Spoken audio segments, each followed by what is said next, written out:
One fateful day, I found myself transported to the world of Harry Potter, assuming the role of the eldest son of the Malfoy family. However, I am rendered mute. Just as despair threatens to engulf me, I awaken to the existence of a magical library, my golden finger.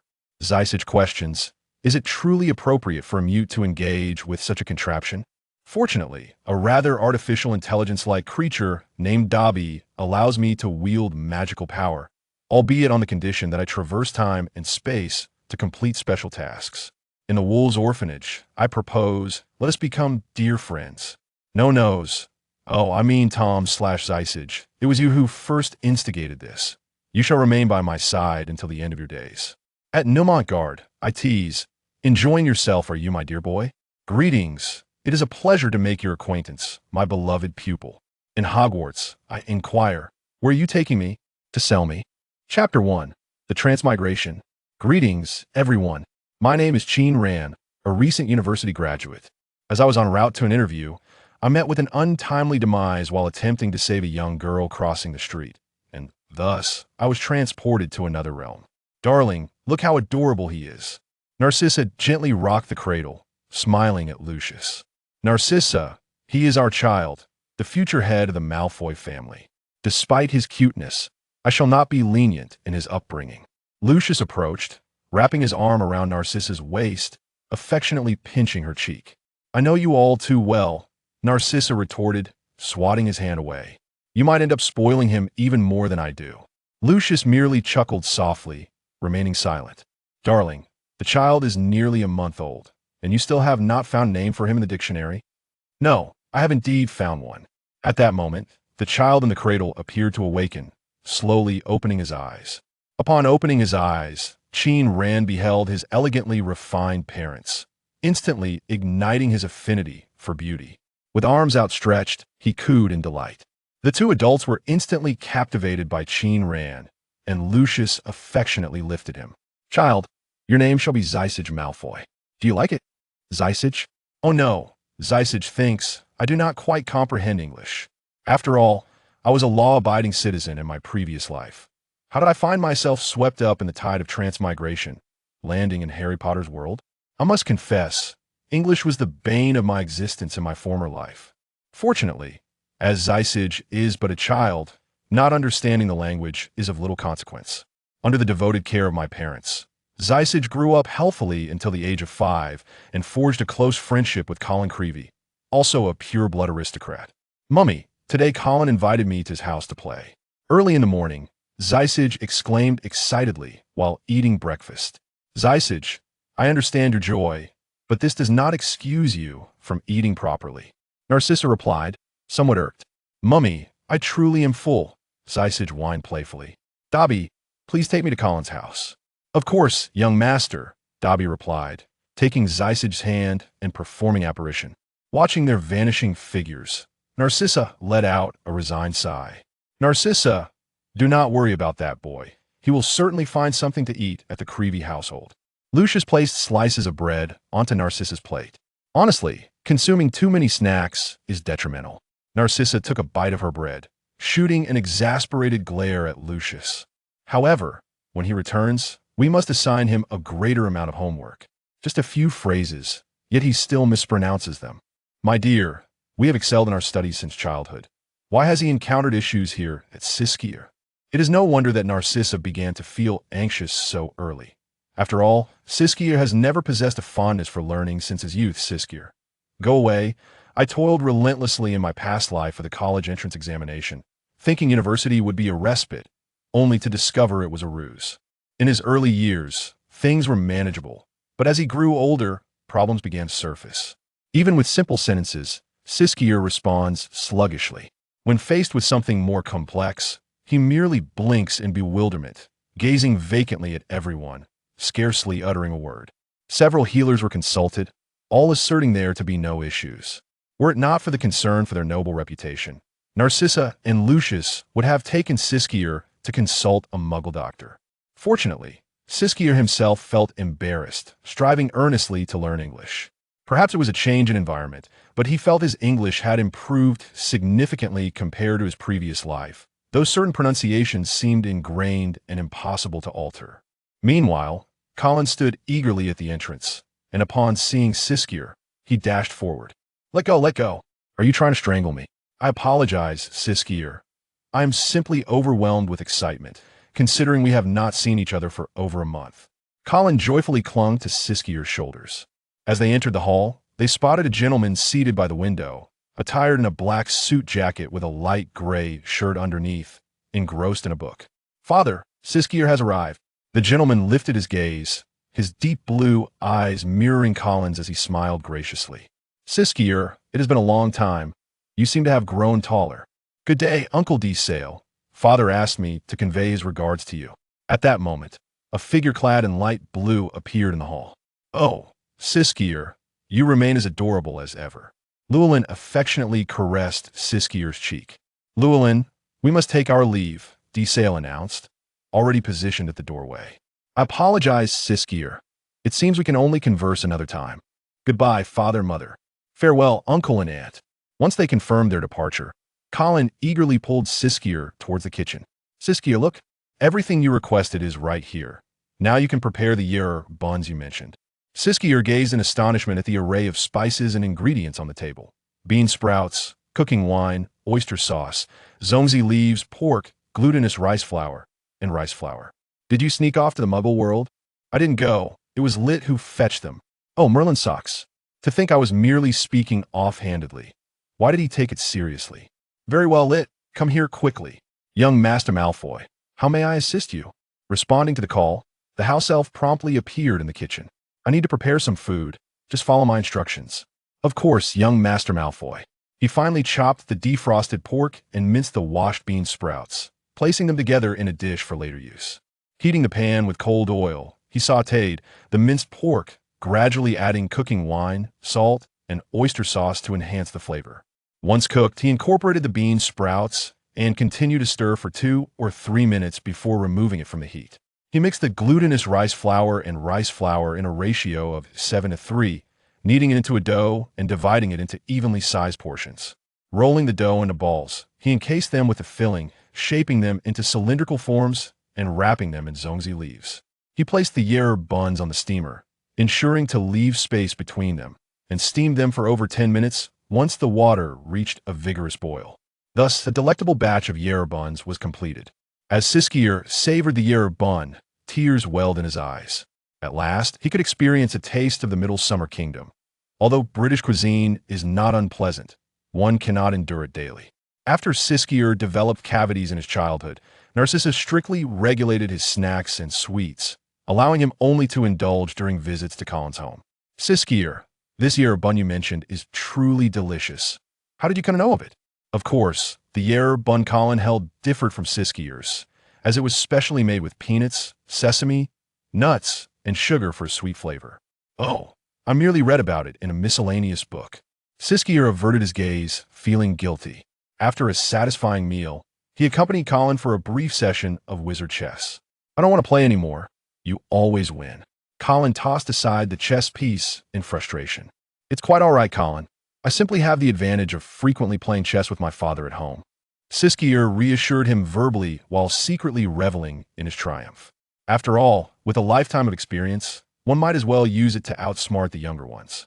You are reveling in my misfortune, aren't you? Colin squinted, scrutinizing Siskier's subtle expressions. Not at all, Siskier replied with a smile, his eyes narrowing into slits. Colin, speechless, concluded that Siskier must be mocking him. Colin rolled his eyes and suggested, "Shall we play Quidditch?" "I refuse," Siskier retorted, fully aware of Colin's intentions, rolling his eyes dismissively. Previously, during his visits to Colin's house, he had also proposed playing Quidditch. Although they were both quite young, their magical abilities at this stage allowed them to make brooms fly. However, Siskier found himself incapable, and upon witnessing Siskier's comical attempts, Colin could not help but ridicule him mercilessly.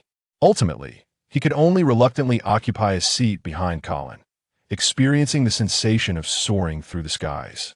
From that moment onward, Sisk was resolute in never attempting to ride a broom again, although he secretly practiced at home, a source of embarrassment he would never divulge to others. Colin shook his head in regret. Well then, What shall we play now? Come on, have you finished your homework? Sisk, are you a troll? How can you mention such a painful subject during the most joyous moment? Colin rushed over, grasping Sisk by the neck. Go to hell. I want to sever ties with you. Even if I were to perish, it wouldn't change the fact that you have so much homework. As heirs of their respective families, Sisk found his burdens far lighter than Colin's. All he needed to do was diligently study English while casually exploring the history of wizardry and magic. In contrast, Colin, at such a tender age, was burdened with learning spells and potions. All right, I must head home now. My homework remains unfinished. Let Gaia escort you back. Gaia was another house elf belonging to the Ibla family. Upon returning home, Sis found Narcissa examining a dress that had arrived that day. Hearing the commotion, she did not lift her gaze, but simply remarked, "Your father is waiting for you in the study." Upon hearing this, Sisk hurriedly ascended the stairs in a rush, arriving at the study's door. He knocked lightly. "Come in," a deep, melodious voice beckoned from within. However, Sisk was acutely aware that this was the voice of a devil. Just as Sisk finished reading a passage, Lucius furrowed his brow and spoke sternly. "Sisk, why is it that after all this time, your pronunciation remains incorrect? I did not expect you to engage in the same level of study as your peers. That is already the utmost concession I can afford. Child, can you enlighten me as to where you acquired these peculiar pronunciations? Where else could it have been but in a previous life?" "Dobby, Master, I am here. This afternoon, you are to ensure that Sisk reads this book thoroughly and remember to correct his pronunciation." Lucius turned back to Sisk, stating, "Tonight, I shall conduct a surprise check. Should you err again, you are well aware of the consequences." He then turned and exited the study. Watching the closed door, Sisk let out a resigned sigh. "Come on, Dobby. I have no desire to face punishment." The hours of study always seemed to stretch interminably, and no matter how Sisk struggled, the moon continued to rise punctually in the sky. After dinner, he followed his father back to the study. Under his father's watchful eye, Sisk read through the material with trepidation. Fortunately, he made no mistakes. Lucius relaxed his previously furrowed brow and affectionately ruffled Sisk's hair. "You may go now. Your mother has prepared your favorite black velvet cake." "Really?" Without waiting for a response, Sisk dashed downstairs in eager anticipation. On the dining table lay a platter of neatly sliced small cakes. Standing nearby, Narcissa chuckled at Sisk's impatience. "Slow down. No one is competing with you." After enjoying the small cakes, Sisk went to bed, fully satisfied. The silvery moonlight filtered through the window, casting a gentle glow upon the bed. The slumbering child was lost in sweet dreams. Chapter 2. The Mute and the Golden Finger. The first rays of morning sunlight always bring a cheerful disposition. Having finished his breakfast, Zisk lay languidly on the sofa. "Zisk, have your manners been fed to a troll?" Lucius, returning from his errands, remarked with displeasure. Zisk immediately sat up straight. "Father, what do you hold in your hand?" "A magical detection device. Come here and place your hand upon it." Zisk complied obediently. The device promptly emitted a red light. "How could this be?" Narcissa exclaimed in astonishment. Lucius, too, gazed at the crystal ball with a complex expression. "Father, is there a problem?" Zisk inquired, puzzled by his father's demeanor. "Nothing to worry about, Zisk." Lucius regained his composure and stowed away the crystal ball. "I recall that your academic tasks remain unfinished. You should hasten to the study." "Oh, very well." Once Zisk departed, Narcissa could no longer contain herself and collapsed into Lucius's embrace, weeping. "Darling, how could this happen?" "Narcissa, do not panic. Zisk has not yet turned 11. Nothing is conclusive yet. Indeed, it is true that Muggle wizards often awaken their powers quite late." Narcissa straightened, wiping away her tears. "Narcissa, you must believe in Zisk. He is our child." Although Lucius was equally taken aback by the red light, he quickly steadied himself, confident in his bloodline. "Should we inform Zisk? Let us refrain for now. Telling him would only add to his worries. He will ultimately possess magic." "Very well, I shall heed your counsel." It was then that Zisk, lurking at the staircase corner with a sullen expression, overheard their conversation. Fearing a sudden appearance from his father, he retreated back to the study.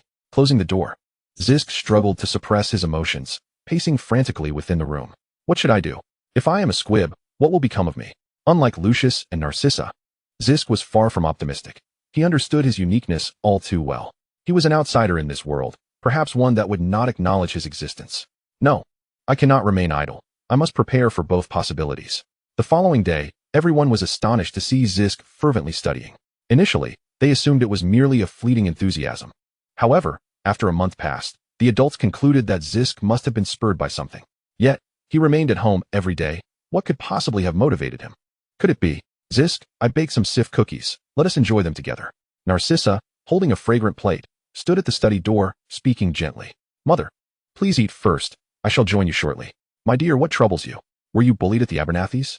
Narcissa did not leave but approached Zisk's side. He looked up, seeing the concern in his mother's eyes, and a warm current surged within him. Mother, truly no one has bullied me. I simply feel that, in comparison to Colin, I am far too lackadaisical. Narcissa was taken aback. Zisk had always despised studying. Lucius had initially intended to adopt an elite training approach, but Zisk either pouted or slacked off, prompting him to ultimately abandon that strategy. Zisk, I am gratified by your newfound determination, yet do remember to balance work and rest. Understood, mother. Narcissa nodded, placing the cookies on a small table beside him before leaving the study. What do you think? Lucius inquired, setting down his coffee. Narcissa shook her head, indicating nothing was amiss. Lucius could not help but frown. If it were not for overhearing our conversation, what could be the reason? He claims it is because he saw Colin studying diligently and felt he was not making enough effort. I am still young. Why is he in such a rush? Upon hearing this, Narcissa burst into laughter. Do you remember the grand ambitions you expressed when Zisk was first born? Lucius turned his head, feigning ignorance. What are you talking about? I have no recollection. In stark contrast to the warmth downstairs, the study felt eerily quiet. Why have I tried so many times, yet still possess no magic? Zisk despondently tossed aside the book in his hand, allowing himself to slump into the chair. It seems I must implement Plan B sooner rather than later. Time flowed like water, quietly passing by without notice. Before long, Zisk's 11th birthday was approaching. In previous years, Lucius had been unconcerned, but as the years slipped by without any sign of Zisk awakening his powers, he had attempted various methods, all in vain. This year was the last opportunity. As Zisk matured, certain realizations began to dawn upon him. When did it become apparent? Was it that year when, after multiple invitations, Colin consistently offered vague excuses? Or was it after turning 9, as whispers began to circulate among the pure-blood elite? Perhaps it was the increasing number of disdainful glances directed at him during social gatherings.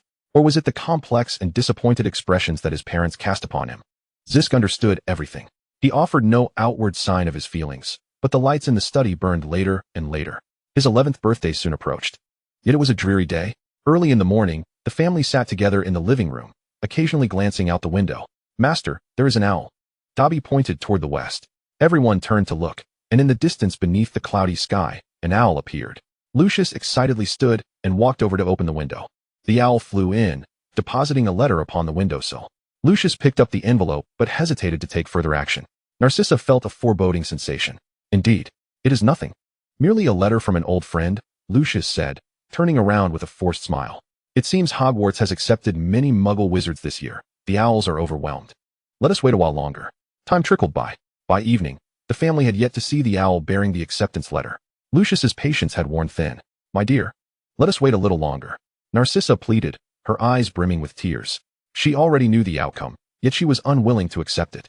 Zisk glanced at his father, then at his mother, and finally spoke calmly. Father, mother, there is no need to wait any longer. Let us return to our rest. Without awaiting their reactions, he ascended the stairs.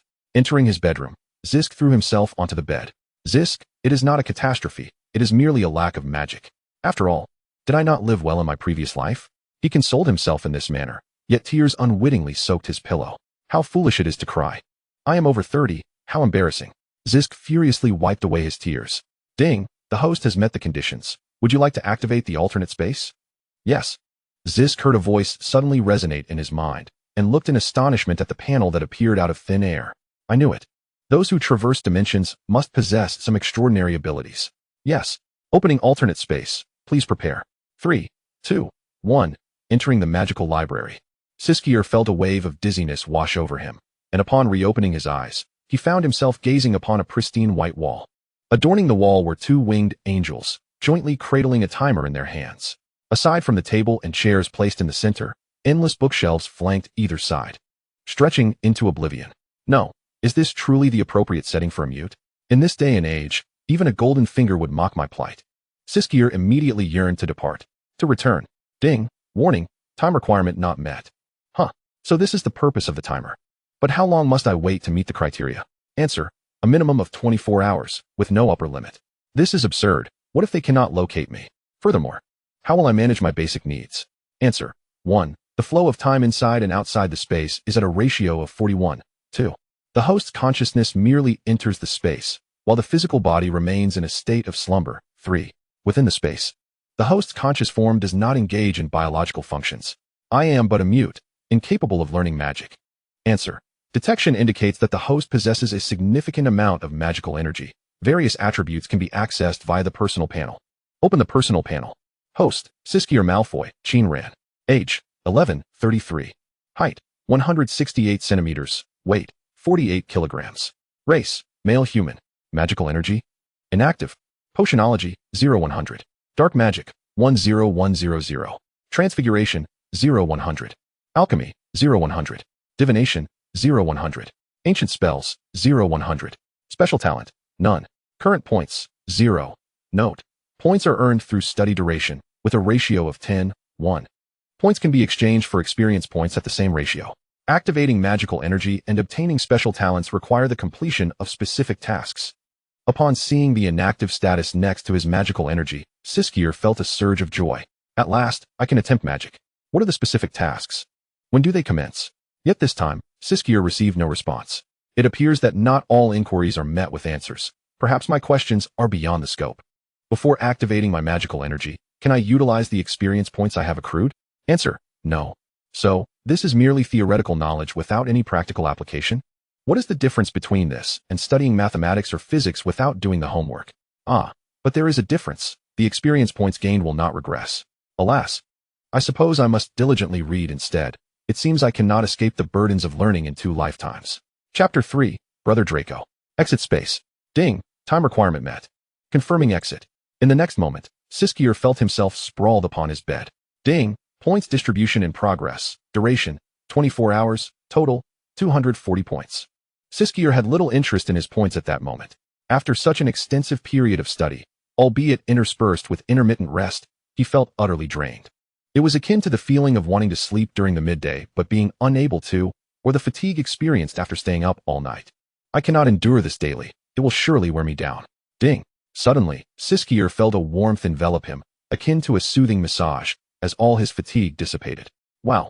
This exhilarating sensation is truly remarkable.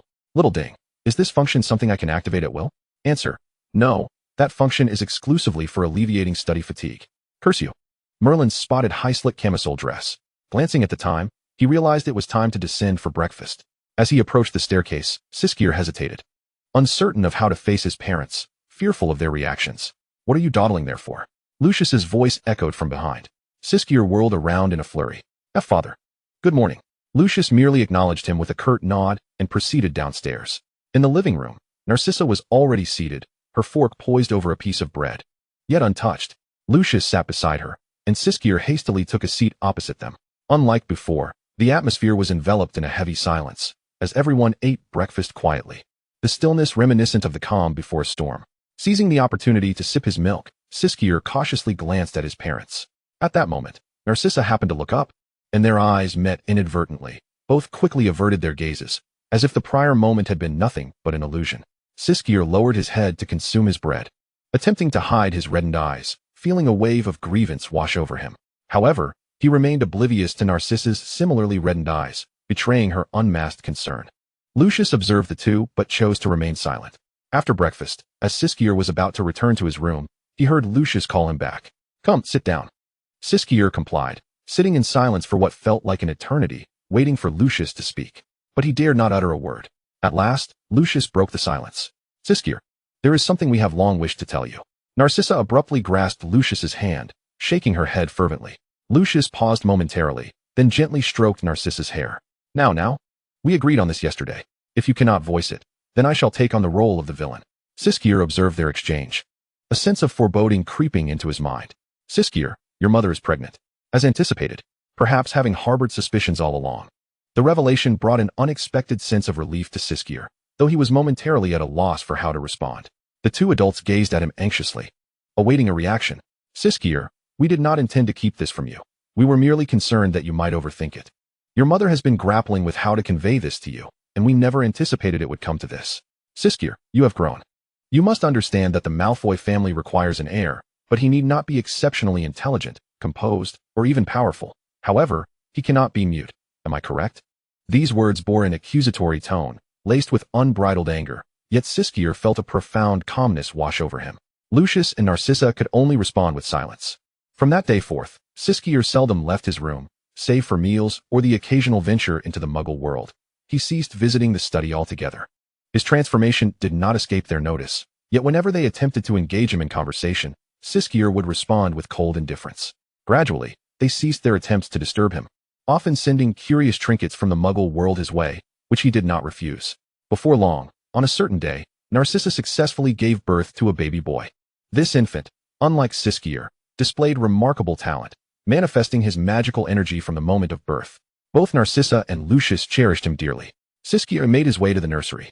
Upon seeing him, the two adults paused their playful antics, momentarily hesitant to meet his gaze.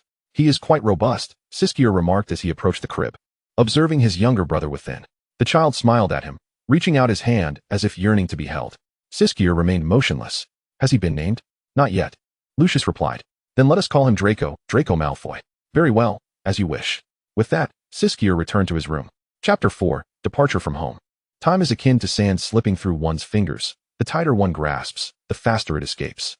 Alongside the passage of time, the memories of people also fade, such as the fact that Siskar is a squib. Ever since he learned of his potential squib status in his youth, Siskar stealthily ventured into the Muggle world. Utilizing his pocket money, he promptly invested half into the stock market, drawing upon his memories from a past life, while the other half was allocated to a nascent but promising tech company, thus becoming its potential largest shareholder. To outsiders, Siskar appeared to have accepted his fate and resigned himself to despair. In reality, he yearned for each fleeting minute to stretch into two. He juggled the company's operations while simultaneously studying in the magical realm to earn points. Fortunately, after several years, both his points and assets had become quite substantial. Coupled with the fixed allowance from his family and occasional gifts, Siskar's wealth now rivaled that of a moderately affluent pureblood family. Draco grew rapidly, living up to the promise of his birthright, mastering magic and potion-making at a tender age, restoring honor to the Malfoy name. He particularly relished playing Quidditch. Often seen soaring through the yard, Draco harbored a deep curiosity about his brother, frequently seeking him out to play, but Siskar never acknowledged him. At that time, Draco did not comprehend what a squib was. He merely felt a tinge of disappointment that his brother could not wield magic. Eventually, Draco ceased his attempts to engage with Siskar, yet he emulated their parents by sharing his toys and pocket money with his brother. At 6 years old, Draco was to accompany his parents to a soiree. As they set off, he was dressed like a noble little prince. Upon arriving at the banquet, Draco quickly found his friends. Draco, long time no see. Why haven't you written to me lately? Boric Florence greeted cheerfully. Oh, I've been forgetful, Draco mumbled, looking down sheepishly. Isn't that Draco? Came a voice from the crowd. It was Modella Florence, a half-blood, whose mother's family was a rival of the Malfoys. Draco and his companions exchanged displeased glances. When did you, a half-blood, earn the right to attend a pureblood gathering? Surely you must have snuck in, Draco sneered. Modella's mother hailed from a declining pureblood family, while his father, a Muggle, was a renowned politician in the Muggle world. With her husband's influence, Modella's mother aspired to elevate their status and usurp the Malfoys. However, the upper echelons of pureblood society looked down upon their family for intermingling with Muggles and rising through such means. Modella detested discussions about his mixed heritage, a cold malice igniting in his eyes. Draco, I've heard that your brother is a squib. What a joke it is to boast about pureblood pride when you have a squib in the family. I dare say your ancestors were likely Muggles themselves, to produce a squib like your brother. This remark left the crowd in stunned silence, all eyes fixated on Draco, their gazes scorching his cheeks. And no, that's not true. My brother, he knows a lot. Draco stammered, faltering. I shall inform father, he declared, shoving through the throng towards his father. Lucius was engaged in conversation with other noble peers when Draco suddenly launched himself into his arms, tears streaming down his face. What is the matter? Has someone bullied you? Lucius inquired, puzzled. Wah, father, someone insulted my brother and said we are of Muggle descent. Draco sobbed, wiping his tears. Who is it? Lucius's demeanor shifted to one of seriousness. It was Modella Florence. That monstrous family. How dare they? Lucius replied, excusing himself. He approached Narcissa to relay the incident. Upon hearing, Narcissa trembled with rage. Truly, he is the spawn of a Muggle, bold as brass. Thus, the family, fueled by indignation, sought out Modella's mother, who, upon seeing the Malfoy's fierce approach, momentarily faltered before regaining composure. "What brings you here, Malfoy Patriarch?" she asked. "Madam Florence, I believe it is imperative you educate your child on the decorum befitting nobility, lest his head be filled with straw, unable to distinguish man from beast," Lucius retorted. Modela's mother flushed with anger. "I hardly think it is your place to dictate how I raise my child. Perhaps you should tend to your own squib son instead. My son, even as a squib, can stand firm in the muggle world through his own merits. He is our pride. Unlike yours, who revels in a mere flicker of magic, inheriting your family's shortcomings entirely," Narcissa shot back, without reservation. Modela's mother was rendered speechless, retreating in disgrace amid the laughter of the banquet guests. The festivities resumed, and Draco, like a triumphant lion, proudly returned to his friends. "Draco, is your brother truly a squib?" a voice whispered. Draco paused, then almost imperceptibly nodded. Gasps rippled through the crowd. "Oh, Merlin's socks, that is simply unbelievable." The incredulous expressions of his peers filled Draco with discomfort. Sensing Draco's distress, Boric swiftly diverted the conversation. "Hey, have you all seen the latest Quidditch match?" The group engaged in lively discussions about their favorite players, alleviating Draco's unease. As the soiree concluded, the Malfoy family returned home in silence. In the living room, Siskar had just finished dinner and stood to greet them.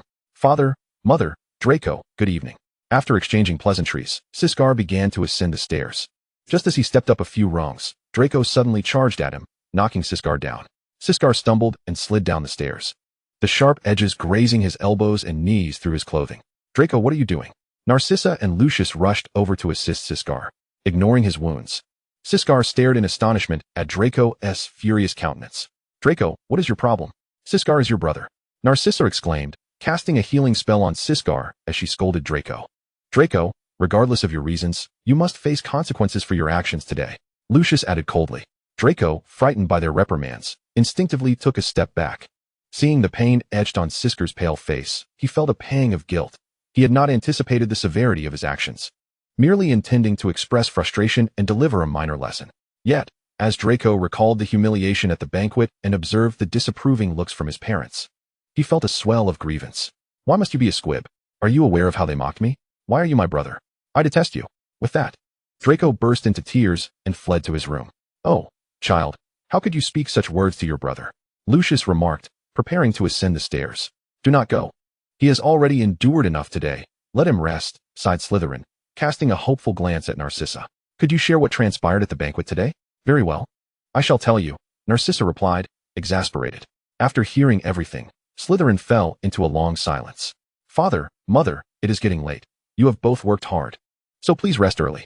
We can discuss matters tomorrow." Lucius and Narcissa exchanged glances, each recognizing the other's weariness. Upon returning to his room, Slytherin, unusually, did not drift off to sleep immediately. The dim moonlight cast a slanting glow upon him, revealing a hint of solitude etched on his shadowed face. Slytherin extended his left hand, catching the moonlight before slowly releasing it. No one knew the multitude of thoughts occupying Slytherin's mind that night, culminating in a momentous decision. The next day, Slytherin naturally awoke late. As he descended the stairs, he spotted Draco stubbornly holding a plate against the wall. It was unclear when he had begun this endeavor, but the quaking of his arms indicated it had been for quite some time. "Did we not agree not to punish him? Everyone must face the consequences of their actions," Lucius responded coolly. "Indeed, Draco must amend his reckless behavior." Slytherin hastily finished his breakfast. "Father, Mother, I have resolved to move out." "No." Draco was the first to voice his dissent. Realizing his faux pas, Draco's face flushed as he added, "You are a member of the Malfoy family. How can you choose to live elsewhere? Have you considered this carefully?" Lucius asked earnestly. "Father, yes, I have matured," Slytherin replied with equal seriousness. "However, you must return to live here on weekends." "Agreed." "Slytherin, may I visit you, Mother?" "Of course, Mother. But I may not always be at home." Hearing Slytherin's affirmation, Narcissa exhaled in relief. "I will write in advance. Have you secured a place to stay?" "I possess a manor in the Muggle world. Do you require our assistance with anything?" "No. I have already packed my belongings and intend to leave shortly." "Go fetch your luggage. We shall accompany you." "Very well." Thus, Slytherin ascended to gather his things. "Father, Mother, why did you acquiesce?" "Draco, your brother is a person of conviction. He knows what he desires," Narcissa reassured him. "I have everything. Let us depart." "Draco, do you wish to come along?" Narcissa inquired playfully. "Certainly. I want to see how splendidly he resides." The family boarded the flying carriage, and under Slytherin's guidance, they arrived at a grand estate. "My lord, allow me to carry your luggage." The butler, Geminano Charybda, had been waiting at the entrance. "Father, Mother, Draco, you may return. I can manage the rest. The adults, reassured by the presence of the prepared staff, relaxed. Slytherin, we are leaving.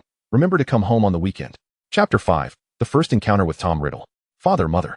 Is my brother's situation due to me? Draco could not contain his curiosity on the return journey. Lucius chose to be forthright. Your presence certainly plays a part. But more so, the wizarding community has little tolerance for him. But our family is the most powerful. Why should we concern ourselves with those people? Draco. While power may silence them, it does not address the root of the issue. Lucius was acutely aware of the prejudice wizards held against muggles. Reflecting on this, Lucius could not help but lament that without Slytherin's presence, he too might have found himself among them. Narcissa caressed Draco's head and inquired, Draco, do you understand why your father and I were so upset yesterday? It was because I hurt my brother, Draco mumbled, his gaze lowered in shame. Narcissa nodded. Draco, you must understand that while maintaining the family's dignity and interests is indeed important, our fundamental purpose in doing so is to protect our family. Lucius added, Draco, remember, never point your wand at family. This lesson was engraved in Draco's very being, and he adhered to it in the years to come. In truth, Slytherin was indifferent to how Draco perceived him. At worst, they would simply see less of each other in the future. After thoroughly organizing his new residence, Slytherin collapsed onto his bed in exhaustion. Just then, a knock echoed through the room, followed by the butler's voice from outside. My lord, lunch is ready. Very well. I shall be there shortly. After Slytherin enjoyed his lunch, as the servants cleared the table, Geminano approached him and leaned in to say, My lord, a guest who claims to be Witcham Sadvarazin wishes to see you. Let him in. He need not be turned away in the future. Witcham Sadvarazin was the founder of the company Slytherin had initially chosen, and for years, he had been the one to relay Slytherin's directives and oversee the company's daily operations. Everyone in the company knew that he was the true power behind the scenes, shrouded in mystery. Aside from a few significant shareholders, no one had ever laid eyes on him. Slytherin, it has been quite some time. How have you been? Witcham, with his deep green hair and gray eyes, appeared not a day older than 50. Slytherin shrugged. As you can see, I have moved out from home. Now I need not toil back and forth. Witcham could not help but reflect. Indeed, it has been many years since we began our collaboration. He recalled how, at the age of 6, Slytherin had approached him on the street, declaring his desire to become his partner and producing a pile of gold from seemingly nowhere. Witcham had thought the world had gone mad. It turned out he had made a fortuitous gamble. Not only was the company thriving, but he also had the opportunity to engage with a wondrous world. Enough reminiscing. We must discuss business, Witcham stated as he opened his briefcase and handed Slytherin some documents. As per your instructions, we have substituted some of the ingredients in the potions with herbs from Zhongxia. Upon testing, we discovered that the efficacy of the potions remained unchanged, and their flavor and aroma surpassed those currently available in the market. If we establish a long-term partnership with Zhongxia and introduce the new potions to the wizarding market, the low-cost new potions could completely replace the old ones. There is no rush. The time is not yet ripe. Slytherin was well aware that his influence in the wizarding world was insufficient. Entering the market now, disrupting the monopoly, and seizing the profits from pure-blood aristocrats would only invite suppression, stunting any potential growth. He was in dire need of magical power, yet for years, that so-called special mission had not materialized. Witcham, though surprised, did not question Slytherin's decision, as he was still unfamiliar with that enigmatic circle. After discussing other matters with Witcham, night had fallen. Slytherin then invited Witcham to dinner, to which Witcham gladly agreed. After dinner, Zisk was utterly exhausted and yearned for rest, prompting him to have Geminano escort Witcham away while he ascended to his room to recuperate. After freshening up, Zisk lay on his bed. Just as he was on the brink of slumber, an abrupt notification echoed. Ding, special task conditions have been triggered. Time-space leap preparation underway. 3, 2, 1. Alas. Must this be addressed now? Could it not wait until tomorrow? In the next moment, an imposing iron gate materialized before him. Still in a sleepy haze, Zisk instinctively believed he was still in bed and nearly toppled backward. The sudden sensation of weightlessness jolted him awake. Resigned, he slapped his face, compelling himself to regain focus. It was then that he noticed his body had shrunk, and his hair had turned black. Surely, his eyes had not changed to black as well. At that moment, he glimpsed a sign hanging on the iron gate that read Woods Orphanage. What on earth is going on? Before Zisk could comprehend the situation, the iron gate swung open, revealing a lady clad in a black dress emerging from behind it. Oh, child, what are you doing here? I am Nemirian Viney, a caretaker of the orphanage. Do not be afraid, Zisk stammered, unable to articulate his confusion. Nemirian immediately understood, tenderly taking Zisk's small hand. Come, child, this will be your home from now on. Oh, no, He hesitated. Well, I suppose that's how it will be. Nemirian led Zisk to the dining hall, where the orphanage children were enjoying their dinner. Upon seeing Zisk holding Nemirian's hand, they all ceased their eating and talking, and a hush fell over the hall. Zisk's attention was instantly drawn to one individual, the young Tom Riddle. It wasn't that Zisk was particularly familiar with his appearance. Rather, it was the fact that he was alone, and given the peculiar location of Woo's orphanage, it was an easy deduction. Children, we have a new companion joining us. Nemirian announced from the center of the corridor. Child, please introduce yourself to everyone. She looked at Zisk with encouraging eyes. Recalling Dumbledore's first encounter with Tom Riddle and the terrifying memory charm, a thought flashed through his mind. Hello everyone, I am Zeiss Abaphus Grindelwald. Sparse applause echoed in the dining hall, with most of the children staring at Zisk with indifference. All right, everyone, please continue your meals. Zisk, you can sit there, Nemirian instructed, pointing to the vacant seat beside Tom. Tom, Zisk will be your new roommate. Please refrain from playing tricks on him. With that, Nemirian departed. Just as Zisk took his seat, Tom stood up and walked away. Not feeling particularly hungry, Zisk hastily followed him. Tom quickened his pace, forcing the younger Zisk to run to keep up.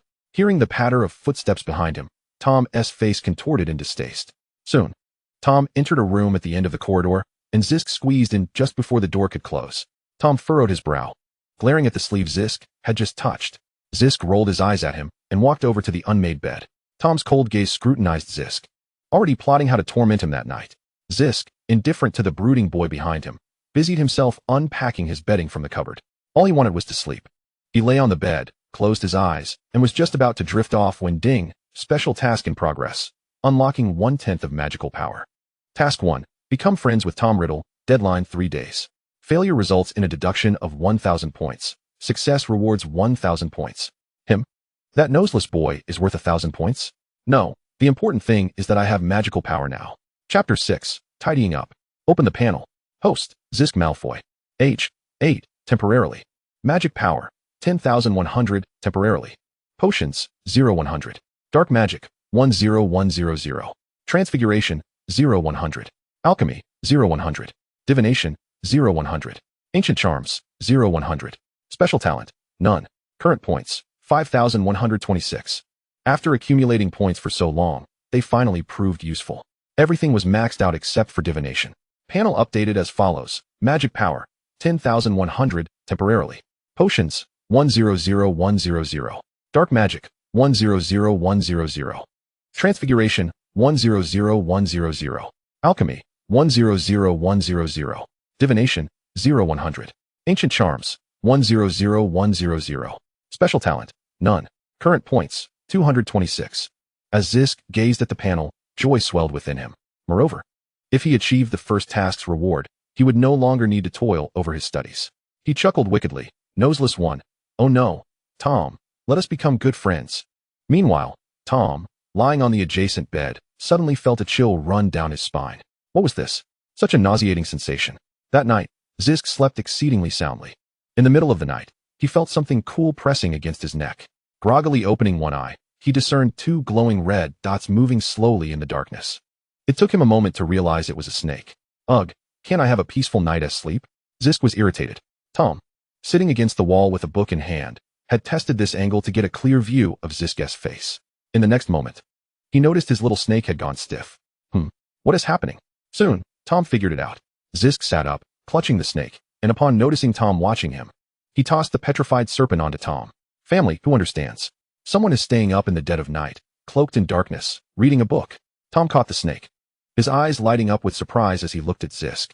You too, all petrified. Tom gaped, his eyes filled with fury. Little git, you claim to love magic. So enjoy it. With that, Zisk lay back down, deliberately facing Tom as he feigned sleep. Tom glared at Zisk's face, powerless to act. Zeiss Abaphus Grindelwald. This matter will not be settled so easily. The following morning, Zisk was roused by a cacophony of noise. It was time to rise for breakfast. Starving, he hastily got up to wash his face. As he passed by Tom, who had not slept all night, Zisk couldn't resist teasing him, grabbing Tom's hair and styling it into a messy nest. Pleased with his handiwork, Zisk nodded in satisfaction, ignoring Tom's murderous glare. He tidied himself up and exited the dormitory. Upon closing the door, Zisk felt an odd sensation that he had forgotten something, but after checking thoroughly, he found nothing amiss. Perhaps it was merely an illusion. Upon reaching this epiphany, Zisk hummed a little tune he had once heard in his previous life. sauntering leisurely towards the dining hall. Inside, Tom remained motionless. With such meager tactics, should I find myself in his place, I would scarcely know where I might meet my demise. Alas, someone's convoluted conspiracy theories had led him to believe that Sysgog was merely forgetful regarding this matter. Upon entering the dining hall, Sysgog served himself a meal and instinctively sought out a corner to sit. The surrounding children regarded him with malevolent expressions. Having spent his childhood in an orphanage, Sysgog was all too familiar with the thoughts of these little rascals. After all, every penny in the orphanage was hard-earned, leaving no room to cater to the children's needs beyond the bare essentials. Moreover, in a country as economically disparate as England, the orphanage barely managed to survive. Each additional child meant a decline in the living standards of all residents, and naturally, those who had long been there were averse to newcomers.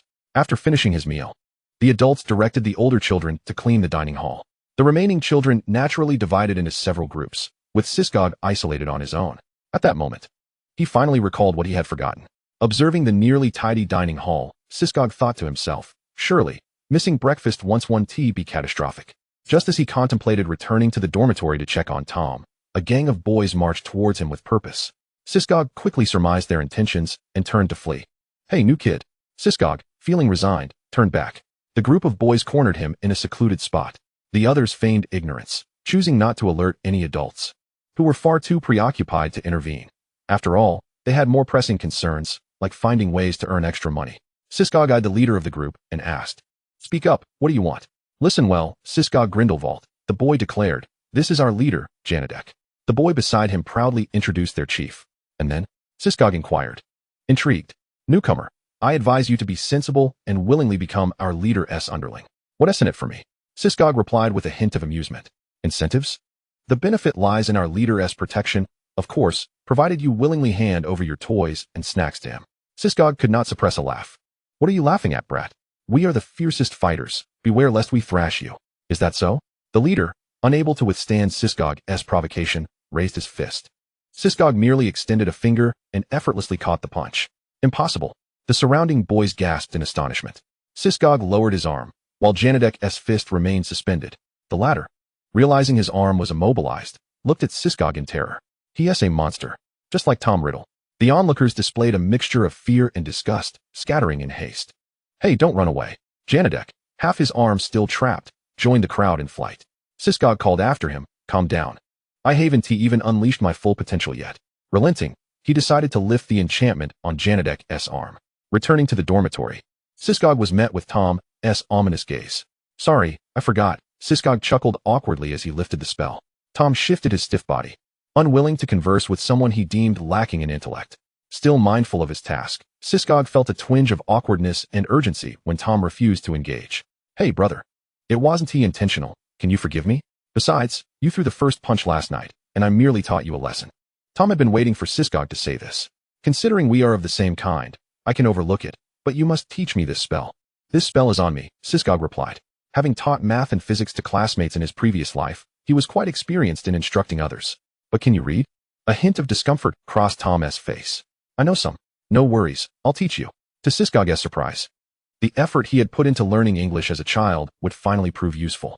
Chapter 7, The Guide. Thus, Sysgog decided to narrate the history of the wizarding world while teaching Tom to read. After a while, he discovered that Tom had been rather modest. He merely struggled with a few complex words he seldom encountered. The Dark Lord was indeed remarkable, managing to self-educate so effectively even in such adverse circumstances. As time slipped away amidst their studies, noon soon arrived. Sysgog and Tom made their way to the dining hall. Upon entering, all the children's gazes turned toward them. Tom had long since grown accustomed to such attention. In his eyes, these vile, foolish beings were not worth befriending, yet Tom pondered something and glanced at Sysgog. "Who is eating? Do they know about us? Is it that fool Janedek? Last time, he found a dog somewhere and tried to unleash it on me. Unfortunately for him, I used magic to control the dog and had it bite him hard." Sysgog chose not to respond. A bunch of weaklings pecking at each other. But that's for the best. I have no desire to associate with these little brats." Back in the dormitory, they resumed their studies. Tom's progress was swift. Within just 2 days, he had completed his learning of wizarding history and fundamentals. Rarely did he soften his stoic expression, but he sincerely thanked Sysgog. "For what? Aren't we friends?" Tom made no rebuttal. Sysgog chuckled. "Beep, task 1 completed, reward, 1,000 points. Task 2, become the guide of Tom Riddle's revolution." Time limit, 2 years. A guide for a revolution? What does this little notification desire? Does it wish to entangle him in the main plot of Harry Potter? Or perhaps it aims to alter the future's outcome. Moreover, he still had not discerned the trigger conditions for this special task. Was it the development of new potions? Or leaving home? It should be the latter, but why? What is this little notification up to? Tom, how old are you this year? 9. Why do you ask? Every young wizard receives an acceptance letter from Hogwarts at the age of 11. In 2 years, you will be able to leave the orphanage. Hogwarts? There must be many of my kind there. I imagine, given your abilities, you will attract a large following. Tell me about that school. What a commanding tone. Sisgog couldn't be bothered to argue. Continuing, the school is divided into 4 houses. Gryffindor, known for bravery and curiosity. Hufflepuff, characterized by diligence and kindness. Ravenclaw, famed for wit and agility. And Slytherin, recognized for cunning and ambition. You, undoubtedly, will be sorted into Slytherin. However, most Slytherins are pure-blood heirs who look down upon half-breeds like you. Tom narrowed his eyes. How do you know I am a half-breed? Your mother is notorious in the wizarding world for her foolishness. She hails from the Gaunt family, yet chose to associate with a muggle using love potions. However, she eventually believed that your father had fallen in love with her, and thus ceased administering the love potion. As a result, the moment your father awoke, he immediately abandoned your mother. You are likely aware of what transpired thereafter. She was utterly foolish, Tom scoffed. And what of you? I recall your name is Sirius Albus Grindelwald. Surely you are not associated with the one known as the greatest white wizard and the most dangerous dark wizard. Sirius revealed a knowing smile. You may speculate about our relationship. The answer is none at all. Alas, I shall never witness Dumbledore's expression when he learns the truth. It must have been remarkable. What dark thoughts occupy your mind? Tom always sensed that Sirius was secretly scheming, and it seemed he had some ulterior motive for being here. I detest the feeling of uncertainty. Sirius, regardless of your intentions, you must stand by my side. Sirius felt as if he were being scrutinized by a venomous serpent. No need to ponder. It is evident that this cadaverous man is once again unhinged. Chapter 8. Farewell. In the days that followed, Sirius devoted himself to teaching Tom, though he deliberately refrained from imparting the art of mental occlusion. Sirius found daily life exceedingly pleasant without the burden of studies, though it would have been even better without Tom's incessant tests. Ever since Tom had learned more spells, he insisted on engaging in duels with Sirius. Although Sirius had only unlocked 1/10 of his magical potential, the sheer volume of spells he had mastered, coupled with his superior understanding, ensured that he triumphed in each encounter. Nevertheless, Tom was no fool. During their first duel, he quickly discerned Sirius's diminished magical capacity, and from that point on, he endeavored to compel Sirius to utilize more energy-intensive spells. As Tom's repertoire expanded, each match became increasingly arduous for Sirius. Fortunately, the 2-year period was nearing its conclusion. In just a month, Tom would turn 11, and Sirius would have to depart. Though Tom remained silent, he had already come to regard Sirius as one of his own. Sirius, lacking motivation to complete Task 2, felt disheartened. Not only did the little sprite withhold information about the reward, but he also lacked confidence in his ability to alter Tom Riddle's mindset within 2 years. Thus, he could only occasionally guide Tom's thoughts away from extremism. As the 2 years drew to a close, Sirius began to fret over how to extricate himself flawlessly. Why are you so distracted again? Tom lifted his head, his discontent palpable. What are you so preoccupied with? Then, Tom remembered that he was soon to turn 11, while Sirius was only 10. Furrowing his brow, he mused, are you worried about what happens in a month? Fearful of being left here alone? Or perhaps you dread encountering that headmaster? A pang of anxiety shot through Sirius, though his expression betrayed none of his inner turmoil. Indeed, if you leave, I shall be utterly alone. Tom's satisfaction was evident upon hearing the response, his countenance softening. What is there to fear in solitude? In a year, you too shall attend school. Do not worry, I shall write to you. Is that so? How delightful! Sirius feigned enthusiasm. Merlin, how unfortunate. Little sprite, how am I to depart? I cannot bear the thought of running into Dumbledore. Response, rest assured, everything is prepared. Is it a death evasion? Response, no. You little. Not employing a death evasion is of no use. With such a lack of cunning, once they realize I have vanished, they will pursue me for years. Furthermore, Sirius now bore a resemblance to his grandfather. What if that implicated the old man? After that, no matter how much Sirius called for the little sprite, there was no reply. Left with no choice, Sirius resigned himself to reality. One step at a time, he thought. After all, he cannot kill me yet. With only a week until Tom's birthday, Sirius felt an increasing sense of urgency. Little sprite, when shall I leave? Response, you will know very soon. Sirius had no choice but to focus on his lunch. After the meal, Namir summoned all the children. Upon seeing the unfamiliar couple standing nearby, Sirius immediately grasped the little sprite's plan. Where did you find them? Response: they are fabricated virtual figures. They will automatically vanish once you leave here. Relieved, Sirius feared the involvement of innocent parties. All the children were aware of what was about to unfold, obediently standing in anticipation of being chosen. Tom disdainfully observed them, pulling Sirius into a corner. Children, this is Mr. Targaryen, and beside him is his wife. They wish to select one of you as their child. Namir turned to the couple and gestured. Please proceed, sir, madam. The Targaryens feigned deliberation before ultimately pointing at Sirius. Madame Anvenir, we would like this child. Namir showed no surprise. After all, among the children, Sirius and Tom were the most striking. Though Tom's brooding demeanor was far from appealing, while Sirius was perpetually cheerful. Sirius, step forward. Do you wish to accompany them? Tom felt a foreboding sensation. In the next moment, he heard Sirius's reply. Of course, I would be honored. Splendid. The adoption paperwork has already been completed. You only need to sign your name. Sirius obediently took the hand of Mrs. Targaryen and walked toward the door, not daring to look back. Just as he had anticipated, Tom glared ominously at Sirius's departing figure. He had always known that Sirius's target was himself and had never considered that Sirius might one day leave him. Could it be that since I am about to turn 11, his task is complete? It matters not, Sirius. It was you who instigated this. You shall remain by my side until death. Meanwhile, Sirius followed the Targaryens out of the orphanage, pausing only when they reached a deserted area. The couple stood vacantly to the side. Little sprite, are we departing now? Response: indeed. Sirius contemplated for a moment before asking, once I leave, can you deliver a letter for me? Response: certainly. Sirius quickly took out paper and quill, scribbling a letter and casting a spell upon it. Little sprite, please give this to Tom when he is about to leave the orphanage. Response: understood. In the next moment, the letter vanished from Sirius's hand. Now let us go. Response: special task concluded. Please prepare for time-space leap in 3, 2, 1. Farewell, Tom Riddle. You would do well to heed my warning, or else. Chapter 9, Dumbledore. Regardless of Tom's machinations, the day of his birthday arrived swiftly. Early in the morning, Tom was roused from slumber by a commotion. An owl was tapping at the window with its claws, clutching a letter in its beak. Tom opened the window and accepted the letter, his previous malaise dissipating in an instant.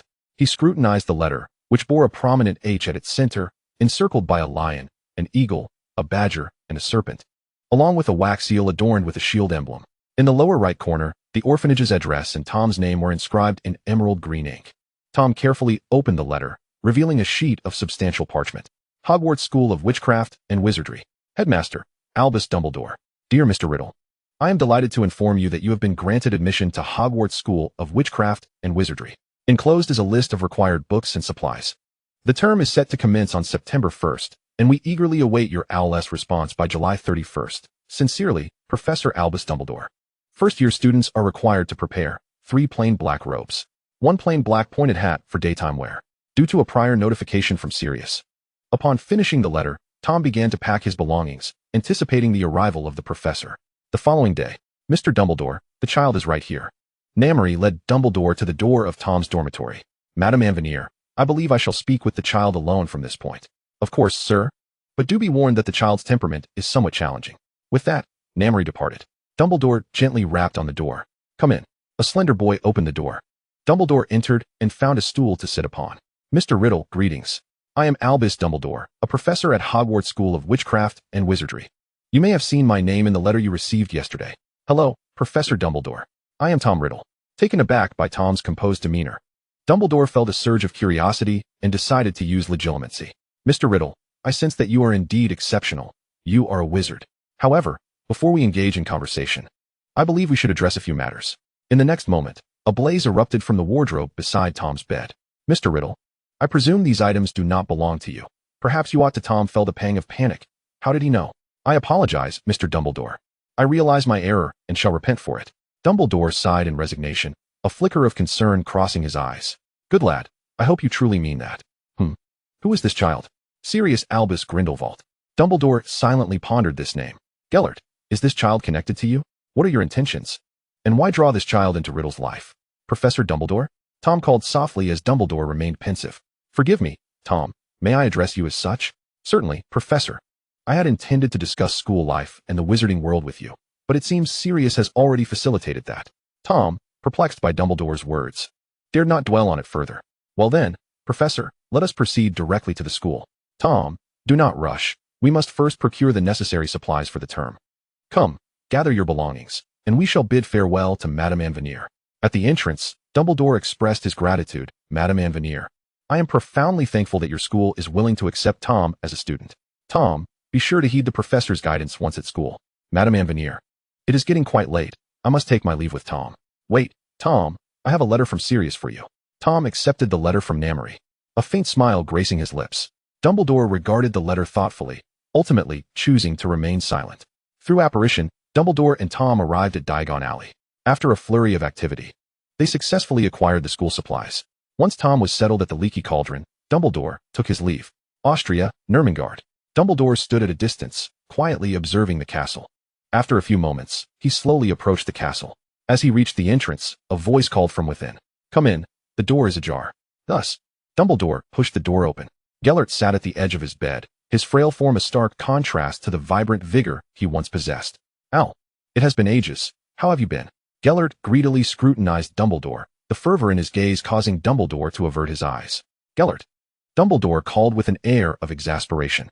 Gellert responded with a smile. Al, what a rare occasion for you to seek me out. What brings you here? I presume you are acquainted with a boy named Sirius Albus Grindelwald. With that, Dumbledore fixed a penetrating gaze upon Gellert's face. Gellert hesitated, feigning reminiscence, a peculiar glimmer flashing in his pale eyes. He had seen the child. Through fleeting images, he joyfully discovered that Al's future had shifted. Is this God's final mercy upon me? Sirius, he is my godson. Gellert replied nonchalantly. Dumbledore furrowed his brow upon hearing this. Why did you send him to the orphanage? Merely to connect with Tom Riddle? Gellert rose and approached Dumbledore.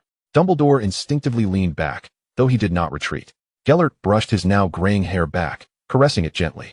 Al, believe it or not, I no longer harbor such intentions. This is the child's choice. Dumbledore remained vigilant. What have you foreseen? Al, you are all I have left. I will not allow any harm to befall you. Gellert, understanding when to yield, noticed Dumbledore's expression and lowered his hand from his hair. With no further information forthcoming, Dumbledore cast a complex glance at Gellert before ultimately turning to leave. Gellert stood by the window, observing Dumbledore's departure, a smile lingering on his face. After a prolonged silence, Gellert softly murmured, Al, Chapter 10, The Past and Reality. Sirius returned to the original timeline. After leaping through time for 2 years and returning, everything appeared somewhat unfamiliar.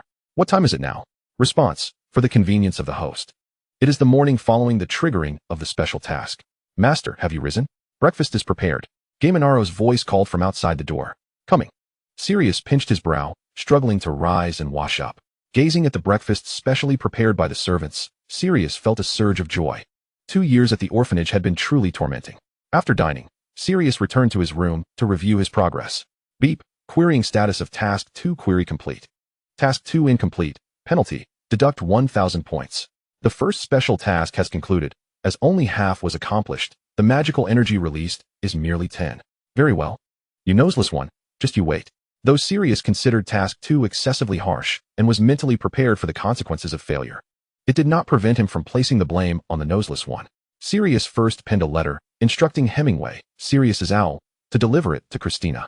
Christina Vanston was a muggle which employed at the Ministry of Magic, occupying a position of mediocrity, and was an avowed non-marriage advocate.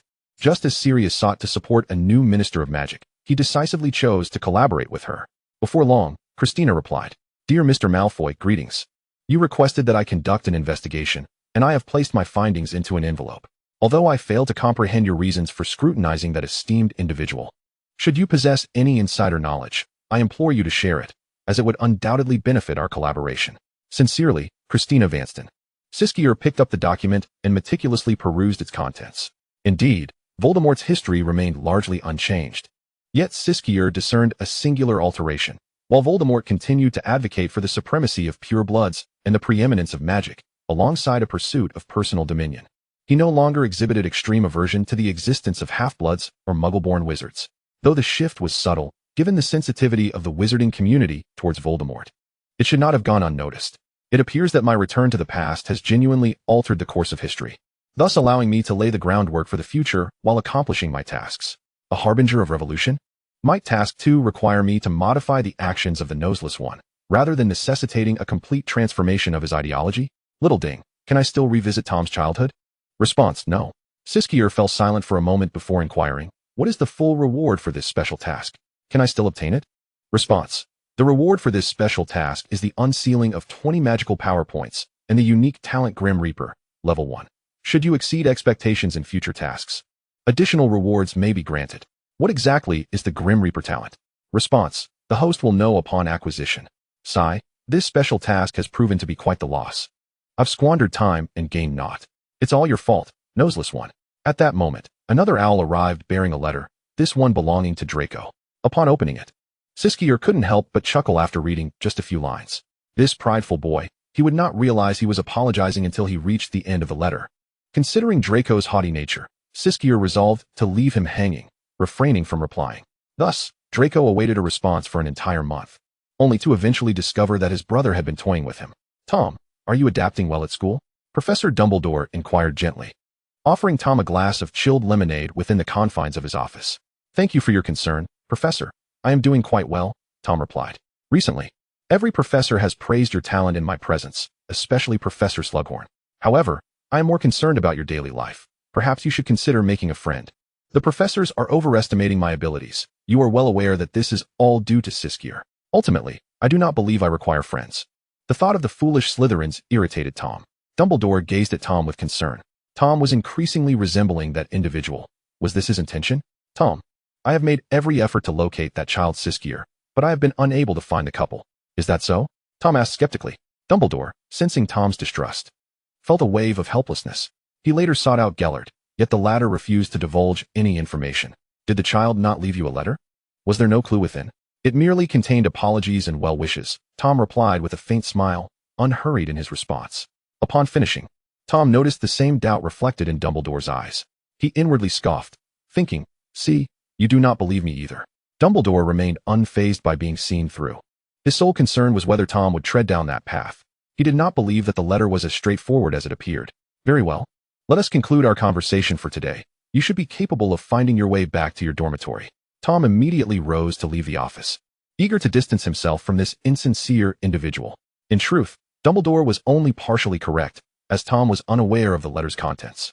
He opened the drawer and retrieved the letter, which he had neglected for half a term. Tom pondered whether Siskier was playing a trick on him. Despite Siskier's ambiguous departure, Tom occasionally found himself reminiscing about him, particularly when dealing with the arrogant, foolish, oblivious pure-blood aristocrats. Tom had grown weary of the atmosphere here, which felt akin to stagnant waters in a dark swamp, repugnant and suffocating. Suddenly, Tom noticed that the letter had inexplicably opened. Cautiously, he withdrew the contents, which bore only a single sentence. To live is to change the world. If you cannot adapt to this world, contemplate your essence, and then burn fervently like a red rose. Upon reading this, the letter in his hand transformed into a red rose, which then ignited in flames. Amidst the blaze, Tom seemed to glimpse Siskier's smiling visage. The burning rose left nothing in its wake. Yet, Tom raised his hand to his lips and gently kissed his fingertips, bursting into laughter. Dear Siskier, I shall find you. Translation of the phrase. To live is to change the world. If you cannot adapt to this world, then contemplate who you are and burn passionately like a red rose. Chapter 11. Malfoy and the Diary.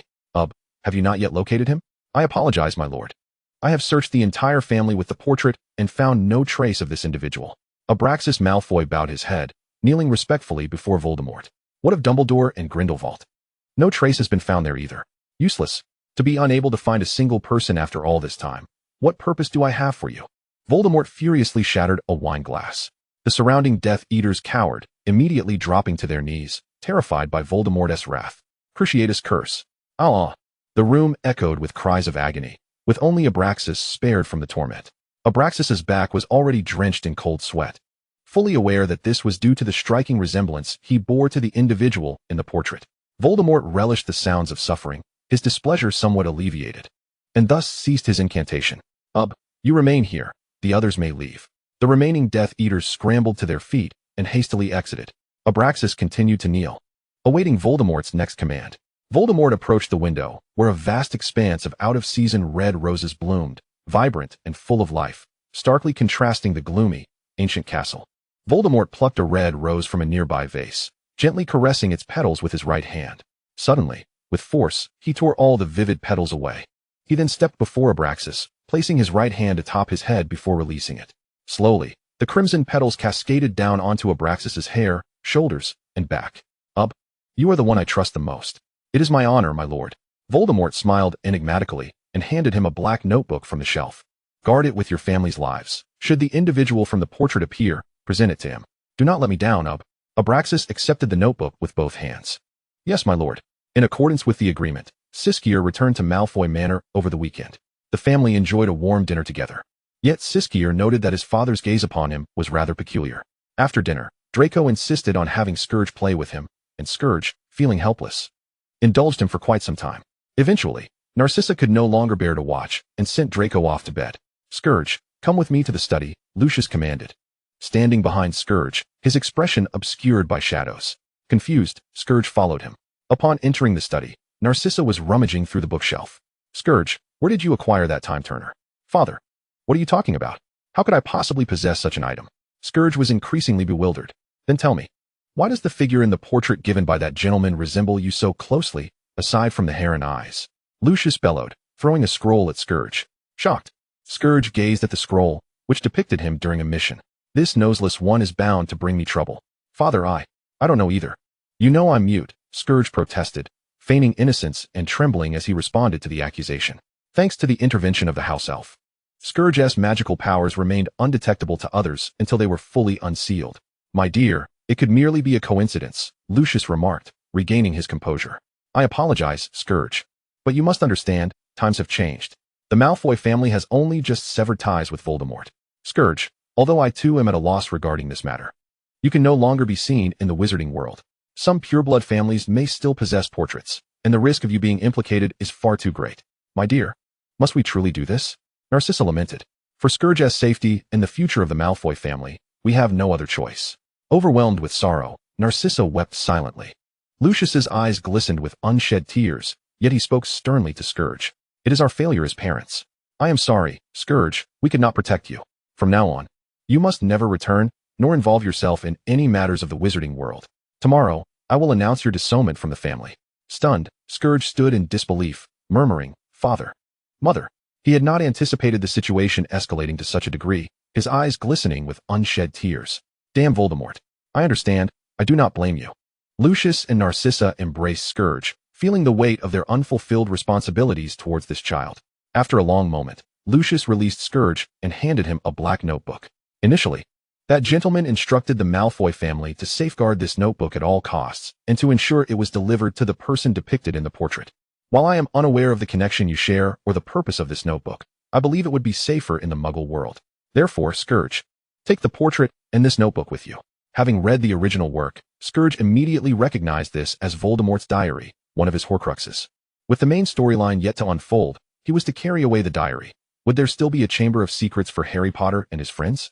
Surely, they could not sneak it back in. Moreover, why would the noseless one entrust him with a Horcrux? The questions swirling in Scourge's mind remained unanswered, save for Voldemort himself. Without time for further contemplation, Narcissa began to instruct Scourge on various matters, anxious that he would not manage on his own. Scourge hastily gathered his belongings and had a house elf transport them to his Muggle home.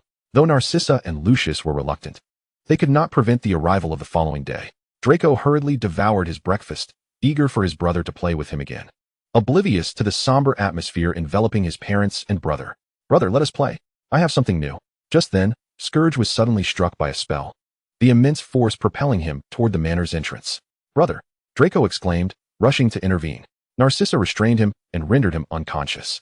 Lucius stood in the garden, coldly observing Scourge. Scourge Malfoy, you mute, dared to lay a hand on Draco. Congratulations, as of today, you are disowned by the Malfoy family. Indeed, I am envious of him. Why should he possess magic when the heir of the Malfoy family should be me?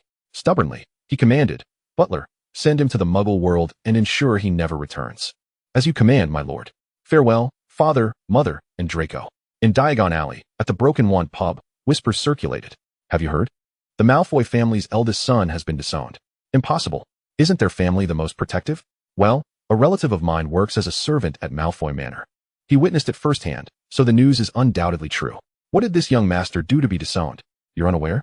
This young master is a mute, and, dissatisfied with his brother being the heir, attempted to poison him. A mute daring to act so arrogantly? The Malfoy patriarch truly has a soft heart.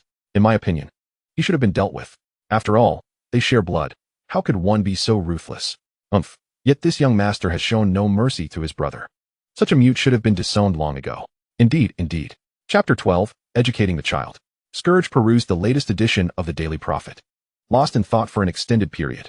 Finally, he gently set the newspaper aside and picked up the diary. The pages of the diary had begun to yellow, with only the name Tom Riddle inscribed on the first page. Scourge traced the letters with his fingers, then reached for the portrait beside him. For reasons unknown, he suddenly recalled the youthful visage of Tom, still tender, yet already hinting at a future of extraordinary promise. I can't fathom how that noseless one's mind works. Perhaps I should retire for the night. Just as Scourge succumbed to a drowsy slumber, a voice echoed in his mind. Ding, special task 2 conditions triggered. Time-space leap preparation in progress. 3, 2, 1. You again? I truly am at my wit's end with you, old 6. In 1946, Austria, at the highest tower of Neumgard. Unlike last time, Scourge plummeted directly from a black hole in the sky. Before he could comprehend the situation, a figure caught him. Who is this? Greetings, my dear disciple. It's a pleasure to finally meet you. The deep, melodious voice carried a hint of amusement. Disciple me? Of course, you, Scourge Albus Grindelwald. The figure released him, allowing Scourge to stand. Stunned, Scourge stared at the disheveled old man before him. This is Gellert Grindelwald. Gellert frowned, appearing suddenly renewed. Ding, special task 2 in progress. Magic power value unsealed at 15. Task 1, become Gellert Grindelwald's disciple. Limited time of 2 days. Failure results in a deduction of 100 experience points. Success yields 1,000 points. Warning, error detected. Task 1 has been exceeded. Reward of 1,000 points and 5 magic power value unsealed. Task 2, fully master the saint. Limited time of 2 years. Scourge rejoiced upon hearing this and opened the panel. Host, Scourge Albus Grindelwald, Scourge Malfoy. Age, 13, temporarily. Magic power value, 30,100, temporarily. Potions, 100100. Dark magic, 100100. Transfiguration, 100100. Alchemy, 100100. Divination, 0100. Ancient charms, 100100. Special talent, none. Current points, 1226. Fully allocate experience points to divination. What? Are you unwilling? Gellert arched an eyebrow. It was only then that Sisk decided to recall the forgotten Gellert. No, not me. You were communicating with that thing. Watching Sisk regain his senses, Gellert nodded in understanding. Sisk was first startled, but soon remembered Gellert's remarkable skill in the soul extraction, akin to Dumbledore's. Realizing the need for mental shielding, he employed the brain closure technique. Enough. Who do you think your meager magic can protect? Sisk felt a chill run down his spine. Why only half a chill? Because earlier, Sisk had inquired with Xiao Ding whether the golden finger would be detected by someone as proficient in soul extraction as Dumbledore. Fortunately, Xiao Ding assured him that while people in this world would sense its existence, they would remain ignorant of its true nature. Moreover, their conversations would be automatically shielded, and they would not probe into Sisk's past memories. With his greatest trump card secured, Sisk still felt a pang of fear. Sisk, well, any sane person would be frightened. Right? What is there to fear? I have no idle time on my hands. Gellert shot Sisk a disdainful glare. Then why do you take me on as your pupil? Huh, I sent it to fulfill your wish. Bah, I see it's you who is enjoying this. In the next moment, Gellert unceremoniously tapped Sisk's head. Again, belittling your godfather. It's true, and now you won't even let me speak the truth. Besides, I'm practically 40 in mental age. Even if I don't look it. Young man, let us speak of serious matters. Although I am unaware of your tasks, I shall do my utmost to assist you. And I will announce to my subordinates that you are my heir, though I cannot guarantee their unwavering loyalty. Very well, saves me from going in circles. What are your conditions? I wish for you to save Al. Oh, how sentimental. Even Al. Suddenly, Sisk found himself suspended upside down in midair. You old coot. You can't play fair. You promised not to meddle with my soul. Gellert calmly sipped his water, stating that was an entirely different matter. Sisk attempted to use the universal spell termination, but found his feeble magic utterly ineffective. I was wrong, Godfather, please forgive me. After being hung upside down for a while, Sisk couldn't help but capitulate first. Gellert huffed before lifting the spell. Sisk hastily employed the levitation charm to stabilize himself. I wish you sweet rewards after enduring hardships. May your union with the godmother be fulfilling. Smooth talker. Though his words were sharp, Gellert's lips curled slightly upward. Your abilities are far too weak. I must train you for a time before revealing your identity. Were it not for the demands of the task, I would not wish to inherit your mess. In Sisk's eyes, this band of saints was a significant nuisance. Previously, when he was powerless, he had no choice but to build a faction for self-protection. Now that he has traversed time, he must again exert effort to train subordinates. Alas, let us consider it tuition for Gellert's teachings. Gellert first had Sisk spar with him, only to be astonished at Sisk's vast reservoir of knowledge that far exceeded the norm. Thus, Sisk informed him that he had already mastered all theoretical knowledge within the wizarding world. This greatly facilitated Gellert's teaching, and for the following year, Sisk found himself in a state of tumultuous training. Chapter 13, Phoenix. Aunt Vita, you have worked hard. Sisk excitedly examined his wand. It is rather tragic, for so long, Sisk had not possessed a wand of his own. Although wandless magic can catch opponents off guard in battle, its precision pales in comparison to wand-based spells. Throughout the year, Sisk had rendered countless wands unusable. Ultimately, he recalled the Middle Kingdom and finally located suitable wand materials there, prompting Vita Rosiel to hastily craft one. Gellert elegantly sipped his coffee, secretly pleased for Sisk. Sisk, your training is nearly complete. It is time to reveal your identity. Godfather, when shall we commence? Vita, sir. Messages have already been dispatched to all the prominent families. It is about time they arrive. Just as he finished speaking, shouts echoed from below the tower. Sir, let us go meet my old comrades.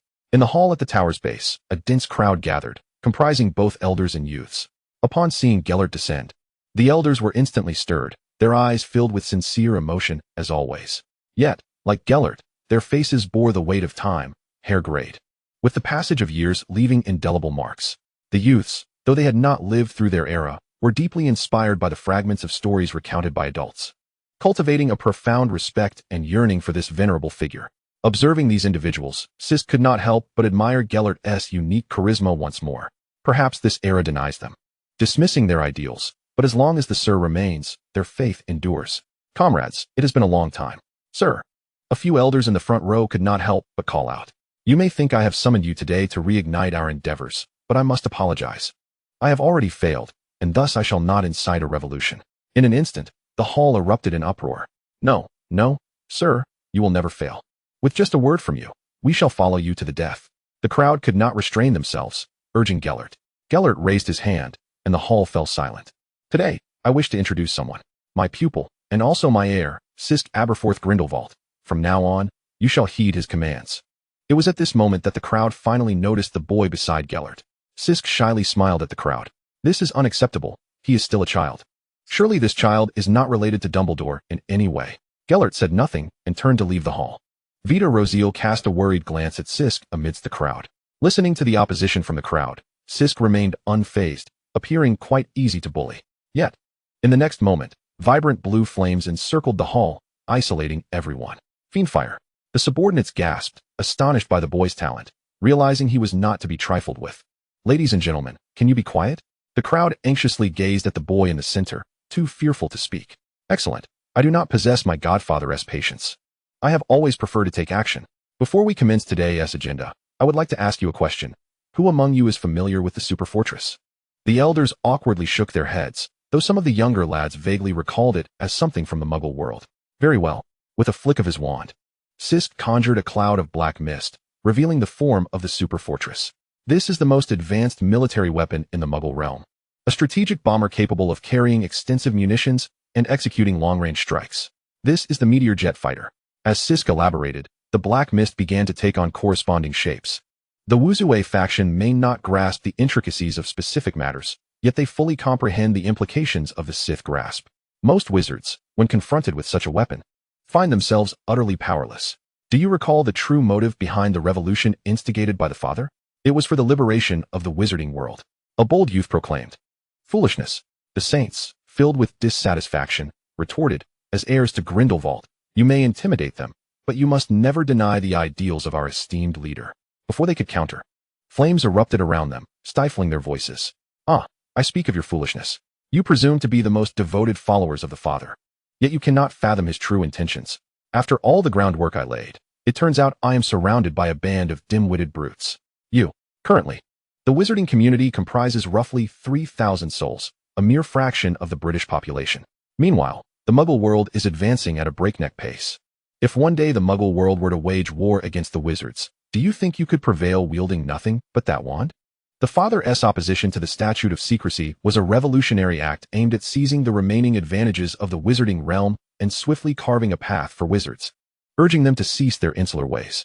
Yet you merely grasp at the superficial, which truly disappoints me regarding the Father. The saints bowed their heads in shame. Then ponder this. Why do you think your revolution will fail? The crowd was again too ashamed to raise their heads. Because your methods are flawed. While violent revolution may indeed be the swiftest approach, how many of you possess the requisite strength? The statute of secrecy has endured for how many years? And how long have you been established? Lacking firepower and historical depth, this path is ill-suited to you.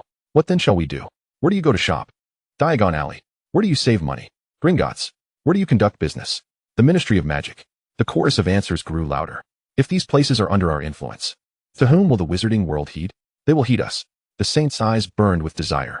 Young sir, now we understand precisely what our next steps should entail. Several family heads exclaimed excitedly. No, you do not understand. The crowd looked on in confusion. Merely seizing control of the wizarding world is insufficient. Waiting to reform it after seizing control would be far too slow. I implore you, young sir, to enlighten us. Given that muggles are developing so rapidly, we must learn from them. Our ultimate aim is to publicly acknowledge the existence of wizards to muggles and secure an advantageous position. We must begin to integrate small portions of the wizarding and muggle worlds in advance. I suggest you all read more about the muggle world. Only by maintaining a humble attitude towards learning can we truly acquire skill. But they are muggles. This pure-blood notion is truly vexing. Is your family's honor sustained solely by blood? How then have you descended to this state? Remember, everything we do is for the future of wizards. We are the vanguards of revolution, the pioneers of a new era, all for the greatest good. All for the greatest good. The crowd cheered. From this day forth, we shall be known as the Phoenix, Zysage announced with a smile. Gellert stood in the corner of the staircase, looking on with satisfaction at Zysage. Another year passed, and Zysage led the Phoenix in its significant expansion throughout France and Germany. Alas, time was short, and Zysage had merely laid the groundwork. You all shall follow my instructions. Once France and Germany are well established, we will then expand to England. Young sir, where are you headed? A few agents selected by Zysage asked with concern. That is of no concern to you. You need not seek me out. When the time comes, I shall find you myself. Very well, we shall heed your wishes. Depart now. Are you leaving? Gellert inquired. Indeed, time is of the essence. Zysage sighed with a sense of melancholy, reluctantly embracing Gellert. Father, must you still act like a child? In their 2 years together, Zysage had come to regard Gellert as another father figure. Let us go. We shall meet again. Depart. Ding. Special Task 2 has concluded. Please prepare for Temporal Leap. 3, 2, 1. Chapter 14. Gathering Power. Ding. Checking completion status of Task 2. Query complete. Task 2 has been exceeded. Original reward for Special Task 2. 30 magic points. Special Talent Future, Level 1. Exceeded reward. 5 magic points unsealed. Special Talent Death, Level 1. Open panel. Host. Zysage Malfoy, Zys Albus Grindelwald. Age, 18. Height, 178 centimeters. Weight, 62 kilograms. Race, male human. Magic points, 50100. Potions, 100100. Dark magic, 100100. Transfiguration, 100100. Alchemy, 100100. Divination, 100100. Ancient charms, 100100.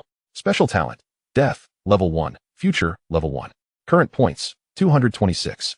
Review special talents.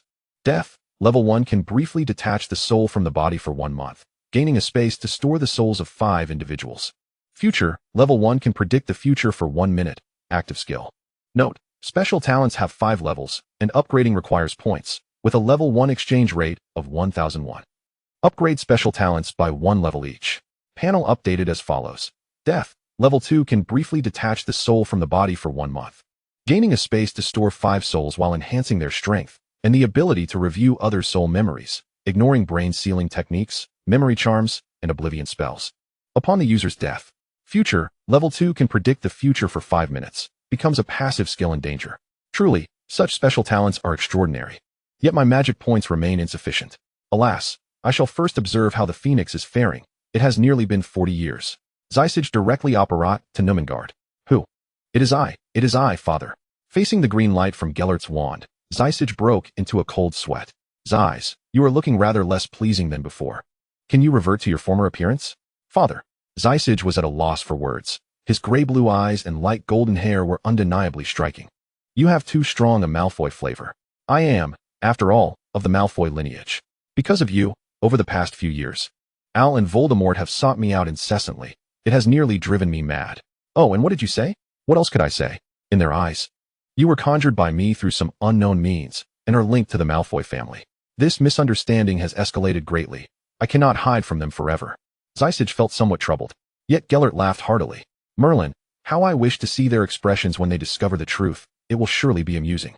Zysage chose to ignore Gellert's morbid sense of humor. How has the Phoenix fared over these years? Zys, do not be in such a rush.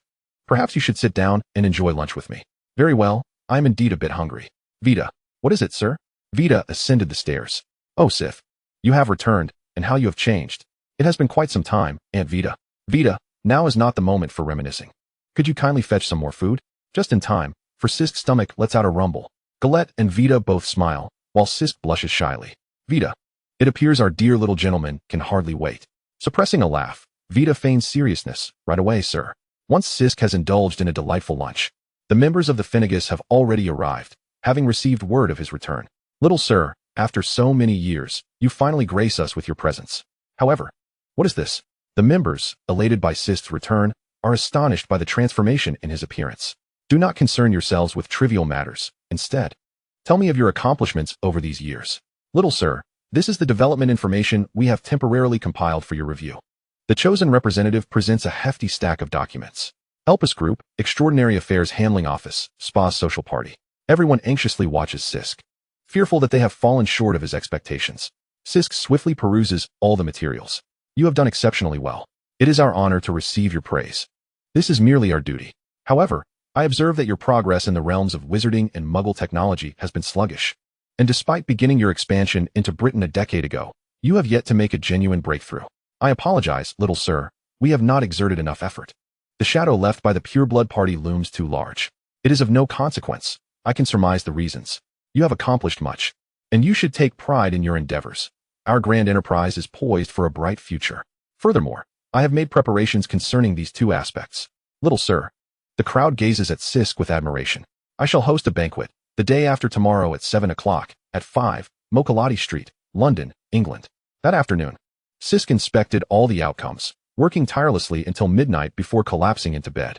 The following day, he hastily contacted the forces in Britain, informing them of the banquet. Master, all the guests have arrived. I am aware. In the room, Sisk donned a deep blue tailcoat adorned with subtle golden floral patterns at the collar, and a 9-headed phoenix of the Middle Kingdom embroidered on his left chest. Standing before a full-length mirror, he adjusted his tie with both hands. His light golden hair styled in a low ponytail cascading over his shoulder. Sisk checked his appearance one last time to ensure everything was perfect. Taking a deep breath, he smiled as he approached the center of the living room. Little sir, master. The guests fervently gazed at Sisk, calling out in unison. Sisk gently pressed his index finger to his lips. The entire living room fell silent. Sisk executed a refined, noble bow. Good evening, esteemed pioneers. I am Sisk Malfoy, also known as Sisk Albus Grindelwald. Under the guidance of Merlin, we have met, recognized one another, and gathered. This is the finest arrangement of fate. For our shared pursuits, we strive together, united as one. Reflecting on the past, we carry an unwavering determination and an indomitable spirit, gazing towards the future. We shall supplement the mountains and rivers with the minutiae of dust, and illuminate the sun and moon with the faint light of fireflies. For the greater good. Sisk raised his goblet. For the greater good. Everyone raised their goblets, echoing Sisk's proclamation. In the center of the living room, the young man slowly sipped his red wine, the lights seemingly illuminating only him, enveloped in a soft golden halo, his face adorned with a confident smile, his eyes gleaming with ambition and desire. In that moment, he appeared as a deity guiding the world. Chapter 15. Entering the main plot. Damn it, what do these purebloods intend to do? Cornelius Oswald Fudge waved his hand, shattering the cups on the table to the floor. Minister, is Grindelwald to be released? No. According to the news received, it is said that Grindelwald's protege is gathering power. Now renamed Finnegas. Humph, that fool believes he can be reborn. Minister, should we what? You worthless lot cannot even uncover this man's name. Fudge hurled the documents at his subordinate. Then, should we seek out Dumbledore? At this, Fudge's anger intensified, and he kicked his subordinate several times. Are you insinuating that I am useless? Minister, I apologize. Get back to investigating. That evening, Sisk learned of the matter. After reading the letter, he casually burned it. The flickering flames accentuated the derision on Sisk's face. Fudge truly is a waste, merely occupying a position without contributing anything. However, I cannot eliminate him just yet. I still await the opportunity he will create for me to infiltrate Hogwarts. 5 years later, King's Cross Station, London, England. A timid boy approached the station attendant. Excuse me, Sir, could you tell me where platform 9 3/4 is? Scram, scram, scram. How many pranksters are we going to have? This is getting ridiculous. The attendant's harsh tone made the boy tremble, instinctively taking a step back, only to bump into someone behind him. Ouch. My apologies, sir. Are you all right? Harry looked fearfully at the person before him. The man had short red hair, with one eye gray and the other blue, strikingly expressive, though his appearance was rather unremarkable. It's quite all right, little brother. I heard you were searching for a platform called 9 3/4. While I am unsure of its location, I believe you might inquire with those wearing robes like yours. The man pointed to a crowd of individuals behind Harry, many of whom were clad in robes. Thank you for your suggestion, sir. Harry's eyes sparkled with excitement as he expressed his gratitude and hurried towards the group. Mommy, Daddy, I don't want to leave you. Draco whined adorably, holding onto both parents' hands. Draco, where is your dignity as the heir of the Malfoy family? Lucius chastised sternly. Sweetheart, just relax. You must study diligently at school, and if anything arises, write to your father and mother, Narcissa soothed, squatting down to stroke Draco's cheek. Excuse me, do you know where platform 9 3/4 is? After observing for a while, Harry noted the warmth of the family's interaction and mustered the courage to approach them. Lucius, initially put off by the boy's shabby robes, soon noticed the lightning-shaped mark on his forehead. Are you Harry Potter? Sir, do you know me? So you are the boy who lived. I am Draco Malfoy, a pure-blood wizard. Draco eagerly assessed Harry from head to toe. Harry felt uncomfortable under such scrutiny, but managed to respond. Hello, Draco. Do you have a broomstick? Do you like Quidditch? Draco continued to inquire. Lucius and Narcissa did not interrupt. They were pleased to see the two young wizards engaging. Harry shook his head. No? Oh, then you should learn more about it. My father is quite influential. He has many friends in the Ministry of Magic, and perhaps you could come play at my house someday. Harry, taken aback, responded, Really? Certainly. I believe we shall become good friends. The term friend holds immense value for Harry, for he has never had a companion throughout his life. Harry gazed at Draco with a touch of emotion and earnestly said, Thank you, Draco. Observing Harry's earnest demeanor, Draco shyly scratched the back of his head. Humph. You seem quite pleased to befriend me. Rest assured, I shall look after you from now on. Children, I believe it is time for you to head to the platform. Narcissa gently reminded the two chatting young wizards. I understand, Mother. Harry, come quickly. Draco took the luggage from his father's hand, grasping Harry's hand with the other as they made their way through the wall. Harry, feeling trepidation, shut his eyes tightly, letting Draco guide him forward.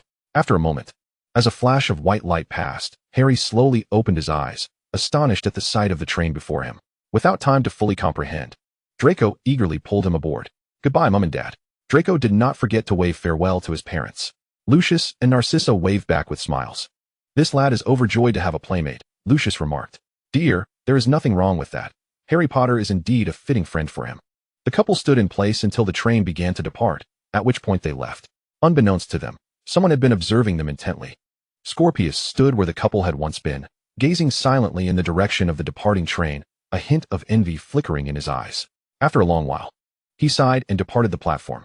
Dumbledore, this time I have allowed Harry Potter to forge a friendship with the Malfoy family. Will you deliberately intervene?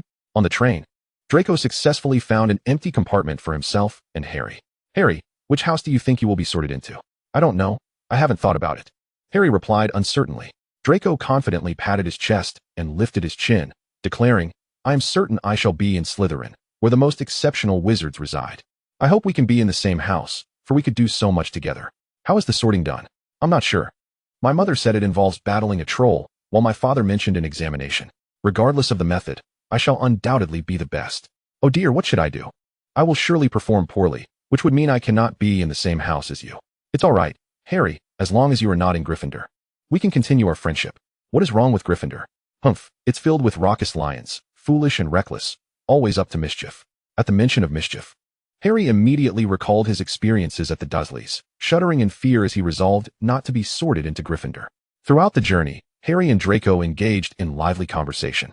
If not for the events that transpired, this would have been an exceptionally delightful trip. Be careful as you board, young wizards, Hagrid cautioned, holding a lantern. Each new student carefully stepped into the small boats. Be cautious, Harry.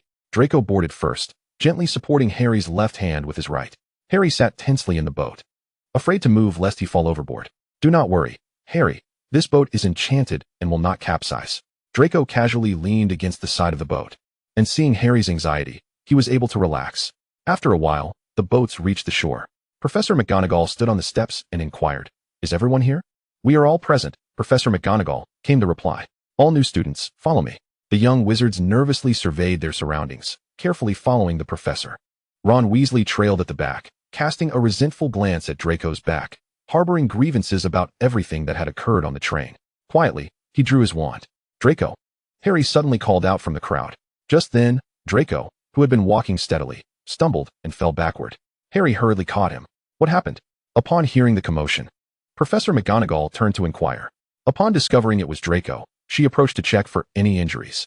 Fortunately, there was no serious harm. Draco had merely scraped his ankle. "Draco, remember to be careful as you walk." "Professor, someone used magic against me," Draco exclaimed angrily. "I demand that this individual be punished severely, or I shall inform my father." Professor McGonagall, upon hearing this, was equally incensed. Such atrocious behavior occurring before the sorting ceremony was unacceptable. Whoever did this should come forward at once. The surrounding students exchanged doubtful glances, silence enveloping the space. Professor McGonagall frowned in disappointment. Did anyone witness what transpired? The silence persisted. At that moment, Neville Longbottom cautiously spoke up. "Professor, I saw Ron Weasley, sneakingly brandishing his wand." "Ron Weasley, was it you who did this?" Ron appeared somewhat guilty, his gaze evading the professor's, yet he stubbornly denied it. "That does not prove I did anything."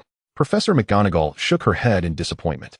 Ron's obvious guilt was unmistakable to anyone. "Ron Weasley, I cannot believe you would act in such a manner towards a fellow student. I shall write to your mother to inform her of this. As for your punishment, I will leave that to Headmaster Dumbledore to decide. Now, everyone, continue following me." At this moment, Ron felt a chill run down his spine, the weight of the surrounding gazes making him feel utterly exposed, regretting his earlier impulsiveness. "Humph, Ron Weasley.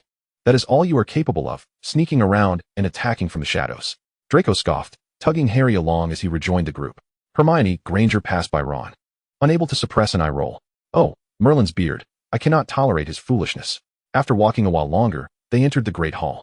The young wizards were immediately captivated by the decorations, whispering excitedly among themselves. "Silence." The young wizards quickly fell silent. "We shall now proceed with the sorting ceremony. Please come forward when your name is called." Professor McGonagall retrieved the register. "Hannah Abbott, Draco Malfoy." Draco rose gracefully, striding to the front, slightly disdainful as he donned the sorting hat. "Everything is going smoothly. If only it weren't so clumsy." "Ah, a Malfoy, without a doubt, Slytherin." Draco held his head high with pride as he made his way to the Slytherin table. "Harry Potter." Upon hearing his name, Harry nervously walked forward and placed the hat upon his head. He heard a faint voice whisper, "Difficult, very difficult. It requires great courage. I see that. Your mind is quite capable." "Oh my, yes, and there is a strong desire to prove yourself. How intriguing. Where shall I place you?"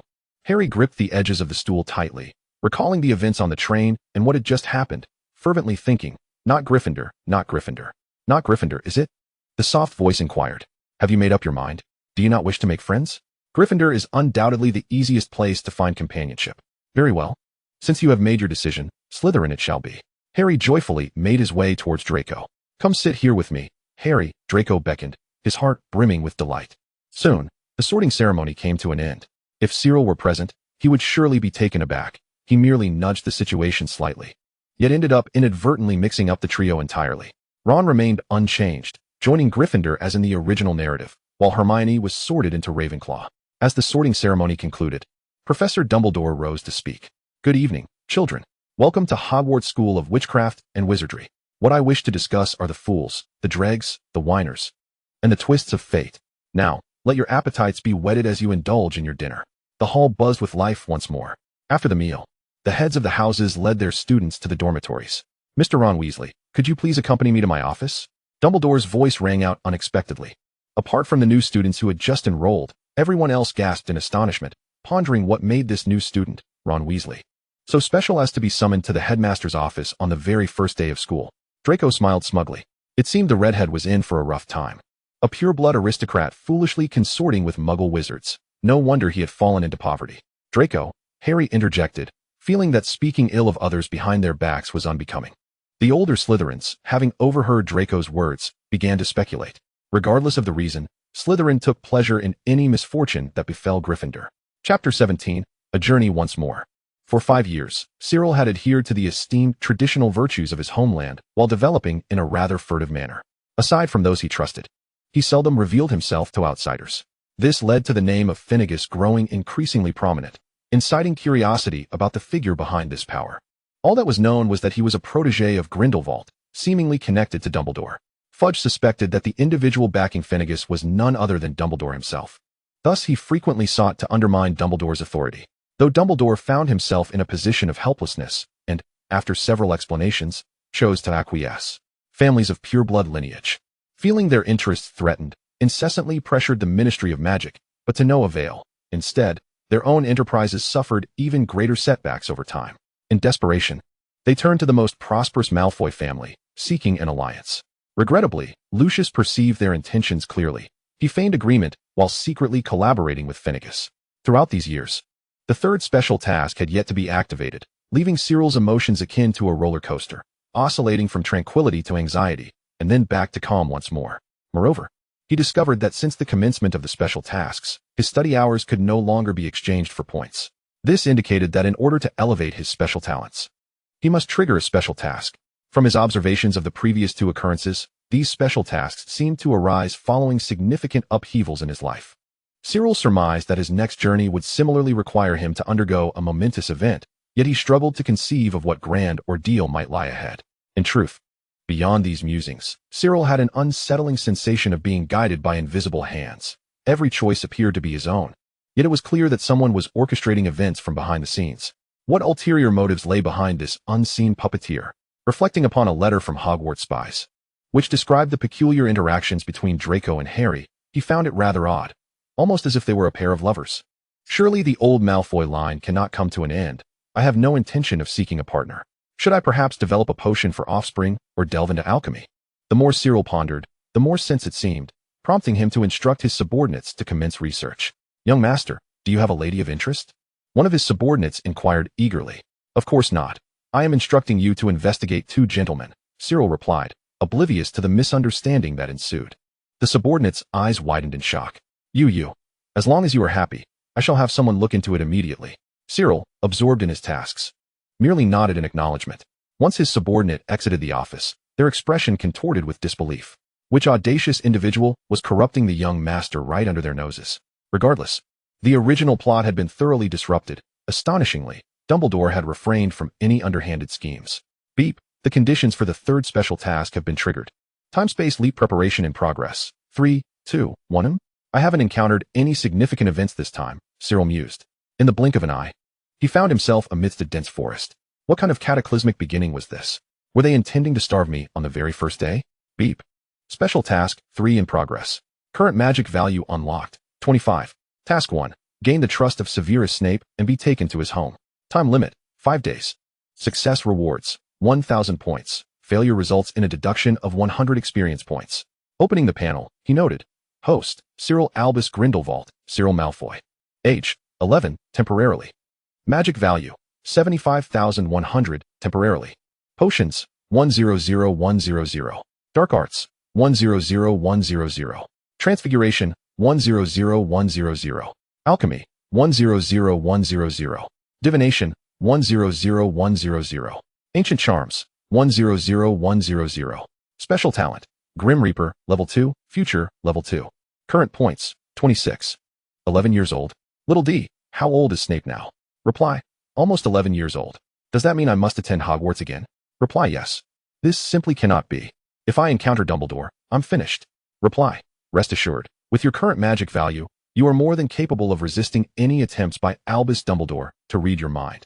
Cyril fell into contemplation, silent for a moment. Little D, are the materials for the revulsion potion available in this forest? Reply, the host is highly proficient in transfiguration, and the duration is considerable, making the likelihood of being discovered quite low.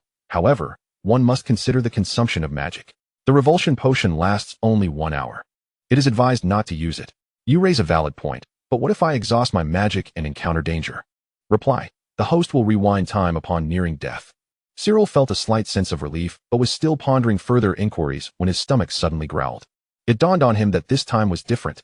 He was not traversing during the night while asleep, hence he naturally felt hunger.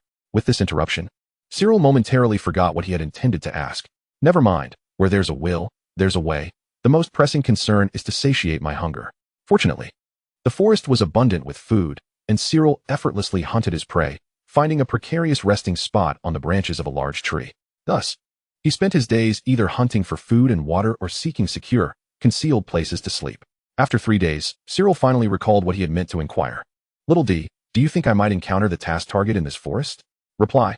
At 5 o'clock, 10 kilometers away, the task target has appeared. What? 10 kilometers away? Cyril employed magic, fearing that if he delayed, the task target might flee. As he approached within 100 meters, he halted and cast Transfiguration upon himself. Adopting a familiar appearance, short red hair, one gray and one blue eye, though he deliberately altered his features to resemble Dumbledore by a significant margin. Ah, my dear godmother. Your little darling has arrived. How utterly shameless. Scourgify has marred my shins and arms, and I find myself quite filthy from these past few days of primitive living. Yet I need not address it. Once everything was in order, I leaned against a tree stump, waiting patiently for a stroke of luck. Before long, a rustling emanated from the nearby thicket, only to be followed by an unsettling silence, as if the sound had been but an illusion. Lowering my head, a hint of mirth flickered in my eyes. Oh dear, how careless of me. Now that I am injured, what shall I do in the future? Surely, I shan't perish in this forest. With that thought, I burst into tears. However, I wept for quite some time without the arrival of Severus. A sense of unease crept over me, prompting me to probe with magic, only to discover there was no one in the thicket. Severus had long since departed. Above me, it seemed a black crow appeared, trailing a series of ellipses. Thankfully, no one else was privy to my shameful folly. That little brat possesses quite the alertness. Little ding. Why would Severus come here? Response. Severus Snape's parents argue daily. He seeks refuge in the forest to escape home. Very well, I shall continue my performance tomorrow. I refuse to believe that this child will not fall for it. Chapter 18. A play within a play, a spy within a spy.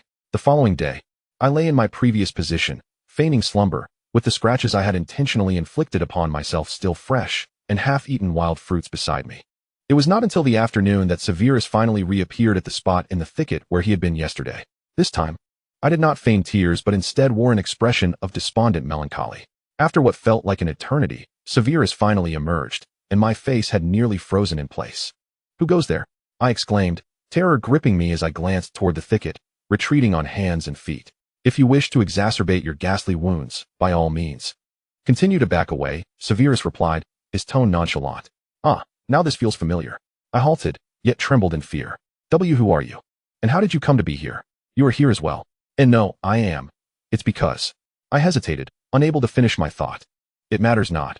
I am either the pitiful victim of family bullying or a despised burden. At his words, I choked back a sob, tears silently streaming down my face. Get up, come with me. Where are you taking me? I questioned skeptically. To sell you. Severus. Is this even human speech? Hurry up. You have no value. What are you afraid of? Severus, growing impatient, seized my arm and half dragged me out of the forest. After a short distance, houses began to emerge before us. Severus led me into a narrow alleyway, where the dim, confusing shadows were occasionally pierced by chilling winds. My fear intensified. Let go of me. Where are you taking me? I struggled to break free from Severus's grip, disregarding the reopening of my wounds as I sprinted toward the main street. Severus clicked his tongue in annoyance, quickly catching up to me and tackling me to the ground. Please, just let me go. I swear I know nothing. I can't do anything. I screamed desperately, thrashing with all my might. Severus, cold and indifferent, shoved a rag into my mouth, pinning both my wrists with one hand as he hoisted me off the ground, the other hand gripping my throat. Be quiet. Do not think that I would hesitate to harm you here, for you must know that no one will come. Observing my reddened eyes and pale lips, Severus softened his tone. If you behave, I shall not harm you. I nodded vigorously. Yet, Severus merely released his grip on my throat. You walk in front. Trembling, I turned and began to move forward slowly. Faster. Daring not to resist, I quickened my pace. At the end of the alley stood yet another house. Go inside. I obediently complied. Upstairs, following Severus's instructions, I arrived in a small attic room on the top floor. Though modest, it was well kept, revealing the owner's penchant for cleanliness. At last, Severus released my arm. Sit on the bed. Feeling uneasy, I sought a chair. There are none. Surely, Severus does not possess mind-reading abilities? I hope you will utilize that foolish brain of yours. Severus produced a vial containing a viscous green liquid. I instinctively recoiled. Do not move. In an instant, the liquid was applied to my wounds, and the bleeding ceased almost immediately. I gazed in astonishment at the healing injury. I apologize, I misjudged you. Ashamed, I lowered my head. Stay here and do not venture outside. Otherwise, I cannot guarantee your safety. I will heed your words. Severus nodded in satisfaction, then, as if struck by a thought, smiled faintly. Rest assured, I shall not do anything to you. At that moment, the sound of a door opening echoed from downstairs. Severus furrowed his brow and concealed my bewildered form beneath the bed. Stay hidden. Soon, the sound of approaching footsteps was heard, and a woman entered the room, tossing several pieces of bread and a bottle of milk inside without a glance, before hurriedly exiting. Severus, unfazed, closed the door. Come out. I stared at the bread, my eyes gleaming with anticipation. Eat. Severus divided a portion of bread for me. Thank you. I gratefully accepted the piece and took a bite. The dry, hard texture and bitter taste made me grimace. Severus cast a disdainful glance away. Tears welled in my eyes as I forced myself to swallow. Little ding. Has task 1 not yet been completed? Response. Task 1 remains unfinished. Additionally, the host is reminded that there is but 1 day remaining. Is that so? I knew Severus could not possibly trust me so quickly. This little brat is merely playing me. After dinner, Severus and I sat in silence, our gazes locked. That person earlier, she is your mother. I pondered for a moment, unsure of what to say. An awkward silence enveloped us. Your name? Severus suddenly inquired, catching me off guard. I am called Albus Cygnus Severus Snape. You may call me SCY. And you? I am Severus Snape. May I call you Sev? As you wish. But tonight you shall sleep on the floor. Severus pulled me up, claiming the bed for himself. I gazed at the bare floor, timidly asking, is there a carpet? Or perhaps a thick blanket? Severus closed his eyes and remained silent. I understood this to mean there was none. Alas, I shall have to make do. I hope to awaken without a stiff neck tomorrow. Little ding. How many days until Severus turns 11? Response. Tomorrow. Tomorrow. You truly are something else, little ding. Always raising the stakes for me. I began contemplating strategies for the morrow, and before I knew it, sleep overtook me.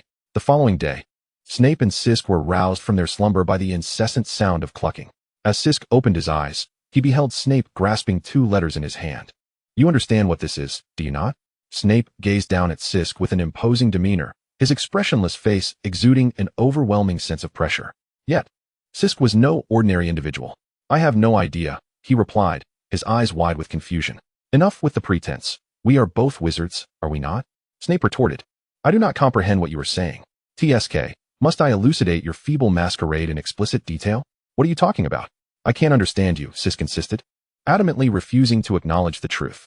That forest is devoid of ferocious beasts. Ordinary animals and branches cannot inflict such sharp wounds. It is evident that you approached me with intent. Everyone in the vicinity is aware of my family's circumstances, and based on your inquiries and expressions last night, it is clear that you possess little understanding of my lineage. The fabric of your attire suggests a life of affluence, indicating a family of considerable standing. You should not be ignorant of my mother's fate. However, not only are you unaware, but you also find yourself lost in the forest, which implies that your family has encountered significant troubles, compelling you to seek assistance through me. Am I correct in my assumptions, Sisk Albus Grindelwald? Sisk listened, astonished, as Snape expounded his analysis. How astute he is. Can he truly be just a child? Perhaps I have indeed underestimated him. After all, Draco is quite easily deceived. In that case, Sisk conceded, I shall cease my charade. You are correct. Matters are indeed as you surmise. But how do you know my true name? It was written in the letter, Snape replied. Sisk found himself rendered speechless, a mixture of disbelief and incredulity washing over him. Undeniably, you are Albus Dumbledore S. Grindelwald. Perhaps you might enlighten me as to your intentions. I may yet be able to assist you. Is that so? I do not trust you. You possess no alternatives. Do you? Otherwise, you would not have gone to such lengths to gain my trust. Sisk remained silent for a protracted moment. Very well, I shall divulge my tale. Our family lineage grants us the ability to glimpse fragments of the future, and I have seen you as the beacon of hope for our family's resurgence. Given your foresight, how did your family find itself in such dire straits? Snape pointedly queried, exposing a flaw in Sisk's narrative. Humph, the fish is on the hook. Chapter 19. Do you believe it? Sisk's complexion paled, and he offered a self-deprecating smile. Indeed, I possess such talents, yet here I am, reduced to this wretched state. He turned to Snape and continued, your deductions are not entirely accurate. In truth, my family has long since fallen from grace. For years, I have been under the care of my father's former subordinates. I have only seen my father a handful of times during my childhood. His current whereabouts are unknown to me. As for my mother, I have never laid eyes upon her. I was merely informed that she resides at Hogwarts. A month ago, a group of wizards suddenly attacked my home, and I fled under the protection of my servants. Yet, I was relentlessly pursued, and a week ago, my last servant succumbed to blood loss. I too was injured and was rescued by a muggle, who allowed me to hide in his home and confided my plight to him. Unexpectedly, he deliberately attracted those hunting me, but fortunately, I sensed his treachery in time and escaped while his attention was diverted. I was consumed by fear and dared not meet anyone. Thus, I wandered the forest. And the wounds you see were sustained during my flight.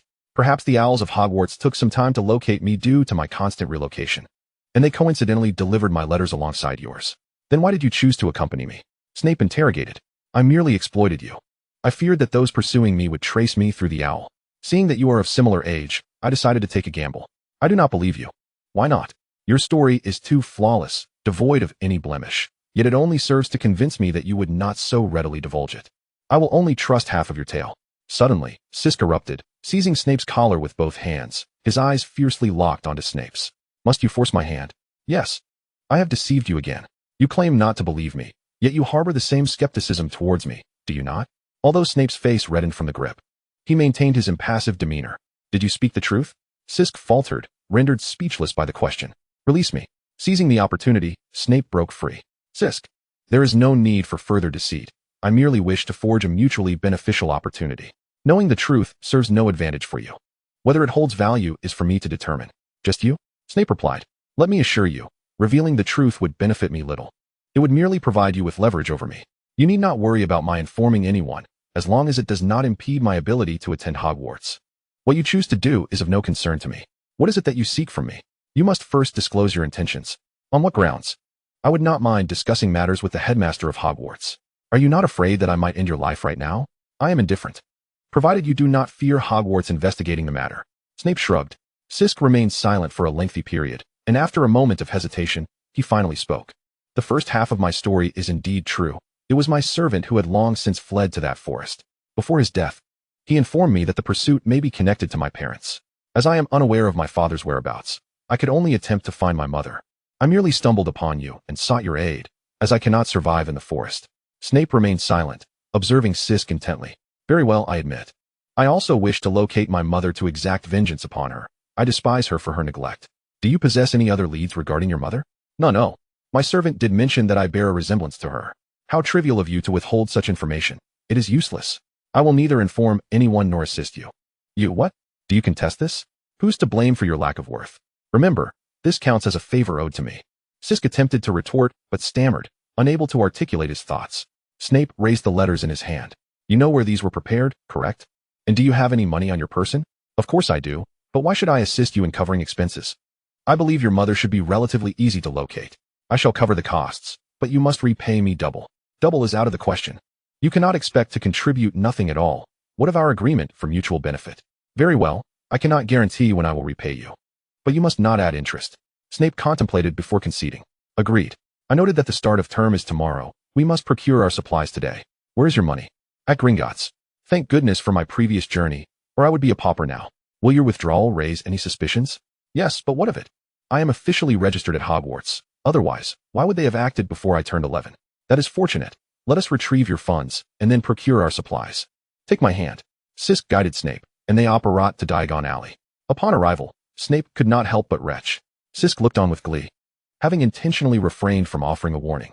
Once Snape had finished retching, he cast a cold glare at Sisk. Hasten your steps, for we have a plethora of items to procure, and time shall soon elude us. We must return shortly. No need, my mother is aware. There is no necessity to return. Thus, after a day of bustling about, they finally completed their shopping and spent the night at the Shattered Cauldron pub. Naturally, SYSG did not acquire a wand, for it had traversed with him through the realms. Ding. Task 1 completed. Reward, 1,000 points. Task 2. Inflict significant damage upon the Death Eaters. Time limit, 6 months. Open the panel. Host, Sis Albus Grindelwald, Sis Malfoy. Age, 11, temporarily. Magical power, 75,100, temporarily. Potions, 100100. Dark Arts, 100100. Transfiguration, 100100. Alchemy, 100100. Divination, 100100. Ancient Charms, 100100. Special Talents, Grim Reaper, Level 2, Future, Level 2. Current points, 1026. 6 months is rather a brief span. It seems I am being compelled to face this challenge alone. Upgrade Special Talents. Ding. Panel updated. Grim Reaper, Level 5 can temporarily detach the soul from the body for 1 month. Control any soul for 1 day. Limit of 5 souls simultaneously. And obtain a soul space that can contain and enhance the strength of 100 souls. Future, level 5, predict the future 3 hours ahead, passive skill and danger. Guide others in choosing their future, limit of 5 individuals, permanently effective. Remaining points, 426. On the following day, SYSG arrived punctually at the platform with Severus Snape and boarded the Hogwarts Express. Upon disembarking, they smoothly entered Hogwarts. However, neither Hagrid nor Professor McGonagall seemed to react. SYSG surmised it was likely due to the abundance of new students and the dim evening light that obscured their recognition. As they entered the Great Hall, the sorting ceremony commenced with its customary solemnity. Snape immediately recognized a remarkably familiar face among the faculty. Yet it was male. We shall now proceed with the sorting ceremony. Newly admitted students, please come forth as your names are called. Igobori. As the names were recited, Professor McGonagall suddenly paused. The assembly gazed at her in perplexity. What is it, Professor McGonagall? Dumbledore inquired. Ah, Headmaster, it is nothing. McGonagall regained her composure and continued, Sis Albus Grindelwald. A collective gasp resonated throughout the hall. SYSG smirked inwardly, maintaining an air of elegance and calm as he rose from his seat, stepping forth from the throng. The crowd, upon beholding SYSG's visage, erupted in astonished exclamations, their mouths agape. Even the faculty's gazes oscillated between Dumbledore and SYSG. Dumbledore initially furrowed his brow, then regarded SYSG with surprise, ultimately breaking into an intrigued smile. SYSG donned the sorting hat. Oh, Merlin S. Beard, you bear the name Grindelwald. Why can I not perceive it? You ought to. The sorting hat attempted to declare Slytherin, yet the words eluded its grasp. Place me in Slytherin, SYSG silently urged. Very well, as you wish, Slytherin. It conceded. SYSG leisurely made his way to the Slytherin table and took his seat. Until the conclusion of the first-year feast, the audience remained in a state of bewilderment. Mr. Grindelwald, could you please visit my office? Dumbledore approached SYSG. Of course, Professor, SYSG replied, as his peers held their breath in anticipation. Ah, sis. You are quite the rascal, Dumbledore chuckled heartily. What is amiss? SYSG responded, yet Dumbledore offered no reply, simply leading SYSG away. The students and faculty exchanged bewildered glances, the realization dawning upon them. Chapter 20. Is it love or a test? Lemon sorbet. The stone gargoyle at the office entrance shifted aside, revealing a spiraling staircase that slowly ascended. SYSG followed Dumbledore into his office. Would you care for a piece of treacle tart? Thank you, but I shall pass, Professor. Upon hearing this, Dumbledore smiled. Child, while I do not mind you addressing me as such, I hope it remains a private matter. With that, Dumbledore playfully winked at SYSG. Though he may have intended to lighten the mood and lower my guard, paired with that crooked nose and creased visage, it compelled me to concoct a potion to restore his youthful appearance. After all, he had once been strikingly handsome, leaving Gellert utterly spellbound. Is our relationship so fraught that you dare not reveal it to the world? SYSG feigned hurt, striking a pose reminiscent of a lovesick maiden. Sis. Gellert and I are but remnants of the past. Humph. The matter of a breakup requires the consensus of two. Sis, you are yet to grasp this. Perhaps in time you shall. Dumbledore reminisced, a hint of sorrow crossing his features. Let us not delve into that. I have no desire to suffer the pangs of love. Dumbledore chuckled again, his gaze reminiscent of one observing an oblivious child. If, and I stress if, you were to have another chance with him, would you? SYSG wished to advocate for his godfather, yet Dumbledore interrupted him. Sis, I have outgrown such sentiments. SYSG stared at Dumbledore, taken aback. Indeed, time had never been kind. The once formidable figure, heralded as the greatest white wizard, was now nearing a century. The trials he had faced had etched deep lines upon his face, and even the most potent youth-restoring potion could not alter his mindset. Fate is inscribed from the moment of birth. Such is the case for Gellert, and for myself. Fate, you say? Then my arrival here is to defy that very destiny. Yet these thoughts remained locked within SYSG's heart, perhaps never to see the light of day. Let us change the subject. What would you like to inquire? You possess remarkable talent. Your proficiency in transfiguration is commendable. Yet, how does your current form serve you? Voldemort is relentlessly pursuing you. I am well aware of its futility. Slytherin is rife with his followers. He will likely learn of my presence here today. Will you protect your dear godson, Professor? My transformation is a precaution against being discovered. It is not merely for amusement. Hogwarts shall safeguard every student. Oh, sidestepping the critical point. How dull. What connection do you have with the Malfoy family? Such directness. None whatsoever. I shan't divulge any further. Your reticence is of no consequence. However, I advise you to formulate a rationale, for Voldemort is not as amiable as I. Let him capture me first, then we'll see. You certainly possess the confidence to back it up. I cannot discern who is more talented between you and Voldemort. Truth be told, he is more formidable. Yet who can say I am not fortunate? Well, it is nearly midnight. You should return to your quarters. Surely, you can find your way. I cannot. Who are you attempting to test here? Do not worry. Professor Slughorn is waiting outside for you. Ah, you had this planned all along. Fearing I might become the head of first years. Rest well. Professor Slughorn will escort you. Very well, Headmaster. Slughorn entered without notice, and the extent of his eavesdropping remained a mystery. Yet, his intricate gaze persistently lingered upon Slytherin. Upon arriving at the Slytherin dormitory, a profound silence enveloped the space. Professor Slughorn escorted Slytherin to a room, fortunate enough to find it unoccupied, save for Slytherin himself. Your chamber is here. I shall take my leave unless there is something else, he stated. Thank you for your assistance, Professor. After completing his ablutions, Slytherin wearily reclined upon his bed, swiftly succumbing to slumber. In stark contrast, Voldemort received word from his minions. Slytherin, after all these years, you have finally found the courage to reveal yourself, Voldemort mused, grinding his back molars in disbelief. Little did I know that your name, age, and appearance were all fabrications, misleading me for so long. But fret not. Once I capture you, we shall settle the score. He instructed, disseminate the order. Let our clandestine operatives within Hogwarts ensure the capture of Slytherin Albus Grindelwald. Yes, my lord. Chapter 21. Death. The following morning, wizards convened in the hall for breakfast. Slytherin sat adjacent to Snape, quietly partaking of his meal.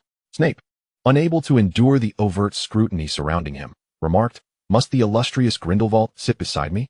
But you are the only one I know, Slytherin replied. If you wish. Many would be eager to befriend you. Jealous are we? Snape, feeling greasy, disdainfully relocated to the farthest corner from Slytherin. Unperturbed, Slytherin continued his breakfast. Suddenly, a girl took the seat previously occupied by Snape. Hello, I am Emily Sophia Brownie. You may call me Emily. Can we be friends? With exquisite features. She found herself encircled by several admiring boys. Perhaps confident in her allure, she boldly made her request. I'm afraid I have no interest in friendship, Slytherin replied. Emily forced a smile, awkwardly. Brownie, do you think everyone is as superficial as your followers?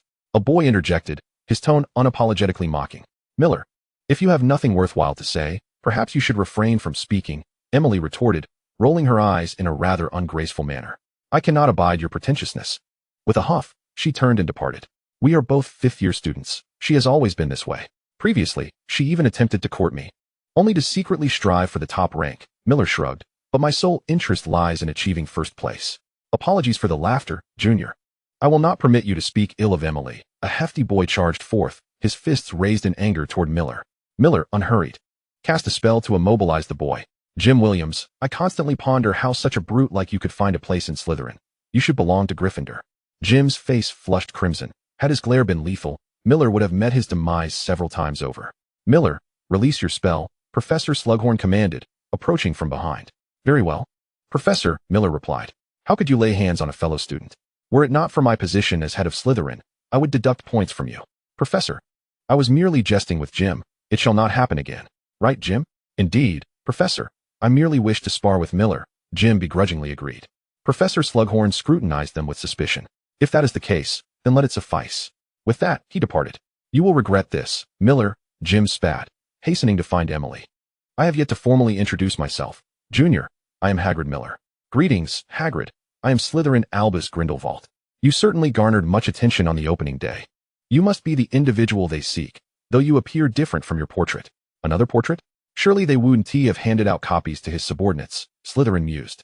Indeed, it is quite possible. Although unaware of your grievances with him, do exercise caution around Brownie. Her family was among the earliest to pledge allegiance to that individual. Slytherin was taken aback by Hagrid's unexpected kindness. Thank you. I shall remain vigilant. Now, do hurry to class and prepare. If memory serves, your first lesson is Transfiguration. Ascend the staircase at the end of the left corridor to the third floor, and the classroom will be straight ahead, Hagrid directed, pointing left. I must be off. Perhaps we shall converse again. With that, he hurried away. Slytherin watched his retreating figure, a knowing smile gracing his lips. How intriguing. In Transfiguration class, Professor McGonagall patiently elucidated the intricacies of the art. Having mastered the material long ago, Slytherin found himself ensnared in ennui. Grindelwald, why do you not pay attention? Have you already mastered the subject? McGonagall queried, approaching Slytherin's side. Then please, demonstrate for the class. In a flash, the silver needle upon the desk transformed into a vibrant bouquet of red roses. Slytherin extended the floral arrangement toward Professor McGonagall. Dear Professor McGonagall, forgive my rudeness. Your presence evokes thoughts of these luscious red roses. This bouquet is for you. I implore your forgiveness for my inattentiveness. Professor McGonagall accepted the roses with delight. Merlin, your transfiguration skills are quite impressive, surpassing the material I intended to cover. I shall award Slytherin 10 points. However, I still hope you will take the class seriously and perhaps assist your fellow students. At her words, the classroom erupted with envious glances. The next class was flying, conducted alongside Gryffindor. Professor Finnegan distributed tattered brooms to each young wizard. Truth be told, Slytherin felt hesitant to mount one. After a series of spell attempts, Professor Finnegan instructed the students to practice. Everyone, follow my commands. 3, 2, 1, lift off. Numerous young wizards soared into the sky atop their brooms. One could not deny Gryffindor's natural talent in flying. However, they still paled in comparison to Slytherin. At that moment, a Gryffindor student, after several attempts, finally managed to lift off, albeit trembling. However, his fear of heights caused him to forget how to control the broom, resulting in chaotic zigzagging through the air. Coincidentally, Slytherin had his back to the Gryffindor student. He heard a collective gasp, turned to assess the commotion, and in the next instant, was struck by an unidentified object. With a resounding crash, Slytherin landed heavily on the ground. Professor Finnegan rushed over to assess the situation. Thankfully, Slytherin was no ordinary first-year student. He managed to cast a cushioning charm just before impact, preventing severe injury. I will take him to the infirmary. Everyone else, remain where you are, Professor Finnegan ordered, lifting Slytherin and departing hastily. In the infirmary, Madame Pomfrey tended to Slytherin with meticulous care. Oh, my poor child, you have suffered greatly. She delicately applied potions and presented him with a vial. Drink this, it will ease your discomfort. Slytherin, suspecting it to be a growth enhancer, consumed the potion. Shortly thereafter, he began to feel dizzy. Madame Pomfrey, what is this? Oh, this is entirely normal.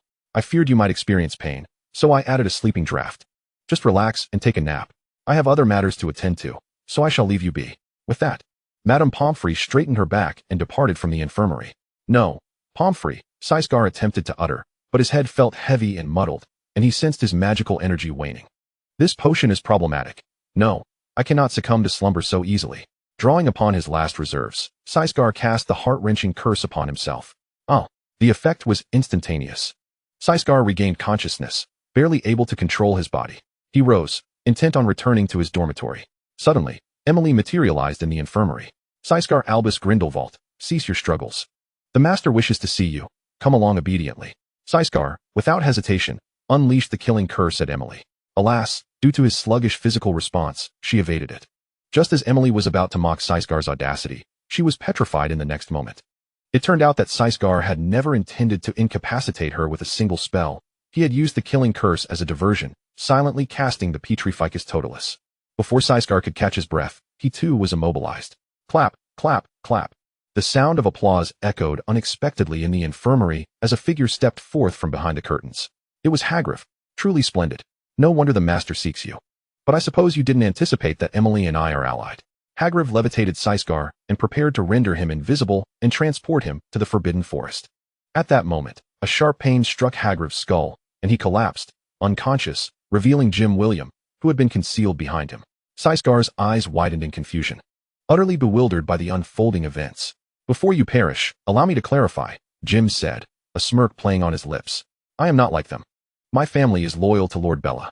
Lord Bella does not permit anyone to influence that master's emotions so easily. Hence I was dispatched to eliminate you amidst the chaos. That concludes my explanation. Farewell. Sisgar's final sight was a flash of green light hurtling towards him. Professor, I was merely jesting with Jim. I assure you it shall not happen again. Right, Jim? Time remained in the morning, the setting still in the Great Hall. Sisgar's unique talent activated, granting him a glimpse of the events that would transpire over the next 3 hours. Although he experienced those 3 hours in his mind as a mere observer, to outsiders, he appeared to be lost in thought for only a brief moment. How intriguing. Let me see how I can further muddy the waters. Chapter 22. The perpetrator becomes the victim. Indeed, Professor, I merely wish to spar with Milrel. Jim begrudgingly echoed Milleral's words. Sir, that's not the case. It was that senior named William who intended to assault Milrel. Milrel was left with no choice but to retaliate with magic. I distinctly saw William threatening Milrel with his gaze just moments ago. Upon hearing this, Milrel turned to Sisgar.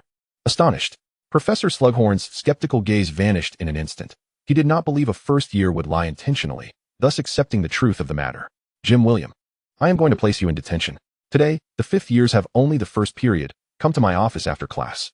As for Hagrid and Myrrell, considering your actions were in self-defense, I shall overlook your use of magic and dishonesty this time. Just remember to consult a teacher in the future. Lastly, Slytherin loses 5 points, but Mr. Grindelwald's honesty earns Slytherin 5 points back. I knew it would turn out this way. The head of Slytherin would never penalize his own house. All right, class is about to begin. You all should hurry to your classrooms, Professor Slughorn urged, glancing at the time. Very well, Professor. As Sysgar departed, he caught a glimpse of Jim's resentful glare and mischievously returned a radiant smile. Before dealing with them, I should first eliminate you, who sought to take my life. Sysgar did not disrupt the events that would soon unfold until the flying lesson when that Gryffindor student lost control once more. This time, Sysgar was prepared, having been idly observing while casting sidelong glances at the Gryffindor side. Contrary to his prophetic vision, Sysgar discovered that the student had not lost control at all. He had intentionally aimed for a collision with Sysgar.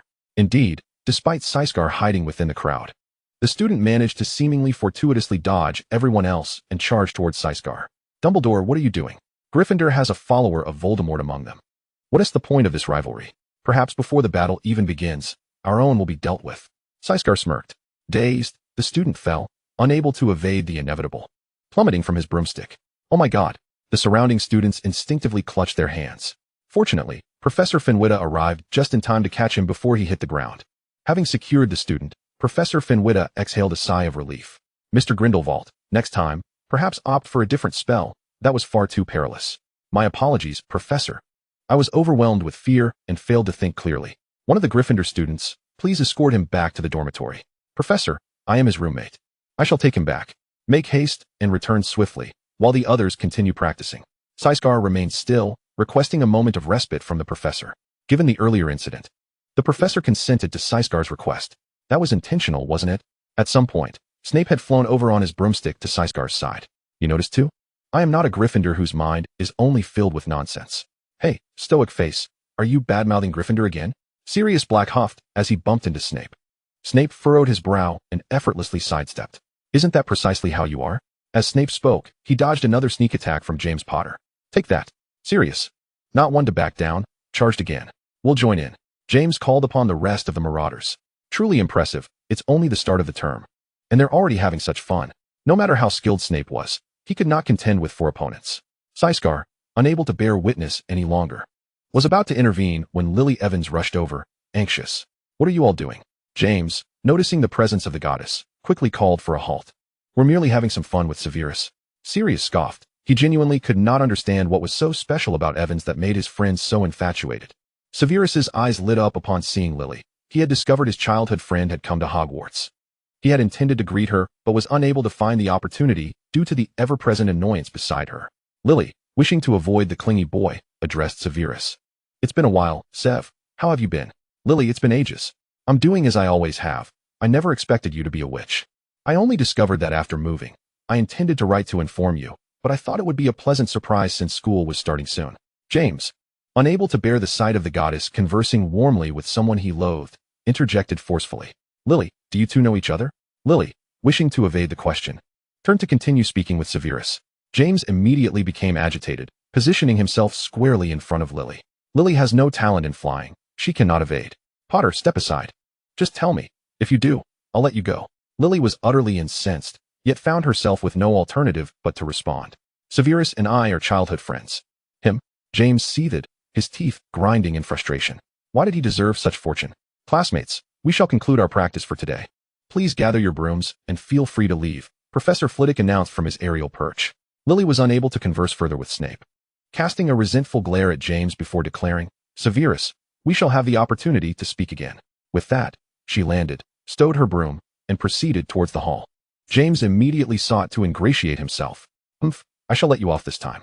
Sirius, noticing his brother's departure, lost interest in further harassing Snape and hurried after James. The other two exchanged glances, shaking their heads in resigned agreement as they followed suit. Is this your object of affection? Teased Sirius. What nonsense. Lily is my sole friend. Came the retort. How unfair. Am I not your friend? Sirius feigned wiping away tears dramatically. Forget it, Snape muttered quietly, so softly that it was barely audible unless one was as close as Sirius. What did you say? Speak up. Snape cleared his throat awkwardly. I said nothing. You should be on your way. Before Sirius could respond, Snape had already made his exit. Left behind, Sirius chuckled, but as he continued to laugh, a hint of melancholy crept into his expression. Ah, Snape, by this measure, you are my first and only friend in this life. Suddenly, Snape turned around. Are you planning to linger here and sprout? Coming right up, Sirius replied hastily, wiping his face, not wanting Snape to perceive his momentary oddity. Hurry along. Fortunately, Snape stood far enough away that he remained oblivious. Sirius caught up to Snape. I thought you fancied Evans. Snape rolled his eyes. I assumed only Gryffindors would obsess over matters of the heart. Your childhood friend is also a Gryffindor, you know. She is the exception. Double standards. Mind your own business. During lunch, that Hagrid sauntered over, seeking attention. Hey, mate, thanks for this morning. It was nothing. I merely wished to avoid deceiving the professor, Sirius replied nonchalantly. Regardless of the reason, you aided me. Ugh, so tiresome. Can't I enjoy my meal in peace? I heard you had flying lessons this morning. And a Gryffindor fell victim to your sleeping spell, and hasn't he woken up since? Is that true? Hagrid's eyes gleamed with an unusual light. Testing me? Sirius set down his fork, casting a glance at him. What does it matter if it's true or not? Of course it doesn't. I was just asking. Take your time with your meal. Hagrid, feeling the awkwardness, hastily departed. Wait, Senior, meet me by the Black Lake later. I have something to tell you. Hagrid scrutinized Sirius with suspicion, but nodded in agreement. Sirius resumed his meal, suddenly recalling something, and leaned over to whisper to Snape. Are you certain you want to do this? You shall do as I instructed. Very well. If anything goes awry, I shall bear the consequences. Naturally. After a while, Snape finished his meal and departed first. By then, the hall was nearly deserted. Sirius caught up with Emily, who was about to leave. Senior. What is it, Junior? Emily replied, surprised. I know you are affiliated with that esteemed individual, Sirius whispered. And what of it? Isn't it a given that those entering Slytherin belong to that esteemed individual? Emily answered cautiously. No, I know that esteemed individual is looking for me. I actually intend to see him. Senior Merrill mentioned that your family has allied with him, and I wish to meet him through your family. I see. Emily's expression shifted to one of understanding, her body relaxing. No problem. I can take you to see him. Do you have classes this afternoon? I do. But I must meet him now. I have something of great importance to deliver. Emily pondered for a moment, feeling that the esteemed individual should not be kept waiting. All right. Follow me. Thank you, Senior. Emily led Sirius through a maze of corridors. As they reached a staircase corner, Senior, be careful. Emily turned back, confused, only to see Hagrid pointing his wand at her. You. Emily was struck and fell to the ground. Merrill, what are you doing? Hagrid slowly approached Sirius. Emily wanted to warn Sirius to run, but she lacked the strength to speak. In the fading moments of consciousness, she vaguely heard, all for Lord Bella. Then she succumbed to a deep slumber. Sirius, you owe me another favor. Severus, are we not friends? There's no need for such formalities. That's a different matter. For you. I even sneaked into Professor Slughorn's office to pilfer the ingredients for the antidote. However, I truly did not expect you to have a penchant for collecting others' hair. Well, one must be prepared for any eventuality. Look, it has indeed come in handy. What shall we do next? Next, you needn't concern yourself. Go to my dormitory and pretend that I am with you. All right, but do take care. Don't worry about me. You know my capabilities. Sirius hoisted Emily onto his back and dashed towards the Black Lake. By the lakeside, Hagrid sat on a bench, waiting for Sirius. Senior. Hagrid looked in the direction of the voice. In the distance, he spotted Sirius running. Wait, on his back was Emily? What happened? As Senior, Sirius gasped, out of breath. Tears streaming down his face, unable to articulate further.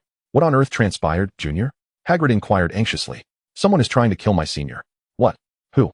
On my way to the Black Lake, around a corner, I suddenly saw my Senior collapse. I was about to check on her when I noticed another person standing on the stairs, but he did not see me. Seizing the opportunity, I immobilized him, grabbed my Senior, and ran towards the Black Lake. Did you see what the assailant looked like? Aye. Speak quickly. I think it was Senior William. I am not certain. Perhaps I mistook him. Isn't Senior William fond of my Senior? No, it must be him. Emily's prowess and mine were among the best in 5th year. Unless attacked by someone familiar, she wouldn't have fallen victim. How could it be? Why would Senior William do such a thing? I have no idea. In any case, we must go to the infirmary and have Madame Pomfrey examine Emily. All right. I shall follow your lead, Senior. I will carry Emily. Hagrid carefully lifted Emily onto his back. Let us go? As they walked, Senior, Sirius exclaimed from behind. Hagrid had yet to react when he collapsed. Cursed fate. Sirius gazed at the two fallen figures, a sinister smile creeping across his face. Clearing the traces on the ground, he cast a levitation charm and an invisibility charm on the two individuals, and with a sense of audacity, Sisk brought them into the throng of students returning to their dormitories. He unceremoniously deposited the pair into the wardrobe of Jim's dormitory, binding them with ropes. Sisk gazed upon his handiwork with satisfaction, lamenting only the absence of a camera to capture the moment. Erasing his own traces, he swiftly returned to his own quarters. Snape was seated on a stool, engrossed in a potions textbook. All done. Well, this afternoon, I shall treat you to a splendid performance. Chapter 23, The Curtain Rises. This afternoon marked a break at Hogwarts, and the young wizards, having finished their classes, busied themselves wandering around the campus. In the Slytherin common room, Sisk had his sights set on a group of fifth-year seniors standing together. Approaching them, he interrupted. "Excuse me, have any of you seen Senior William? I haven't noticed." "Did you?" "I haven't seen him either. Isn't he confined by Professor Slughorn? Perhaps he remains in the office." "That shouldn't be the case. William went to the office this morning, and historically, Slughorn only keeps him until noon at the latest. Doesn't he constantly follow Brownie? Speaking of which, I didn't see Brownie at the library today. Now that you mention it, I noticed that Meryl wasn't in the library either. That doesn't necessarily mean they're missing. Perhaps they're occupied with something else." "Detan, haven't you been in the common room all day? You haven't seen William either?" "No, he hasn't returned at all." Not in the dormitory? That is odd. I cast a charm on him this morning that gradually induces fatigue, making one particularly sleepy by the end. I had calculated the timing perfectly. Sis, he wouldn't have fallen asleep in some corner, would he? What if we can't find him in the end? The group engaged in a lively discussion, seeking out other classmates, and ultimately discovered that from noon until now, not a single person had seen the trio. "This junior looks quite familiar. I saw him at noon today." A girl scrutinized Sisk with curiosity. Sisk's heart raced, and he quickly interjected, "I too find this senior quite familiar. I exchanged a few words with Senior Merrill at noon. Perhaps you were nearby then." Upon hearing this, the girl vaguely recalled the scene of Hagrid and Sisk conversing. "I see. But why are you looking for William?" "This morning, Senior Merrill and Senior William had a conflict regarding Senior Emily. The headmaster intended to reprimand Merrill, so I thought I would explain on Merrill's behalf. I never anticipated that I would inadvertently say something foolish, leading to William being punished alone by the headmaster. I feel guilty and wish to apologize." With that, Sisk fittingly displayed a look of remorse and fear. "Junior, you needn't dwell on it so. William is rather reckless and has always been at odds with Merrill, so it's likely that William instigated this incident." Indeed. The older girls, witnessing Sisk's tearful and pitiful demeanor, were overcome with maternal instincts and couldn't help but offer comfort. "However, it has been quite a while since we last saw William. Could something have happened to him?" The seniors exchanged worried glances. At this juncture, someone proposed, "Why don't we ask Professor Slughorn?" Thus, the group made their way to the office with great fervor. Other students along the way cast curious glances, and upon learning the situation, joined the procession to uncover what was amiss. The gathering grew larger as they proceeded toward the office. Professor Slughorn was taken aback by the multitude of students arriving at his office, sensing an ominous premonition. "What brings you all here?" he inquired cautiously. "Professor, do you know where student William has gone?" "William? I saw him yawning continuously. I let him leave early for a nap before noon. But he hasn't returned to the dormitory." "How could that be? Where else could he have gone?" Professor Slughorn furrowed his brow anxiously. "Very well. I shall accompany you all to search the school." Thus, the name Jim William echoed throughout Hogwarts. After a prolonged search, even Dumbledore was stirred. He summoned all the professors to assist in the search. "Headmaster, professors, we've found him. We found William," a student shouted while running. "Where?" Professor Slughorn rushed forward, gripping the student's shoulder in a panic. "In the infirmary." "Is he injured?" Uncertain, Madame Pomfrey found him collapsed in the infirmary. Upon hearing infirmary, Sisk suddenly comprehended. Due to his interference, William had been confined, oblivious to the plans for flying class, and mistakenly assumed Sisk was lying in the infirmary. Truly, he admired William for being so fatigued, yet still persevering. Dumbledore and the professors arrived at the infirmary, where Madame Pomfrey was examining William. "How is he?" Dumbledore inquired. "Nothing to worry about. He is merely asleep." Professor Slughorn sighed in relief, thankful that no harm had befallen the student, but then found himself perplexed. "I let him return to the dormitory early to rest. Why would he come to the infirmary and fall asleep on the floor?" A flicker of insight crossed Dumbledore's gaze as he cast a sidelong glance at Sisk. Noticing Dumbledore's gaze, Sisk instinctively smiled.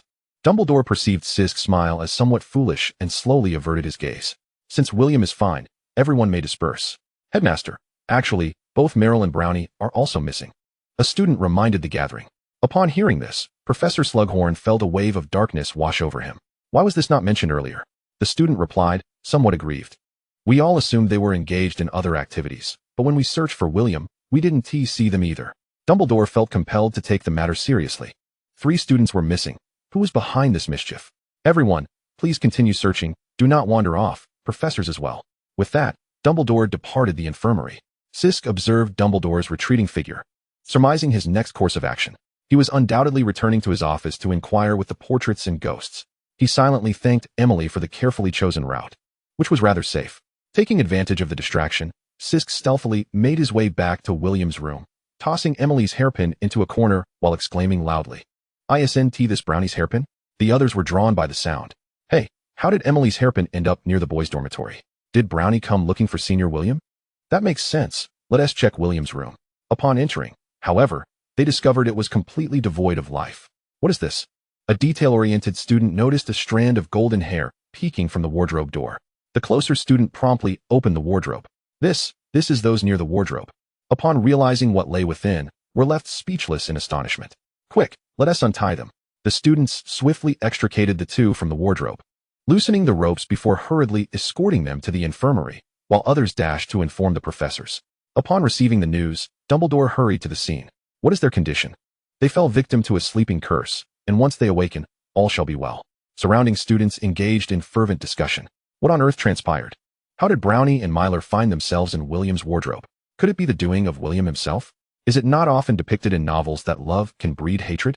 Such audacity on his part, indeed. Dumbledore, having gleaned the events of this morning from the portraits, could not help but suspect that this was a scheme orchestrated by Sisk. However, the portraits only reported that they had seen Brownie exchange a few words with Sisk before he returned to the dormitory shortly thereafter. Snape interjects. Of course. I was impersonating Sisk. As for Myler, he departed of his own accord, and William had not encountered Sisk since the morning. It was implausible for Sisk to have orchestrated such a series of events in such a brief span. Even more astonishing was the fact that the Slytherin portraits had not seen Brownie or Myler return to their dormitory, suggesting the use of an invisibility charm. No, this must be connected to Sisk. I shall endeavor to extract the truth from him. Chapter 24, Infiltration. Headmaster, it is already time for dinner. Let the students partake in their meal first. Dumbledore nodded slightly. Everyone, proceed to dinner now. After the meal, the heads of houses will escort their students back to the dormitories. No student is to leave their dormitory without permission. Despite the students' desire to linger and speculate, the stern countenance of the headmaster and professors compelled them to comply obediently. In the hall, Sisk sat in silence, equally perplexed. The Slytherins were well aware that the individuals who had encountered Sisk earlier today were the very ones who had fallen victim, prompting speculation that Sisk might bear some curse. For heaven's sake, can you not be a tad more discreet in your glances? Am I blind?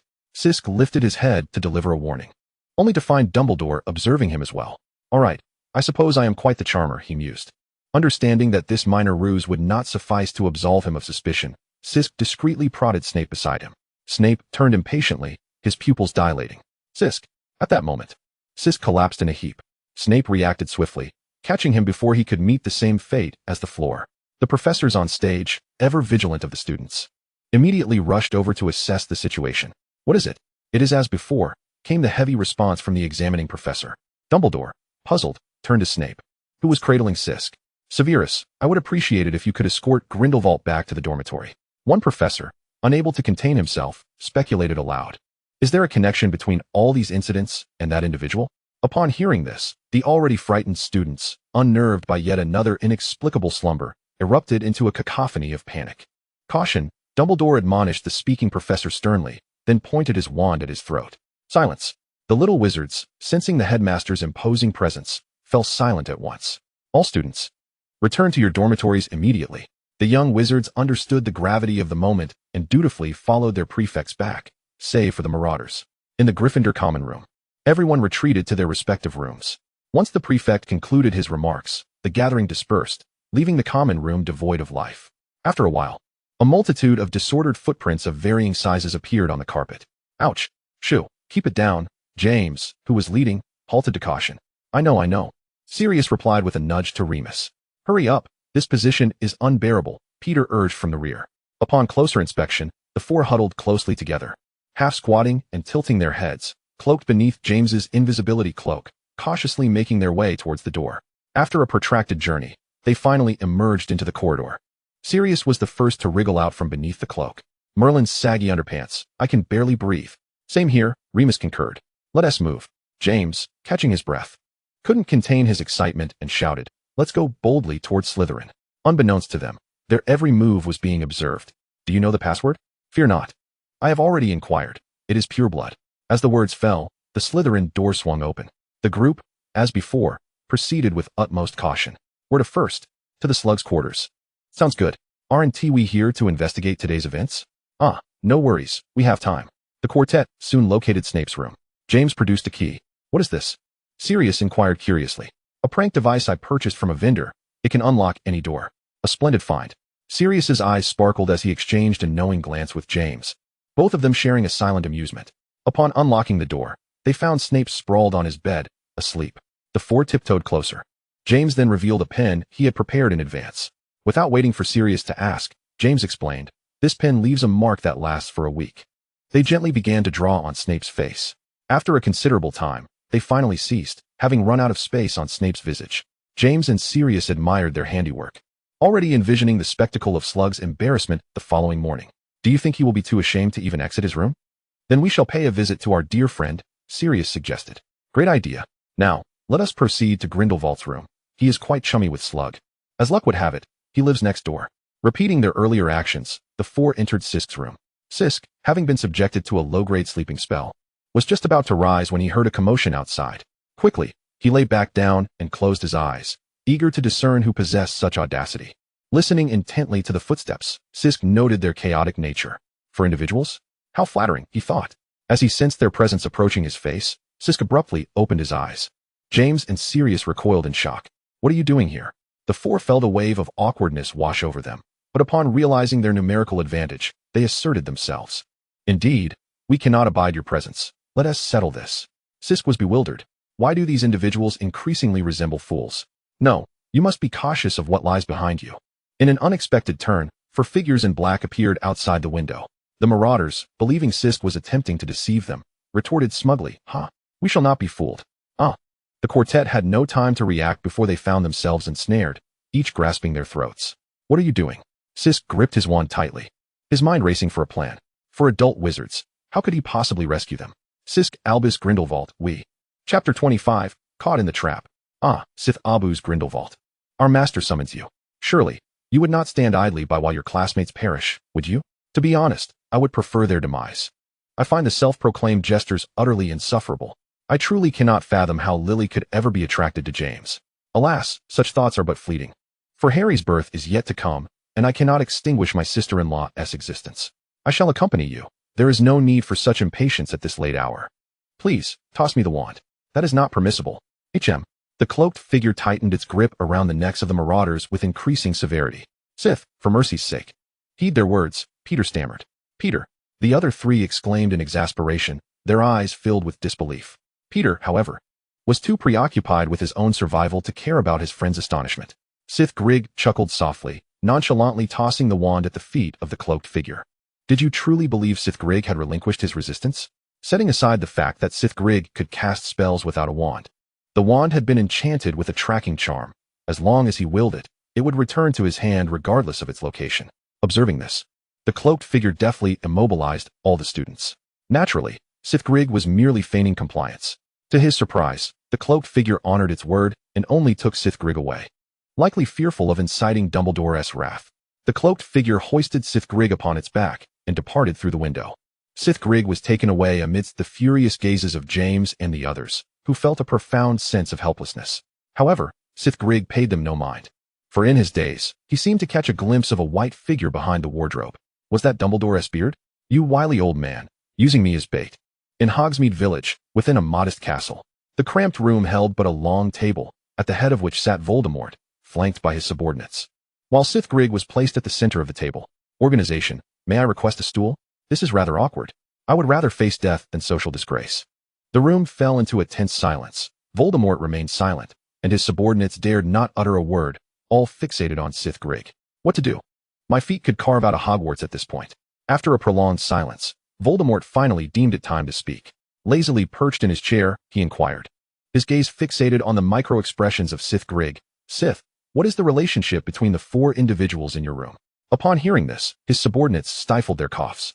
Sith Grig was at a loss for words. After all that time, this was the question he posed. Nothing of consequence. Then why were they in your room at night? They sought to prank me and sneaked in. Having not seen Tom in quite some time, Sith Grig found himself unexpectedly nostalgic for his infuriatingly handsome face, thus engaging him in patient banter. Satisfied with the answer he sought, Voldemort pointed to a subordinate in the distance. Lock him in my chamber. The subordinate's faces twisted at this command. Master, do we not need to interrogate him? Bella inquired hesitantly. Voldemort swiftly cursed her with a piercing jinx. Bella crumpled to the ground in agony, while the others regarded the scene with indifference, accustomed to their master's capriciousness. Do I need your permission to do my work? Voldemort then retrieved a collar from his spatial ring. Without a nose, what do you intend to do? Voldemort approached, intent on fastening the collar around Sith Grig's neck. Unable to bear it any longer, Sith Grig seized the opportunity, unleashing a soul-controlling spell, a unique talent of the Reaper, at the unguarded Voldemort. However, Voldemort unexpectedly pulled a subordinate in front of him to shield against the attack. Sith Grig was taken aback, yet continued, commanding the subordinate to cast the killing curse at Voldemort. But Voldemort was quick to react, countering with his own spell. The manipulated subordinate stood no chance against Voldemort, succumbing to the curse. The events unfolded in an instant, with all but Voldemort caught off guard. Sith Grig immediately attempted to disapparate away, only to find himself bound by spatial restrictions. At that moment, Voldemort's subordinates regained their composure and converged upon Sith Grig. With no alternative, Sith Grig fled throughout the castle. Fortunately, Voldemort's subordinates dared not deliver lethal blows, while Sith Grig held nothing back, unleashing his full prowess. Before long, numerous Death Eaters fell at his hands, and amidst the chaos, some even turned against each other. The feeling of invincibility was exhilarating. Although Sith Grig could only control 5 individuals at once, he could easily replace any that fell. For a time, neither side could gain the upper hand. And each time Sith Grig sought to approach the main door, he was forced to retreat. As time wore on, he sensed his magical reserves dwindling. This is dire. I cannot afford to reveal myself. Sith Grig attempted to carve a path through, only to turn and find a gathering of Death Eaters at the entrance, each wearing a malevolent smile upon seeing him. Sith Grig's lips twitched as he hastily declared, "Stop. I concede. As long as the Green Mountains remain, I need not worry about firewood. A true man knows when to bend and when to stand firm." The Death Eaters remained wary, wands at the ready, now understanding why their master placed such significance on this troublesome little figure. Voldemort cast a sleep charm, and in the final moments, Sith Grig expended his remaining magical energy to maintain his transformation, after which he fell into unconsciousness. Time passed, and Sith Grig gradually awoke. Opening his eyes, he beheld a pristine white ceiling, and beneath him lay a soft bed. Where am I? Why is this not a prison? Attempting to rise, he found himself immobile. It turned out that his limbs were bound by golden chains, accompanied by a collar that could not be ignored. Sith Grig tried to sense his magic, but, as expected, found nothing. With no success and alone in the room, he succumbed to boredom. What was Voldemort thinking? Who turned such a lovely room into a prison? I did not expect you to react this way. Voldemort's voice suddenly echoed in the room. Startled, Sith Grig had not anticipated Voldemort's presence. He turned his gaze towards the voice, but found himself unable to move. Resigned, he thought to himself, let him do as he pleases. Speak. What is it that you desire? You vanished without explanation all those years ago, and now you deny me the chance to settle the score? And so? Voldemort leaned over the bed, one hand caressing Sith Grig's face with a touch that was neither gentle nor harsh. Sith Grig instinctively turned his head away, discomfort washing over him. Voldemort's gaze darkened as he forcefully turned Sith Grig's face back toward him. Do you truly despise me so? For heaven's sake, can you not be so self-absorbed? Your hands are as cold as a corpse. Voldemort's eyes flickered momentarily, and the next moment, he deliberately slid his hands up from Sith Grig's waist to his shirt. Sith Grig, chilled to the bone, squirmed, trying to escape Voldemort's touch. Even during their time in the orphanage, Voldemort had noticed Sith Grig's peculiar aversion to temperature, and to his surprise, he had not changed one bit over the years. This revelation delighted Voldemort, who graciously released Sith Grig. So, tell me, after all these years, why have you not grown?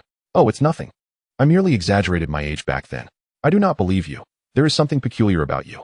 Though you currently lack the ability to wield magic, my soul-capturing spell still fails to unveil your prior memories. You must possess some unique means. This is a grave injustice. I assure you, I do not. Indeed, Sisgard harbors no such methods, for his memories are safeguarded by the protective charm of Little Ding, without any extraordinary measures employed. The Cruciatus Curse. Sisgard immediately curled up in agony, yet he resolutely sealed his lips, refusing to utter a sound. Observing Sisgard's stubborn demeanor, Voldemort contemplated intensifying the curse. But upon witnessing his pallid complexion, an inexplicable guilt washed over him, prompting him to cease the incantation. Sisgard gasped for breath, still ensnared in the throes of pain. As if he had just emerged from the depths of water, his garments drenched in cold sweat. Voldemort ascended to the bed, enfolding Sisgard in his embrace, casting healing and cleansing spells upon him.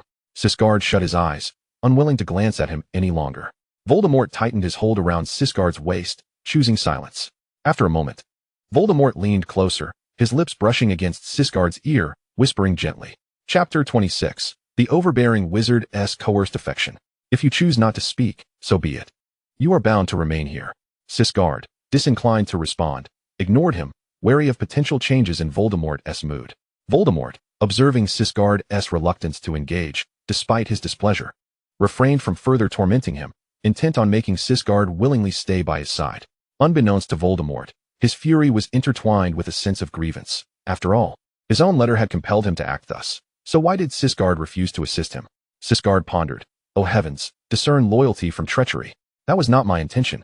I merely wished for him to devise a strategy against the purebloods, for it was he who allied with the purebloods against muggles and half-bloods. Suddenly, a knock resounded through the room. Master, Malfoy has brought the descendant of the princes. Do you wish to see him? Is he the one who inherited the potion-making talent? Then bring him in. Yes. Upon hearing the name princes, Sisgard immediately recognized who was arriving.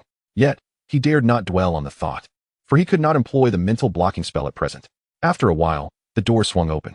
Abraxas bowed his head, ushering the individual inside. At the moment Severus laid eyes on Sisgard, despite having mentally prepared himself, surprise was evident on his face. Voldemort narrowed his eyes. Recalling that Severus and Sisgard were once classmates, rumored to have shared a good rapport. Noticing his master's dissatisfaction, Abraxas hastily pressed Severus's head down. Voldemort approached Severus, probing into his memories. Severus endured the pain, offering no resistance. The woods, the prince's residence. How is it possible that he knows more than I do? Voldemort suddenly wished to prevent Severus from seeing Sisgard. Severus was caught off guard as magic struck him, propelling him through the door and crashing against the corridor wall. Blood spilling from the corner of his mouth. Master? Abraxas questioned, perplexed. Abraxas, take him away. He will obey your commands from now on. Voldemort offered no explanation for his subordinate's confusion. Abraxas quickly helped Severus to his feet and repaired the door and wall. The room was left with only Sisgard and Voldemort. Voldemort fixed his gaze upon Sisgard. What is it? Do you feel pity for him? I feel more sorrow for myself. How long have I been asleep? It is already the second night since your arrival. After posing the question, Sisgard fell silent. Voldemort climbed back onto the bed, wrapping his arms around Sisgard. Sisgard, reluctantly opening his eyes, queried, Aren't you going to sleep? This is my room. Sisgard found himself momentarily at a loss for words. Voldemort smirked. If you don't wish to speak, that is perfectly fine. You can convey your thoughts to me in your heart. Enveloped in a tempest of anger and sorrow, Sisgard opted to clear his mind. Voldemort, unable to perceive Sisgard's thoughts, remained undeterred, resting his head in the crook of Sisgard's neck, reminiscent of intimacy shared between lovers. I shall not allow you to vanish again. We have ample time ahead of us. An inexplicable sense of foreboding washed over Sisgard, though he could not ascertain why. Unlike Sisgard, who had slumbered for an extended period, Voldemort succumbed to sleep after a brief while. Sisgard cautiously waited until midnight. Little ding. Why has my special talent number 2 not activated? Response. No life-threatening danger detected for the host. Playing word games, are we? Little ding. How long can my transfiguration last? Response. 1 month. How much magic does it consume to maintain a day of special talent? Response. 2 days worth of magic is required for both soul separation and entry into the soul space. Control depends on the subject. How long does it take to control Voldemort? For 10 minutes. Response. Upon detection, Tom Riddle's magical power exceeds that of the host, consuming 2/3 of the duration. What about using talent number 2? Response. Prediction indicates a consumption of 5 days for half an hour. Sisgard grimaced as he activated talent number 2. The prophecy commenced smoothly, yet when he attempted to flee to London, Voldemort captured him. Undeterred, Sisgard attempted to prophesy once more. This time, it was even more frustrating. He had almost reached Hogwarts when he was apprehended again. Sisgard, bewildered, could not fathom how Voldemort pinpointed his location so accurately. Contemplating the magic he had squandered and gazing at the sleeping figure beside him, devoid of a nose, he felt a surge of indignation. A sudden inspiration struck Sisgard as he utilized talent number 1 to enter the soul space. Within this realm resided the fragmented remnants of Voldemort's soul, trapped within a notebook. Tom had lingered in the space for an extended period, and upon encountering the sudden appearance of Sisgard, his eyes gleamed with interest. Sisgard grinned ominously. The next moment, Tom found himself seated upon a hard bed, soon realizing he had transformed into a small girl clad in tattered burlap. Confused, Tom stood and began to survey the unfamiliar room. Where's this? Suddenly, the door was forcefully thrust open. A man strode in, followed closely by a henchman. Tom, unaware of their identity, regarded them warily. The man approached with the intent to seize him, but Tom agilely evaded capture. Yet, his speed paled in comparison to that of an adult male, and after several attempts, the man grasped a handful of his hair. Little girl, your father has sold you to us. Come along quietly. The man spoke in Chinese, yet Neumgard kindly translated it into English for Tom. The man tugged at Tom's hair, dragging him from the room. Tom fought desperately against his captors, but to no avail. He stumbled and fell, leaving a trail of crimson marks on the floor. At that moment, Tom remained oblivious to the fate awaiting him, surrounded by the strangeness of his surroundings.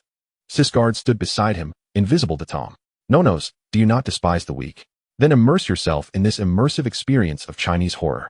This is but the end of one chapter. Another script awaits you. Growing weary of observing Tom's vivid life, Neumgard exited the soul space. At that moment, he recalled Dumbledore. My capture bears Dumbledore's influence as well. After all this time, he should not have remained idle.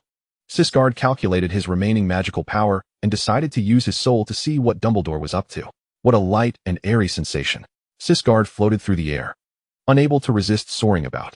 Subsequently, he observed his unconscious self on the bed alongside Voldemort, and the sight grew increasingly uncomfortable. Attempting to dislodge Voldemort's hand from his own, he was momentarily forgetful of his current state as a disembodied soul, and thus passed right through it. Faced with this predicament, Sisk could no longer afford to waste time, and instead made his way towards Hogwarts. In his ethereal form, there were no shortcuts. He could only rely on his speed to fly. Sisk lamented to himself, finding a semblance of solace in his own swift journey. The following morning, Voldemort awoke to the unsettling realization that something was amiss with Sisk. Sis, what has befallen you?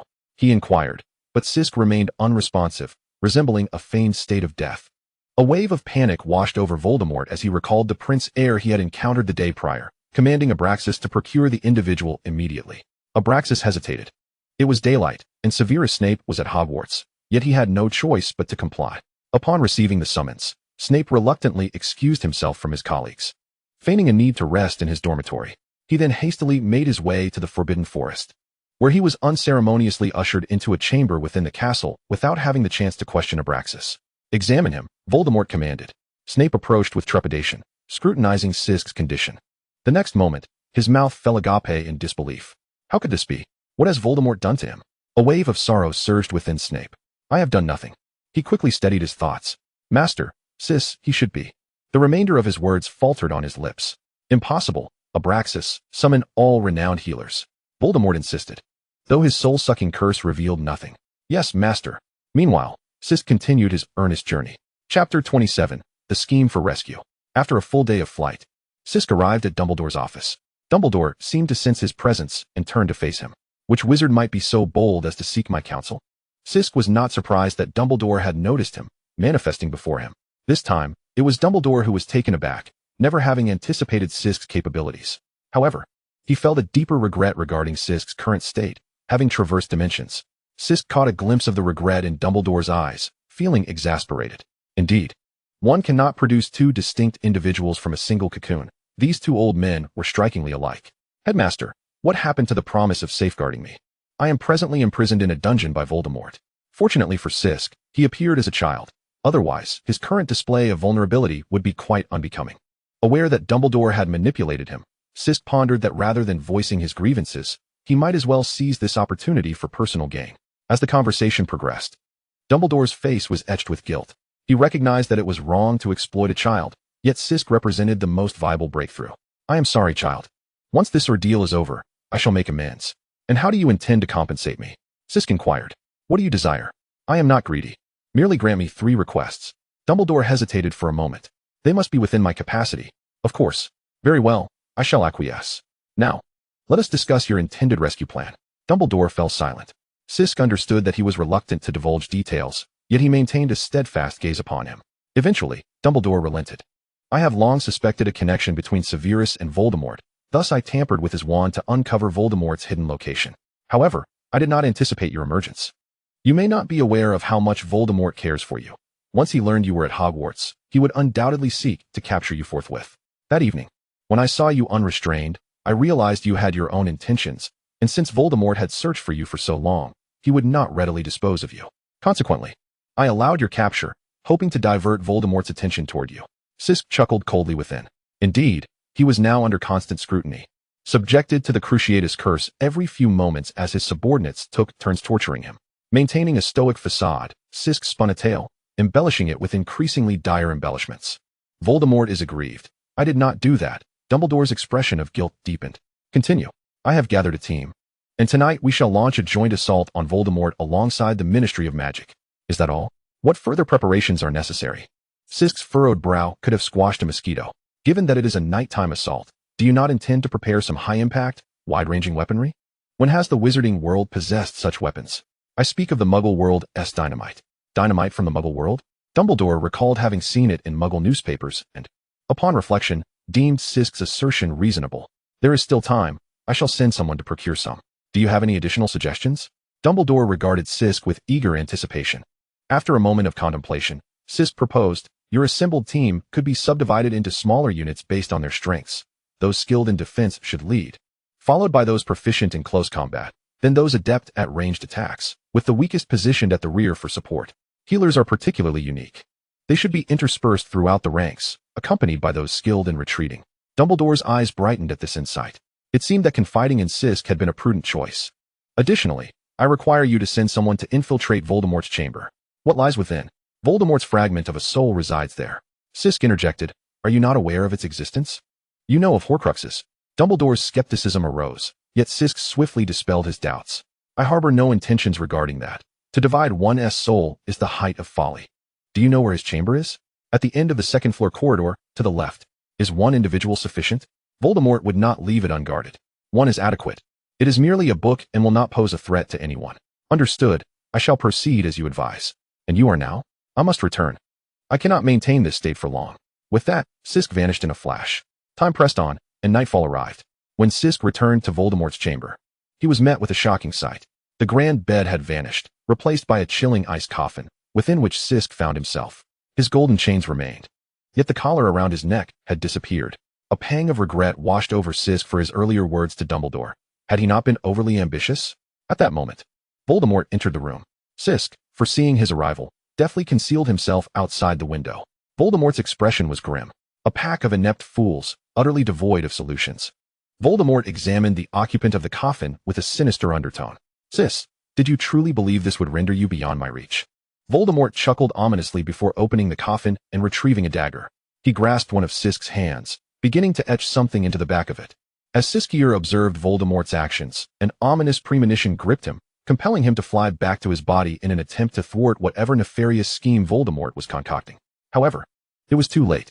Not only had Voldemort etched intricate markings, but he had also infused them with his own blood. Upon returning to his corporeal form, Siskier immediately felt a binding force, both physical and spiritual, originating from Voldemort himself.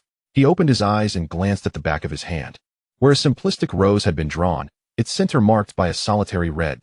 To his astonishment, he noticed that Voldemort's hand bore a similar rose, albeit devoid of the crimson point. With an expression of delight, Voldemort eagerly embraced Siskier, exclaiming that had he known the process would be so straightforward, he would not have squandered so much time. Siskier, undeterred by the chill seeping into his bones, was consumed by a desire for vengeance, unleashing the scant remnants of his magical prowess upon Voldemort. Voldemort, however, did not flinch, casually deflecting the attack. Siskier gritted his teeth in frustration, aware that his magical reserves were dwindling, and further use of his talents risked exposure.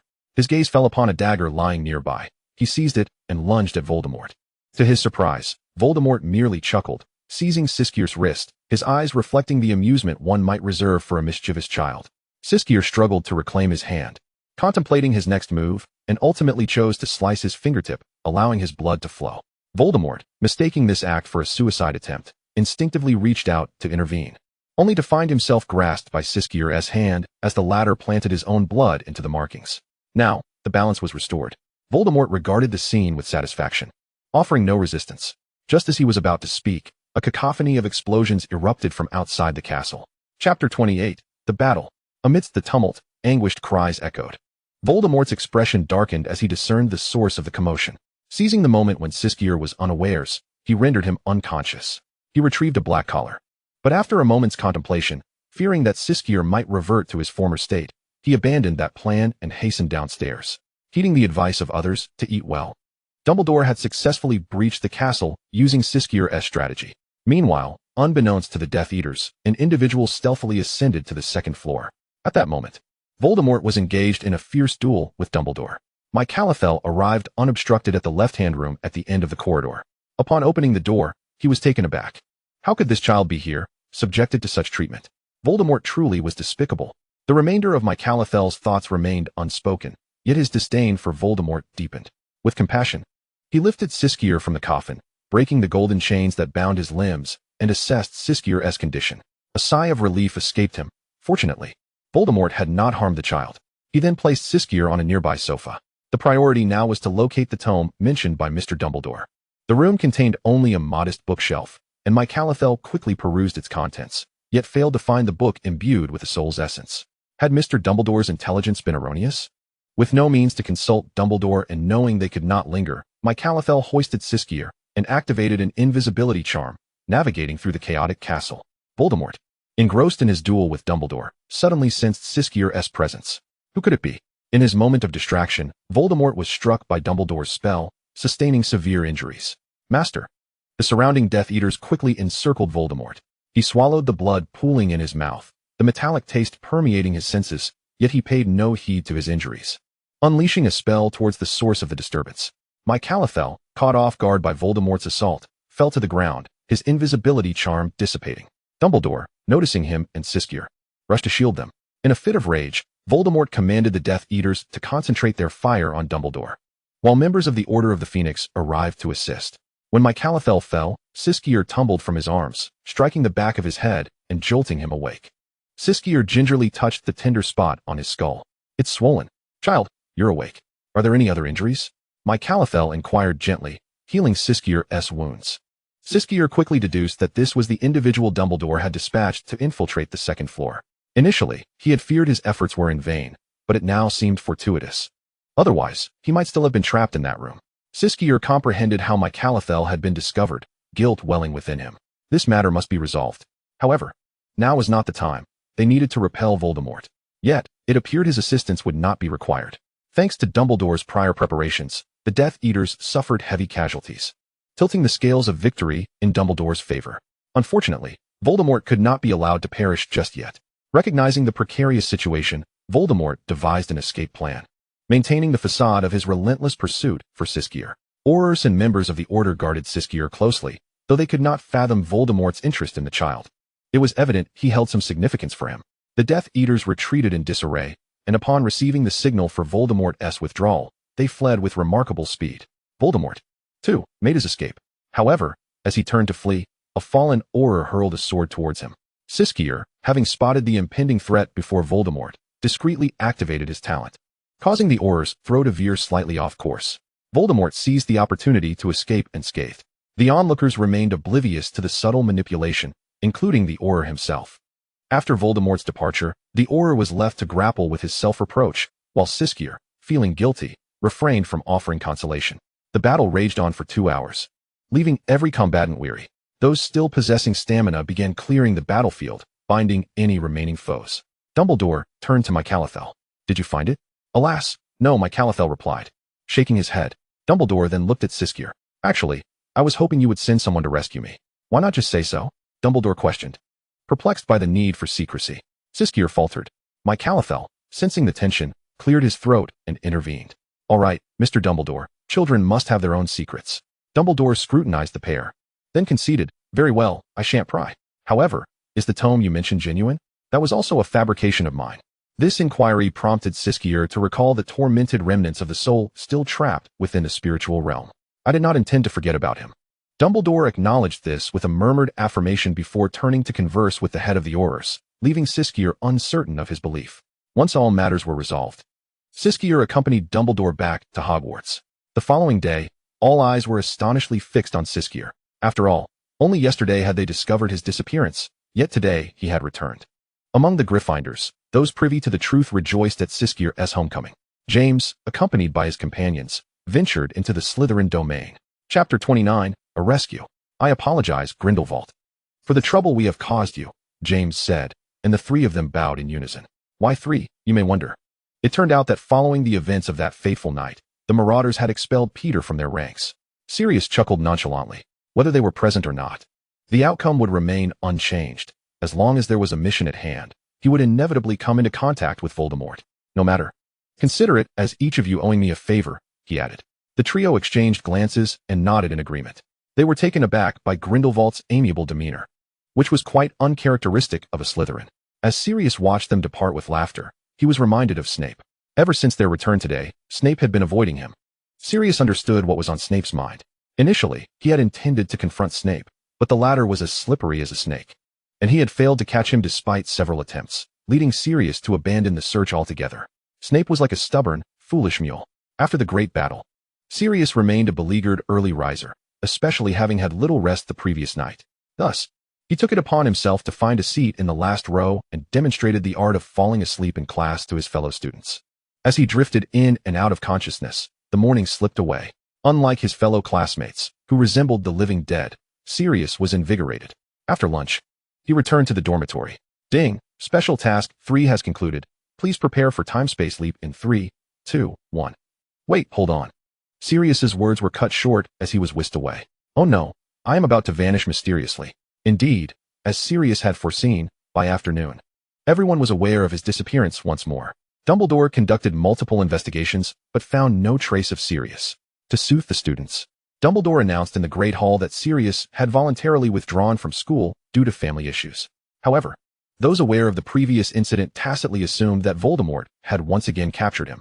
Gradually, memories faded with the passage of time. By the time Harry enrolled, Hogwarts had gained yet another mysterious upperclassman who did not exist. Ding! Completion status of Task 2 is being queried. Query complete. Task 3 has been exceeded. The original reward for Special Task 3 is 50 magical power points, with the Special Talent Thief, Level 1. The surplus rewards are as follows. A. Special Talent Space, Level 5. B. Time travel once, half an hour, an opportunity to reshape the body. This time there were options. Which should I choose? Sirius could not view the talent space at present, but felt that its functions could be substituted. As for option B, reshaping the body, could I interpret that to mean that as long as a trace of my soul exists, I could revive? I choose B. Ding! Rewards dispensed. Opening the panel. Host, Sirius Malfoy, Sirius Albus Grindelwald. Age, 18. Height, 178 centimeters. Weight, 54 kilograms. Race, male human. Magical power, 100100. Potions, 100100. Dark arts, 100100. Transfiguration, 100100. Alchemy, 100100. Divination, 100100. Ancient charms, 100100. Special talents, Grim Reaper, Level 5. Future, Level 5. Thief, Level 1. Current points, 426. Upgrade talents. The panel has been updated as follows. Host, Sirius Malfoy, Sirius Albus Grindelwald. Magical power, 100100. Potions, 100100. Dark arts, 100100. Transfiguration, 100100. Alchemy, 100100. Divination, 100100. Ancient charms, 100100. Special talents, Grim Reaper, Level 5. Future, Level 5. Thief, Level 5. Anything desired can be stolen. Target cannot be a higher life form. Ignores time-space limitations. Current points, 26. As Sirius gazed at the now fully completed panel, a swell of pride filled his heart. It is indeed my doing. However, little ding, I have yet to accomplish anything. How is it that Special Task 3 has already been completed? Response. Upon detection, 3 changes have occurred in the original timeline. 1. In the original timeline, while Albus Dumbledore's side emerged victorious, they suffered heavy losses and their strength was severely diminished. Now, losses on Dumbledore's side have decreased, while Tom Riddle's side has been significantly weakened, preventing a series of large-scale battles from occurring. 2. The Marauder group expelled Peter Pettigrew, averting the scenario of him leaking information. And Peter Pettigrew's betrayal was discovered early, resulting in his imprisonment in Azkaban. 3. Tom Riddle's Horcruxes have been reduced to 6. Sirius could not help but sigh. The original plot had dramatically altered in just a few days. The Horcrux had lost Harry. Response. No, it is Salazar Slytherin's locket. How could it be that? Response. Because Sirius Black was not imprisoned in Azkaban, The influence on the Black family prevented Tom Riddle from obtaining Salazar Slytherin's locket. So, Harry's parents still perished. Response: following the prophecy, Tom Riddle acted early, and the Potters never had the chance to employ the Fidelius charm. After some contemplation, Sirius resolved to save the Potter couple. After all, Harry might one day become a member of the Malfoy family. Consider it an early meeting gift. Moreover, James still owed him a favor. It would be a waste to let it go unutilized. Speaking of which, the Potters possessed high magical talent. He could enlist their services.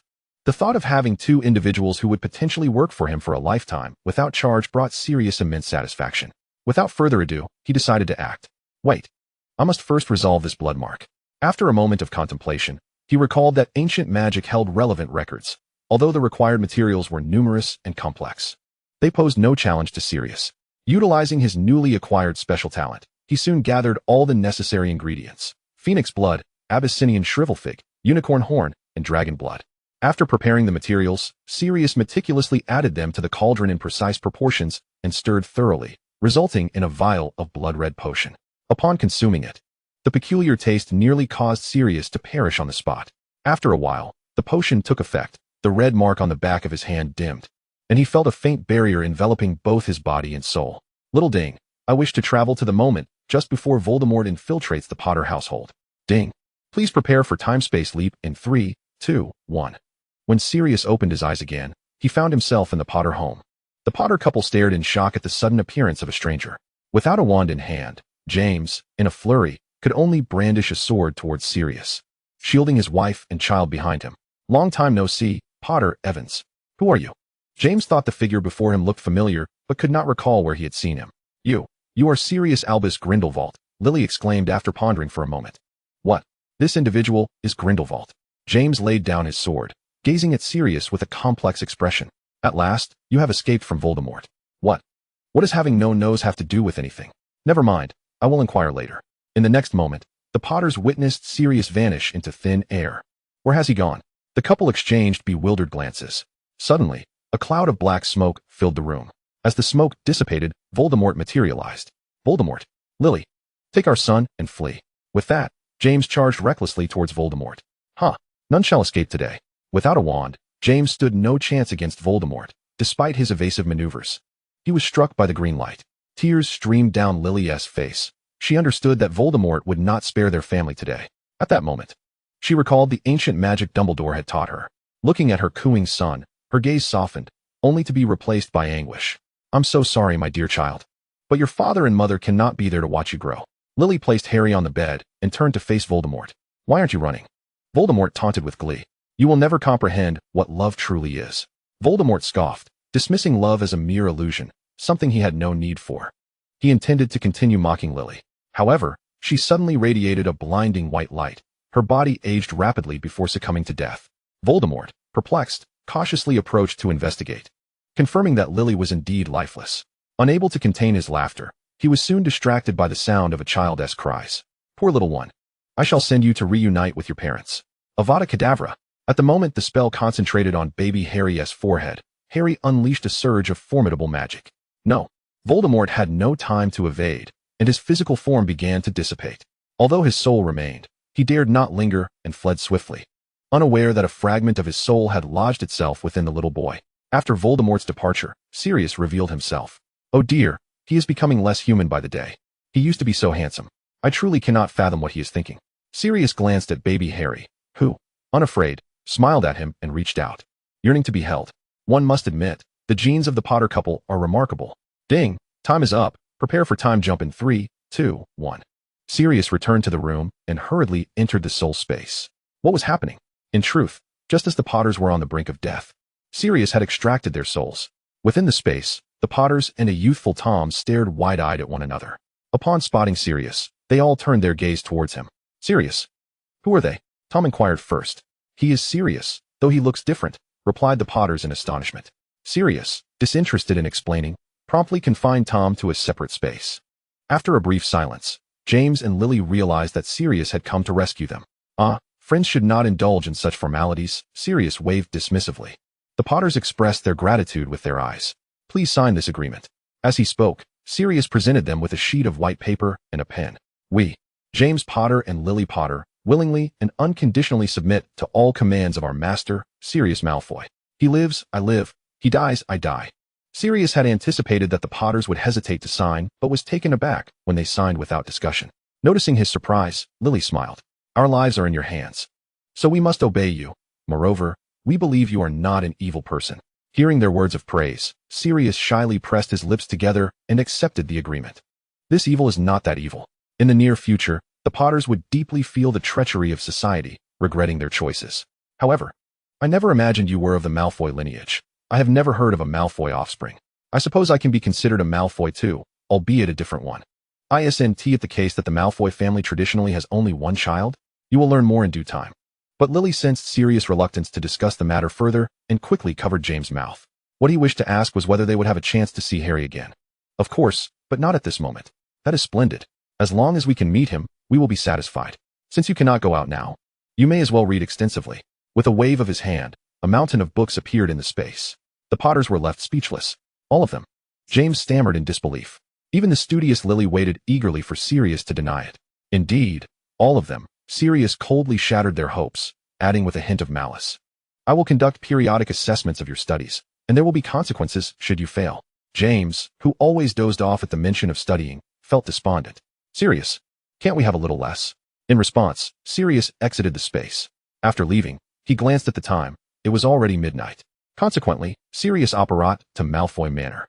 Over the years, he had stealthily returned home from time to time. As his visits became more frequent, Lucius and Narcissa grew aware of his presence, and, upon realizing there was no danger, allowed him to return home secretly. Narcissa would often prepare cakes in advance for him in his room, while Lucius, more mundane in his approach, would leave a large bag of specially exchanged coins. Each morning, the first thing he did was check Sirius' room, if the provisions were gone. It indicated that Sirius had returned home the previous night. Of course, the couple had tacitly kept this from Draco. However, today, Malfoy Manor was not its usual tranquil self. Sirius rendered himself invisible and perched on the windowsill. The commotion stemmed from Draco returning home for the holidays. In the cozy living room, the family of three sat together, laughing and chatting. A wave of longing washed over Sirius. When shall I stand proudly beside my family? Father, Harry is incredible. He made the Quidditch team in his first year. Draco excitedly exclaimed. Harry and I even discovered the hidden Philosopher's Stone at school, guarded by a three-headed dog. Draco, I'm pleased to hear about your exciting school life, but you must steer clear of the Philosopher's Stone. It is perilous. Lucius rarely adopted a serious tone with Draco.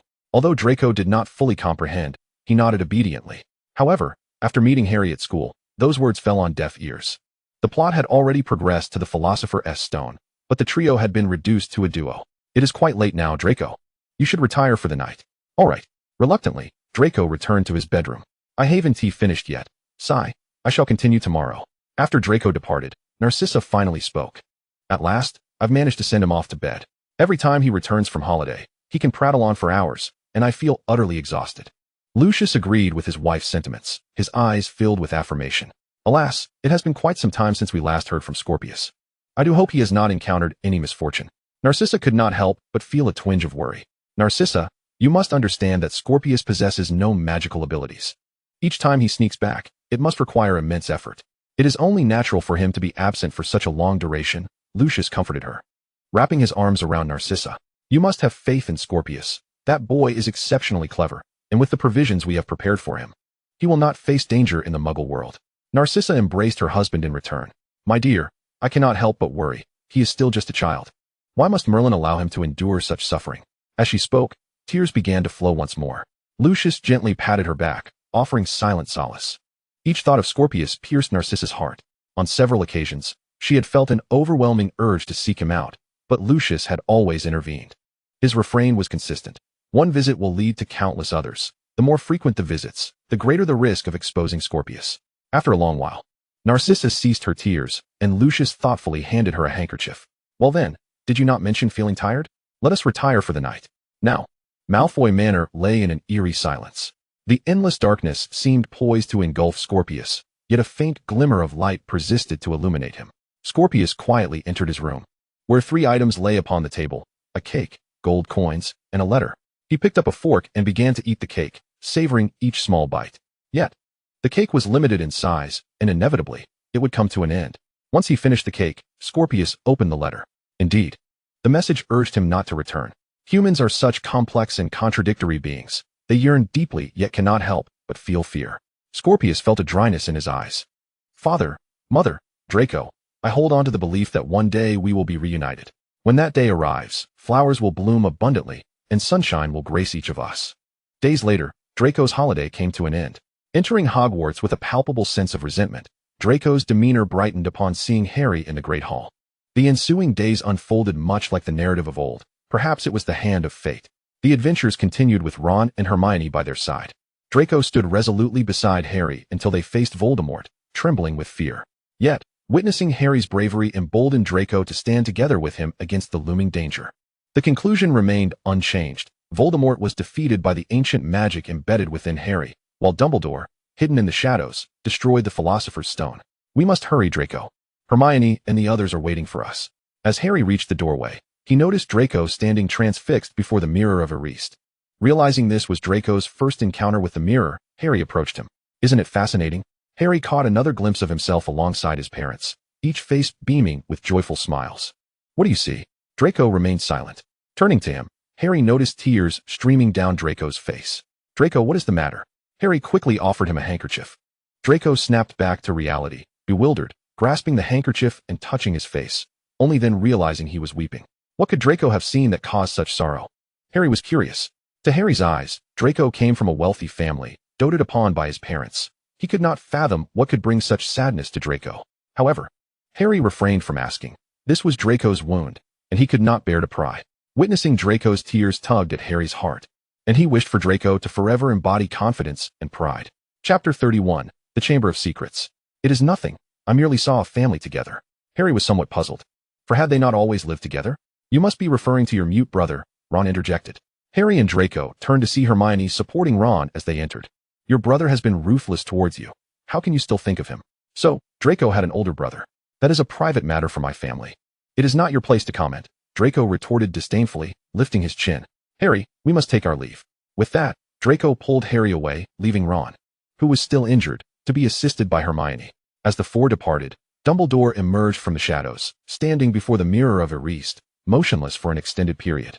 After a while, he retrieved the Philosopher's Stone from his pocket. Indeed, the stone in Harry's possession was a counterfeit crafted by Dumbledore, while the true stone had remained with him all along.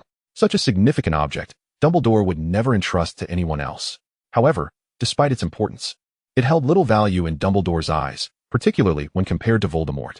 In truth, Dumbledore had intended to destroy it after acquiring it, but soon thought to use it to set Harry a trial, while simultaneously undermining Voldemort. To prevent potential failure and allow Voldemort to succeed, he not only crafted a fake, but also shadowed Harry and his companions from the outset. Thankfully, Harry did not disappoint him. Once this affair concluded, Harry and Draco returned to their tranquil lives. Draco eagerly shared the tale with his parents, and, as anticipated, he received their generous commendation. After the four had endured that experience, their bonds had undeniably strengthened. Ron formally apologized to Harry and Draco.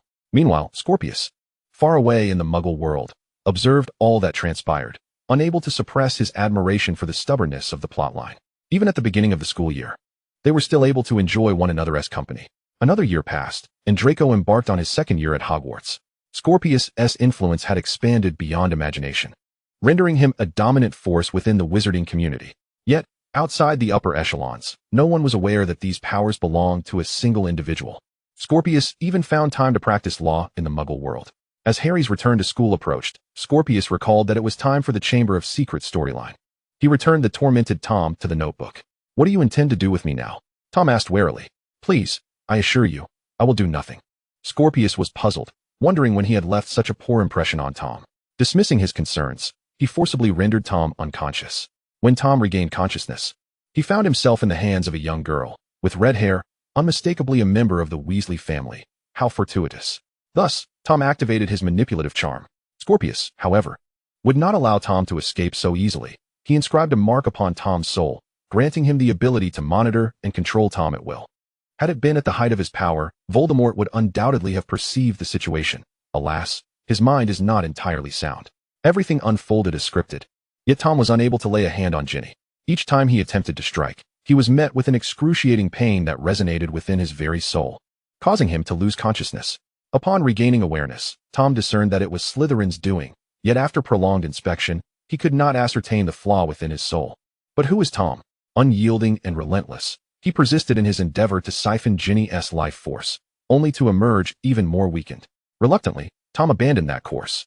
Perhaps it was merely a matter of not being able to do so with a human. Perhaps he could experiment with the basilisk. Yet he required a corporeal vessel as a medium.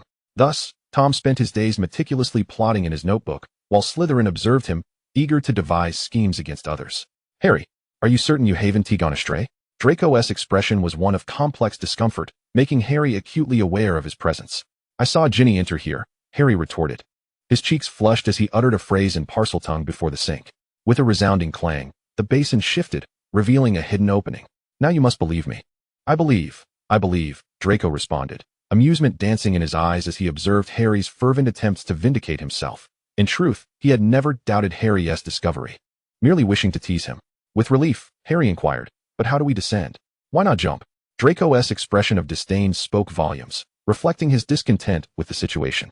Indeed, the entrance had remained neglected for many years, and it was easy to imagine the filth within. The fastidious Malfoy could hardly endure such a sight. Yet without a moment's hesitation, Harry leaped in, leaving Draco no time to intervene. Wait, Harry! A cacophony of crashing sounds followed, accompanied by Harry's cry of pain. Harry, are you all right? Draco's concern mounted as Harry remained silent. In a fit of urgency, he clenched his teeth and plunged into the abyss, eyes shut tight. The narrow tunnel barely accommodated children of 11 or 12. After navigating several bends, Draco felt the ground beneath him. Ow! He couldn't help but exclaim. Ha ha! Came Harry's laughter in response. Sorry. I couldn't help it, Draco said, relieved to see Harry unscathed before realizing that Harry had orchestrated the fall. Struggling to his feet, Draco discreetly rubbed his backside.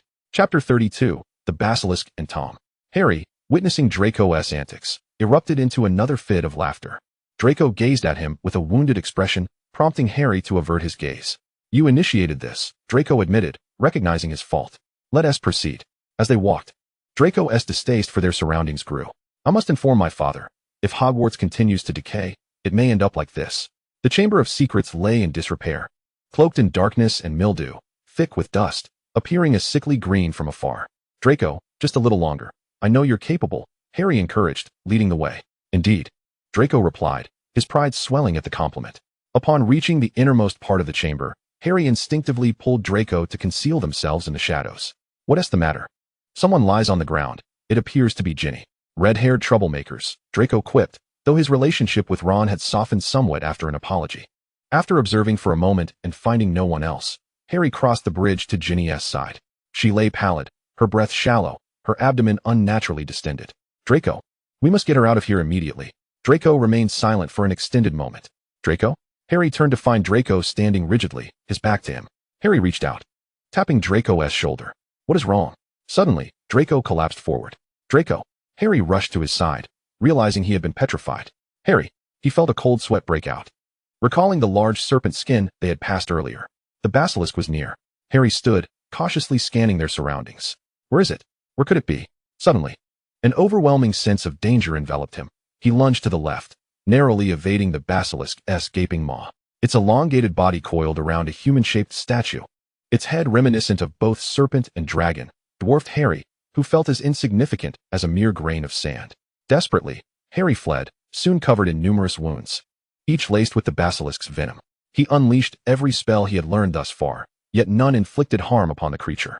Harry wrestled with self-loathing, feeling powerless to protect his friends or defeat his enemies. To make matters worse, during his frantic evasion, his wand slipped from his grasp, landing far out of reach. What am I to do? I cannot even save myself. How can I rescue Draco and Ginny? Despair engulfed him. At that moment, a fiery red bird swooped in, capturing the basilisk's attention, and dropped the black object at Harry's feet.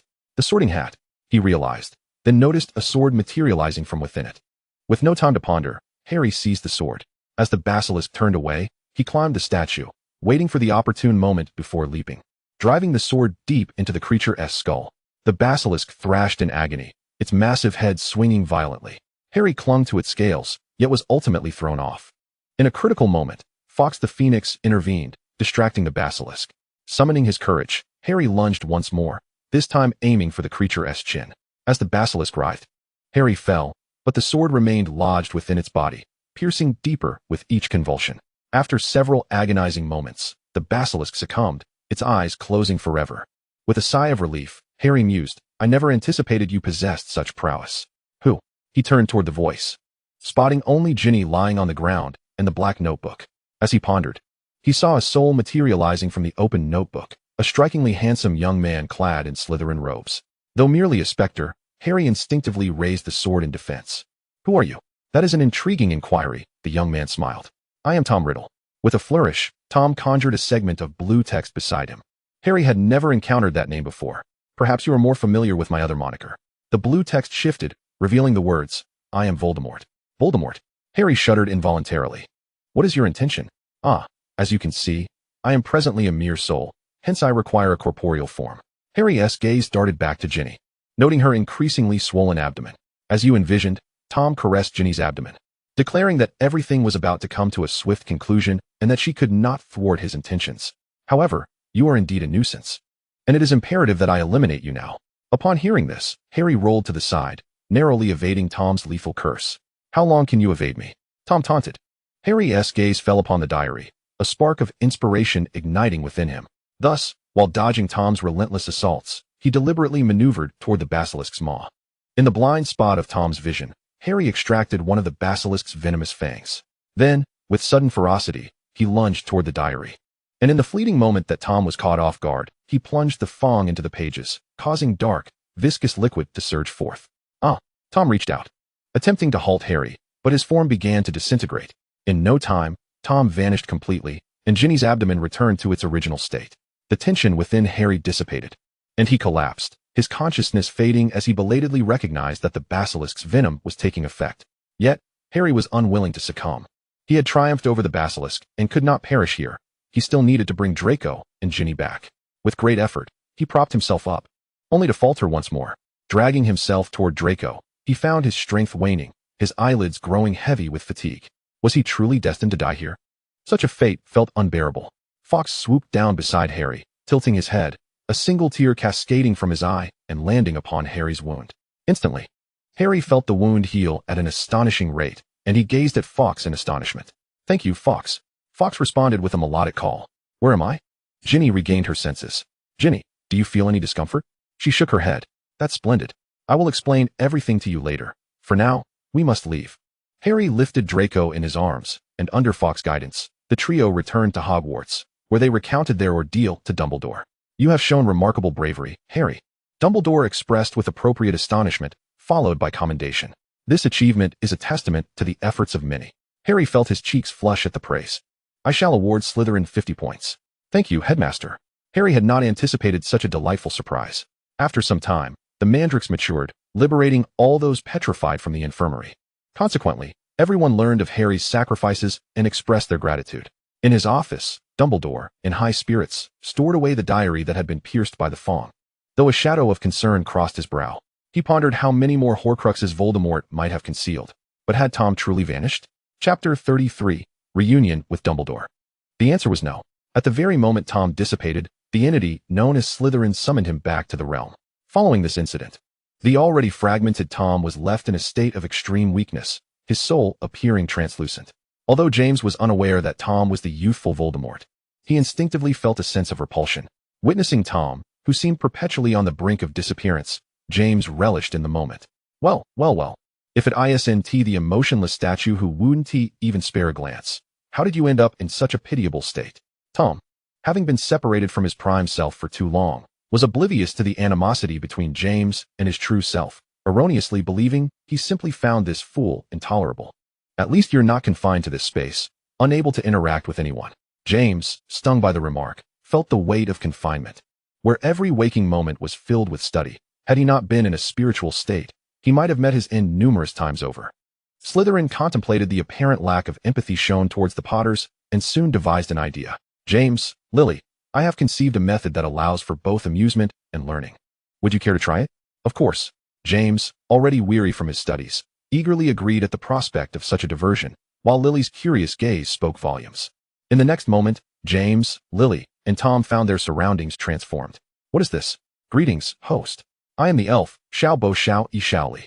An elf? You are currently in a derivative world, and I kindly ask that you embody your roles appropriately. What is a derivative world?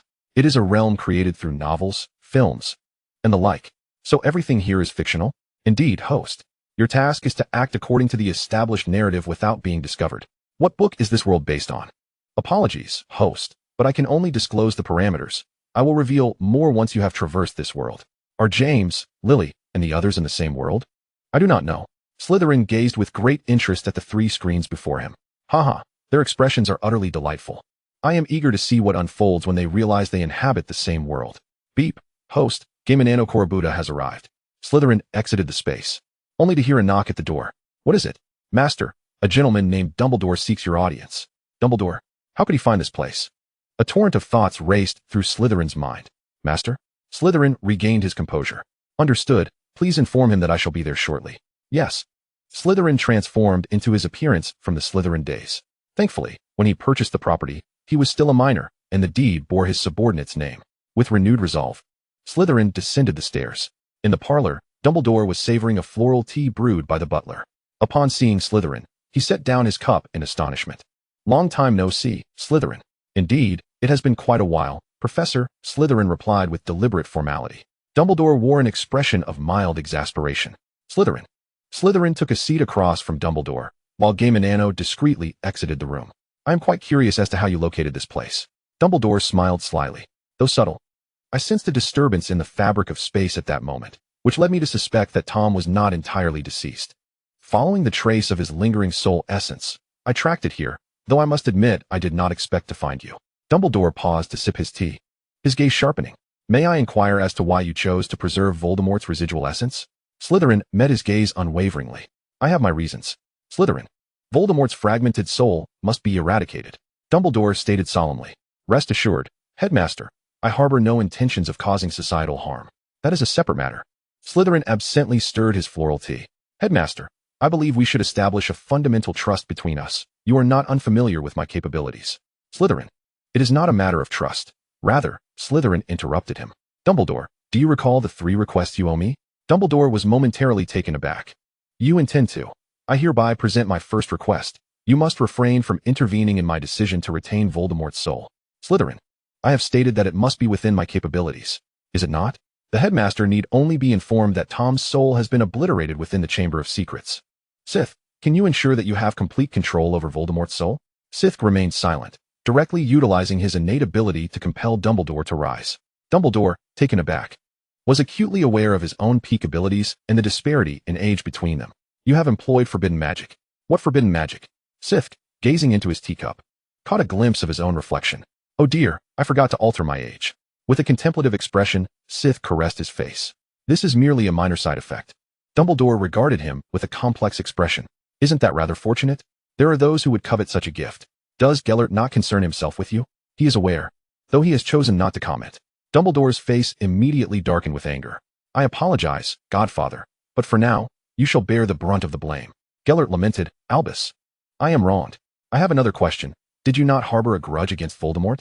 Why save him? That is of no concern to you. Upon hearing this, Dumbledore's eyes flickered. Very well, I shall trust you, but I will be watching you closely. I have no objections. For a moment, the two exchanged silent glances, creating a rather awkward atmosphere. Blast it, why hasn't Dumbledore left yet? Does he intend to stay for dinner? Sif, I would like to invite you to teach defense against the dark arts at Hogwarts. Me? Has Dumbledore lost his senses?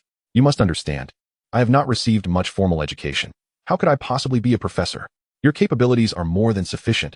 I believe you will excel. Capability and teaching do not necessarily correlate, Sith shouted silently in his mind. Sith, if you decline, then your request. Fine, I shall go. But let it be known, I will not be responsible for any mishaps. Dumbledore sighed in relief. He was left with no choice, due to Voldemort's curse. Hogwarts was compelled to change its defense against the dark arts professor annually, and no one was willing to take the position. He believed Sith's prowess could counteract Voldemort's curse, thus alleviating his burden of searching for a new professor. Then pack your belongings. Am I to assume my duties immediately? So eager? Yes. The previous professor resigned just days ago. Dumbledore maintained his composure, for in truth, no professor had been hired this semester. Please wait for me a moment. Sith turned and ascended the stairs, preparing his things, and conveniently transforming himself to resemble his Hogwarts persona. This time, he remembered to alter his age. After briefing the house elf, he approached Dumbledore. I am ready. Shall we depart? Before we leave, May I request a recipe for floral tea from your house elf? Of course, sir. Gaminano swiftly pinned the recipe, which Dumbledore accepted with satisfaction. Sith, lend me your arm. Chapter 34. Let us chant Avada Kedavra together. Upon arriving at Hogwarts, it was mealtime. Students trickled into the Great Hall, immediately noticing the new face beside the headmaster. Merlin S. Beard, what a scandalous skirt. I had never heard the headmaster had a child. I heard whispers of the headmaster's son from many years ago, allegedly connected to Neumgard. Ah, how come I've never heard of this? I only learned it from my sister. Unlike the curiosity of the students, the professors gazed at Sith in a daze. Is Sith not dead? Once all were seated, Dumbledore stepped forward. Good evening, students. I trust you have noticed the individual beside me. This is Sith Albus Grindelwald, whom I have appointed as the defense against the dark arts professor. Sith stood with a smile, bowed slightly, and then sat down. Upon hearing his name, an uproar erupted in the hall. Could this be the legendary senior Sith? It must be. Age, name, appearance, all match perfectly. By Merlin's rose, Professor Grindelwald is quite handsome. Indeed, I believe he must be a very gentle teacher. With both Dumbledore and Gellert's striking looks, Sith now embodied the best traits of both. Having endured much, he appeared more mature, in his 30s. He was refined, yet bore the countenance of a youth in his 20s. That is enough. Please enjoy your dinner. While dining, the students engaged in animated discussions about their new teacher, the Great Hall buzzing with excitement, though Slytherin remained relatively composed. Suddenly, a Slytherin student looked up and caught sight of Snape gazing at Sith. Oh my, what a thrill! The student exclaimed, speechless, and tugged at her friend's sleeve. What is it? Her friend inquired, following her gaze in astonishment and promptly jabbing the person next to her. Thus, word spread like wildfire. And soon all of Slytherin was fixated on Snape. Snape, finally aware of the Slytherin's scrutiny, leisurely withdrew his gaze, casting a warning glance at the young serpents. Under the headmaster's watchful eye, the young serpents dutifully lowered their heads, though their minds concocted a grand tale. Guided by fate, we met at Hogwarts. Your gentle care captivated me. In our youth, we were oblivious to the nature of our feelings, merely longing to remain by your side. Yet fate seemed to play a cruel joke, as you had to depart, and I could not keep pace with you, left only to watch your retreating figure. Later, I felt as though I had fallen ill, my heart occasionally pricked by sharp pains. I sought the healer, who informed me that my affliction was an unhealable heartache. And I vaguely understood. Countless moons passed, and it seemed no one remembered you. You became a mere legend among the students. How amusing, I thought. Perhaps on a bright morning, when I recount this to you, you would chuckle helplessly and declare my students delightful. Yet there is no such possibility. Gradually, I grew accustomed to the days without you. Heaven seemed to show me pity once more, allowing me to see you again. Sith, I wonder if you would permit me to share a deep secret. If so, I wish to. Lost in thought, the Slytherin students could not suppress their laughter. Snape inexplicably shivered, noticing the Slytherins grinning foolishly, his brow furrowing. Well, what are these ruffians thinking? Surely the recent assignments are too light. All the young serpents simultaneously sensed an ominous premonition. That evening, Sith arrived at the office assigned to him at Hogwarts.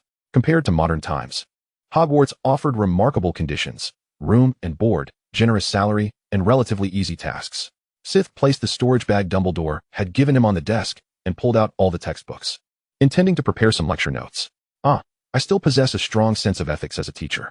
The next moment, Sith was taken aback. How could there be so many books?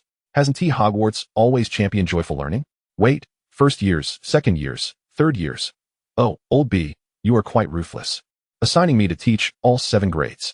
Are you trying to work me to death? No wonder the salary is so high.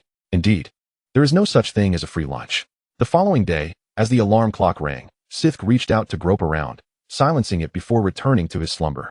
In a daze, Scourge suddenly recalled that he was now a professor, struggling to rise from his bed. He glanced at the time and felt as if the sky had fallen. 7:50. Indeed, whenever it came to school or work, he could never manage to wake up by 8. Predictably, Scourge arrived at the classroom 2 minutes late. The first class of the day was a combined session of first-year Slytherins and Gryffindors, along with Ravenclaw, and the classroom was already abuzz with commotion. Standing at the back door, Scourge composed himself before gently entering the room, unnoticed by the students. Draco, why hasn't the professor arrived yet? Who knows? Perhaps he is simply a fool. The headmaster's judgment is truly lacking. I shall certainly inform my father. Draco, don't say that. What if the professor has an urgent matter? He just got here. How could there be anything urgent? Ron, seated behind Harry, overheard and rolled his eyes as he spoke.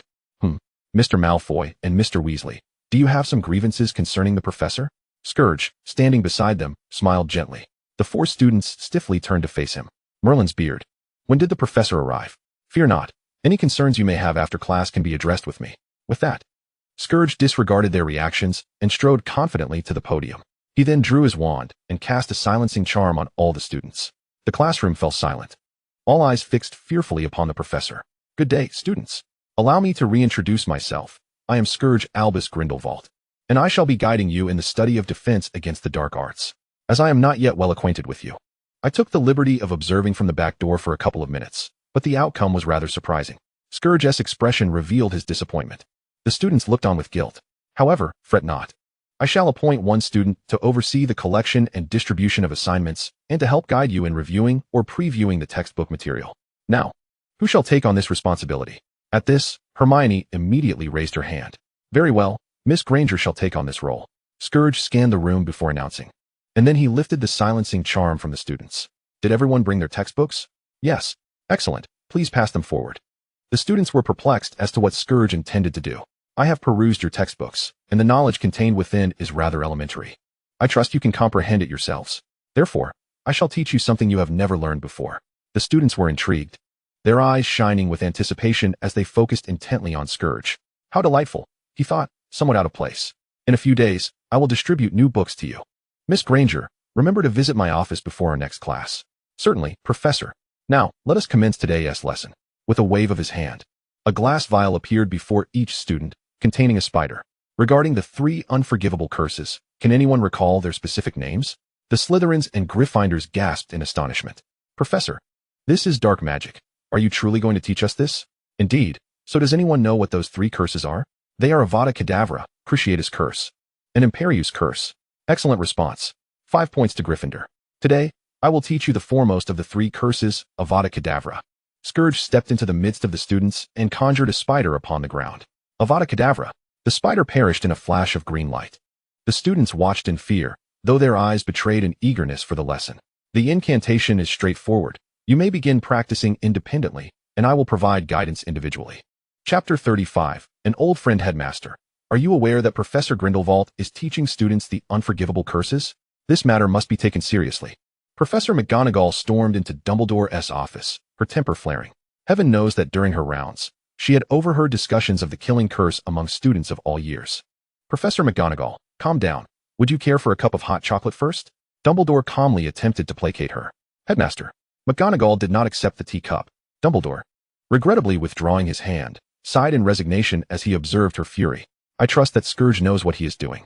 Furthermore, Professor McGonagall, you need not worry excessively. I have already dispatched someone to supervise his classes. McGonagall's expression softened slightly.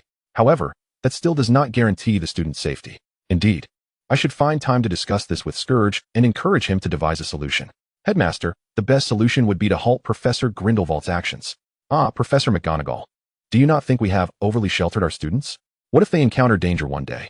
McGonagall paused in silence for a moment before questioning. Surely, it is not necessary to use the unforgivable curses? Dumbledore wiped non-existent sweat from his brow with a handkerchief. I suspected from the outset that Scourge would not adhere to a conventional teaching method, but I did not anticipate him commencing with this. Perhaps Scourge aims to enhance the student's interest in learning. Is that truly necessary? McGonagall fixed Dumbledore with a penetrating gaze. Cough, cough. Professor Grindelwald is well aware of his intentions. If there are any issues, you may address them with him. McGonagall shot Dumbledore a glare before turning to seek out Scourge. The beleaguered professor, burdened with daily classes, at least had the solace of teaching the same content across the board. Otherwise, preparing lessons for 7 different years would prove insurmountable. It was not merely because he diverged from the textbook. His primary aim was to impart practical knowledge to the young witches and wizards. After a long day of fatigue, Scourge returned to his office to prepare for the next day's lesson, only to find Severus Snape standing at his office door. Scourge did not pause. Brushing past Snape as he entered his office, Snape attempted to follow him inside. Bang! Just in time, Snape narrowly avoided colliding his nose with the door. Scourge. No response came. Snape lingered for a moment, realizing that Scourge was indeed ignoring him, and reluctantly decided to leave. However, upon turning, he found himself confronted by McGonagall's complex gaze. Professor Snape, I hope you can serve as a commendable role model for the students. Snape felt utterly perplexed. I do not understand what you mean. McGonagall sighed in exasperation, interpreting Snape's reticence as obstinacy. Snape, frowning, departed. Days later, Snape overheard the students' conversation and finally understood McGonagall's misunderstanding. As for the students who had been overheard, they were caught by the professor, losing points and facing a month of detention. In the following days, Scourge reciprocated the treatment he received, avoiding Snape. Aware of his own guilt, Snape silently tracked Scourge for several days, naturally avoiding the students to prevent any rumors from escalating. Tom interjected, "I am envious of you, Severus. Only I am worthy of rumors with Scourge." Professor Grindelwald. "Ah, Miss Granger, you have arrived just in time. I have just finished grading the assignments." Scourge produced a storage pouch. "The new textbooks are ready. Please distribute them to the students and remind them to preview Chapter 1. "Certainly, Professor." Hermione, delighted at the news of new textbooks, exited the office with a beaming smile. Sisk stretched lazily, intending to take a brief afternoon rest, when he noticed Snape entering the room. A look of disdain crossed Sisk's face. It had only been a few days, and already Snape couldn't bear it. Perhaps Sisk had forgotten that he had once been even more formidable, now choosing to slack off, while Snape still demonstrated resilience. Never mind. He decided not to dwell on it. "Speak, what brings you here?" Sisk leaned back in his chair, eyes closed. "Sisk, Snape paused, at a loss for words. Sisk opened his eyes and scrutinized Snape intently. In his early 30s, it was hard to imagine Snape's once refined features. He now exuded an overwhelming aura of gloom. His brow perpetually furrowed, face set in a grimace, and his hair was disheveled, enough grease atop his head to fry a dish. Sisk couldn't help but feel a pang of nostalgia. Snape had undergone significant changes over the years, perhaps due to Lily's death. The only friend he had lost due to the inexplicable disappearance of his newly recognized master, and years later, his childhood companion was slain by the master he had sworn allegiance to. One could only ponder the vastness of Snape's psychological scars. "Sorry." After a long silence, Snape finally managed to utter those 3 words. Sisk's gaze fixated on Snape's hair as he replied, "You've been holding that back for quite some time." Snape opened his mouth, then closed it again after a moment. Unable to bear the sight any longer, Sisk waved his hand and performed a few cleaning charms. Instantly, Snape's hair transformed into a sleek, smooth state. "Much more pleasing to the eye now," Sisk remarked, while Snape's expression darkened further. "Sisk, I believe you wouldn't want your students to know about your frequent tardiness." "Huh, what are you barking about?" Snape's face grew even darker. "Perhaps I should have Madame Pomfrey examine you. Your brain might have evolved to match that of a troll." Sisk rolled his eyes. "All right, if that is all you came to say, then please leave, Professor Snape. I wish to rest." Snape snorted coldly and turned to leave. Just as the door was closing, Sisk called out, "Severus, I am not angry, nor have I ever blamed you." Snape paused momentarily but quickly resumed his indifferent stride, though one could hardly overlook the slight curl at the corners of his mouth. "Sisk, I need you to come to my office." Just as Sisk lay down to prepare for his nap, Dumbledore's voice echoed in his mind. Caught between annoyance and frustration, Sisk reluctantly donned the garments he had just shed and made his way to the headmaster's office. Lemon Snowball. Dumbledore was conversing with a tall, slender man. Upon seeing Sisk, Dumbledore smiled warmly.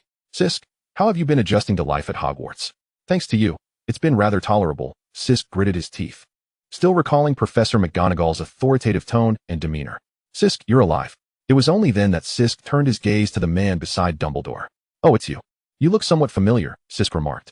"It's been ages. Where have you been?" Hiding in the Muggle world," came the uncertain reply. The man's attire was somewhat worn. His overcoat was a thick, sturdy herringbone with frayed edges, and his shoes were dark, large-toed leather, heavily creased and stained. "I really can't recall," Sisk said, casting a discreet glance at Dumbledore. Understanding Sisk's predicament, Dumbledore wore a mischievous smile, relishing Sisk's struggle with the man. "It's truly wonderful to see you alive. We all thought you had been killed by Voldemort. Sorry to have worried you." "Wait a moment. Dark hair, gray eyes. Oh, it's Sirius Black." Sisk was taken aback. Wasn't he supposed to be imprisoned in Azkaban? How had he changed so much? Sisk decided to delve into his memories. It turned out that after the Potter's demise, Sirius had felt immense guilt and had relentlessly pursued Voldemort's whereabouts, living a life of hardship and ultimately killing several hidden Death Eaters over the years. Such a character he was. Rather than finding ways to support Harry, he had single-handedly pursued Voldemort, even facing attacks from the remaining Death Eaters. "I heard you were alive and thought it was someone impersonating you, so I rushed to Hogwarts." Sisk couldn't help but facepalm. "Have we been close enough for this? So what do you need from me?" Sirius hesitated momentarily. "Actually, nothing much." Dumbledore interjected. "Sisk, I have a proposal. How about having Mr. Black as your teaching assistant?" "What do you think?" Before Sisk could respond, Sirius chimed in eagerly. "Absolutely. I think that's a splendid idea. I want to be around Harry." "What a ridiculous notion. You wouldn't be able to teach anything." Sisk was about to decline when Dumbledore mentioned that Sisk had previously expressed his struggles with teaching 7 grades. You can start today. Sisk indeed had mentioned it, and suddenly found himself at a loss for a rebuttal, as he had intended to negotiate for some benefits. Sounds good. Sirius replied confidently, recalling his excellent academic record from years past. If there's nothing else, Professor Grindelwald, you may prepare for your class. Dumbledore began ushering people out. Sisk shot Dumbledore a glare. Black, follow me. Where are we going? To teach the 3rd years. You'll sit at the back and observe whether the students are paying attention. Isn't that a bit of overkill? Sirius pouted. Wait until you hear my lesson. Then you'll understand. All right, I shall await it with bated breath. Sirius shrugged, palms upturned. As they approached the classroom, the sound of eager reading filled the air. Sirius was puzzled, wanting to step inside. What are you doing? Sisk asked without elaboration, merely tidying up Sirius's appearance. Given Sirius's current state, one might assume he had just escaped from a dire situation. Sisk handed Sirius a textbook and entered the classroom, waiting for the students to finish reading before speaking. Class, this is Mr. Black, who will serve as my teaching assistant from today onward. Please give him a warm welcome. Sparse applause echoed in the classroom. Sisk continued, Mr. Black was once a student at Hogwarts and excelled in his studies. If you have any questions, feel free to ask him. Now let us begin class. Please turn to page 26. The students swiftly complied, opening their notebooks. Let us review what we discussed previously. Mr. Kywison, could you answer this question? Sirius, seated at the back, was utterly bewildered. What is all this? Did I ever learn this? Simple harmonic motion, circular motion, ideal gas equations. What were these? Unable to resist, Sirius glanced at the students, each diligently scribbling notes. He suspected they must be thinking, hurry up and write. But hadn't Sisk just said they were reviewing prior material? Had they really not listened in class before? Students, come on. Once you learn it, you'll understand why. After half a class, Sirius was so engrossed in taking notes that he hardly monitored the students. His pride simply would not allow him to be ignorant of the material. What if a student were to ask him a question that concluded all the knowledge to be imparted today? The assignment consists of the exercises at the end of the chapter. Professor, what are we to do with the remaining half class? A student inquired. With a mysterious smile, Siskog addressed the class. Gather your wands. We are heading to the Forbidden Forest. What? Some students displayed confusion, others exhibited fear. But the majority were filled with astonishment and curiosity. Upon arriving at the Forbidden Forest, the students closely followed Siskog, their eyes scanning the surroundings. As they ventured deeper, the sunlight gradually vanished, and the grotesque trees contributed to an eerie atmosphere. Professor, are we not at the location yet? Neville stammered. Siskog halted his steps. We have arrived. And what shall we do, Professor? Just wait a moment. Ah, they are coming. What is coming? Soon enough, the students discovered the answer. Countless spiders, each half the height of a student, emerged from all directions. The timid students could not restrain their screams. Siskog conjured a barrier, encircling all the students. The remainder of the class's task was to eradicate all the spiders present, and they were reminded to apply the knowledge they had learned. With that, Siskog instantaneously vanished, along with Sirius and the barrier. Panic ensued among the students. Some huddled together while others fled in different directions. Everyone remained calm and regroup. Hermione was the first to regain her composure. Observing Hermione's steadiness, the other students instinctively followed her lead. Let us form a circle and recall the spells taught by the professor. Gradually, the students began to settle down. Avada Kedavra. Harry, without hesitation, launched the first attack. Displaying the bravery characteristic of James's son. Inspired by his audacity, the other students raised their wands and joined the assault. Before long, all the students began to relish the thrill of battle, tirelessly casting their spells. Perched on a tree, Siskog meticulously observed each student's performance. Nearby, Sirius felt intrigued and wished to join the fray, but Siskog restrained him. It wouldn't be as entertaining if you joined in. I hope the ever-clever Professor Grindelwald has prepared adequate first-aid measures. Otherwise, when the students' parents come to demand answers, this unfortunate Slytherin headmaster may find himself dismissed.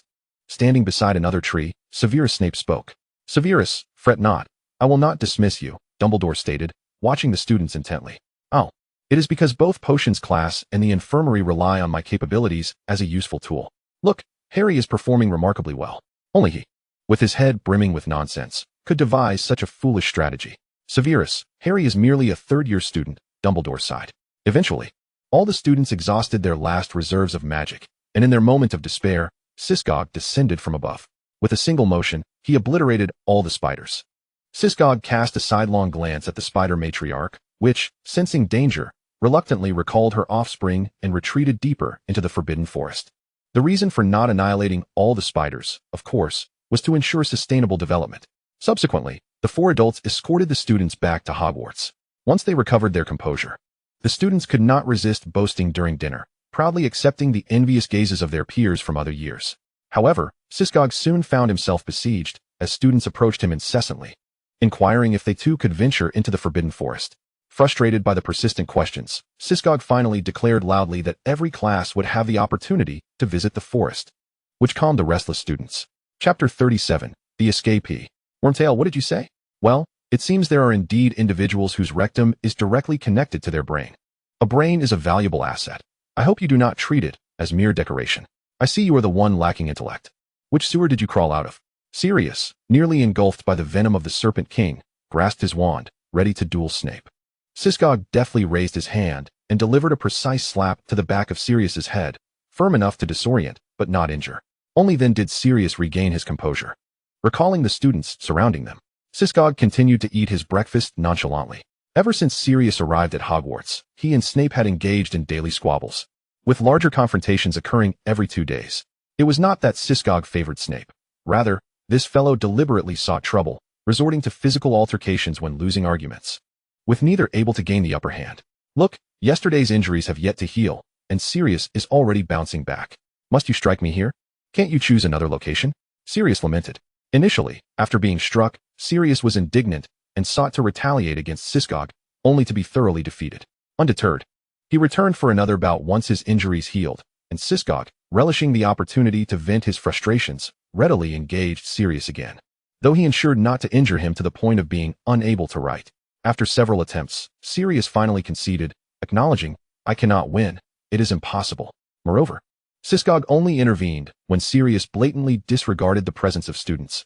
Thus, Sirius allowed Syskog to act freely, even if he often ended up receiving a smack to the back of his head. Syskog glanced up, raising his eyelids slightly. "All right, I understand." Sirius, now fearful of further punishment, nodded vigorously. At that moment, a dark cloud of owls swept into the hall, depositing numerous envelopes. Syskog also received a letter, which piqued his curiosity. His subordinates never wrote to him during the day. He opened the letter. "Dear Mr. Grindelwald, good day. Due to the urgency of the matter, I must contact you during the day, and I apologize for this. Last night, the Aurors supervising Azkaban reported that the Death Eaters incarcerated there have mysteriously disappeared. Minister Fudge has ordered a media blackout and dispatched Aurors to conduct a covert investigation, but during the process, the Aurors suffered significant casualties. The families of the Aurors have come seeking answers. Minister Fudge not only killed them, but also recalled all Aurors to cease the investigation, threatening everyone with the innocent families to keep this under wraps. I managed to discreetly send this letter using the invisibility charm, but I fear I will be discovered for communicating this information, so I implore you, Mr. Grindelwald, to devise a strategy promptly. Yours sincerely, Christina Vanston." A shadow passed over Syskog's face, his jaw tightening. The plot had advanced prematurely. Fudge, as ever, was muddled. It appeared this time would lead to his dismissal. "Black, you will cover my class this morning. What has happened?" Sirius noted Syskog's restrained fury. Personal matters. Syskog would not divulge the truth to Sirius. After all, when it came to Voldemort, it was like fluorine meeting cesium, an explosive encounter. Subsequently, Syskog approached Dumbledore and requested leave. Exiting Hogwarts, Syskog disapparated to an office atop a skyscraper. "Sir." Serena Manquin was utterly astonished. Sisk gave her the letter he held in his hand. Before long, Serena had perused its contents. "Merlin, how audacious Fudge is. Dispatch a few capable subordinates to gather evidence. I expect to see your report by noon today." "Very well, sir."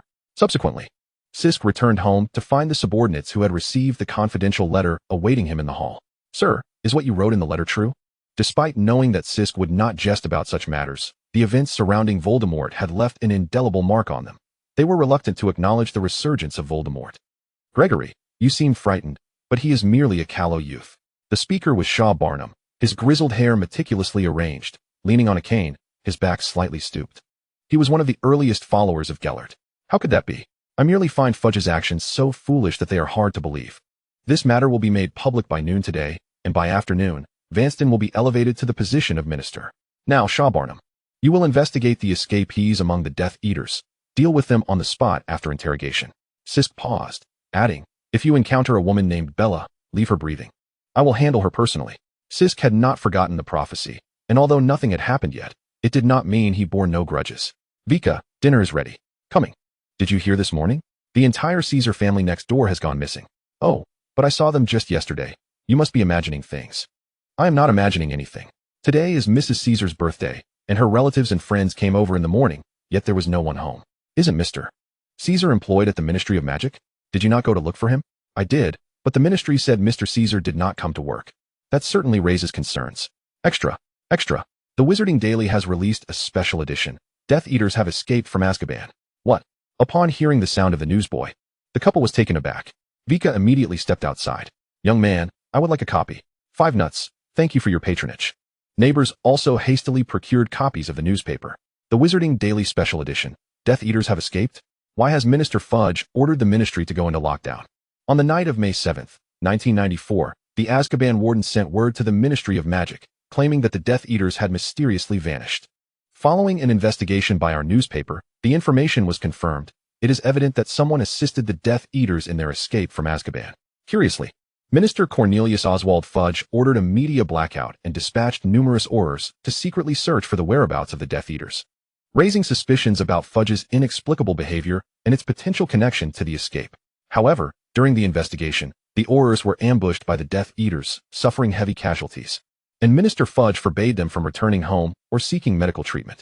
It should be noted that the operations of the Aurors are conducted in secrecy, with only Minister Fudge aware of their movements. How then did the Death Eaters manage to ambush them with such precision? According to insider information, relatives of the injured arrived at the ministry seeking their loved ones, only to provoke Minister Fudge's wrath, resulting in their deaths. Innocent civilians were subsequently taken hostage as leverage, with all ministry personnel confined to a room under the watch of Fudge's confidants, effectively sealing the ministry off from ingress and egress, accompanied by a diagram of the confinement. Why would Minister Fudge engage in such actions? Not only did he conceal such a significant matter from the public, but he also abused his authority to imprison his subordinates. Such an arbitrary minister of magic, who disregards the lives of innocent, unarmed wizards, poses a grave threat to societal order and cannot ensure the safety of every wizard's life. One must ponder, is this truly the minister we, the public, have yearned for? Our newspaper has also uncovered that prior to his appointment, Minister Fudge made numerous visits to pureblood families, many of which were implicated in connections to Voldemort post-war. Coincidentally, representatives from these pureblood families cast their votes for Fudge in the subsequent ministerial election. Yet our investigation reveals that Fudge had previously achieved no significant accomplishments, yet received nearly 2/3 of the votes at the assembly. The reasons behind this warrant further scrutiny. Additionally, we discovered that Minister Fudge's mother-in-law was once among Voldemort's most trusted subordinates, having married her husband at an unknown time to evade scrutiny. Our newspaper does not believe that Minister Fudge was unaware of this before marrying her. What, then, is the intention behind this union? In conclusion, the Wizarding Daily suspects that Minister Fudge is secretly colluding with Voldemort's forces, and we call for the removal of Minister Fudge from office and the re-election of a minister genuinely concerned for the welfare of the people. Chapter 38, Confrontation. Have you seen the special edition of the Wizarding Daily? Yes, I have. Is this true or false? Oh dear, there are even pictures. How could it be false? In my opinion, Fudge should step down. How could that be? He is the minister. It is not so simple. What does it matter if he holds power? His authority is granted by us. I have heard that the families of ministry employees have gathered to demand answers. Indeed, without us, where would he derive his power? No. I too shall go to the ministry to protest against him. Brother, we shall go together. Under the machinations of Finnegas, public opinion intensified, with countless wizards spontaneously gathering at the ministry's entrance, demanding the ousting of Minister Fudge. Is this your will, sir? Indeed. Very well. I shall notify the other families and initiate a new election for minister. Professor Dumbledore, I wish to request leave. No, why not? Voldemort may very well be returning. And now is the opportune time to address him. Because Sisk has not returned, your class remains unfinished. Sirius choked back his words. Could we not simply suspend classes? Impossible. Professor Black, I shall have Professor Snape oversee you. Headmaster, I will handle this matter. If there is nothing else, you may leave. Sirius regarded Dumbledore's unyielding demeanor, swallowing his words with reluctance as he exited the office. Dumbledore picked up the letter sent by the Magical Association, his eyes glinting with severity. At the ministry's entrance, Cornelius Oswald Fudge, your actions have become known to the public. Evasion and resistance will avail you nothing. I now offer you the opportunity to confess. Come clean for leniency. Refuse for severity. Within the room, Fudge furiously tore the newspaper to shreds. Damn it. How could this newspaper know such things? Suddenly, a flash of insight struck him. Narrowing his eyes, Fudge approached a corner and seized Christina by the throat. Bound tightly, Christina was unable to break free. Feeling the air in her chest dwindle and the violent pressure on her throat swell. Just as Christina believed she was on the brink of death, Fudge released his grip. It was you who investigated, lurking by my side for so long. Heh, Fudge, don't dare act innocent. Christina mocked in a hoarse voice. Fudge erupted into a chilling laughter, his mirth laced with menace. Your ally is the leader of Fanigas, isn't it? Indeed. It seems it is Dumbledore. I have already provided you with the answer. Dumbledore is truly the epitome of hypocrisy, preaching about detachment from fame and fortune. You know nothing. He is unlike you, for he embodies boundless love. I am sorry, Mr. Dumbledore, but I cannot betray Mr. Grindelwald. Do not jest. It is inconceivable that one possessing extraordinary power would not yearn to ascend to the pinnacle of authority. Such is the case with the gentleman in question. You, a mere scum of society, are unworthy to even mention his name. Do you seek to provoke me? Rest assured, I shall ensure your survival. For Dumbledore holds a profound sense of loyalty.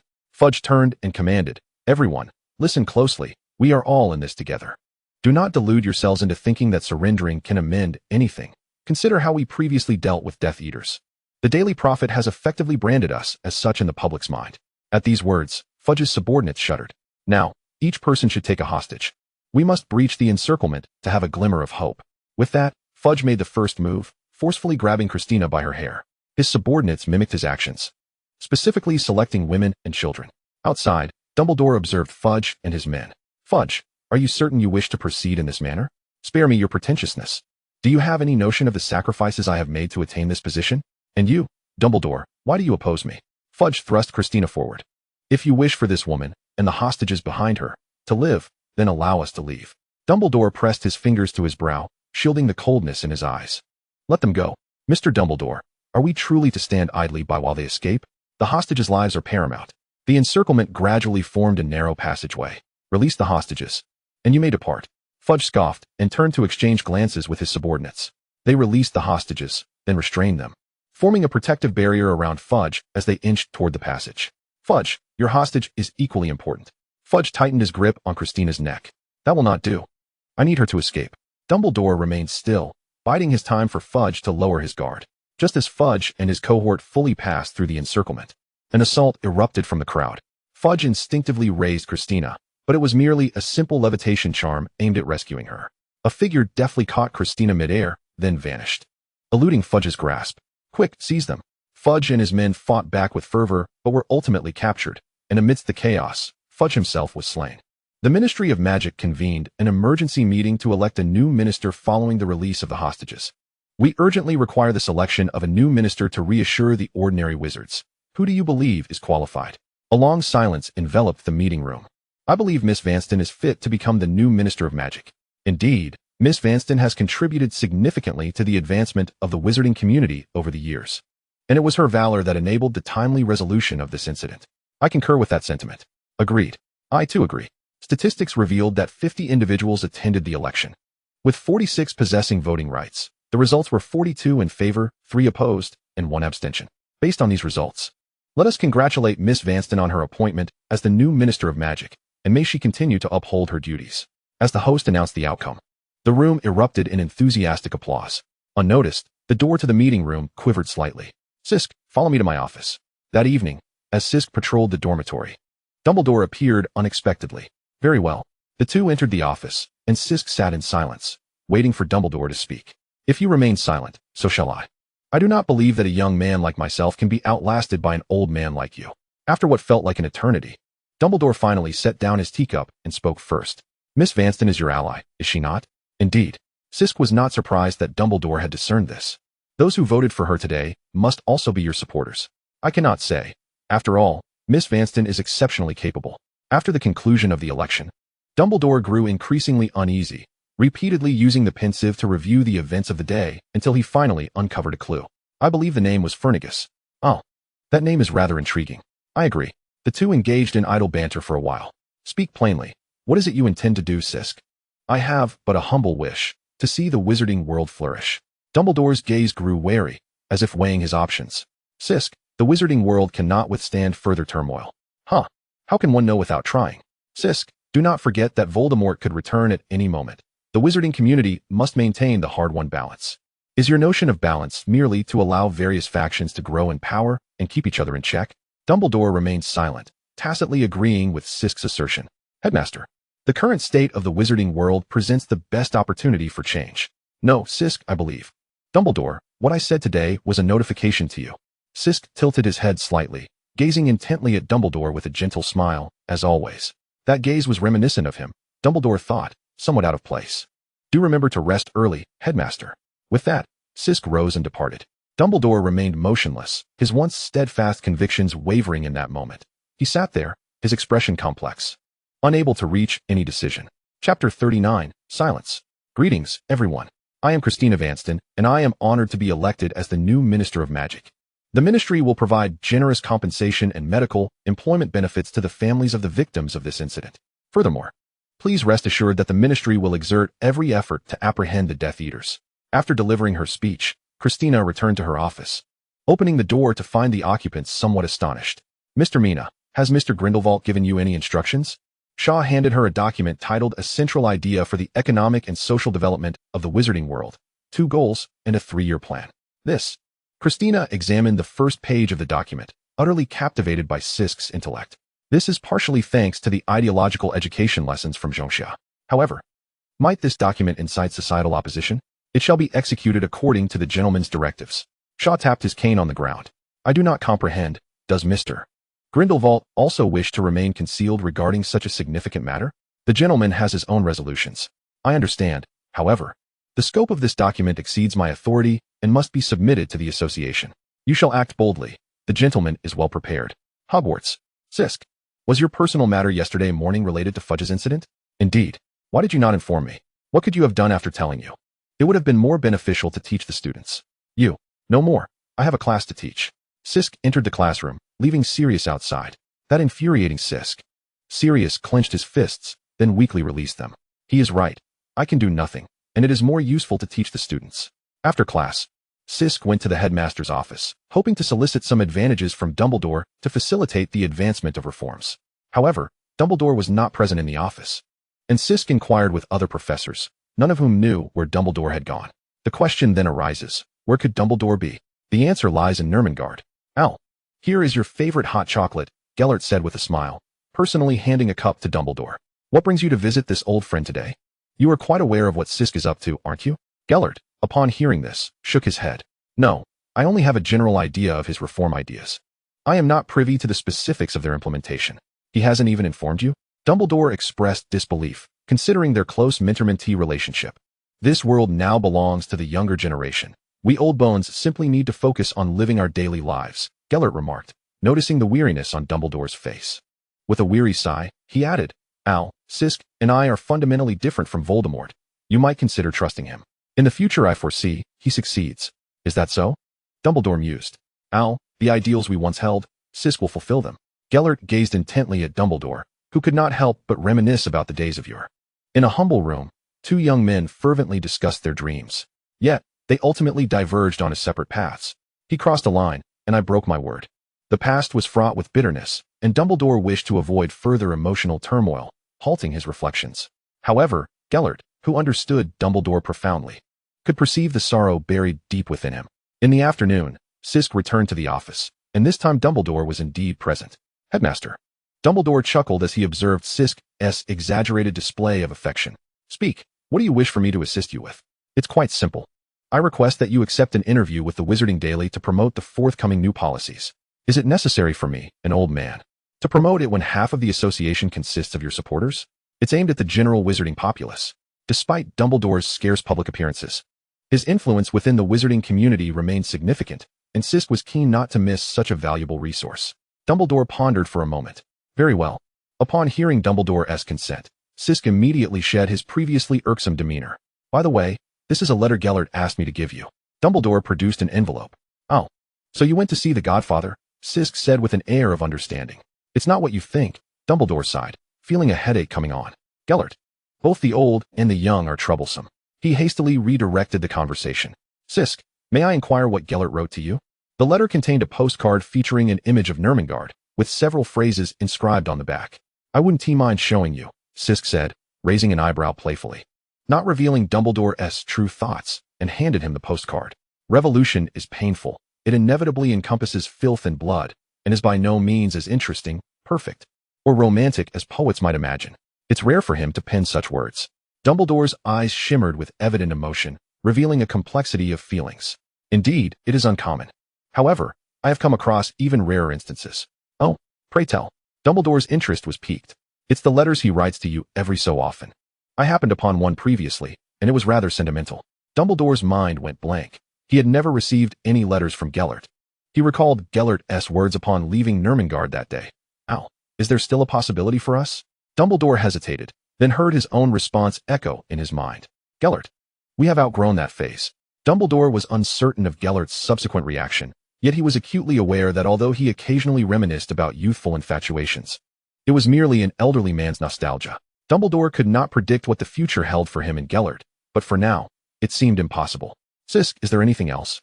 Dumbledore's voice was somewhat hoarse. Sisk, sensing the peculiarity, discreetly exited the office. The path of the Godfather's pursuit of love remained a long one. Returning to his own office, Sisk discovered Severus waiting for him. Is there something you need, Severus? After a few days of neglect, the weariness upon Severus was even more pronounced. Something is amiss. What is your relationship with him? Ah, whom do you refer to? Are you unwilling to speak? That is understandable, Severus replied with a tone laced with sarcasm. No, it's quite vague. Severus, are you out of your mind? Compared to you, I'm slightly less so. Huh, have I angered him recently? At a loss for words now. I didn't realize everyone had been deceived by you. I still have no idea who you were talking about. Who else could it be? Your denial changes nothing. I genuinely do not understand what you mean. Sisk, the more you speak, the more it seems there is something to hide. I hope when that day comes, you can defend yourself as boldly as today. Of course, you have the right to remain silent. With that, Severus strode away. Wait, clarify your statements. Chapter 40, Infiltration. Sisk chased after him, but found Severus had already vanished. That bat flies remarkably fast, he muttered, recalling the bizarre conversation. Madman, does he think he is the protagonist of a romance drama? Before long, Sisk dismissed the matter from his mind. However, after that, Severus ceased all communication with him. Sisk thought, if you're unwell, seek treatment. Nonetheless, he could not resist investigating the situation. After much contemplation, he concluded it must pertain to Voldemort. Was it too soon for Dumbledore to assign Severus as an undercover agent? Yet, that was not his concern. The issue undoubtedly lay with Dumbledore. Headmaster, what have you told Severus regarding me? Nothing. Indeed, Dumbledore replied, perplexed. Huh, still trying to deceive me. Sisk utilized his innate talent and ultimately uncovered the truth. Dumbledore had confided to Severus about concealing Tom's soul. Now, Sisk understood clearly.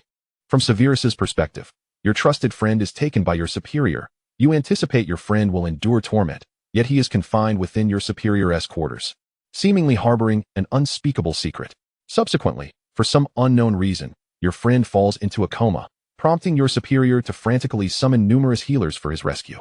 After your friend escapes your superior's grasp, he mysteriously disappears, apparently entangled with your superior, yet you have never seen him alongside your superior, suggesting your friend may have been imprisoned. Later, your superior murders your childhood companion, prompting you to resolve to leave the abyss. Years later, your friend reappears, despite your confusion. You are nonetheless delighted that he is alive. However, within days, you learn from the headmaster that your friend harbors the soul of an enemy and harbors ambitions of gathering all the souls of that foe. Given the prior relationship between your friend and the enemy, your worry for your friend renders you a mere fool. Ah, splendid. Now that the reason is known, it is of little consequence, for I shall never encounter Severus Snape. Devoid of a nose, you have tarnished my reputation.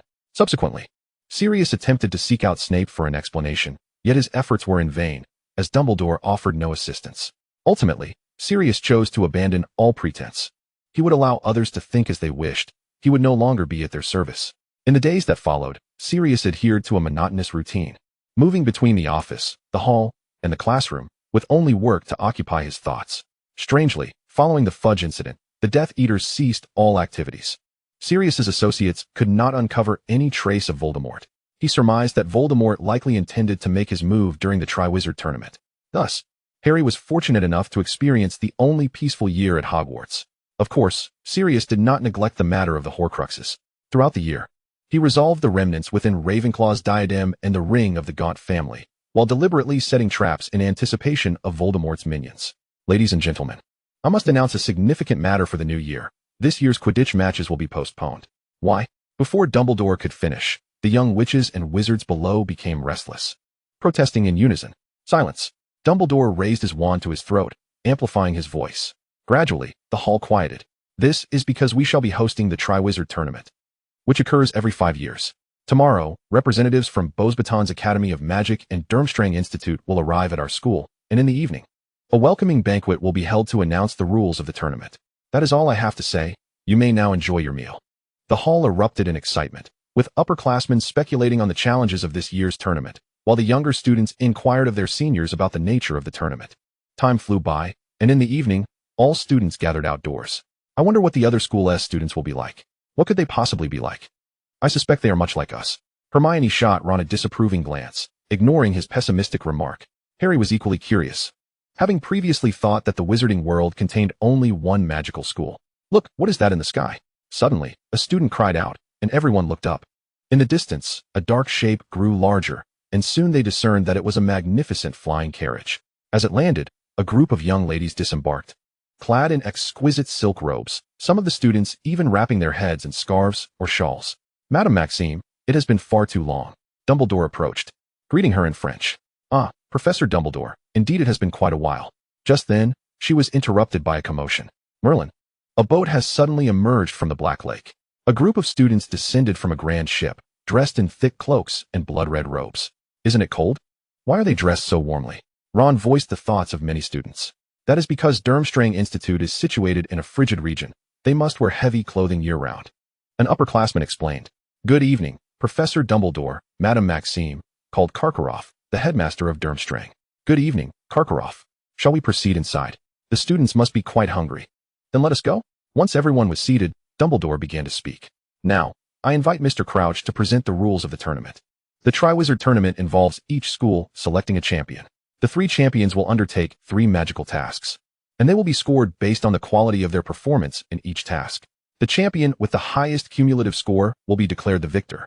The champions will be chosen by the Goblet of Fire. Students wishing to participate must submit a paper bearing their name into the goblet. However, only those students who are 17 years of age or older may compete. The list of champions will be announced in 3 days. Why must one be 17? That is unfair. As soon as the rules were disclosed, discontent erupted among the students. Crouch displayed a hint of impatience, a smirk playing on his lips. This decision was made in consultation with the Ministry of Magic and the professors to ensure everyone's safety. I must remind you that the Triwizard Tournament is not a venture to be taken lightly. I mean, it is not suitable for the faint-hearted or indecisive. Once chosen, a champion cannot withdraw, regardless of the circumstances. Unless death intervenes, the competition must be completed. Naturally, necessary protective measures will be provided, but participants must bear the risks themselves. Upon hearing this, the dissenting voices quieted, yet some younger students were already scheming on how to secretly submit their names into the Goblet of Fire. Chapter 41, Deception and Doubt. Now, please, feel free to converse and enjoy your dinner. During the banquet, professors and students from the 3 schools mingled harmoniously. Just as the festivities reached a joyful peak, the ceiling of the hall was suddenly illuminated with flashes of lightning, causing the students to cry out in fear. At that moment, a beam of white light emanated from the corner of the hall, dispelling the ominous spectacle above.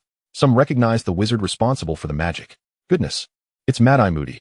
Alastair Moody, the Auror. An Auror. He captures dark wizards. Half the prisoners in Azkaban were apprehended by him. But he seems a bit unhinged now, Draco remarked to Harry. Having navigated past the professors, Moody approached Dumbledore with a limp. Thank you for coming, my old friend, Dumbledore greeted him. Absolutely bonkers. Moody replied, then took a seat, turning to retrieve a flask and gulping down a hearty draught. What do you think he is drinking? I don't know. But it's certainly not pumpkin juice, Harry quipped. Late into the night, the doors of the hall opened stealthily, and a man slipped inside, his identity unknown to all. As was his purpose. Following this, after class, a throng gathered around the Goblet of Fire. One by one, students approached to submit their papers. And each submission was met with applause from the crowd. Cedric, hurry up and put it in. A boy was pushed forward by the crowd. Cedric smiled resignedly at his friends before tossing his paper into the goblet.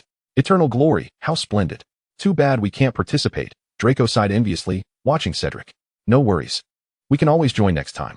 Indeed, I believe that the champion will either be you or me. How wonderful. Just then, the twin brothers burst in, brandishing their papers. The students eagerly clapped in support. Oh dear, what bizarre scheme have the Weasleys concocted now? Draco remarked, exasperated. Thank you, thank you. Fellow students, we have succeeded. Freshly baked from this morning. I'll believe it when I see it, Hermione retorted skeptically. The twins flanked Hermione on either side. Is that so? How do you know it won't work? Do you see this? This is the age line, drawn by Dumbledore himself. Hermione pointed to the blue circle on the ground. And so? A genius like Dumbledore would never be fooled by a simple aging potion, replied the twins with laughter. The enchantment lies in the absurdity. The more foolish the act, the greater the spectacle. The two stood outside the cerulean circle, all eyes fixed upon them. Are you ready? With a deep breath, they leaped into the blue ring simultaneously. Success! The gathered students erupted in cheers. The brothers stood within the circle, basking in their triumph. Before casting their parchment into the fiery chalice, nothing happened. Yes, they exclaimed joyously, leaping into the air. Yet the next moment, the chalice belched forth 2 jets of flame, propelling them backward. Wow! The classmates could not suppress their laughter at the sight of the transformed brothers, now resembling elderly men. It's your fault. No, it's yours. They exchanged accusations, quickly devolving into a scuffle. Do you wish to fight me? I'll rip off your ears. It is human nature to revel in the chaos, and the playful students gathered around, cheering. Hit him! Hit him! We're all old now. Bring it on. Among the raucous voices, Harry and Ron were the most boisterous, with Draco joining in, albeit with a touch of aristocratic restraint. Amid the clamor, Hermione rolled her eyes, pursed her lips, and resumed reading her book. Hey, look behind. A group of students from Durmstrang appeared, the tallest among them exuding confidence with every movement. The boy's gaze fell upon an extraordinary girl, who met his eyes briefly. 3 days passed swiftly, and now it was time for the long-awaited selection of champions. Dumbledore raised his hand, dimming the lights, as blue flames flickered in the hall. All eyes were riveted on the Goblet of Fire, bored with the unfolding drama. Karkaroff sat in a corner grading assignments, feeling out of place. This caught Moody's attention. The flames shifted from blue to red, and the first parchment was expelled. Durmstrang champion. Victor Krum. Applause erupted as the boy stepped forward, the very same Harry had seen earlier. Beauxbatons champion, Fleur Delacour. A radiant girl emerged. Hogwarts champion, Cedric Diggory. Thunderous applause erupted from Hogwarts. Splendid. Our 3 champions have been chosen, yet ultimately, only one shall etch their name in history. Only one shall hoist the trophy. The emblem of victory, the Triwizard Cup. However, Snape suddenly stood, casting a perplexed glance at Dumbledore. Following his gaze, Dumbledore noticed something amiss with the goblet. The blue flames morphed back into red, and another parchment soared forth. Harry Potter, Harry Potter? Dumbledore caught the paper and read the name. Astonished as he searched the crowd for Harry.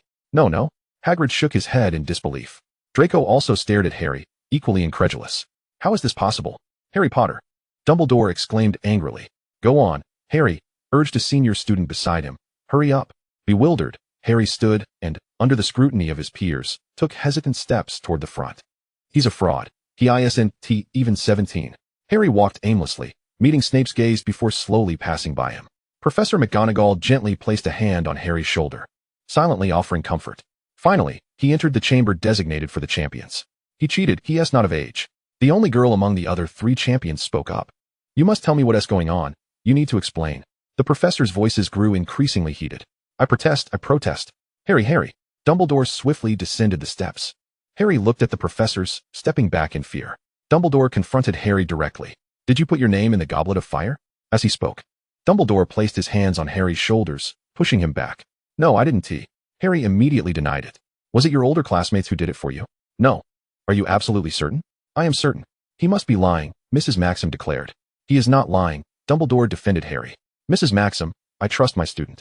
He would not do such a thing. Suddenly, Karkaroff, who had been silent, interjected. What? You seem to know a bit of the inside story.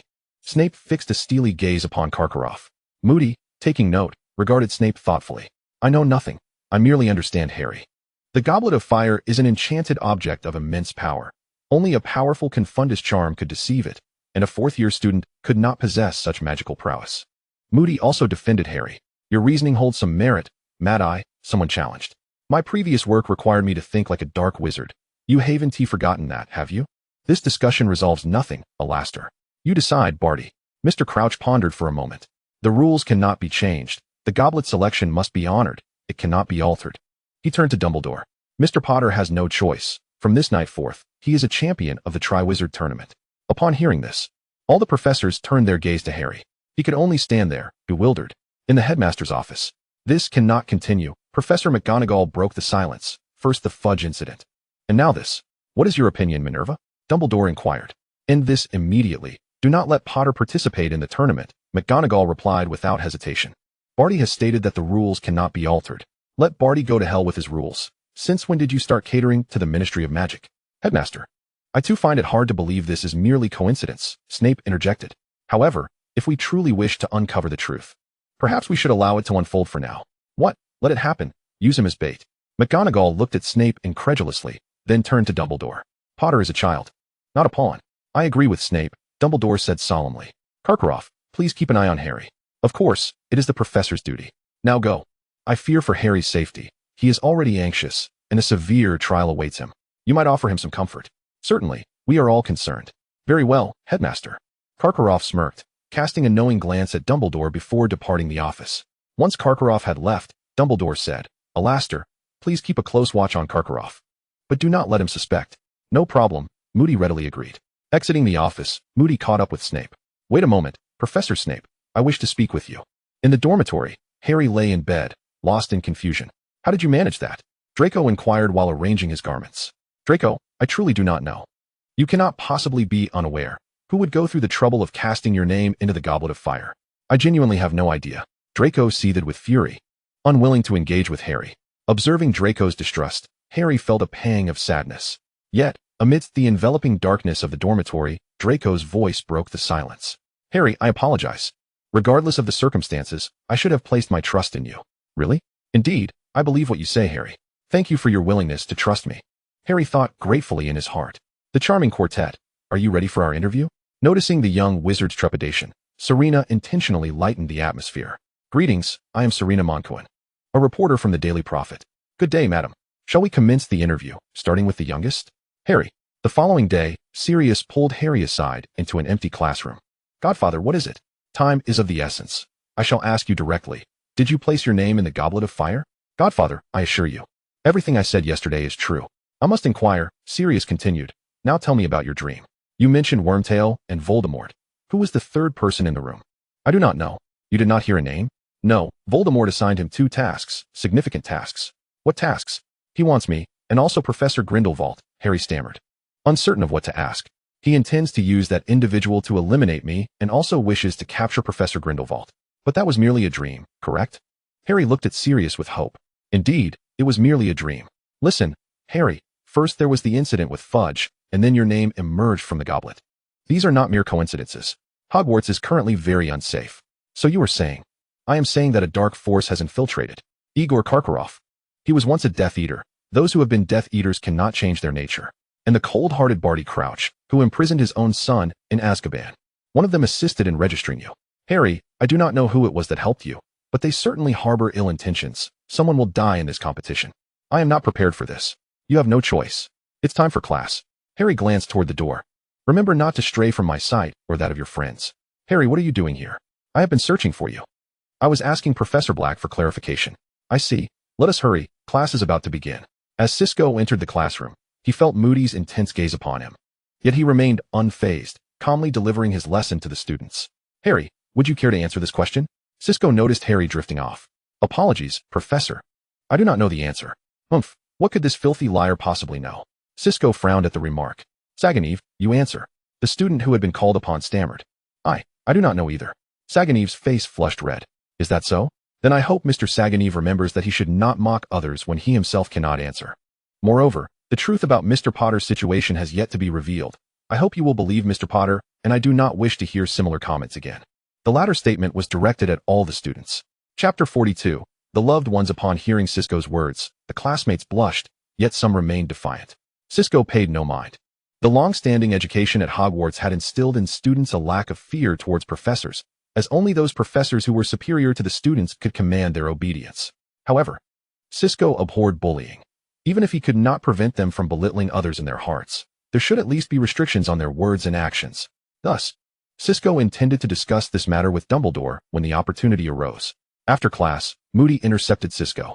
Professor Grindelwald, a pleasure to meet you. Mr. Moody, what brings you here? The defense against the dark arts lesson was splendid, truly unique. You flatter me, Mr. Moody. However, I have heard that you taught the 3 unforgivable curses on your first day.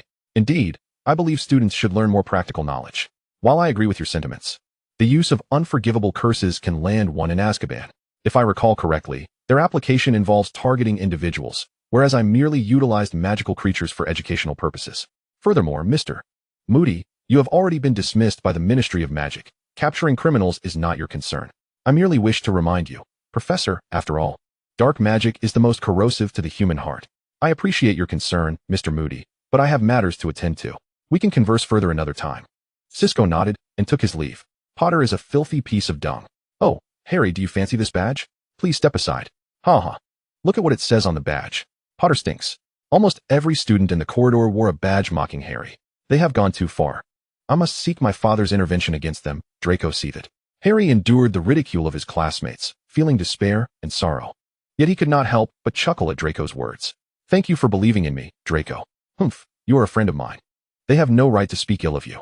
Cisco noticed the scene and was now discussing it with Dumbledore. Headmaster, since we all understand that Harry is innocent, we should clarify this for him, if only to lessen his suffering. Cisco, I share your pain regarding Harry's situation, but we must not alarm the students. Nor can we raise undue panic. Headmaster, do not tell me you cannot think of other reasons to clarify Harry's situation. Cisco, Harry will face even greater trials ahead. Now is the time to temper his will. Do you intend to protect him indefinitely? No, Headmaster. What concerns me is the behavior of bullying. Cisco, you may not realize this, but every student, to some extent, encounters such experiences during their school years. This is a matter among students, and it is inappropriate for us adults to intervene. Once they mature, they will no longer behave in such a manner. Much like Severus, Dumbledore fell silent for a moment. I regret what happened to him back then, but do they not coexist peacefully now? Do you feel pain reflecting on your separation from your godfather? Dumbledore paused for a moment. That is different. In what way is it different? You have not forgotten the pain of those years. Nor have those who experienced bullying forgotten the anguish of their school days. Headmaster, the scars of the heart cannot heal.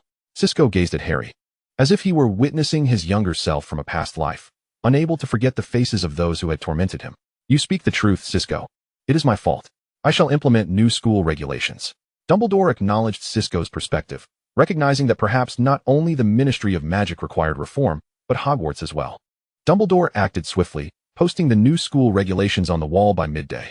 Due to the severe penalties imposed, the students obediently tucked away their badges, refraining from brazenly bullying Harry any longer.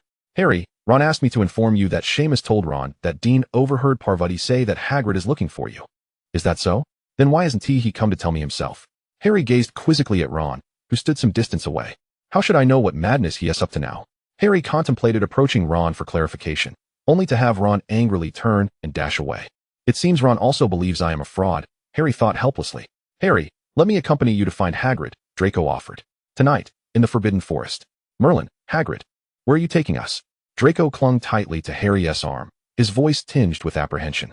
You'll find out soon enough, Hagrid replied, carrying a lantern and not bothering to look up. By the way, Harry, did you bring your father's invisibility cloak? I did. Remember, you must be very observant. It is crucial. Harry nodded, then fixed his gaze on Hagrid's chest, voicing a question that had been on his mind since their first encounter that day. Why are you wearing a flower? Hagrid awkwardly adjusted his clothing. Look, he even combed his hair. Draco noted the change. After tidying up a bit, you could occasionally dress like this. As they walked, the group heard a strange roar. Hagrid halted, scanning the surroundings. Hagrid? A voice called. Quick, put on the invisibility cloak. Hagrid left those words behind as he hurried ahead. Harry swiftly donned the cloak, wrapping it around himself and Draco, before following Hagrid. Good evening, Madame Maxime. Draco and Harry exchanged astonished glances, each recognizing the shock in the other's eyes. Hagrid, I thought you wouldn't return. I believed you had forgotten me. Madame Maxime took Hagrid's hand. How could I forget you, Olymp? The two concealed observers simultaneously displayed expressions of disdain. What do you wish to show me? Madame Maxime inquired, stroking the flower on Hagrid's chest. You will not regret this visit, trust me. Hagrid led her into a thicket. Madame Maxime gasped. There are so many tricks here. The two behind them stood agape in surprise. Can we come closer? Madame Maxime could not resist moving forward, and the two excitedly followed. It's a dragon. This is the first task, really? Harry struggled to believe it. Come now, Harry. Dragons are not as fearsome as people imagine. Suddenly, a dragon spewed a jet of flame in their direction, startling the three into retreat. Incredible. I must convince my father to acquire one, Draco exclaimed, unable to mask his excitement despite his fear. Though I must admit that the Hungarian horntail is extraordinarily fierce. Ron nearly fainted when he saw it. Has Ron been here? Of course, his brother Charlie brought the dragon from Romania, Hagrid said, looking down at Harry. Didn't Ron tell you? Harry shook his head. He hadn't said a word. So, Harry, have you thought about how to tackle the first task? I don't know, Harry replied in frustration. Perhaps we could consult Professor Grindelwald. He is incredibly clever and knowledgeable. Yes, Professor Grindelwald must have a solution. With Harry's major worry alleviated, he soon succumbed to dreams. Harry, don't you ever think of your dear godfather? Chapter 43, The Dragon Slayer. Professor, do you know how to deal with dragons? Harry entered the office and got straight to the point. Sisk was taken aback that Harry sought him out. Dragons? Let me think. Sisk, aware of the plot, had no intention of disrupting it. Harry, do you have any particular strengths? I can. Harry stammered, struggling to articulate. Harry, you must remember that your senior, Diggory, was able to turn a whistle into a clock that sang the time when he was your age. Miss Delacour is no mere pampered princess. As for Krum, he is simple-minded yet strong, while Karkaroff is quite shrewd. They will devise a strategy to capitalize on Krum's strengths. And you, Harry, surely possess your own talents. I can fly, quite well, but I can't use a broom in the competition. Sisk's eyes twinkled as he regarded Harry with calm reassurance, soothing his inner turmoil. But they didn't say anything about not using wands.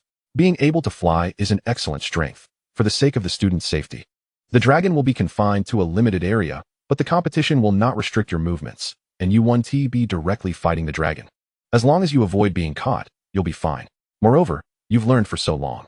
I refuse to believe you won't find any of that knowledge useful. Opportunities always favor the prepared. After that, Sisk ceased to focus on the specifics of what Harry was doing, quietly providing him with the materials he needed. Soon, the day of the competition arrived, and the four champions anxiously awaited in the tent. Harry paced back and forth, subtly inching toward the entrance. Harry, is that you? It's me. Draco quickly handed Harry an item.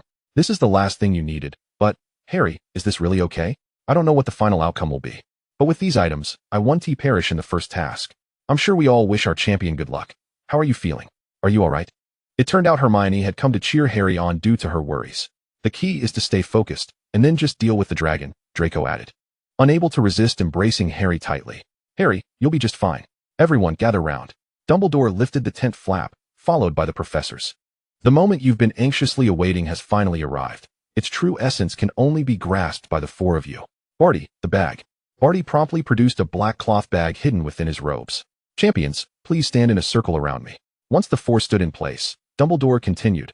Now, Miss Delacour. It is your turn to choose. Nervously, Delacour closed her eyes and carefully drew out a palm-sized dragon. Welsh green, Chinese fireball, Swedish shortsnout, and finally, the Hungarian horntail. Harry had indeed drawn the most ferocious dragon. Each of these represents a true dragon, each guarding a golden egg. Your task is simple: retrieve the golden egg. This must be accomplished, for the egg contains a clue. Without it, you cannot proceed to the next task. Any questions? No one raised their hand. Very well, champions. I wish you good fortune. Mr. Diggory, when the cannon fires, you. Dumbledore had not yet finished his sentence when the cannon went off. Outside the tent, shouts of his name began to echo. Diggory, Diggory, Diggory. Harry stood at the back, anxiously awaiting his turn, fidgeting with his clothing and occasionally touching the items concealed within. 3 of our champions have already defeated their dragons, so they will all advance to the next task. Now it is time for the 4th and final contestant. Harry. Emerging from the cave, Harry met the encouraging gaze of Sisk and nodded in acknowledgement before directing his attention towards the golden egg resting upon a nearby stone.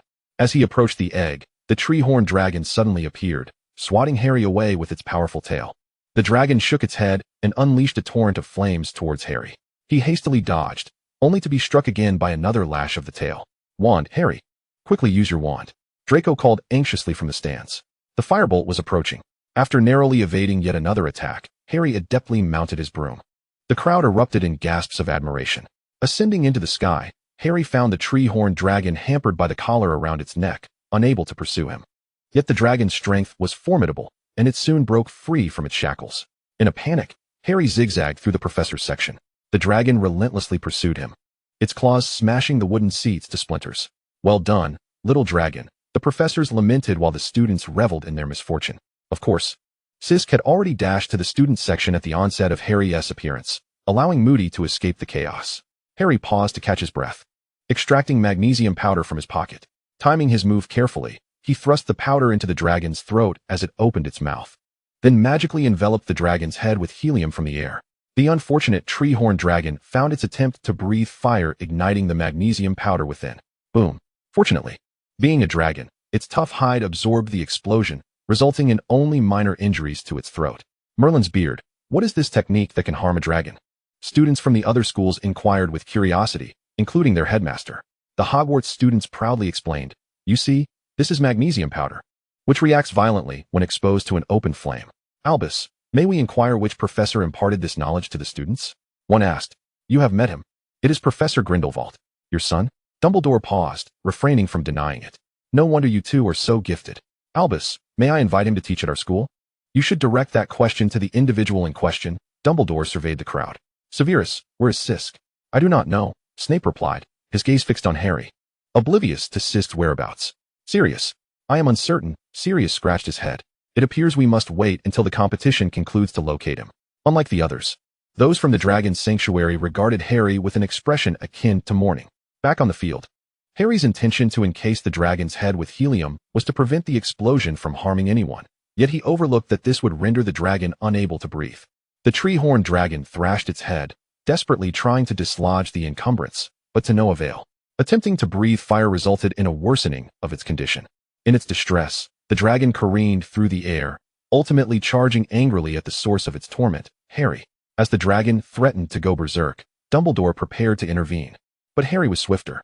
In a flash, he extracted hydrogen from the surrounding water, knowing time was of the essence, and managed only enough to wrap around the dragon's head before launching a fireball at the tree-horn dragon. Bang! The dragon's head sustained grievous injuries, its visage grotesquely marred, with glimpses of white bone faintly visible. Merlin's beard, what is this? Gasped the students, realizing Professor Grindelwald had not misled them. Thankfully, they had refrained from attempting it themselves. The Hogwarts students felt a wave of relief wash over them. Sisk, having subtly influenced the students' psychological disposition, remained in the shadows. Just as the crowd was enveloped in shock, Harry, still fearful of the frenzied dragon, unleashed several more attacks. Indeed, all fear stemmed from insufficient firepower. No, Harry, wait. The Dragon's Sanctuary staff could only watch helplessly as the meticulously nurtured dragon was obliterated by a student. Oh no. Chapter 44, The Ball. This is dark magic. This is dark magic. The Dragon's Sanctuary staff lamented as they gazed mournfully at the dragon's lifeless body.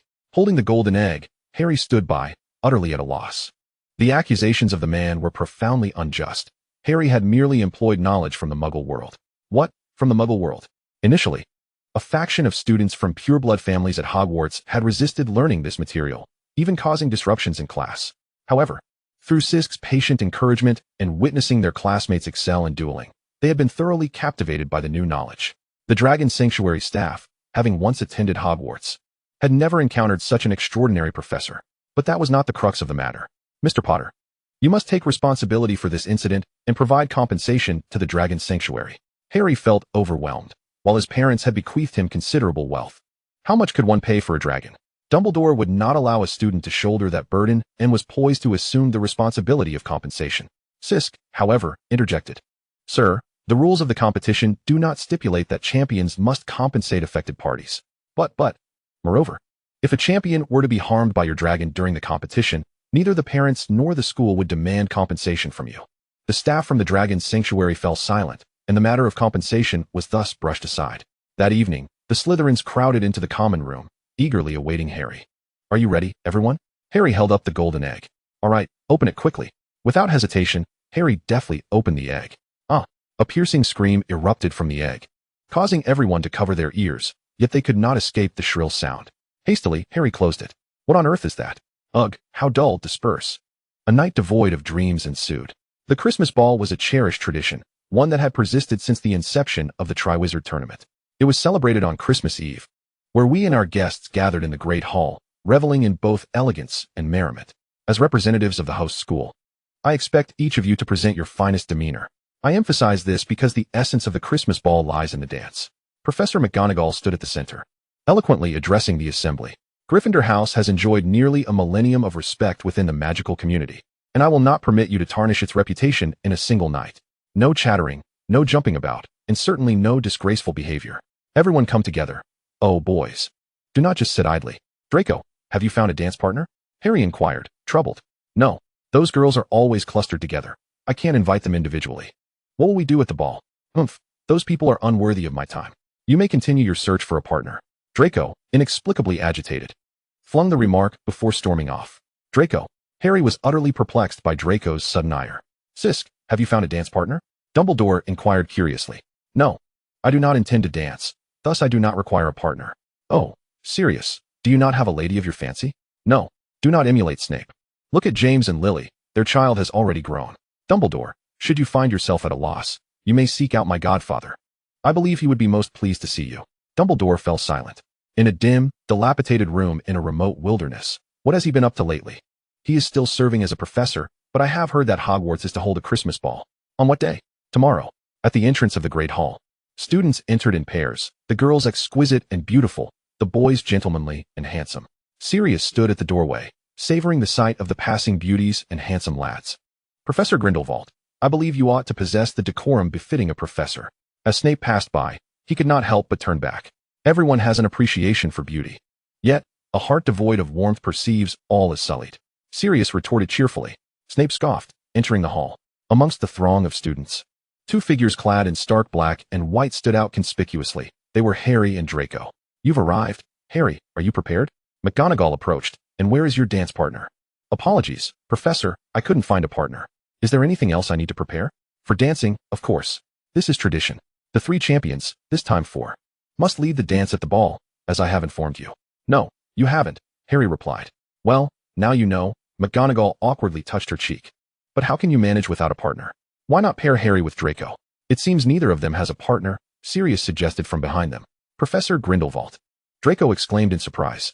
McGonagall paused for a moment. Having lived so long, she had seen 2 men dance before. After all, the headmaster had done so as well. However, but who among you is willing to dance the lady's part? Both Harry and Draco were taken aback by McGonagall's swift acceptance. No, I shall not dance the lady's part, Draco thought, determined to maintain his dignity as a Malfoy. Harry, will you? Harry blushed and nodded, for out of curiosity, he had secretly learned from the girls during class. Splendid.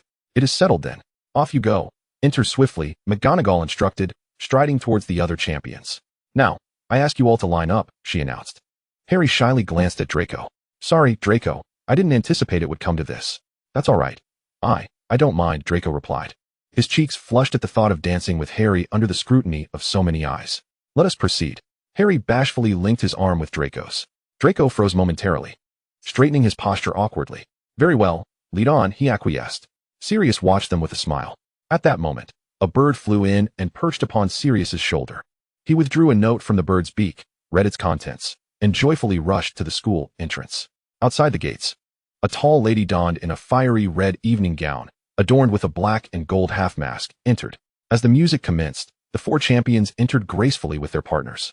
The students lined the sides, applauding, but when it was Harry's turn, the applause ceased, leaving Harry and Draco feeling more awkward, until a thunderous applause erupted from the crowd. Surrounding them were smiles of teasing mirth, causing the two to blush profusely. Yet, Sirius frowned. Harry is too naive. That Malfoy must be intentionally getting close to him. James, rest assured, I shall safeguard Harry's future. As the music for the ball filled the air, other students joined the dance floor, twirling gracefully to the melody. McGonagall stood beside Dumbledore, watching the students with a sense of contentment. Just as Dumbledore extended his hand to invite McGonagall, a mysterious lady seized him. You. Though the lady wore a mask, Dumbledore recognized her immediately as Grindelwald. Your students are all watching us, Grindelwald whispered, leaning close. Dumbledore glanced around, meeting countless curious eyes. Eventually, he sighed and allowed himself to be led into the dance floor by Grindelwald. Wrap your arms around my waist. Ow, Grindelwald reminded. Dumbledore's movements were somewhat stiff, but he quickly adjusted. Why are you here? Sirius invited me with a letter. Thus, I came, Grindelwald stated candidly, fully revealing Sirius's role. The words were not spoken softly, and hidden within the crowd, Sirius heard every syllable. Dumbledore cast a glare at Sirius. Sirius feigned innocence. I merely missed family. As one of the 2 present who knew Grindelwald's true identity, Sirius merely wished to capture this moment and send it to his subordinates. After all, he had only invited Grindelwald to the Hogwarts ball. He had not requested him to don a disguise. The old man merely wished to dance openly with his owl. Utterly shameless. After a while, boredom overcame Sirius, and he stepped out of the hall to get some fresh air. Unbeknownst to him, he wandered to the Black Lake. Suddenly, a hand emerged from behind a willow tree, encircling Sirius's waist and pinning him against the tree. Sirius instinctively struggled, but this individual possessed immense strength, and his body was as cold as a serpent. Sirius attempted to use magic, but every effort was thwarted. This level of power was rare. Who are you?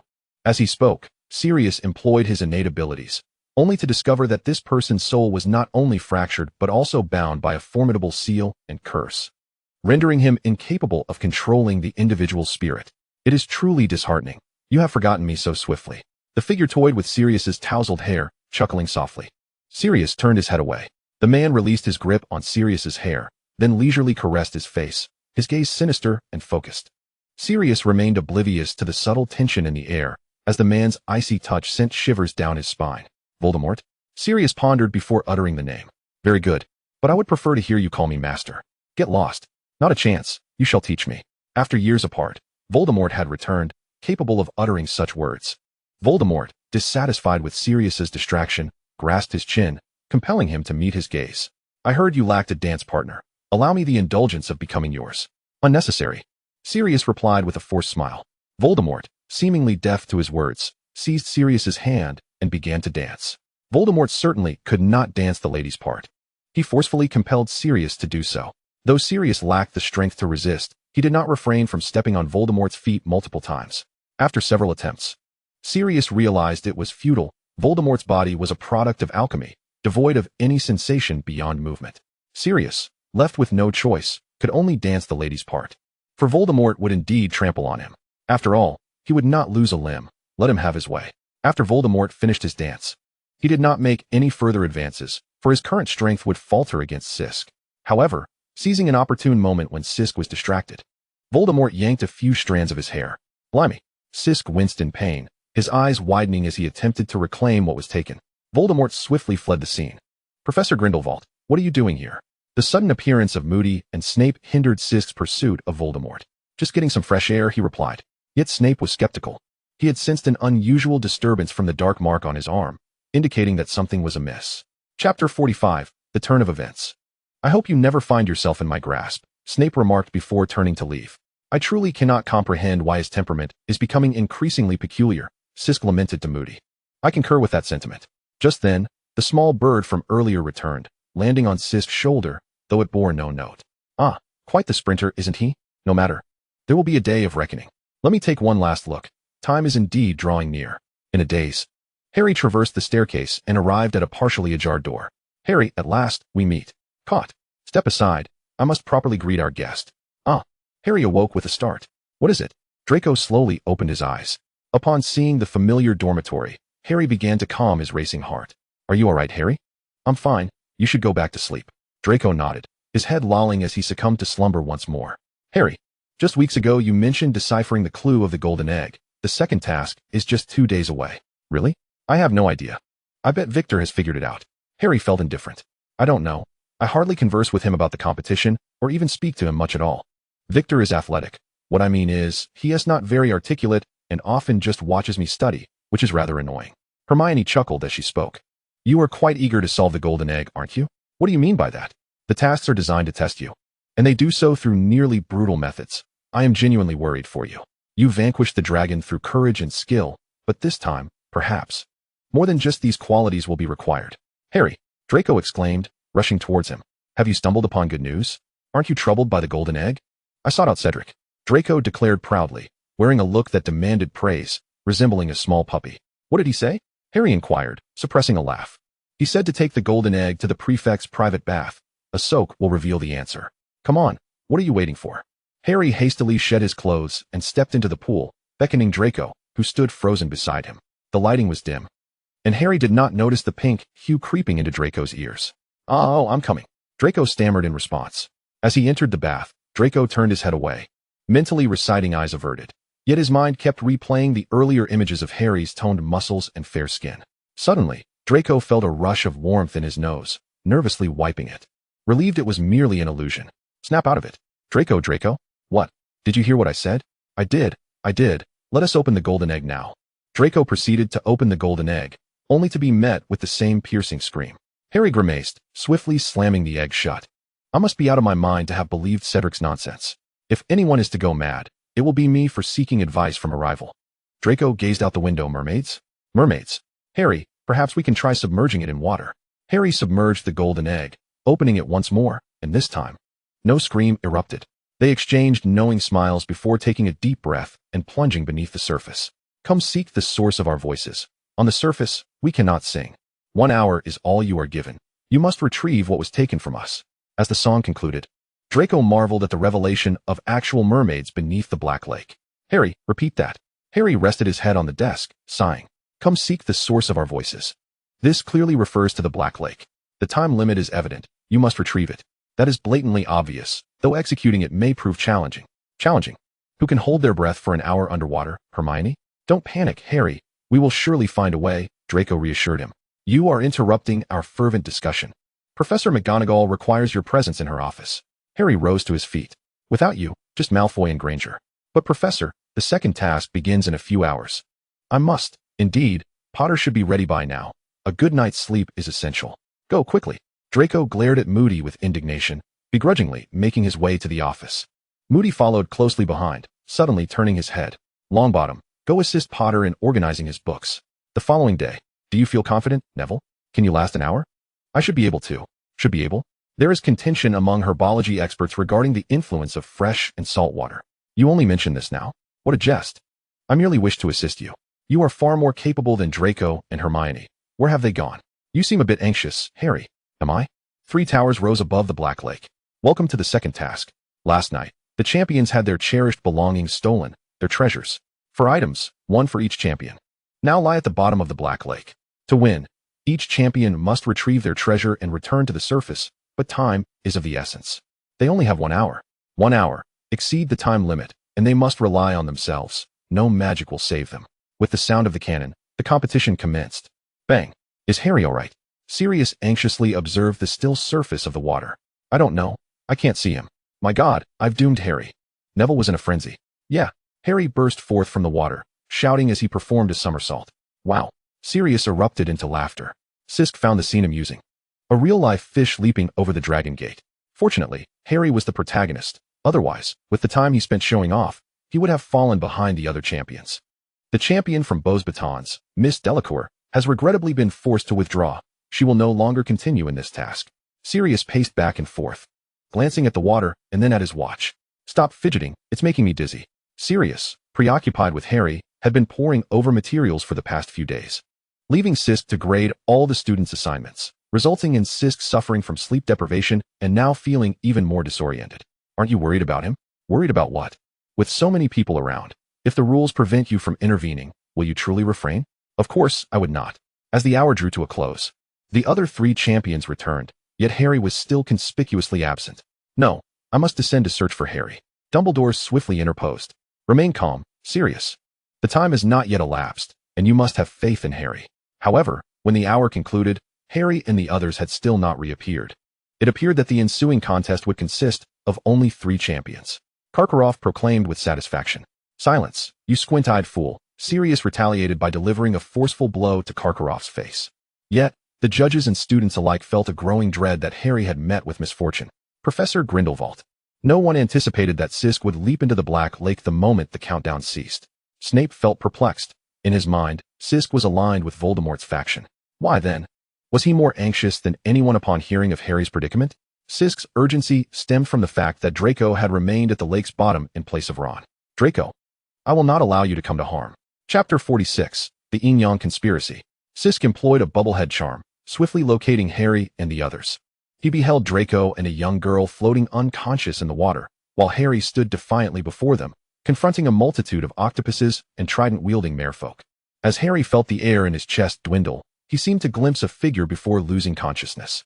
Was it Professor Grindelwald come to rescue them? Sisk waved his hand, bestowing oxygen masks and protection shields upon the trio.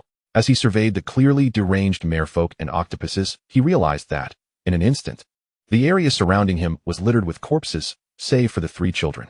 Sisk brought the trio back to the surface, where Draco and the little girl regained consciousness. Come here. Miss Drackle eagerly extended her hand to grasp her sister. Harry. Sirius enveloped Harry in a tight embrace. He is unharmed. Sisk declined the offered towel, employing a few spells to dry himself instantly, while the children trembled in the cold, particularly Harry. Fetch him another towel. All judges, please gather here. You saved my sister.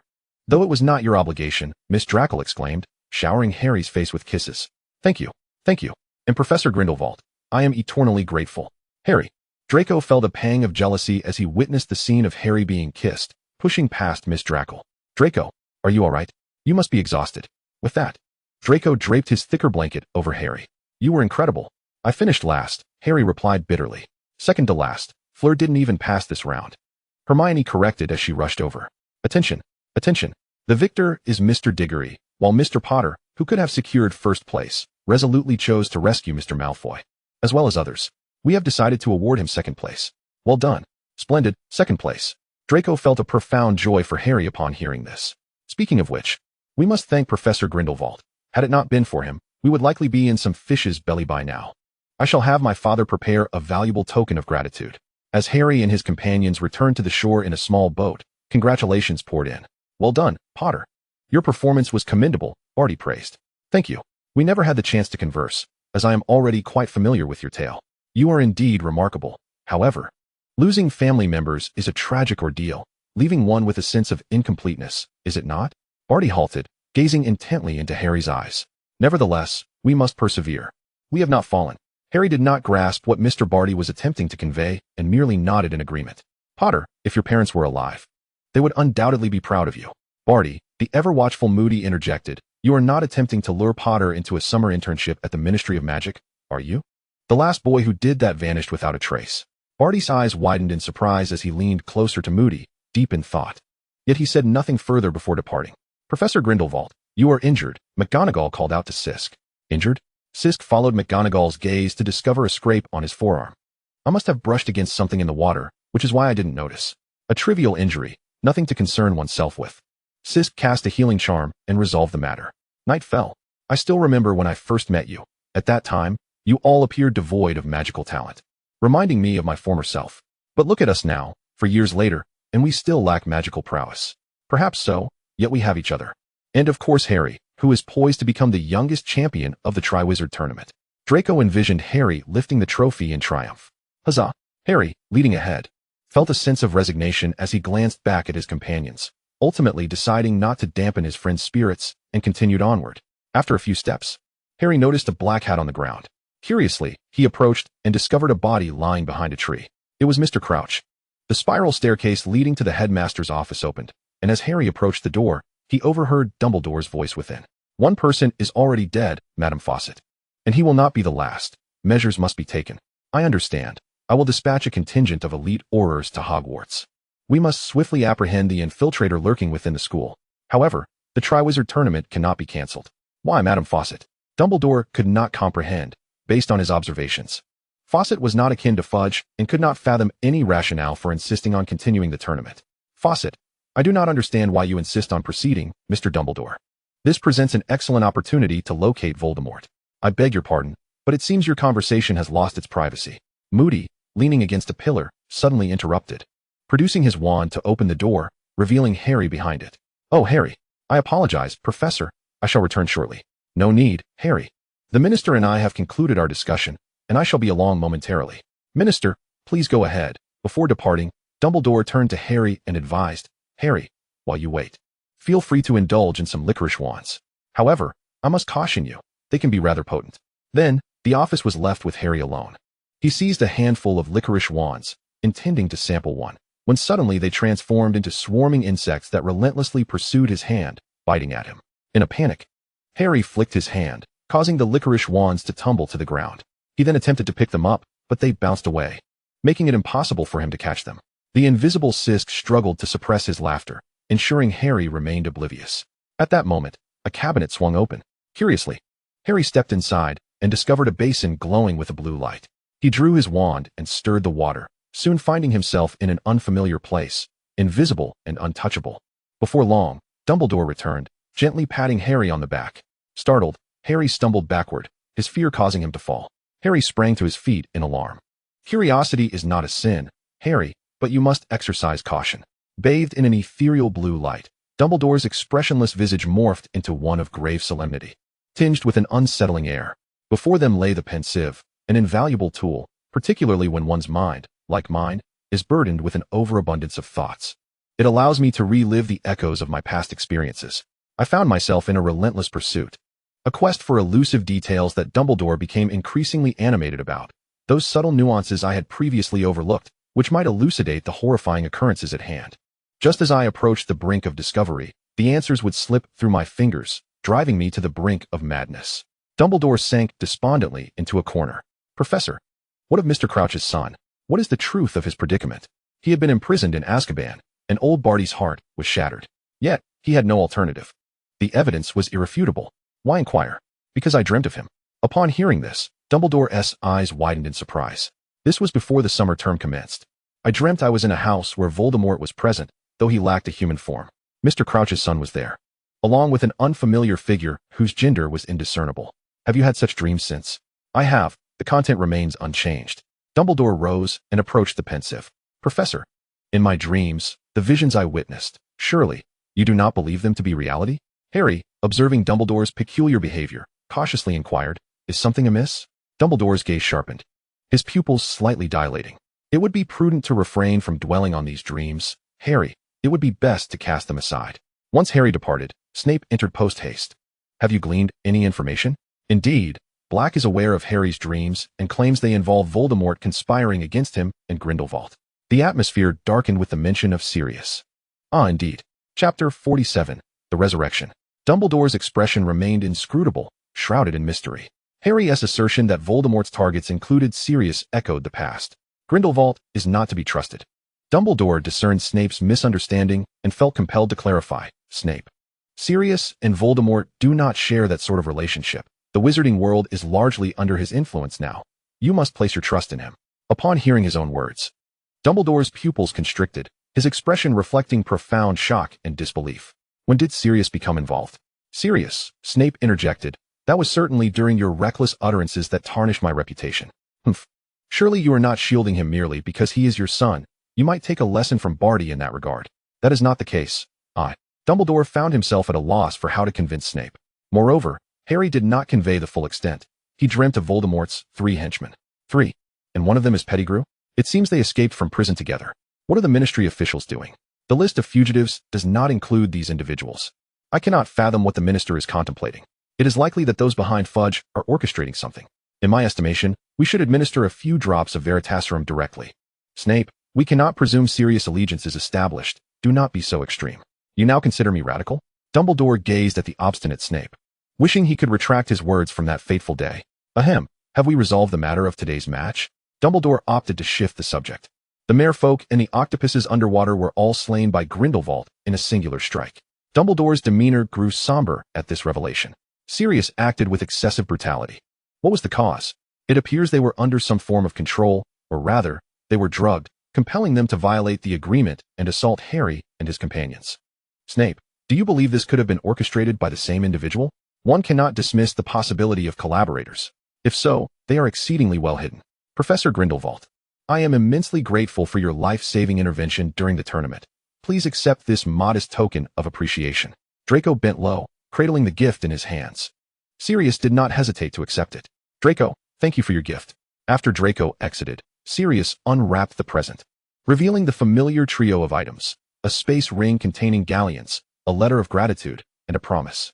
Sirius gently caressed the familiar handwriting on the letter. Mom and Dad, I eagerly anticipate your expressions upon discovering my true identity. He placed the letter into a drawer and donned the ring upon his finger. Harry, could you come with me for a moment? Professor Grindelwald, is there something you need? Here, wear this. Sirius produced a necklace and fastened it around Harry's neck. This is an alchemical artifact I crafted to house souls. Professor, what is this? For reasons unbeknownst to him, the necklace evoked a sense of warmth in Harry, who inquired curiously, do not remove it. It will protect you. Sirius affectionately ruffled Harry's hair. Harry felt a surge of emotion. Rest assured, Professor, I shall take care. Now, prepare yourself. The competition is about to commence. This morning, Mr. Moody concealed the Triwizard Cup within the maze, known only to him. Due to Mr. Diggory, Mr. Potter has tied for first place, and they shall enter the maze first, followed by Mr. Crumb and Miss Delacour. The first to touch the cup shall be declared the victor. A fervent cheer erupted from the crowd. I have arranged for patrols around the perimeter. Should any contestant wish to withdraw from the competition, they need only cast a red spark from their wand, Dumbledore announced, turning to the contestants. Now come forth. Dumbledore formed a circle with the 4 participants. There will be no dragons or aquatic beasts within the maze. However, you shall face even greater challenges. As you enter, the maze will shift. Strive to locate the cup, but exercise caution, for you may easily lose yourself along the way. Upon concluding his address, Dumbledore turned to the audience. Brave souls, prepare yourselves. I will count to 3. A cannon fired prematurely with a resounding boom. 1. Dumbledore paused, calmly continuing. Harry, filled with trepidation, advanced through the maze. First hearing screams and encountering the unconscious Miss Delacour, for whom he cast a red spark. Next, he encountered Cedric, and together they vanquished Krum, who was under someone else's control. However, as they raced towards the cup, Cedric became ensnared by the vines. Harry halted his frantic pace and turned back. Harry! For a fleeting moment, Harry wrestled with his inner turmoil before finally raising his wand. Reductor curse. Thank you. Do not mention it. Cedric, drenched in sweat, took a moment to catch his breath. I feared you would abandon me. I did hesitate. A formidable challenge, Cedric remarked, unable to contain his awe. A daunting trial, Harry echoed. As they conversed, the vines surged toward them once more. Run. The 2 fled, racing towards the cup. Cedric halted, casting a glance at Harry. Quickly. You take it. You saved me. It is yours. Harry, eyeing the encroaching vines, proposed, let us take it together, on the count of 3. 1, 2, 3. With that, the 2 grasped the cup's handle in unison. A wave of disorientation swept over them as both individuals tumbled to the ground, their trophy rolling away to the side. Are you all right? I'm fine, and you? Harry shook his head. Cedric rose, surveying their surroundings. Where are we? I've been here before. Harry gazed at the familiar statue before him. Cedric approached the trophy, a realization dawning upon him. It's a portkey. Harry, the trophy is a portkey. I've been here. In a dream. Harry noticed the name Tom Riddle inscribed on the stone. Cedric, we need to get back to the trophy, quickly. What did you say? Cedric failed to comprehend. Harry spotted Peter emerging slowly, cradling a small figure in his arms, and suddenly felt a sharp pain in his forehead. Harry, what is happening? Cedric asked anxiously. Back to the trophy, Harry shouted. At that moment, Cedric also noticed Peter. Who are you? What do you want? To eliminate the nuisance. The small figure commanded. Avada Kedavra. No, Cedric. Cedric was struck by the green light, sent flying. Peter jogged a few steps, restraining Harry. Let us begin. The small figure said impatiently. Peter tossed the small figure into the cauldron. First, the father's bone, unwittingly offered. A bone was cast into the pot. Then, the servant's flesh, willingly donated. Peter unsheathed a dagger, severing his right hand and discarding it into the cauldron. And the companion's hair. A lock of short hair was added to the brew. Lastly, the blood of the enemy, forcibly taken. Peter slashed Harry's arm. The Dark Lord shall be reborn. The crimson liquid in the cauldron bubbled violently, then ignited. Gradually, the cauldron disappeared, revealing a figure. It was Voldemort. Voldemort savored the sensations of this youthful form. My wand. Wormtail, he said, receiving it with reverence. Extend your arm. Voldemort thrust the wand into the dark mark.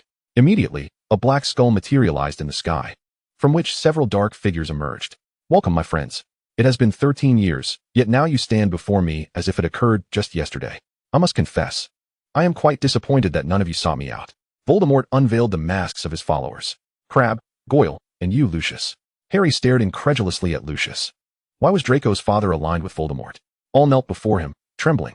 My lord, should I ever catch wind of your signal or rumors regarding your whereabouts? Lucius stammered, suppressing his fear.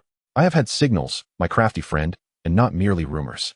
I assure you, my lord, I have never abandoned our dark path, Lucius declared, lifting his hat. In your absence, I have been compelled to present a different facade to the world, a mere mask.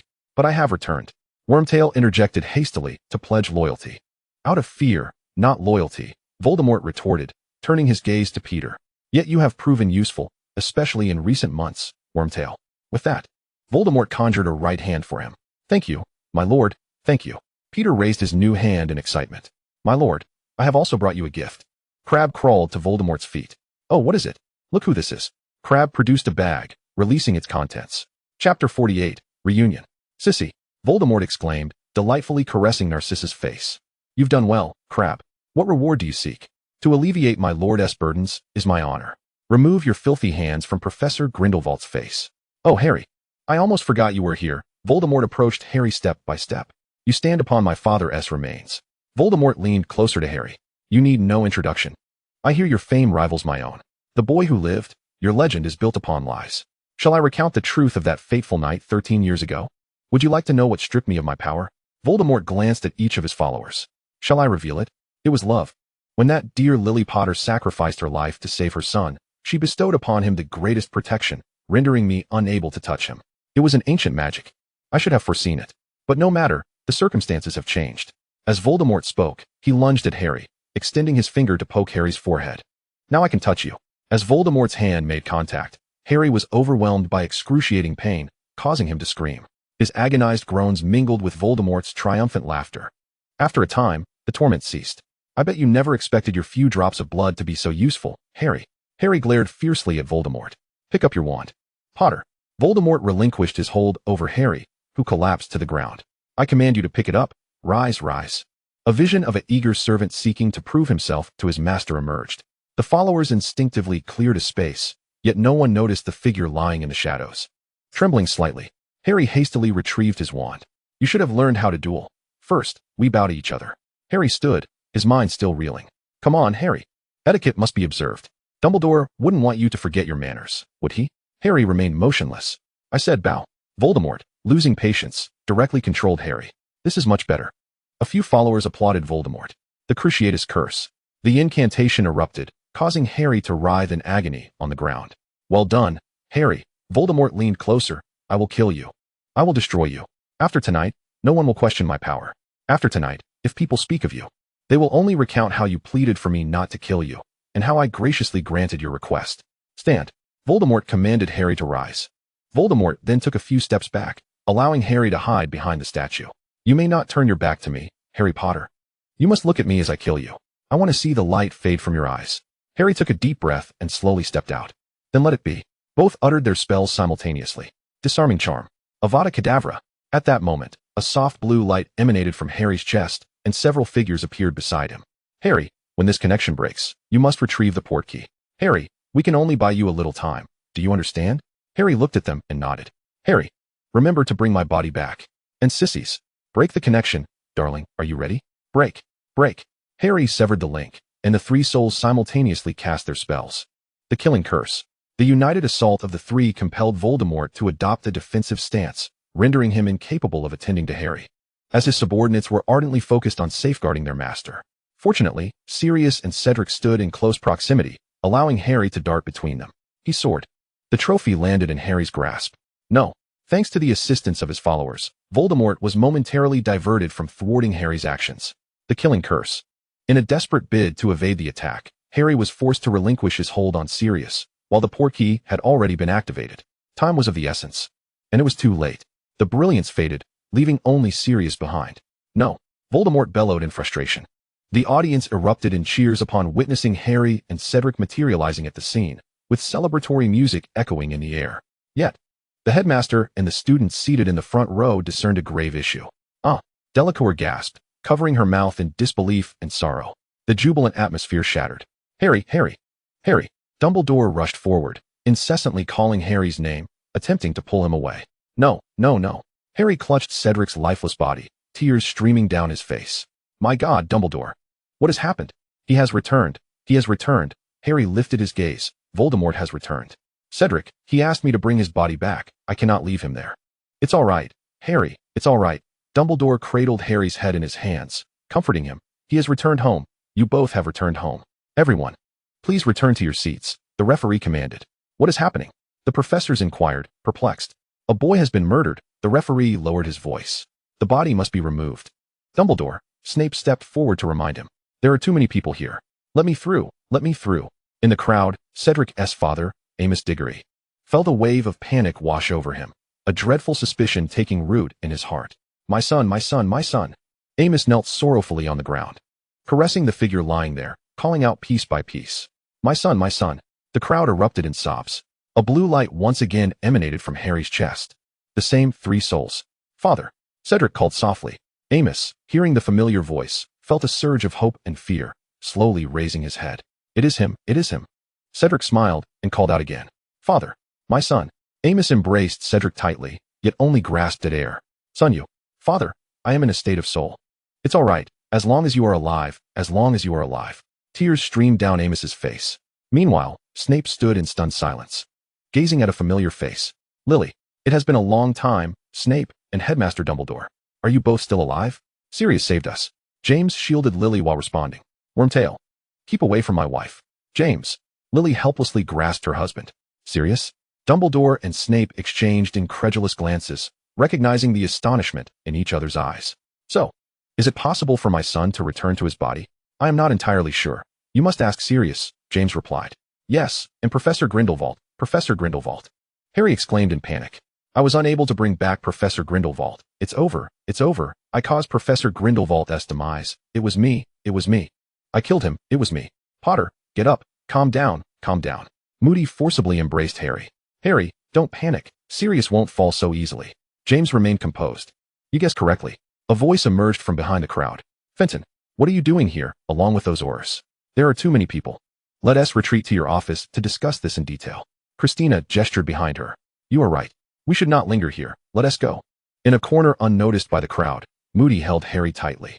It's all right. Everything will be fine. I am here. Moody comforted him while leading Harry to his office. However, he did not notice the faint glow flickering from Harry's chest. Chapter 49, Conspiracy. Upon arriving at the office, Moody turned his back to Harry and locked the door. Are you all right, Potter? Moody placed his hand on Harry's shoulder. Does it still hurt? The trophy is a port key, enchanted by someone. Tell me about that experience. Moody's voice was gentle and soothing, yet Harry felt an inexplicable sense of danger. What was he like? Who? That dark wizard. Oh. Moody seemed oblivious as he pressed down hard on Harry's wound. What did it feel like to stand before him? I don't know. Moody's body suddenly contorted unnaturally, as if enduring some torment. It felt as though I had fallen into my dreams, into a nightmare.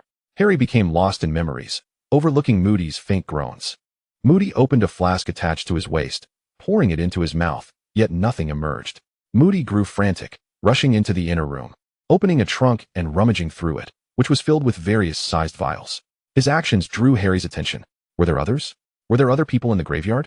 Moody continued to inquire, realizing too late that he had misspoken. No, Harry suddenly recognized something. I never mentioned the graveyard to you, Professor. Dragons are truly remarkable creatures. Moody disregarded Harry's confusion, continuing to search.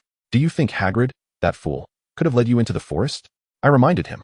Moody spoke to himself, impatiently searching, that Cedric Diggory told you to open the egg underwater after hearing my advice, and that Neville Longbottom, that simpleton, would never have told you to use gillyweed if I hadn't given him that book. Moody paused his search, leaning closer to Harry as he spoke. Harry finally understood everything. It was you from the beginning. You placed my name in the goblet of fire, you cursed Crumb, but your victory was orchestrated by me, Potter. Though your slaying of the dragon indeed exceeded my expectations. Tonight, you ventured to that graveyard to fulfill our objective. The mission is complete. As he spoke, Moody pressed down harshly on Harry's wound, blood gushing forth. Your blood flows within the dark wizard's body. As he spoke, the flesh beneath Moody's skin writhed. Imagine how he will reward me when he discovers that I have permanently obliterated the great Harry Potter. Moody cornered Harry. Disarmament spell. The voice emanated from the necklace at Harry's chest, followed by James stepping protectively in front of Harry. Father. Moody was hurled back by the sudden spell. The door bursting open with a loud bang. Dumbledore stood with his wand pointed at Moody's throat. Severus. Snape trailed behind Dumbledore, administering a vial of Veritaserum to Moody. Drink it, Dumbledore urged, gently closing Moody's jaw to prevent him from spitting it out. Do you know who I am? Albus Dumbledore, he replied. Are you Alastor Moody? The imposter Moody desperately attempted to keep his mouth shut, yet he heard his own response escape. No. Is he in this room? Dumbledore pressed. The false Moody refused to answer, but his eyes involuntarily darted to the side. The assembly turned their gaze to the box before Harry. Harry, step aside, Dumbledore cautioned. And Snape proceeded to open the box. The group cautiously approached, revealing a person at the bottom of the container. Are you all right, Alastor? I'm sorry, Albus. The real Moody weakly replied, clad in a thin lining. Then who is the imposter? Harry inquired. Snape sniffed the flask he had retrieved from the ground. Polyjuice potion. Dumbledore mused. Now we know who has stolen your belongings, Alastor. Soon, we shall pull you up. At that moment, a groan emanated from the false Moody. They turned to see his face contorting grotesquely. Accompanied by a scream, the imposter gradually reverted to his true form. Little Barty Crouch. I'll show you. If you show me. Little Barty extended his right arm, revealing the unmistakable dark mark. Do you know what this signifies? He grinned smugly. Voldemort has returned. I'm sorry I couldn't stop them. Harry felt a pang of guilt. Harry, this is not your fault, so do not blame yourself. Such matters are for adults to handle. James discerned his son's thoughts immediately. Ladies and gentlemen, Let the professionals manage these affairs, said Christina, who had been waiting at the doorway for quite some time. You are indeed correct, Miss Vanston. Christina waved her hand, and the Auror stepped forward to restrain little Barty. Take him to Azkaban. I want the interrogation results in an hour, Christina commanded. I shall receive a hero's welcome. Perhaps, but I know the interrogators will certainly treat you warmly, Christina replied, a slight smile gracing her lips. Now, Miss Vanston, you may enlighten us regarding the state of Sisk. It is merely a message left by Professor Grindelwald for my subordinate. The narrative rewinds to just before the commencement of the tournament. Sisk had placed James and Lily into the enchanted stone of the necklace, Sisk's version, and handed it to Harry. Sir, Christina stood behind Sisk. What is it? An Auror has discovered an unconscious student, and he has been sent to the infirmary, yet no issues have been detected. Name? Draco Malfoy. Did you say who? Sisk's expression shifted to one of disarray as he turned to Christina. Thus, Christina fully perceived the unmistakable shock swirling in Sisk's eyes. I will head to the infirmary. You stay here. Sisk quickly realized he had lost his composure, yet for him, the safety of his family outweighed the risk of his true identity being exposed. Very well. Christina bowed her head, only lifting it once Sisk had departed. What is there to be concerned about regarding this Malfoy? Perhaps, no. The affairs of my superior are not for me to investigate. In the infirmary, Madame Pomfrey remarked, we have yet to ascertain the cause of Draco's unconsciousness. No. It is indeed perplexing. She shook her head. Where was he found? Next to a tree on the path to the tournament grounds, an Auror responded. Sisk recalled Harry's previous warning and contemplated. Where am I? Draco awakened. Child, do you feel any discomfort? No, Madame Pomfrey, why am I in the infirmary? What transpired before you fainted? Sisk inquired. I only remember walking along the path when I suddenly collapsed. Professor Grindelwald, I see that Draco is not in any serious trouble. Could you look after him? I must attend to the tournament to prevent any unforeseen occurrences. Of course, Madame Pomfrey. That is splendid. With that, Madame Pomfrey gathered her small medical kit and exited the infirmary. Oh, by the way, Draco, you are fine now. You may return to your dormitory to rest. A silence enveloped the infirmary until Draco finally broke it. Professor Grindelwald, I wish to return to my dormitory, but I am a bit frightened of fainting again. Could you accompany me? You dare lay hands on my brother? Truly, you are courting death. Sisk merely smiled gently, concealing the latent fury in his eyes. Very well. I shall accompany you. Professor, allow me to escort you both. There is strength in numbers should anything arise. Let us proceed. Disguised? Or an undercover agent? The trio exited the infirmary. As they stepped outside, Sisk discreetly conjured a butterfly. I am curious to see what they are plotting. Perhaps I can uncover why the noseless one is so fixated on me. Throughout the journey, Draco led the way, Sisk walked in the middle, and the Auror trailed behind, coincidentally blocking Sisk's escape routes. Upon arriving at Draco's dormitory, they encountered no one along the way. The Auror shut the door, and Draco turned around. Suddenly, a cloud of powder was thrown at Sisk, causing the Auror to scratch Sisk's arm. Sisk's complexion paled as he collapsed. Beads of cold sweat forming on his forehead, his lips quickly darkening. Ultimately, Sisk clutched his head, painfully pounding it against the ground. Professor, I hear your potion's expertise is quite commendable. Have you deduced what this is? The Auror grinned maliciously, while Draco stood dazed beside him. This is indeed the ingredient for Polyjuice potion, albeit tainted, Sisk managed to respond, a sliver of his focus remaining. Oh, quite impressive. With that, the Auror lifted Sisk's chin with his foot, causing blood from Sisk's forehead, battered from the relentless impacts, to trickle down to the Auror's shoe. Ugh, how filthy. The Auror grimaced, wiping his foot against Sisk's clothing to clean it before kicking Sisk forcefully in the abdomen. Ugh. Sisk was propelled against a pillar, the sound alone suggesting the bruising forming on his lower abdomen and back. Humph. Were it not for the fear of disturbing my master's pleasure, I would not allow you to escape unscathed. These were the last words Sisk heard before losing consciousness. Meanwhile, at the starting point of the tournament, Christina concealed herself among the spectators. A butterfly alighted on Christina's shoulder. Just as she intended to brush it away, she heard her superior's voice echo in her mind. Proceed normally. At that instant, the butterfly upon her shoulder vanished. He stated that he would infiltrate Voldemort's ranks, assuring us that we need not worry. An infiltrator? He cannot possibly be a double agent, can he? Severus. Dumbledore interrupted Snape. Oh, does Professor Severus possess any knowledge to share? Speak, and let us analyze together. I am under no obligation to disclose anything to you. Having spoken, Snape departed without a backward glance. Pardon me, Vanston, but Snape has quite the temperament. It's quite all right. Does Professor Dumbledore know? I have no idea. Dumbledore raised his eyes. A look of resignation etched across his face. I had anticipated some new clues. Christina smiled gently. Miss Vanston, How do you intend to address the matter of Voldemort? Rest assured, I have my own plans. However, why is the headmaster seemingly unconcerned about that professor? Who is, as I understand, your son? Sisk will not engage in endeavors without certainty. My greater concern lies with the potential disruption of peace within the wizarding world. So you intend to reconstitute the Order of the Phoenix? It is a necessary preparation. Dumbledore, the newly enacted wizarding laws do not permit the clandestine formation of factions. The minister jested. We are merely a society for magical exchange. Chapter 50. The Masochist Long Time No See, Sisk. Voldemort embraced Sisk, who had, at that moment, apparat to the Riddle House. Are you unwilling to open your eyes to me? Voldemort caressed the nape of Sisk's neck, realizing that Voldemort was not deceived. Sisk ceased his pretense. Your subordinate is rather lacking in quality. Do you require my support? As he spoke, Voldemort brushed aside Sisk's garment. And upon seeing the bruised and swollen marks, his smile faltered, a dark fury beginning to seep within him.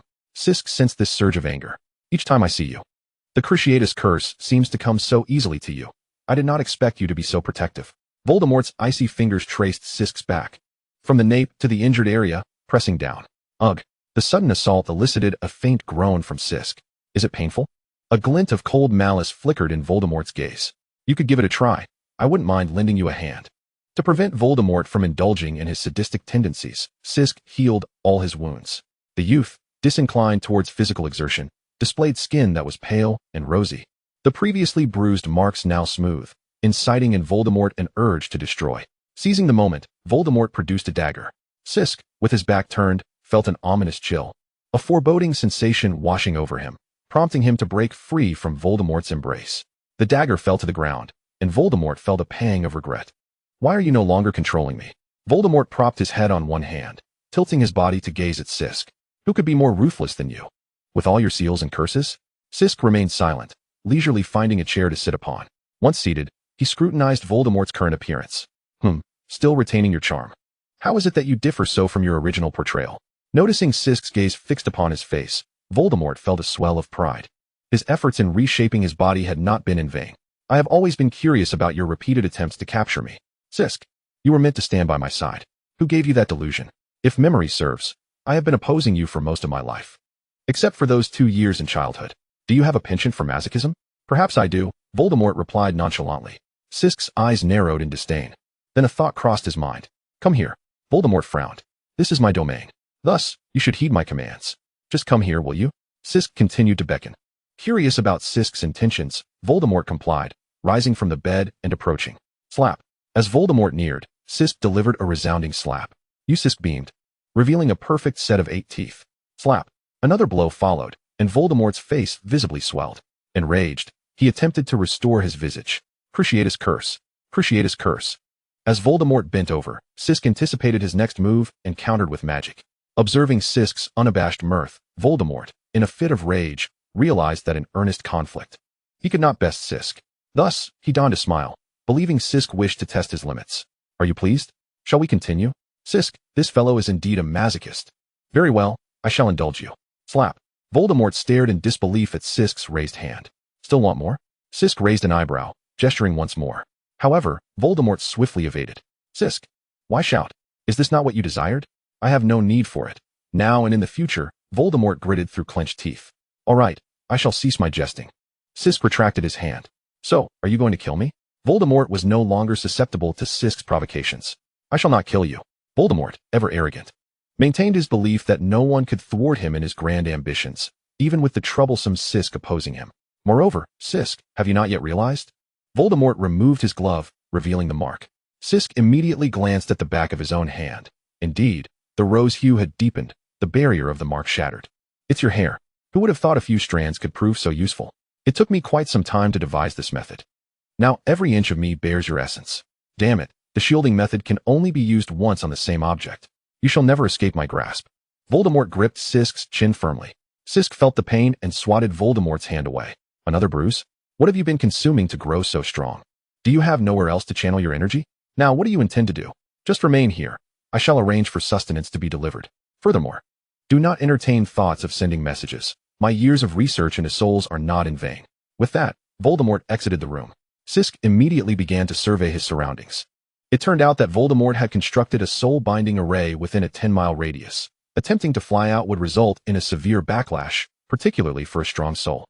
While Sisk could escape, it would not be worth the risk. Oh well, as long as he has no intention of killing me, and with food and drink provided. Why not enjoy the hospitality? Downstairs, a group of subordinates knelt upon the ground as Voldemort paced among them, eventually halting before Crabbe. A glimmer of hope sparked within Crabbe. It seemed his master intended to reward him. Reward? In the next moment, Crabbe was sent flying by Voldemort. And master, why? Crabbe lay on the ground, bewildered. He is my possession. Who permitted you to lay a hand on him? Voldemort's foot pressed upon Crabbe's head. And all of you. Remember this. Sisk may only be handled by me. Yes, master, the others replied respectfully. But master, how can we capture him without taking action? Fool. Voldemort's foot remained planted upon Crabbe's face. Did you truly believe your meager tricks could ensnare Sisk? In truth, Sisk had not been ensnared.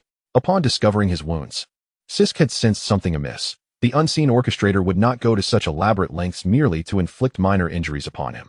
Upon inspection, he discovered that the wound had been tainted with a toxin, one that could not be neutralized by ordinary healing spells. However, its dosage was insufficient to pose a significant threat, leading Siskier to speculate that the mastermind intended to activate the toxin at the moment of capturing him. Indeed, Siskier's symptoms of poisoning were merely an act. He had not succumbed to unconsciousness. Considering your diligence in bringing him before me, a glint of crimson flashed in Voldemort's eyes. Lucius, let Crabbe experience your methods of interrogation as well. Master, take him away. Lucius promptly silenced Crabbe and dragged him off. Once Lucius departed, Goyle, what of the information I tasked you to uncover? Master, we have investigated the Malfoy family, save for one mute individual, but found nothing. Nothing. Voldemort could not shake the feeling that Siskier's initial resemblance to Abraxas was no mere coincidence. Siskier must have connections to the Malfoy lineage. What of the mute? Master. He was expelled from the wizarding world over a decade ago for attempting to murder his brother, and no one in the Malfoy household possesses a portrait of him. What of those who have seen him? They merely remarked on a certain similarity, but given the passage of time, their certainty is questionable. Then go to the Muggle world and locate him. Do I need to remind you of this? Voldemort narrowed his eyes. His shoulders rising as a wave of murderous intent surged through him. Cruciatus curse. Goyle cowered on the ground. You have greatly disappointed me. My apologies, master. I shall grant you one more day. Should you fail to deliver results, you shall. Voldemort did not finish his sentence, yet the implication was unmistakable. Chapter 51, The Disguise. Master, I will not let you down. Is Voldemort truly back? The Ministry has issued an announcement. It must be true. I am so frightened. Will I die? Do not fear. Hogwarts is the safest place. Yet Professor Grindelwald has been taken by him. That was merely an opportunity presented by the Triwizard Tournament. Alas, we have finally endured to the end of term, and now the holidays are lost. We dare not even leave the school. My parents have insisted I remain here. Headmaster, shall we allow Voldemort to rampage unchecked? Minerva, this is Siskier's choice, and we have yet to ascertain Voldemort's whereabouts. Dumbledore sighed heavily. Do your utmost to reassure the students. We must not let panic spread. I understand. Severus, what are your thoughts on this matter? Humph. Grindelwald likely does not require our unfounded concerns. Voldemort's attitude toward him is quite distinct. Severus, the impending war draws near. Dumbledore regarded him, hesitating briefly. Are you willing to infiltrate once more? In truth, upon learning that Lily had not perished, Severus had ceased his fixation on killing Voldemort. Now he merely wished for Lily to regain her corporeal form. A knowledge only Siskier possessed. I know what to do if... Severus paused, self-deprecatingly reflecting that even if he were to die, aside from Lily, who would mourn him? Both understood that Voldemort would never fully trust Severus. This venture was fraught with peril. Severus, I apologize. I had not intended for you to be drawn into this. Dumbledore felt a swell of guilt, yet sacrifices must be made for the greater good. If I perish, please look after Lily. Severus hesitated, and do not let Siskier die. She still needs him. You clearly harbor concern for Siskier. Why not be more candid? Have you consumed too much sugar? Mr. Grindelwald, your lunch. The Death Eaters filed in, soon filling a table with an abundance of food. Siskier set down his notebook. Observing the nearly full room of Death Eaters, unable to suppress a twitch at the corners of his mouth, Voldemort had discerned the limits of Siskier's sole control, hence the constant dispatch of numerous individuals. Yet, to the oblivious subordinates, this appeared as a show of favor towards Siskier. Nevertheless, Grindelwald's appearance was indeed striking. It was only natural for the master to be momentarily captivated.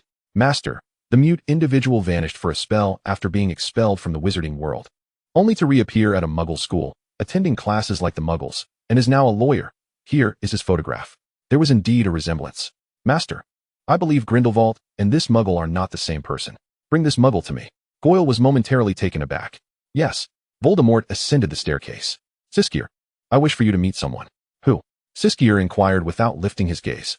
Voldemort offered no reply, simply advancing to snatch the paper and quill from Siskier's grasp. You seem quite relaxed, still preoccupied with my notes. Though you cannot best me, I must commend your intellect. It is indeed sharper than mine. Voldemort scrutinized Siskier's deductions. This is incorrect. Voldemort placed the paper on the table, indicating the error with his finger. I have experimented, under abnormal temperatures.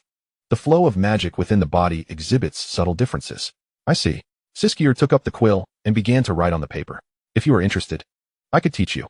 That is unnecessary. Considering the time, our guest should be arriving. Follow me. Very well. Perhaps it is an old acquaintance, yes? Voldemort smiled slightly, but offered no further comment.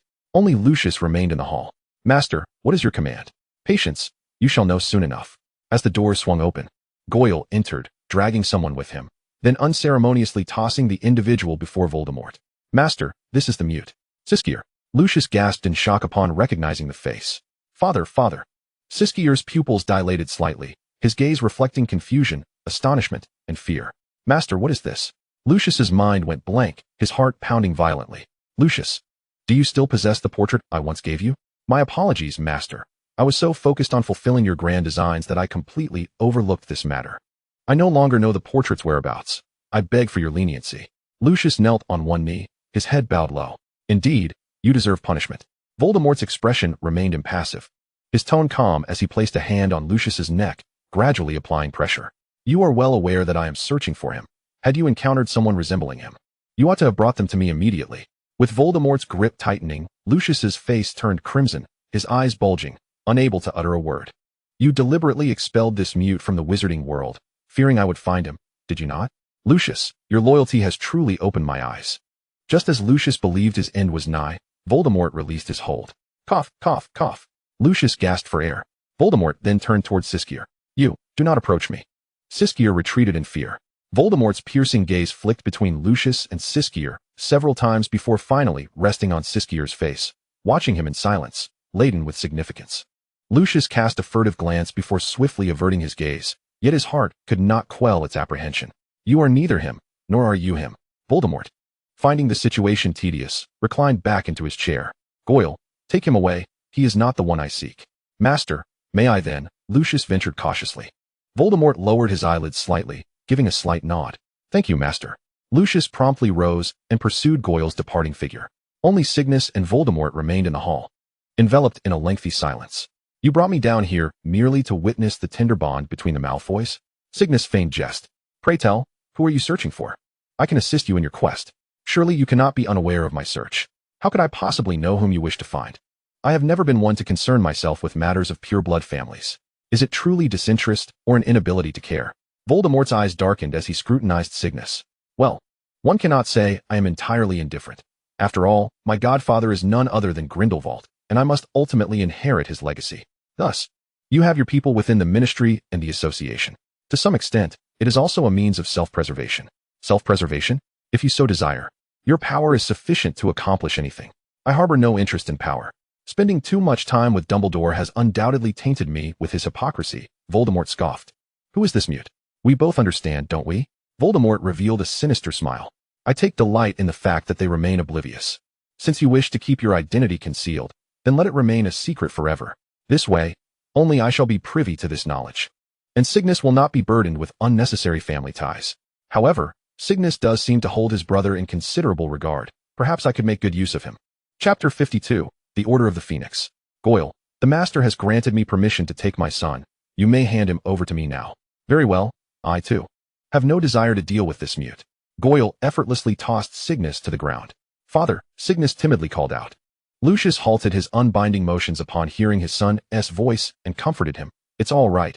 It's over now. Father, we shall return home. At the Malfoy ancestral residence, Narcissa sat upon the sofa. Darling, you're back, she exclaimed joyously upon seeing her husband return safely. Cygnus? How could this be? Narcissa looked at Cygnus in shock. Darling, is it the Master? Rest assured, both the child and I are unharmed. Cygnus, do as he instructs. And do not divulge anything he hasn't explicitly stated, not even to us. Yes, I understand. Cygnus nodded repeatedly. The power of wizards was terrifying.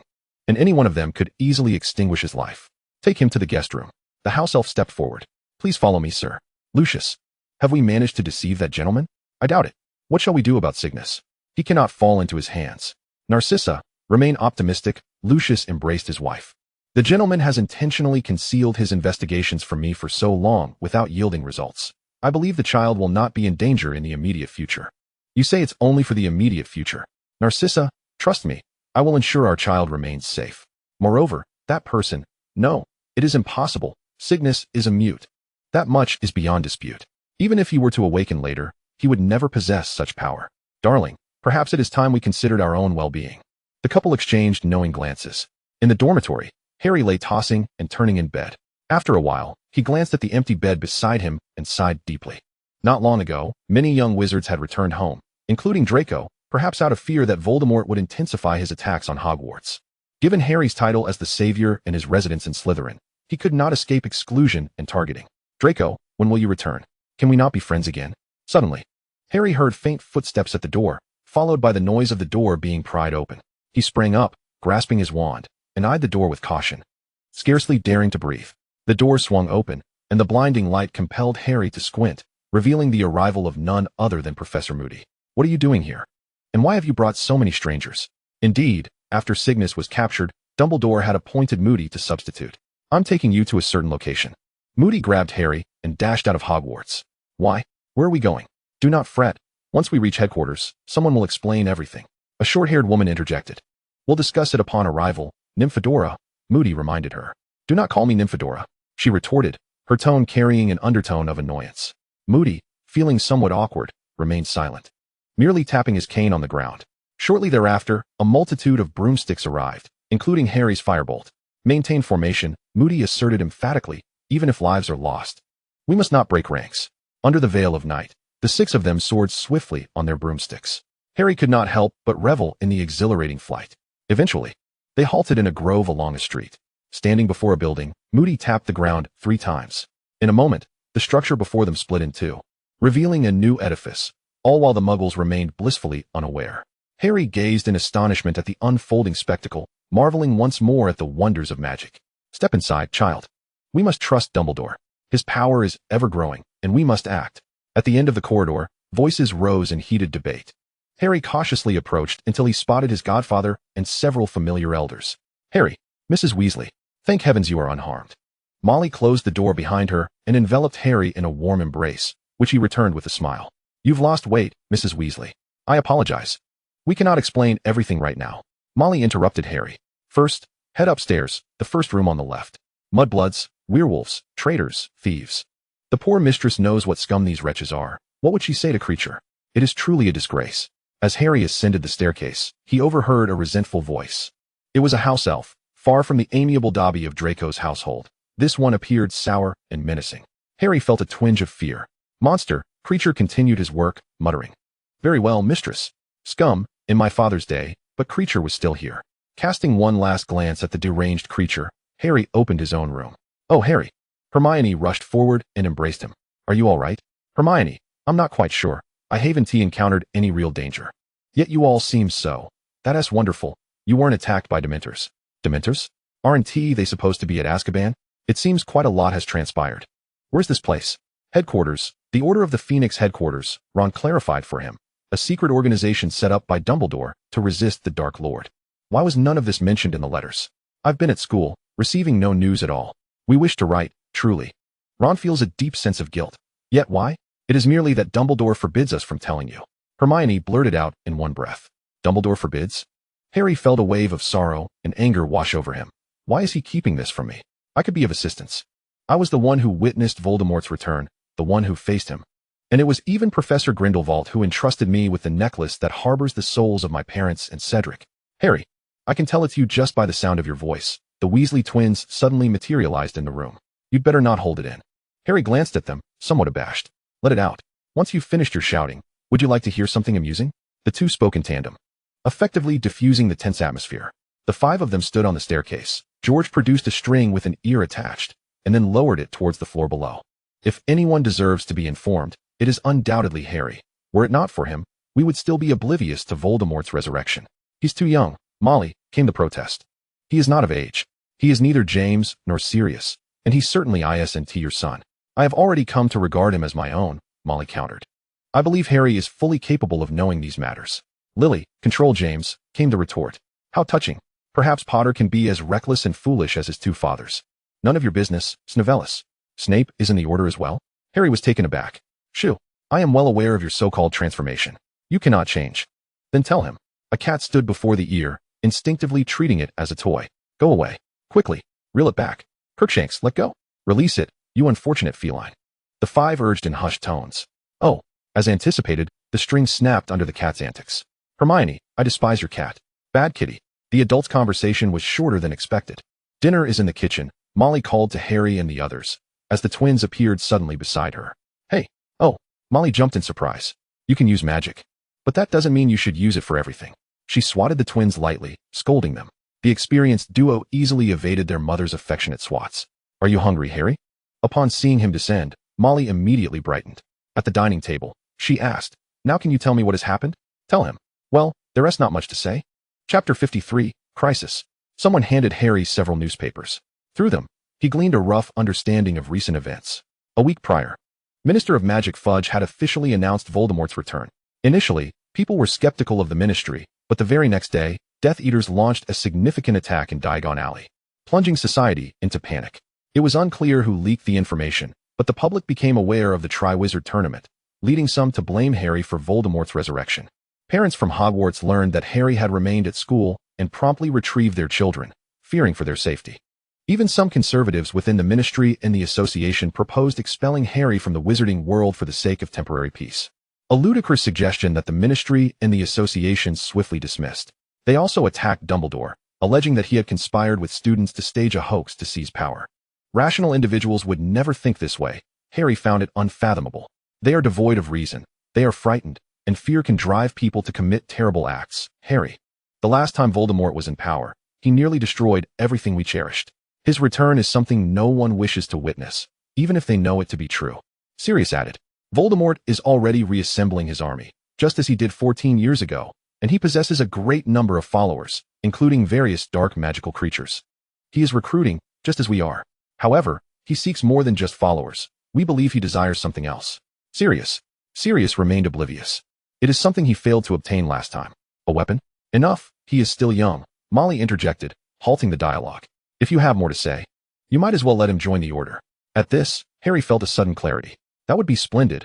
I am eager to participate in the fight against Voldemort. Sirius gestured to the others, his expression saying, See, this is his own choice. What about the Dementors? We are uncertain of the specifics. This afternoon, Dumbledore discovered 2 Dementors near the Forbidden Forest, heading towards the Slytherin dormitory. Thankfully, Dumbledore noticed in time and is currently at the ministry seeking answers. My necklace is with him? No, it's with me. Sirius pulled the necklace from his chest, but I cannot give it to you yet. The 3 of you together present too large a target. May I at least see them? I'm afraid not. They expended too much energy during the earlier meeting. And now they cannot come out. So I must remain here? Not at all, Harry. You still need to attend school.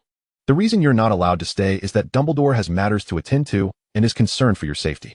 Are you insane? What if you expose everyone? Moody and Harry walked down the street when a black dog sprang forth. Harry immediately followed the black dog. Sirius, is that you? Why have you transformed into a black dog? I wanted to see you off. Hearing this, Harry smiled. I have something for you. Sirius pulled a yellowed piece of paper from his pocket. Former members of the Order, Sirius introduced each one. Marlene McKinnon. She was killed 2 weeks after this photo was taken by Voldemort and his followers. The Longbottoms, Frank and Alice. Neville's parents. They are living a nightmare. For 14 years. I have thought of your father every day. Thankfully, Sirius saved him. At this, Sirius couldn't help but feel emotional. What of Professor Grindelwald? Voldemort has imprisoned him. Haha, Harry. How do you assess Sirius's strength? Sirius chuckled at Harry's question. Very powerful. How does he compare to Voldemort? I cannot say. Allow me to enlighten you. Sirius is stronger. Really? How do you know? Voldemort is immensely powerful, particularly in the dark arts, but he has just returned, leaving him weakened. Sirius is not only powerful, but also a polymath, with spells aplenty.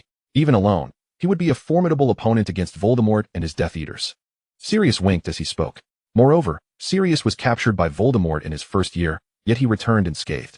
It turns out Professor Grindelwald is quite impressive. Harry felt a surge of happiness, considering himself fortunate to have such a remarkable professor. Do you think war is imminent, Sirius? Sirius did not respond immediately, falling into silence for a moment. The current atmosphere felt familiar. Harry understood what his godfather meant. He swallowed hard and raised the photograph. Keep it. Sirius grasped Harry's hand. It is now your era. On the Hogwarts Express. Harry. Amidst the throng, Harry spotted Voldemort, clad in a suit, gazing at him with a sinister smile. Huh. Harry jolted awake. It was merely a dream. Are you all right, Harry? Ron noted Harry's peculiar demeanor. Nothing, Harry replied, donning his glasses. Draco did not come. Why? He found himself pondering Draco once more. Hermione closed the book in her hands. No, I'm not. Caught in the act, Harry hastily refuted, his flushed ears betraying him. In truth, it wasn't just Draco. Many students from pureblood families were also absent. Everyone was aware that except for the esteemed pureblood families, Hogwarts was the only place that could reasonably ensure the safety of its students. Moreover, pureblood families had always been perceived as aligned with Voldemort. While the headmaster of Hogwarts was Voldemort's greatest adversary, alongside Harry, the implications were profound. As they disembarked from the train, Harry stood in shock at the sight before him. What is that? What? The creature pulling the carriage. There's nothing pulling the carriage, Harry.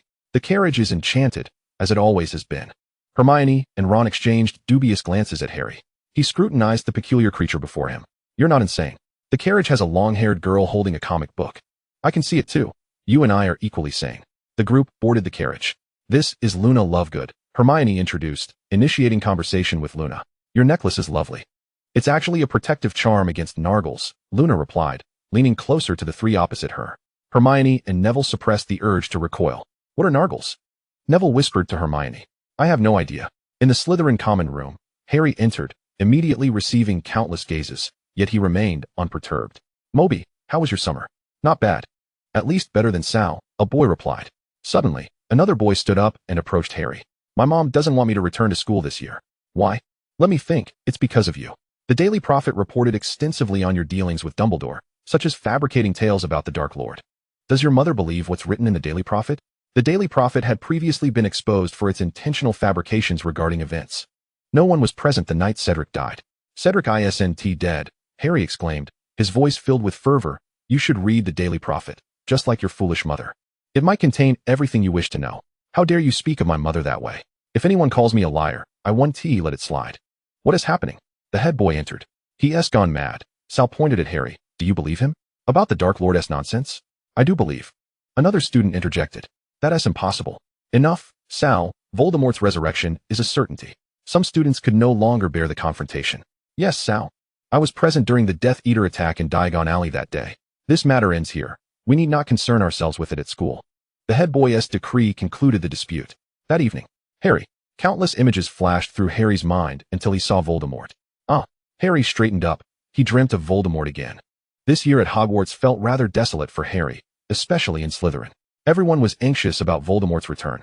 With the Wizarding Daily continually publishing news about his recruitment and destructive endeavors, yet Professor Grindelwald remained silent. I need that prophecy. Then kill me. I will, but first. You must reveal the prophecy to me. It's a dim, shadowy room. Sirius is bound to a chair, and Voldemort is present. Excruciating. Excruciating. Sirius howled, his eyes rolling back uncontrollably. It seemed there were numerous crystal balls around. I've been here before. Where is this? Yes, it's the Department of Mysteries. Sirius. Harry awoke from his stupor. Harry, you're awake. You fainted in class, so we brought you to the infirmary. Sirius, where is he? You mean Professor Black? He didn't come to school today. Are you sure? I saw him, just like last time with Mr. Weasley, that door I keep dreaming about. I just can't recall where I saw it. Sirius had mentioned that Voldemort was searching for something he failed to obtain last time, located in the Department of Mysteries. Harry, please, listen to me. Hermione panted, out of breath. Harry halted. What if Voldemort deliberately allowed you to see that? What if he tortured Sirius merely to lure you in? What if it's true? Can I stand idly by, especially since my mom and dad are with Sirius? What if Voldemort discovers them? Harry spoke fervently. Hermione, they are the family I have awaited for over 10 years. What shall we do? Ron inquired. By means of the Flu network. Where are you going? Snape intercepted the trio. He has captured Sirius. He apprehended him in the place where he is hiding that object. So what do you intend to do? We're going to London. Mr. Potter, thank you for the information. I shall inform the headmaster. But you all must remain at school. Professor Snape, now return to your dormitories. Professor, now immediately. Professor, do not make me repeat myself. Harry, let us heed the professor and go back. Ron tugged at Harry's robes. Faced with Snape's unyielding expression, Harry reluctantly turned back. Scythe. Harry's mind echoed with Voldemort's voice. Harry. Harry, what is wrong, Harry? Hermione and Ron's voices faded, and Harry succumbed to unconsciousness. At the Riddle House. Scythe, look who I've brought. I'm not so forgetful at a young age. Scythe set down his book. Long time no see, Draco. Professor Grindelwald, how have you been? Haha, as you see, I've been quite well. Scythe even stood up and circled Draco.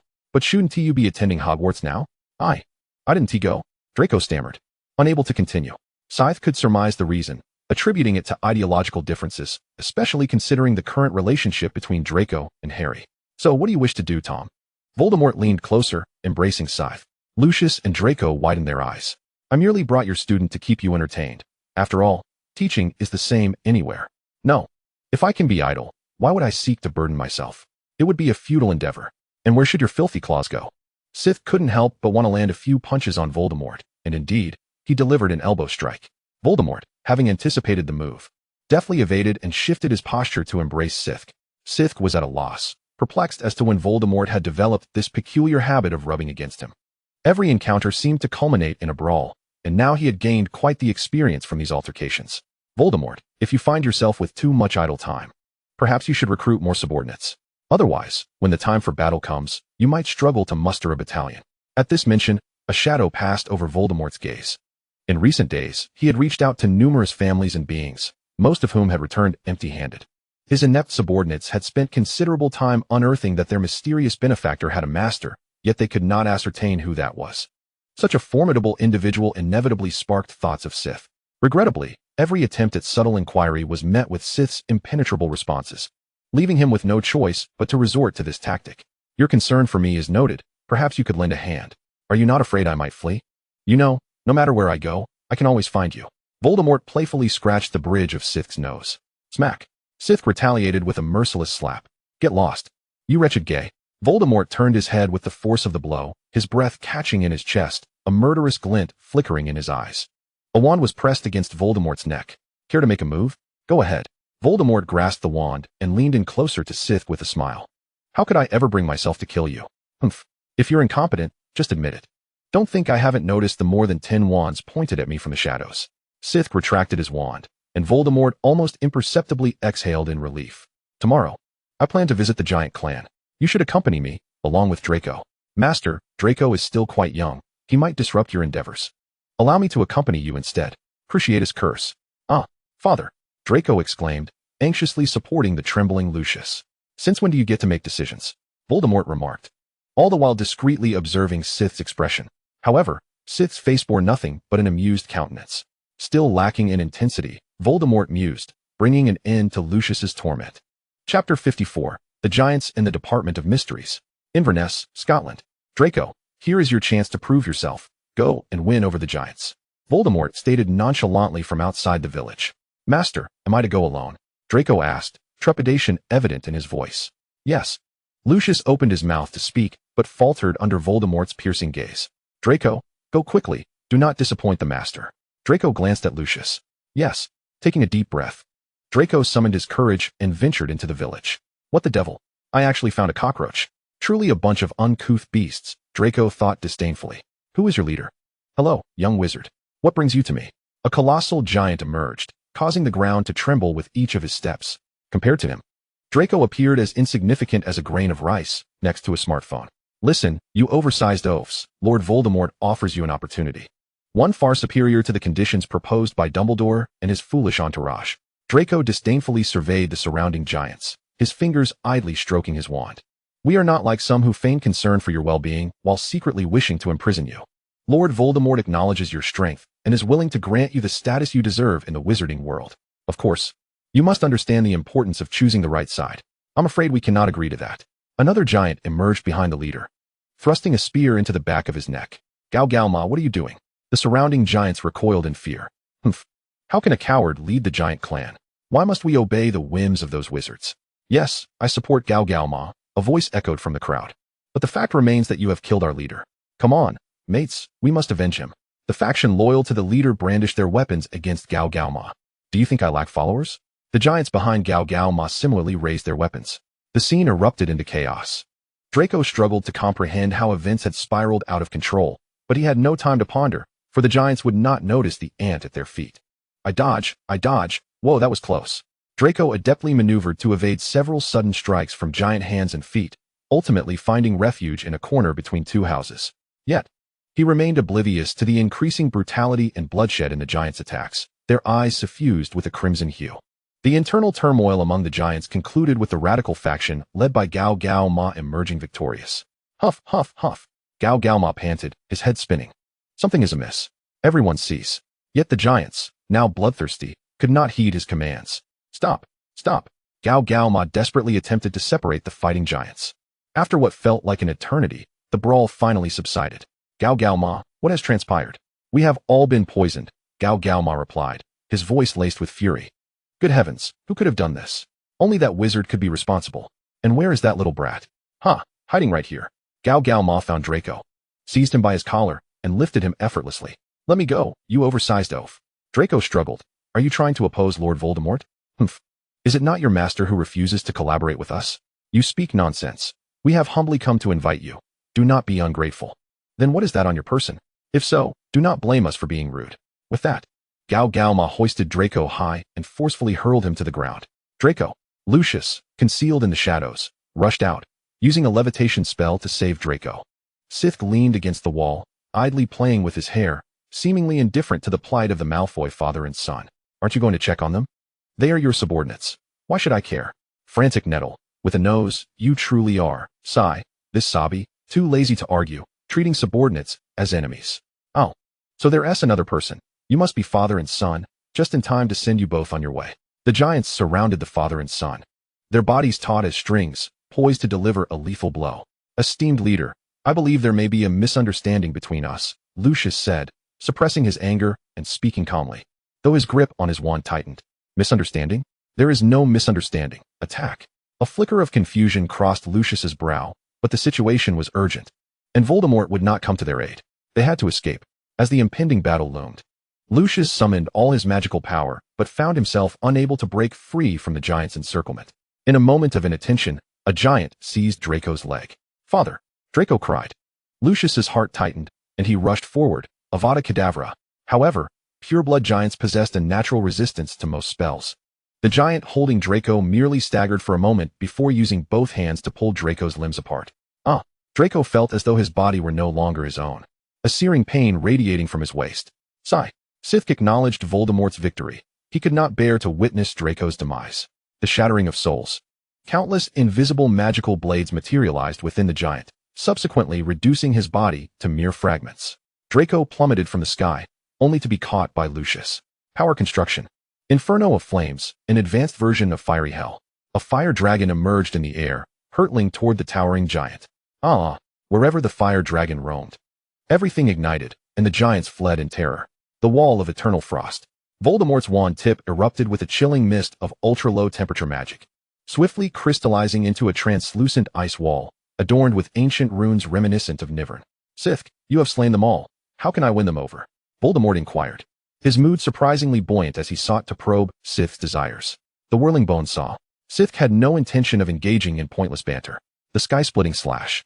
Voldemort reacted with remarkable swiftness. The two spells collided, erupting into blinding sparks. Lucius and Draco cowered nearby. Father, should we stay calm for now? The plague of the undead. The song of the phoenix. Shadow-binding strangulation. All defenses in place. Through the initial clash of spells, Voldemort discerned that the power of his incantations was no match for Sith's. Thus, he shifted from offense to defense, even resorting to light magic that could rebound upon its caster. Father, Professor Grindelwald is truly formidable, isn't he? Draco exclaimed, barely able to contain his enthusiasm for Sith. I had no idea. I always believed Voldemort had imprisoned him, unaware that he chose to remain here of his own accord. Witnessing Sith's might, Lucius resolved to take action. The battle concluded more swiftly than anticipated. Voldemort, now utterly exhausted, knelt upon the ground. Sith approached him step by step, seizing his hair to compel him to look up. Voldemort, secrets such as these ought to remain buried. Why persist in probing me? Sith smiled, the curve of his lips dripping with disdain. I am truly curious where you derive the audacity to provoke me, given your feeble state. Voldemort clenched his fist, humiliation etched across his features. I quite enjoy your current expression. Do maintain it. Amuse me, and perhaps you may survive. Humph. Despite being physically incapacitated, Voldemort retained his rebellious spirit, his gaze towards Sith brimming with murderous intent. Today, I am in a foul mood. Let us indulge in inflicting pain upon others, shall we, Tom? Just as you relish most, digging deep into the marrow. Ugh. Voldemort curled in humiliation, attempting to conceal his face. Sith tightened his grip on Voldemort's hair, denying him that solace. Then leaned close to whisper in his ear. Do not be shy. Such a delightful expression deserves the admiration of all. With that, Sith beckoned Draco. Come here, Draco. Behold this insufferable Dark Lord, and Lucius too. Draco glanced at his father's expression, receiving a subtle nod from Lucius, prompting him to eagerly rush over. Rest assured, I shall not kill you today. You still hold value. However, do not even think of laying a hand on Draco or Lucius again. Do you understand? Sith twisted Voldemort's ear. I understand. Voldemort gritted his teeth. Good. Sith stroked Voldemort's head. Bear with it, just one more. Digging deep into the marrow. Voldemort lay on the ground, biting his lip, refusing to utter a sound. Oh, right, I almost forgot about you. Sith turned his attention to the giants. My lords, we are at your command. The towering giant, High Horse, dared not exhibit the slightest resistance, bowing down alongside the giants behind him. Excellent, let us return. As night fell, the moonlight flickered beneath the cover of ominous clouds. Knock, knock. Enter. Ah, when did you become so courteous? Seeing Voldemort, Sith could not help but be taken aback. Voldemort remained silent, approaching Sith and, under his incredulous gaze, slowly knelt, resting his head upon Sith's lap. What in the world does he intend to do? What is the meaning of this? Sith, please forgive me. I recognize my mistakes. Voldemort blinked his large eyes. Ah, do you truly acknowledge your wrongdoing? Or have you merely succumbed to fear? Sith could not suppress a laugh at the remark. Of course, I acknowledge my mistakes. I shall not err again. Will you forgive me? With that, Voldemort gently nuzzled against Sith. Is he attempting to ingratiate himself with me? I shall observe your conduct. Sith, after a few moments of contemplation, retracted his gaze and replied coolly. If you think to feign submission to sway me to your side, you are sorely mistaken. Observing Sith's unwavering demeanor, Voldemort grew anxious, a fleeting flash of resentment crossing his eyes. What do you desire? Nothing. Curse it, what must I do? Sith. Hogwarts. Harry awoke. This is the dormitory. Harry, you are finally awake. Ron sat beside Harry's bed. How long have I been asleep? Not long, just an hour. Harry drank the water Ron had brought him. What did you see this time? Hermione inquired. At the mention of this, Harry's expression grew complex. I witnessed numerous fragmented memories, including Voldemort, Professor Grindelwald, Draco, and his father. What were they doing? Harry paused for a moment. They went to the giants. Draco nearly died. And then Voldemort was soundly beaten by Professor Grindelwald, and also, Harry's face flushed. What else? Hermione asked curiously. It appeared that Voldemort was attempting to seduce Professor Grindelwald. What? By Merlin's beard, this is utterly unbelievable. Are you sure you did not missee Harry? Not entirely sure. Harry awkwardly denied it, already labeling Voldemort as unseemly in his mind. Perhaps it is that Professor Grindelwald is too formidable, and Voldemort seeks to win him over. Hermione sighed in relief, unable to reconcile the image of Professor Grindelwald with Voldemort. Voldemort must not come near. Indeed, indeed. Ron also struggled to envision the scene of Professor Grindelwald and Voldemort together. Are we still going to London? Hermione asked. Harry contemplated for a moment. We shall go. I must rescue Sirius. Where are you headed? The three were intercepted as they exited the dormitory. It was Neville, Luna, and Cho. What are you doing here? Neville scratched his head. We heard you fainted again, so we came to check on you and happened to run into you. But where are you all going now? Harry briefly recounted the events. Oh, that sounds truly intriguing. We want to go too. No, that is far too dangerous. Harry immediately rejected. Harry, we are also students of Professor Black, and the greater the number of us, the higher our chances. Fine, but Snape has assigned prefects to guard every fireplace. How do we get to London? We simply fly there, Luna replied. Fly? Thus, the six clandestinely ventured into the forbidden forest, mounting their steeds under the cover of night, traversing through layers of mist, until they finally arrived at the Department of Mysteries. This was the place.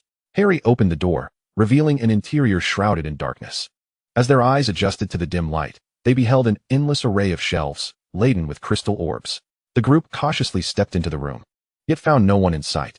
He must be here. Harry, your name is here, Neville suddenly spoke. Harry approached and grasped the lone orb emitting a faint glow. Within the crystal, a visage materialized. A figure imbued with the power to conquer the Dark Lord entered. The Dark Lord had marked him as a formidable adversary. Yet he possessed an energy that the Dark Lord could not comprehend. Two could not coexist. Turning, Harry beheld an individual clad in a black cloak, adorned with a metallic mask, advancing towards them. Where's Sirius? You truly ought to learn to distinguish between reality and dreams. The figure drew forth a wand, and with a flick of his wrist, the mask vanished. It was Lucius. What you see is merely what the Dark Lord wishes you to see. Nonsense. I don't believe the image of him being vanquished was meant for my eyes either. Now hand over the prophecy orb, should you dare to act recklessly. I shall shatter the orb. Harry felt an unprecedented calmness wash over him. Ha ha. A sharp, mocking laughter echoed from afar. He certainly knows how to play, doesn't he? Little darling Potter? A woman with fiery red lips and an extravagant hairstyle staggered into view. Bellatrix Lestrange, Neville exclaimed, naming the woman. Neville Longbottom, is it? How are your parents? Quite well, for I am about to seek my vengeance. Neville's tone was fervent as he raised his wand, poised to strike. Harry raised a hand to stop him, causing both Bellatrix and Lucius to flinch. Everyone, calm down, shall we? Lucius attempted to ease the tension. We merely seek that prophecy orb. Why did Voldemort send me to retrieve it? You dare utter his name? Bellatrix's countenance twisted with rage, her features grotesque. You filthy half-breed. Calm down. He is merely driven by curiosity, is he not? Lucius soothed. Only those mentioned in the prophecy may claim it. You are rather fortunate, truly. Footsteps echoed from all directions. Have you never wondered about the connection between you and the Dark Lord? Why, as an infant, could he not kill you? Do you not wish to uncover the secret of that scar? As he spoke, Lucius, Bellatrix, and the Death Eaters lurking in the shadows drew ever closer. All the answers, Potter, lie within your grasp. You merely need to hand it over to me, and I shall reveal everything. I have waited 14 years for this. I know. Then waiting a little longer is of no consequence. It is now. With a thud, they fell to the ground. The six released their spells in unison and swiftly bolted towards the door. However, how could these unseasoned students contend with adults? A mass of black mist obstructed their path. Lucius, with a stern expression, extended a hand towards Harry. The group hastily veered away, yet the Death Eaters were already upon them. A figure cloaked in black appeared behind Luna, striking her down with a wand. Luna coughed blood, desperately attempting to evade. Hang on. The black-clad assailant, caught off guard, was sent flying by Luna's counterattack. In the chaos, the six became separated. Well done, Neville, Luna praised as she stood, and together they pursued Harry. Hang on. Harry, Hermione, and Ron fled while casting spells, but the Death Eaters easily countered. Before long, they found themselves lost among the shelves, unable to find an exit. As the Death Eaters once again encircled them, Crucio, Ginny unleashed a curse at the Death Eater before her. A blinding flash of white light erupted, sending the crystal orbs on the shelves crashing down, yet the enemies vanished from sight. To the door, Neville urged. Harry opened the door, but beyond it lay not the corridors of the Ministry. Before they could comprehend, one by one, they leapt into a gaping chasm. Fortunately, as they neared the ground, a force halted their descent, preventing a fatal outcome. After a brief moment on the ground, Harry and the others rose. The Department of Mysteries is certainly enigmatic, Ron quipped. In the center of the abyss stood a high platform, upon which rested a stone archway. That sound, can you hear what they are saying? Harry approached the platform step by step. There is no sound. Harry, we must leave, Hermione urged, her gaze scanning for any sudden appearances of Death Eaters. Please, Harry, come back to me. Harry turned, nervously brandishing his wand upwards. Though he did not know what he was saying, everyone followed suit, cautiously raising their wands. Sure enough, tendrils of black smoke materialized in the air, scattering Harry and his companions. Harry lay prone on the ground, clutching the crystal orb tightly, and when he regained his senses, he found himself alone. Anxiously, he stood, searching for his friends, only to discover they had been seized by the Death Eaters. Harry's heart waged a tumultuous battle within him. Do you truly believe, or are you naively assuming that a few children can defeat us? Lucius slowly approached Harry. I will no longer waste words with you, Harry. Hand over the prophecy orb, or watch your friends perish. At this poignant moment, Harry gazed at his terrified and anxious companions. Don't give it to him, Harry, Neville urged. Shoo. Bellatrix pressed her wand against Neville's throat. Harry hesitated, eyeing the orb in his hand, contemplating deeply. Trembling, he finally relinquished the orb into Lucius's grasp. Lucius triumphantly raised the orb. Keep your distance from my godson. Sirius suddenly emerged behind Lucius, who turned in astonishment, only to be met with Sirius's furious fist. Lucius collapsed, and the orb inadvertently rolled from his grasp. Shocked, Lucius picked up the fragments, fear flickering in his eyes, yet a slight smirk graced his lips. Before the Death Eaters could react, wisps of white smoke emerged from the stone archway, toppling the Death Eaters holding the students captive. It was the Order of the Phoenix. A surge of joy filled Harry's heart. The relationship between the Death Eaters and the Order was one of relentless enmity. As soon as the Order appeared, the Death Eaters launched their assault. Members of the Order darted about with the children, while Sirius and Harry hid behind a stone. Listen to me. Take the others and leave. What? No, I want to stay with you. Harry refused Sirius's directive. You have done splendidly. For some reason, Sirius's eyes glistened with unshed tears. Leave the rest to me. A sense of foreboding rose within Harry, but before he could voice his concerns, Lucius's face contorted with fury. Unfortunately, another Death Eater emerged from the other side of the stone. Lucius prioritized attacking the vulnerable Harry, while Sirius, without a second thought, positioned himself to shield his godson from the assault. Fool.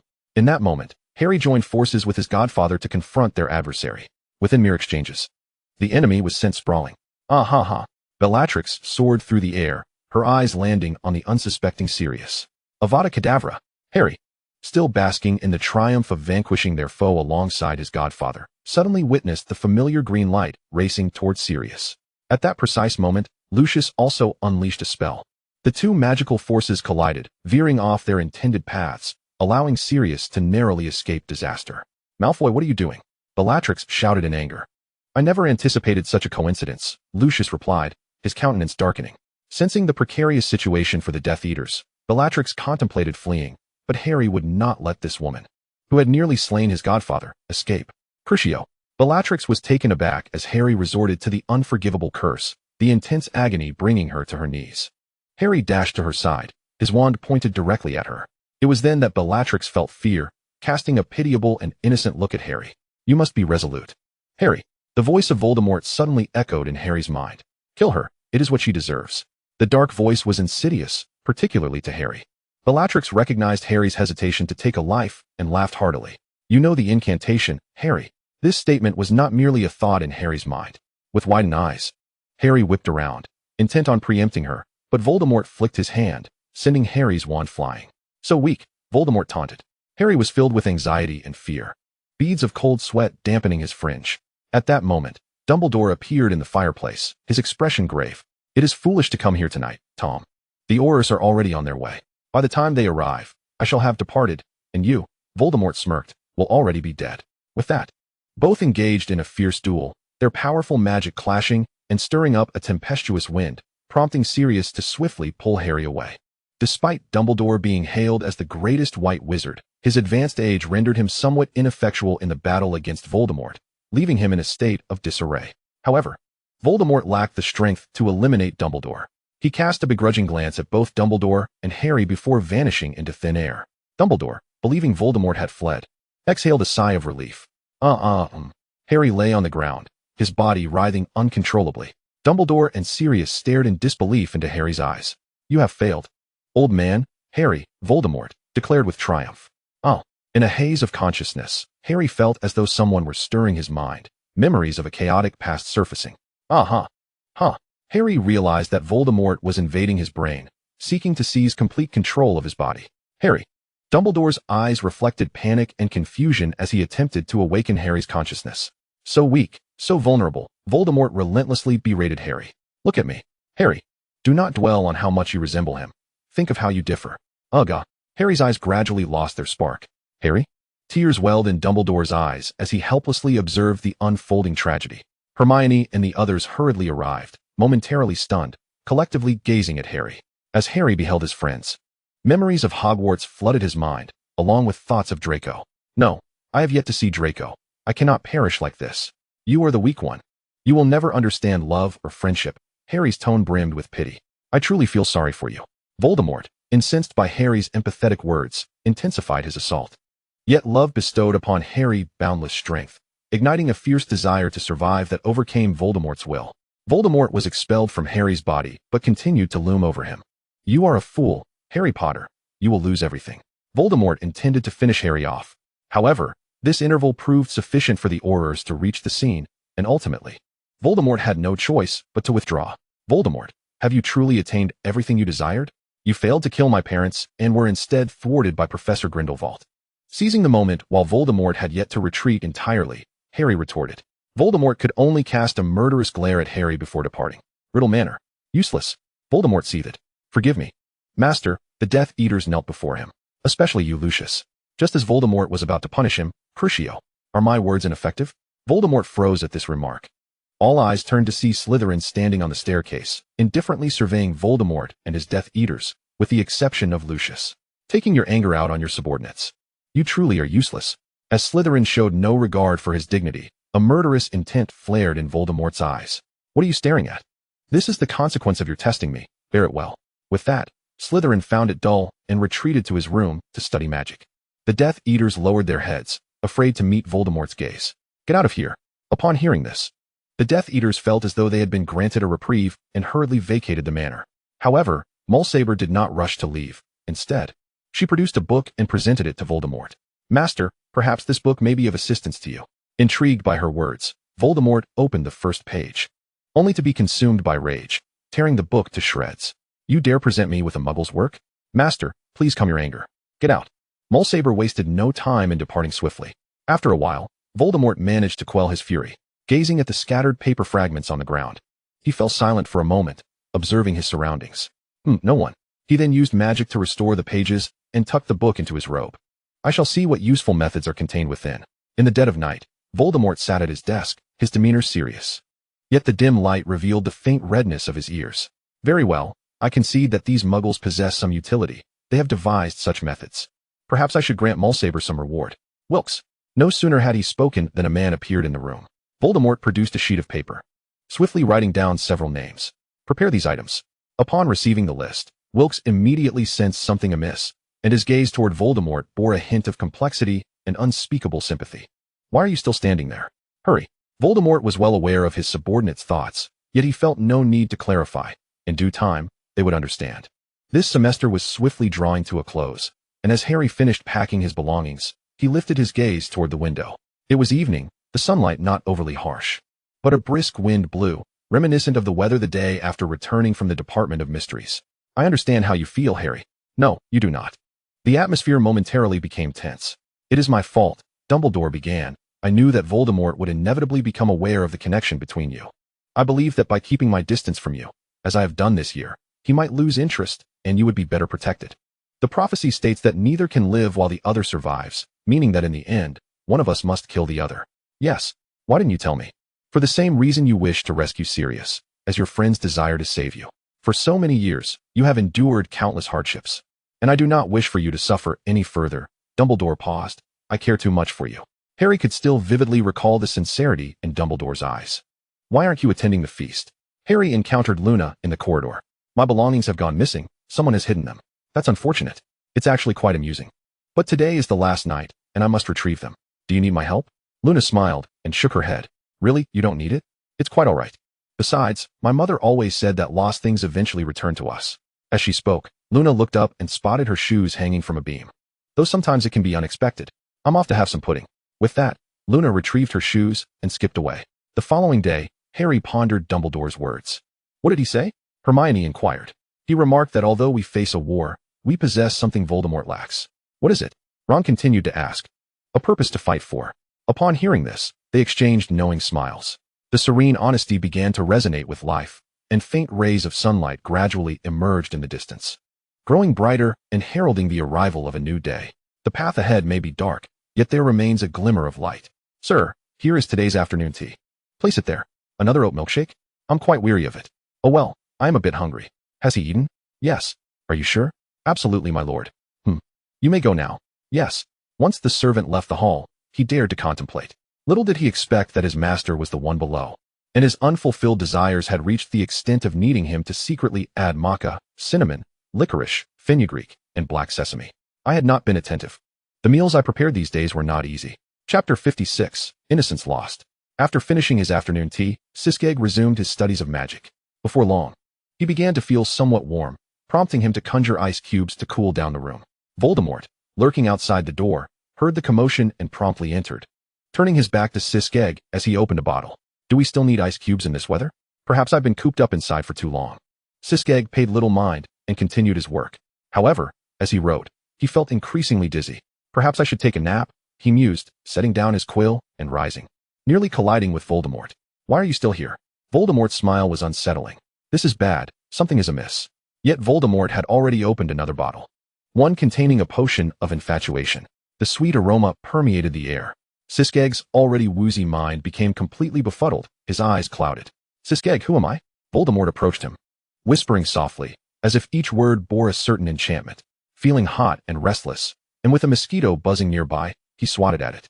However, his limbs felt weak, and his hand lightly struck Voldemort's face. Voldemort, sensing the touch, only became more pleased. He grasped Siskeg's hand and pulled him close. "Siskeg, look at me," Voldemort commanded. Lifting Siskeg's chin, "Who am I? How annoying." Siskeg's eyes struggled to focus, finally discerning the face before him. "You have a nose. What are you doing? It's infuriating." Voldemort's smile faltered. "Damn it, the potion must be expired. It's utterly ineffective." "Who has a nose?" Voldemort gripped Siskeg's chin tighter, causing him pain. "Who else could it be but you? Ah, so this is how you refer to me in private." Voldemort seized Siskeg and tossed him onto the bed. Siskeg felt a whirlwind of sensation as he landed on a soft surface, his head spinning further. "Ugh, this is absurd." Voldemort watched Siskeg with a cold smile. "Keep cursing. Soon you won't have the strength to do so." Not long after, the heat enveloping Siskeg became more pronounced. He lay back, his features displaying a dazed confusion. His eyes tinged with red, emitting soft murmurs as his hands fumbled with his clothing. Upon noticing the pale skin concealed beneath Siskeg's garments, Voldemort could not help but swallow hard. Yet he resolved to make Siskeg take the initiative, merely sitting at the edge of the bed and observing Siskeg's erratic movements. Unfortunately, Siskeg, oblivious to Voldemort's heated gaze, unfastened his clothing, a hand trailing downwards, bringing slight relief from the heat. Voldemort's eyes widened at the spectacle. Unable to bear it any longer, he pounced, pinning Siskeg beneath him. The chill of Voldemort's body brought Siskeg a strange comfort, and he wrapped his arms around Voldemort's waist. Their bodies pressed closely together, leaving no space between them. Voldemort's breath lingered at Siskeg's neck, sending shivers down his spine, and a blush crept across Siskeg's cheeks. Voldemort lowered his head, prying open Siskeg's lips. Siskeg began to struggle in discontent, but Voldemort, like a predator locking onto its prey, seized his wrist, his eyes glinting with a dangerous light. Before Siskeg could react, Voldemort's face drew near again, filled with a fury and an undeniable force, pinning him down. In that quiet room, the almost imperceptible sound of swallowing reverberated, laden with ambiguity. Just as Siskeg felt he might suffocate, the man atop him finally relented. Trailing heated kisses from his neck downward, spreading across his collarbone and into the expanse of alabaster skin. In a room shrouded in secrecy, scattered clothing and shoes lay strewn about, as light cast shadows of entwined figures upon the floor. As night fell, Voldemort extricated himself from the intoxicating embrace, while Siskeg, clutching the blanket, lay on his side, already lost in slumber. As he caressed the bruises on Siskeg's skin, Voldemort recalled the earlier sight of Siskeg's delicate vulnerability and compliance. A malicious grin spreading across his face. "Indeed, you appear most pleasing in this state." Voldemort then tightened his grip around Siskeg's neck, who, with eyes closed, struggled against him. As the pressure increased, a surge of powerful magic erupted from Siskeg, sending Voldemort sprawling backward. He collided with a bookshelf, causing tomes to tumble down and strike him in the face. He let out a muffled groan, blood staining the corner of his mouth. Spitting out blood, Voldemort attempted once more, only to be repelled the moment he ventured within a meter. How infuriating! Why is he so difficult to kill? The magic unleashed by Sisk was imbued with a capacity to harm the very soul, and Voldemort, being but a remnant of one, bore a visage that was visibly pale.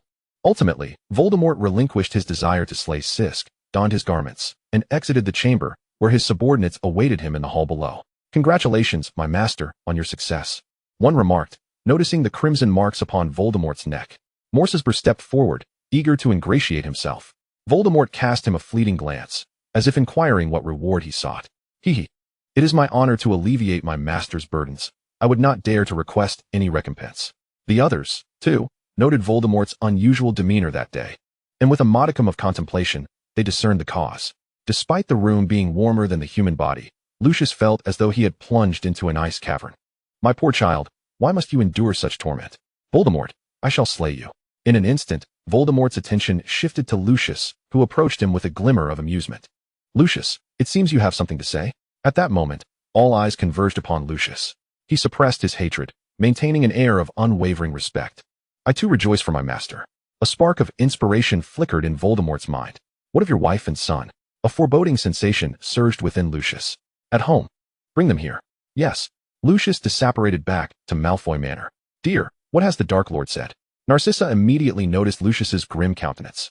"There is no time to explain, Narcissa." "Draco, whatever you see or learn later, you must remain calm." Lucius, deeply concerned that Draco might provoke Voldemort, grasped his shoulders, locking eyes with him. I understand, father. Since the harrowing incident at the giant tribe, Draco had become remarkably mature, no longer clamoring to return to Hogwarts. Good boy. Lucius departed Malfoy Manor with his wife and son. Master, I have brought my wife and son. Quite obedient, Voldemort remarked nonchalantly, then issued an order. Lucius, proceed as planned. As for your family, they shall remain here. He paused, casting a watchful gaze upon Grindelwald.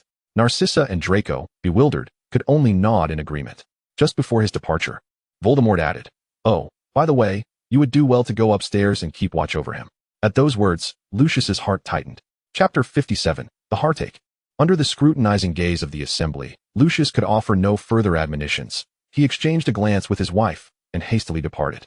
Let us ascend, Narcissa said, taking Draco's hand. Before they could push open the door, Narcissa detected a peculiar odor. Unfazed by her previous innocence, she anxiously thrust the door open.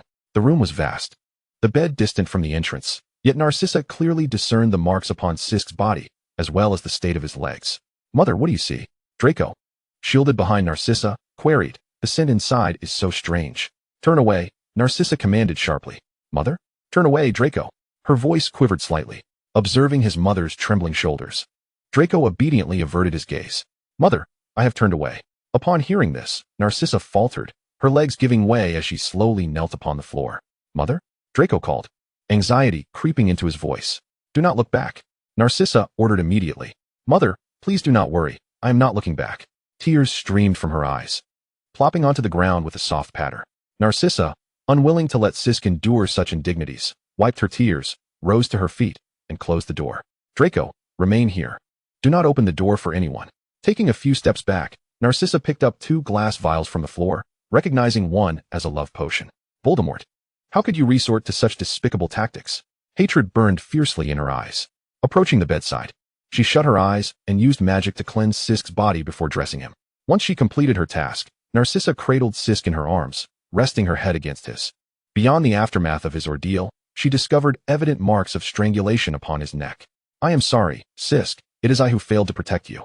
The thought of Sisk's tribulations throughout his life pierced her heart like a dull blade, rendering her nearly incapable of bearing it. No, I must take my child away from this monster. Narcissa resolved to rescue Sisk. However, as she opened the door, she found Draco being choked by a man. Narcissa Malfoy, your intentions are of no concern to me, but your son is another matter. With a cold visage, Narcissa placed Sisk back upon the bed. Release my son. That is not possible. It is the master's command.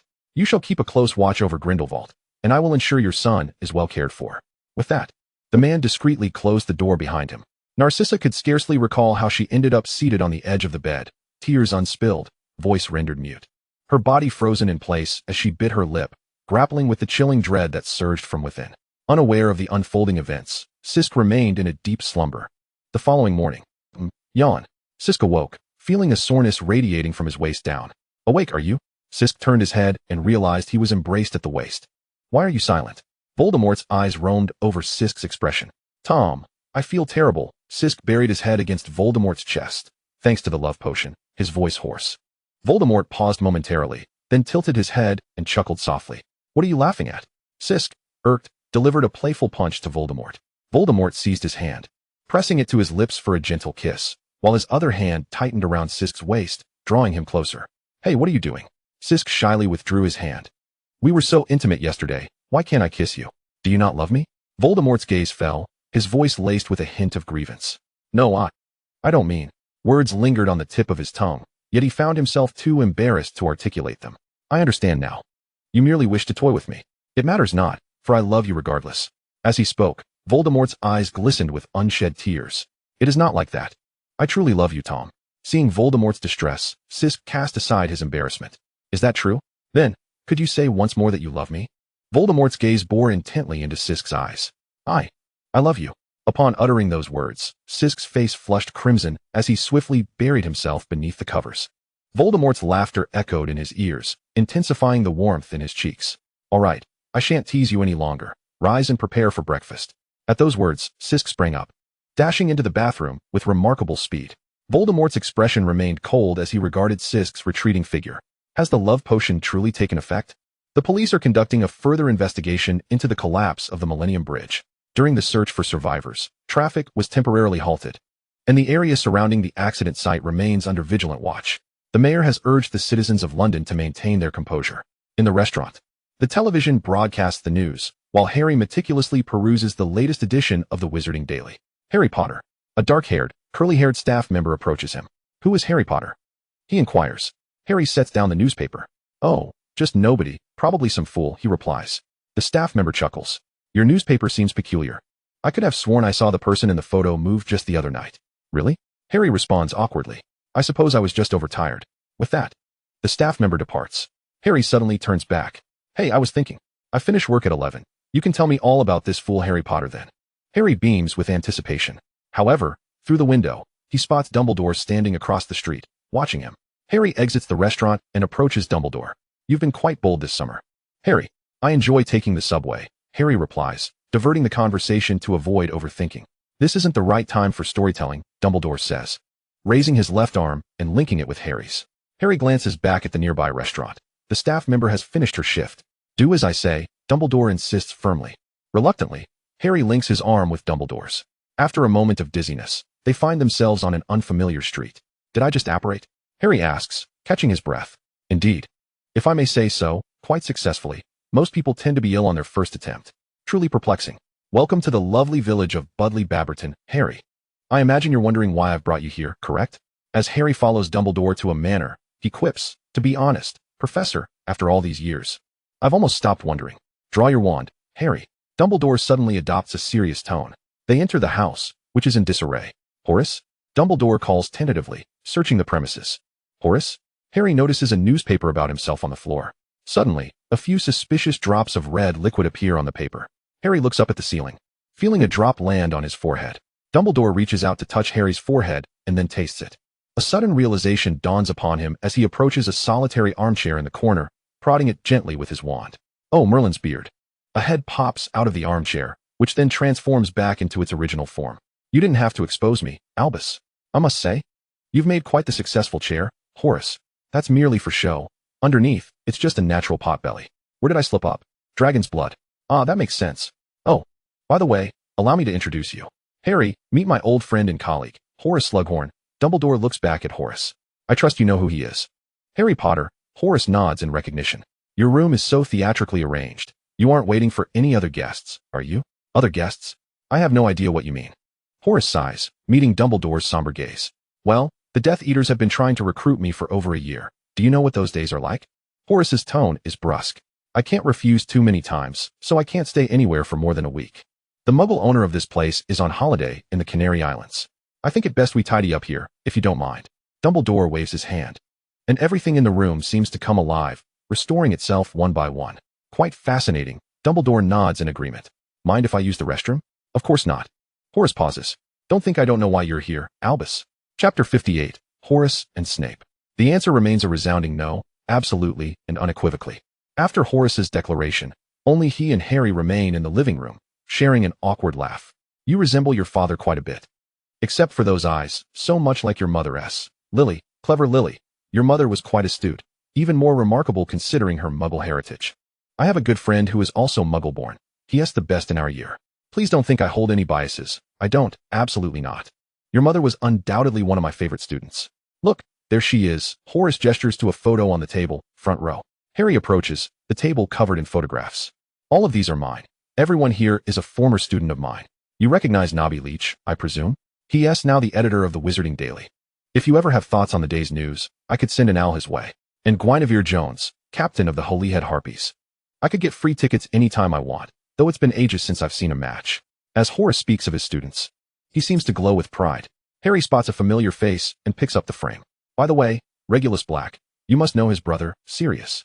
The entire Black family was my students, except for Sirius, which is quite unfortunate. He was a remarkably gifted child. I had high hopes for Regulus from the start.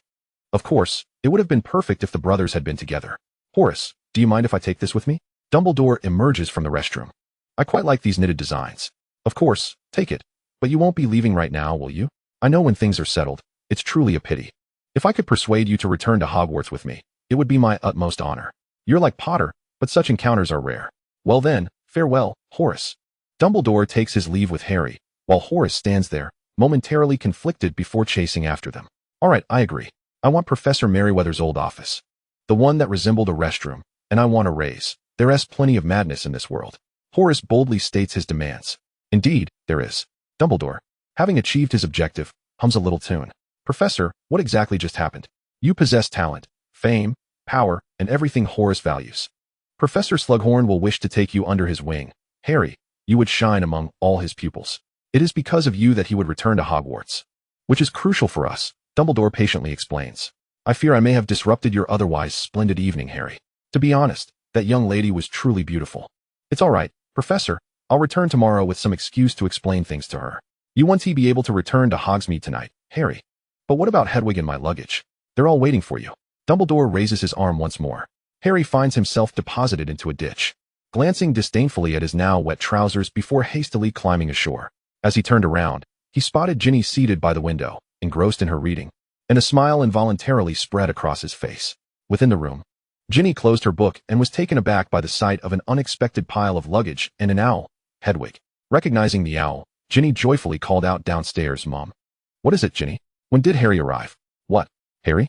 Which Harry? Of course, it's Harry Potter. If Harry Potter were in my house, would I not know? His luggage is in the kitchen, along with the owl. No way. Dear, I can't believe it. Just as Molly finished her sentence, footsteps echoed from the staircase. Harry? Who's talking about Harry? Ron emerged from the bedroom. I said it, busybody. Is he upstairs? Of course not. If my best mate were in my room, I would know. Is that the owl hooting? Hermione rushed out as well. You haven't seen him, right? He seems to be lurking around here. Really? Indeed. Suddenly, Ginny heard the sound of the door opening. Harry. She dashed to the door, and indeed it was Harry. Harry. Hermione and Ron hurried downstairs upon hearing his name. Hello. What a delightful surprise.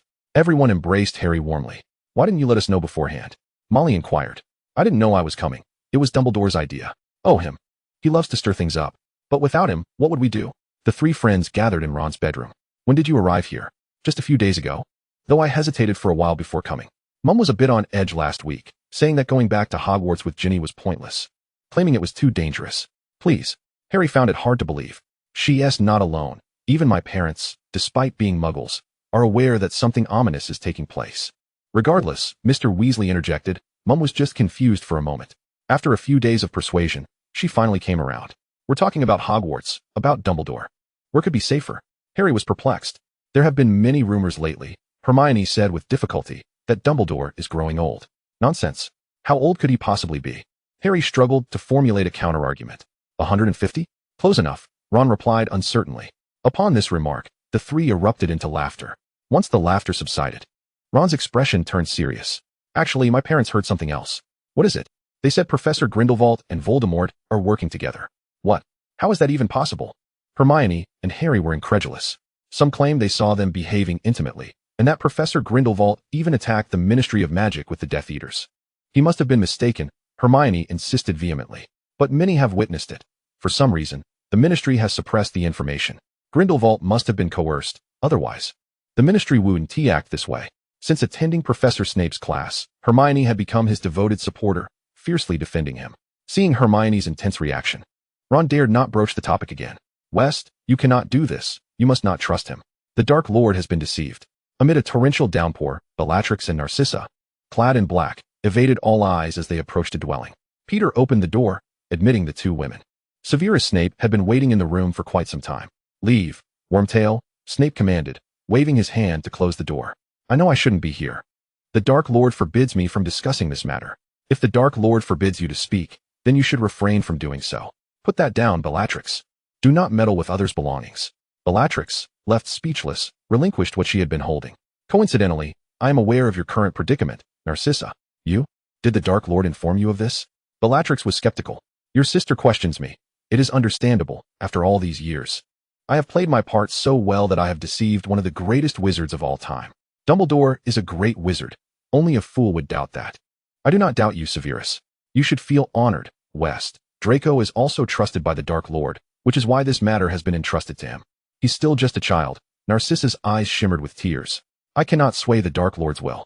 Upon hearing this, Narcissa felt a wave of despair. But I can discreetly assist Draco. Severus, Narcissa expressed her gratitude. I swear, Bellatrix cautiously added, make an unbreakable vow. The rest is mere talk. Bellatrix approached Snape step by step. I will do my utmost, but when it truly matters, he will only slither back to his snake's lair. Bellatrix circled Snape, then disdainfully remarked, "Coward." Snape remained expressionless. "Draw your wand."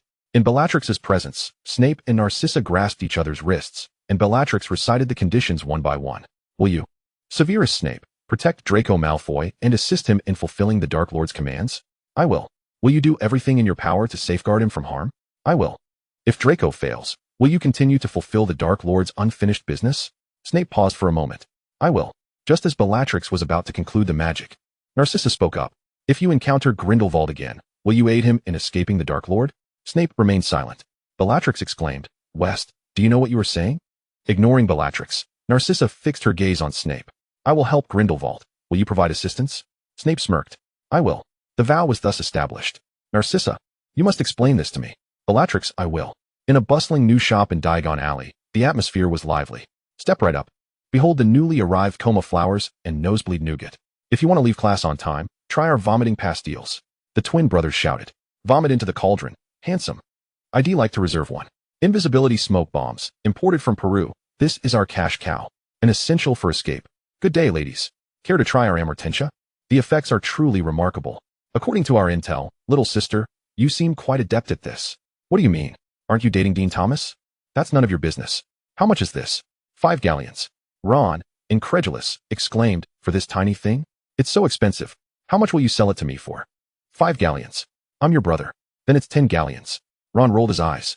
"All right, let us go." Just as Harry and the others were about to exit the shop, a somewhat plump girl called out to Ron. Chapter 59, The Return. Ron turned back in confusion, as if he had seen her in the common room before, and simply nodded at her before departing. What had George and Fred managed to do? Typically, all the shops in Diagon Alley were closed. Harry's curiosity was piqued.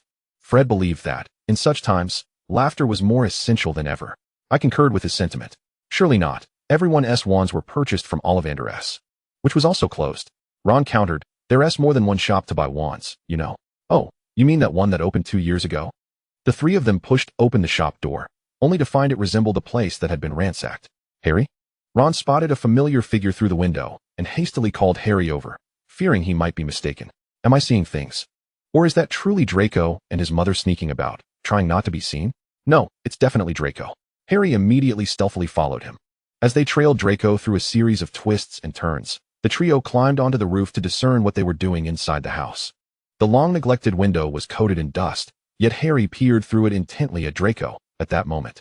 The fragile psychological defenses he had painstakingly constructed felt as though they had burst, unleashing a torrent of memories. The perceptive Hermione immediately sensed Harry's emotional turmoil and placed a comforting hand on his shoulder. Just then, a figure approached the window, causing the three to nervously duck their heads. Fortunately, they went unnoticed, though the figure drew the curtains shut. Platform 9.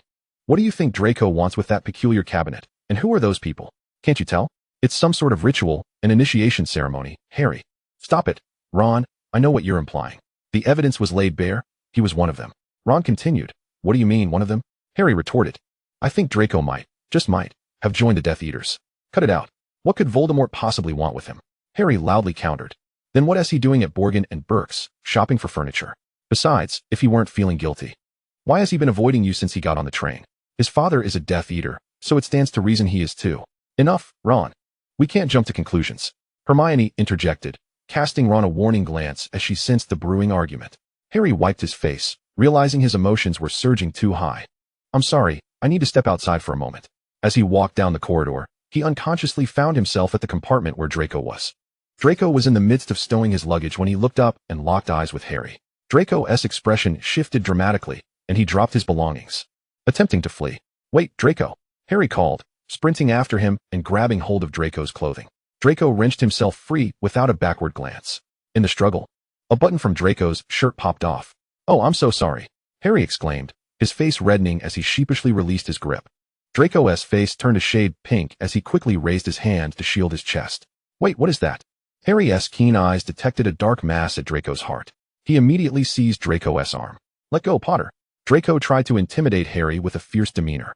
Yet, after years of acquaintance, Harry was well aware of Draco's nature. The young master was fiercely protective of his own, always tough on the outside, yet tender-hearted within.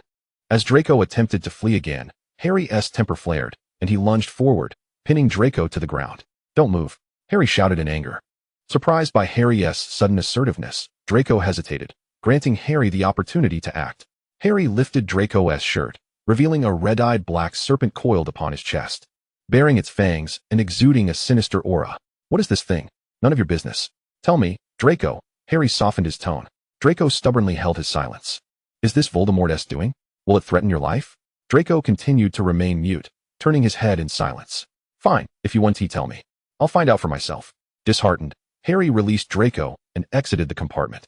Draco slowly rose from the floor, watching Harry's departing figure with an unmistakable sense of longing. I'm sorry, Harry, but I cannot place you in danger. Draco returned to his seat. Hogwarts. What a pitiful excuse to return to school. What do you mean by that? A Slytherin student inquired. Let us put it this way, Blaze. You may soon find me no longer wasting my life in charms class. Who are they? Aurors, responsible for security. Understanding dawned on Harry as he noticed Draco undergoing a luggage inspection. What is this vine for? It's not a vine, you idiot. It's a wand. What do you intend to use it for? It can be wielded as a weapon, Draco argued desperately. It's fine.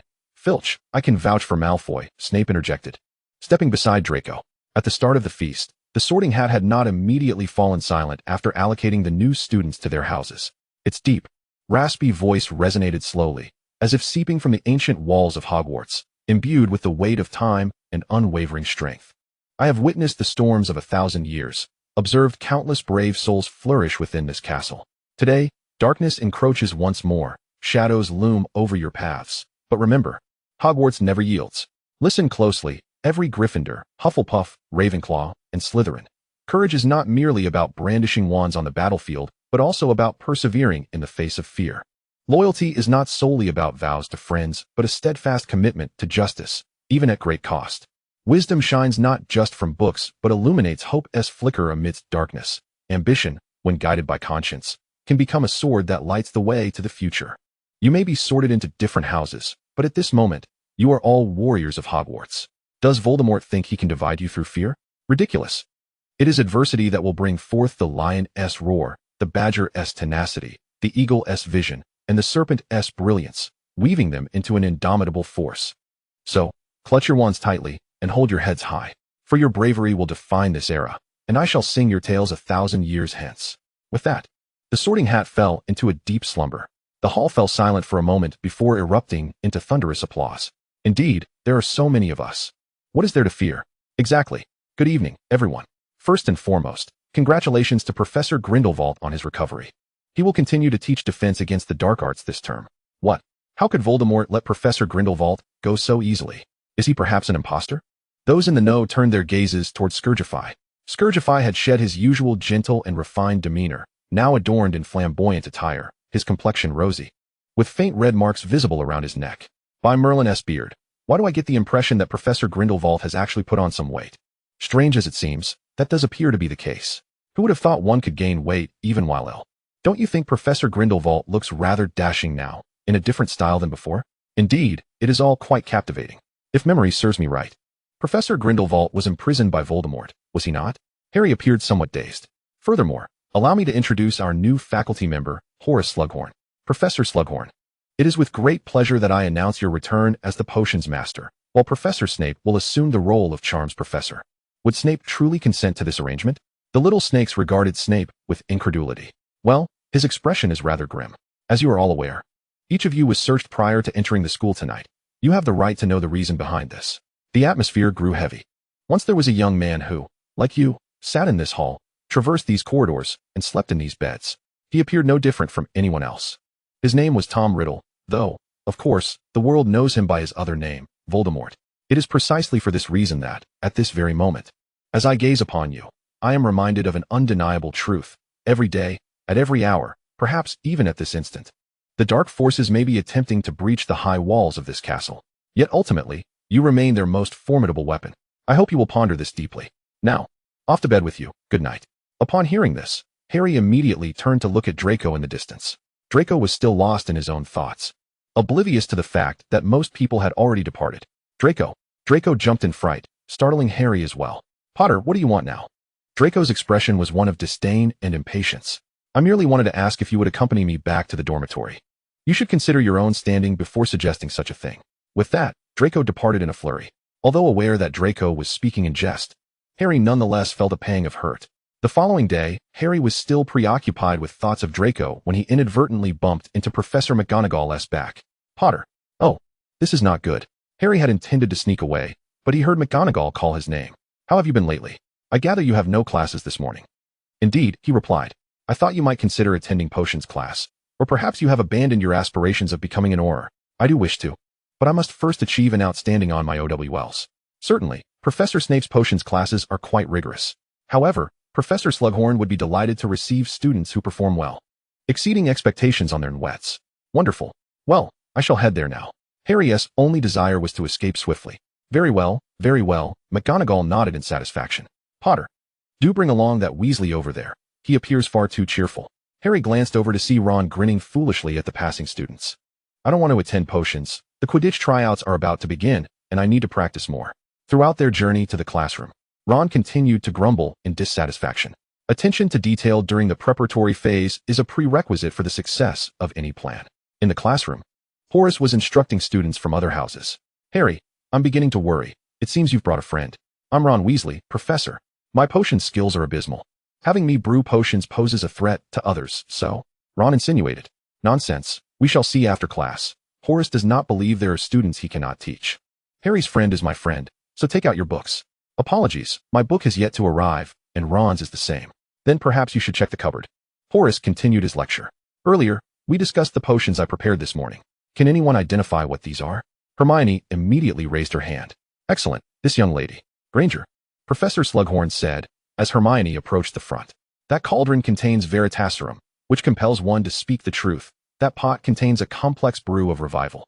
And this cauldron holds Amortentia, the most potent love potion in existence, said to emit a scent that is uniquely alluring to the individual. For instance, I detect the aroma of freshly mowed grass and new parchment. While Hermione spoke, Harry opened the cupboard and took note of 2 textbooks, one new and one old. They exchanged glances before vying for possession of the books. Ultimately, Harry was left empty-handed. Amortentia cannot create genuine love, as love is not replicable. However, it can indeed induce infatuation. Thus, it may be the most dangerous potion in this room. With that, Horace closed the lid, and the students in the front row returned to their senses. Upon hearing Amortentia, a thought flashed through Harry's mind, but he could not quite grasp it. Professor, you have yet to mention what is in that cauldron. Yes, ladies and gentlemen, what you see is a remarkable potion known as Felix Felicis, commonly referred to as liquid luck. The brewing process is exceedingly complex. A mere misstep could lead to disastrous consequences. With just a sip, all your endeavors will effortlessly succeed, at least until the effects wear off. Therefore, today, I shall offer this as a reward. This small vial of liquid luck will be awarded to the student who can brew the elixir of life within 1 hour. The necessary ingredients are listed on the 10th page of your textbooks. However, I must remind you that previously, only one student has managed to brew a satisfactory elixir of life to win this reward. That said, best of luck to you all. Let us begin in earnest. Harry opened his textbook. This book belongs to the Half-Blood Prince. By Merlin's beard, it is perfect, Horace exclaimed with delight. Now, as promised, here is your reward, a vial of Felix Felicis. Horace placed the potion into Harry's palm. Congratulations, use it wisely. After lunch, Harry, you have received a letter. Come in. Harry complied. How have you been lately? I cannot quite say, Headmaster. Do you enjoy the classes? I know Professor Slughorn is particularly fond of you. I believe he overestimates my abilities. Is that truly how you feel? Absolutely. Dumbledore chuckled at Harry's remark. That would explain the extracurricular distractions, such as Draco. What do you mean? I have observed that your gaze is often fixed upon Draco, leading me to speculate. No, it's not as you think. I merely... At that moment, Harry realized he had been somewhat overly focused on Draco. How could I do this? I must respect my good friend's privacy. I beg your pardon. My curiosity merely got the better of me. Headmaster, why did you summon me? Suddenly, Sirius burst in energetically. All right, enough small talk. You must be wondering why I called you here. Dumbledore rose, and it pertains to Grindelwald and Draco. Chapter 60, The Primacy of Spring. I believe you have all noticed the changes in Sirius. I cannot ascertain whether he is under Voldemort's control or merely pretending, so I require your assistance. He is undoubtedly pretending. I witnessed Sirius's knack for deception back in school. Sirius stroked his chin thoughtfully. Dumbledore sighed. I have received intelligence indicating that Voldemort seems to have employed Amortentia. Ah, so it was Amortentia. When unable to best the professor, he resorts to underhanded tactics. Voldemort is utterly despicable, Harry exclaimed with indignation. If Slytherin has fallen under the influence of a love potion, we must act swiftly to neutralize it. Now that he has returned to Hogwarts, Voldemort will undoubtedly dispatch spies to monitor him. We can trace these spies back to their source. There is no need for panic. As long as Slytherin remains uncorrupted, we can make effective use of the spies. Professor, could you enlighten me as to why Voldemort is so fixated on Professor Grindelwald? The answer may lie within this, Dumbledore replied, moving aside to retrieve a small vial from a shelf brimming with memories. What you see here pertains to Voldemort. Or as we may refer to him, Tom Riddle. This vial contains my first encounter with him. If you wish, I would be delighted for you to witness it. Thus far, very few are privy to this secret. Harry accepted the vial and poured its contents into the pensieve, submerging his and Sirius's heads into its depths. After a prolonged moment, the recollection concluded, and the two took a considerable time to digest this astonishing revelation. I initially thought Voldemort was simply preying on the young, but it appears Slytherin is merely a faded echo of his former self. Now I am left wondering, how old is Slytherin anyway? I am not that ancient. Slytherin interjected. I believe he is slightly younger than Voldemort. Dumbledore pondered this, but remained uncertain. Were you aware at that time, Professor? Did I know I had just encountered the most nefarious dark wizard in history? Of course not. Even if I had known, I would not have realized that during his years at Hogwarts, he had developed a particular closeness with a professor. Can you guess who that professor was? Professor Slughorn. I presume. Slytherin was indeed one of his students, albeit briefly. You are not merely advising Professor Slughorn to return for potions, are you? The school has no shortage of professors. Not solely. Professor Slughorn possesses something I desperately require, and he is unlikely to part with it easily. Are you suggesting he wishes to recruit me? Indeed. Do you wish for me to acquiesce? Yes, Dumbledore replied with utmost sincerity. This afternoon, a public sixth-year defense against the dark arts class was scheduled, and all the students arrived at the classroom well in advance. Before the bell rang, Slytherin entered. Still clad in the attire from the first day of school, yet now adorned with a black rose on his chest. The students stared in disbelief, their eyes wide with astonishment. The sun has risen in the west. Professor Grindelwald has actually arrived on time. It feels as though we have two professors. Good day, students. It has been a while. I hope your studies have not waned. Let us conduct a surprise quiz. Professor, must we discuss this right away? The students lamented, still basking in the afterglow of their holiday. I am merely jesting.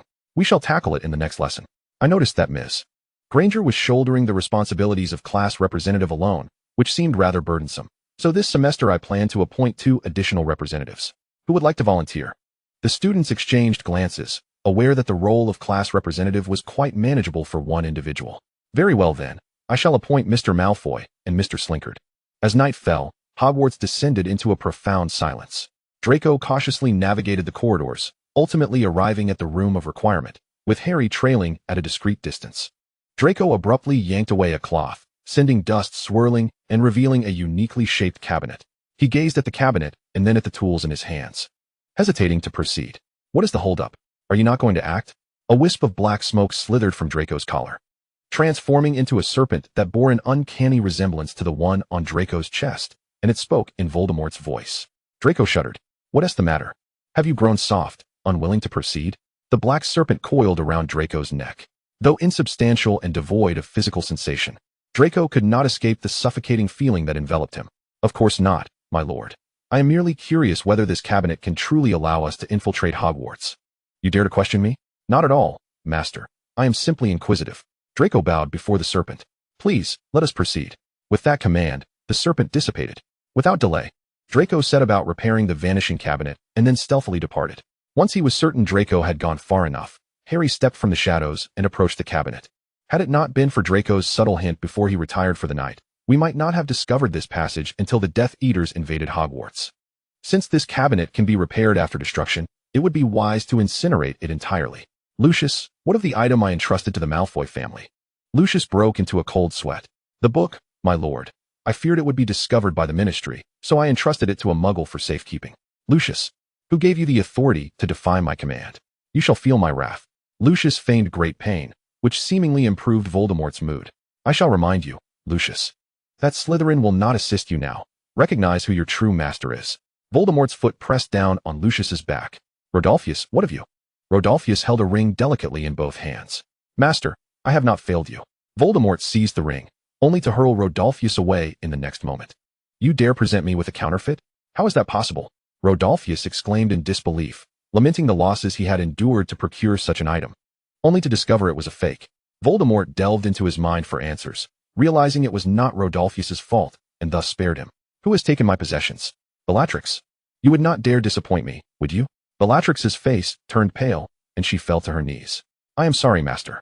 Voldemort frowned, opting for no further dialogue, and directly probed her memories.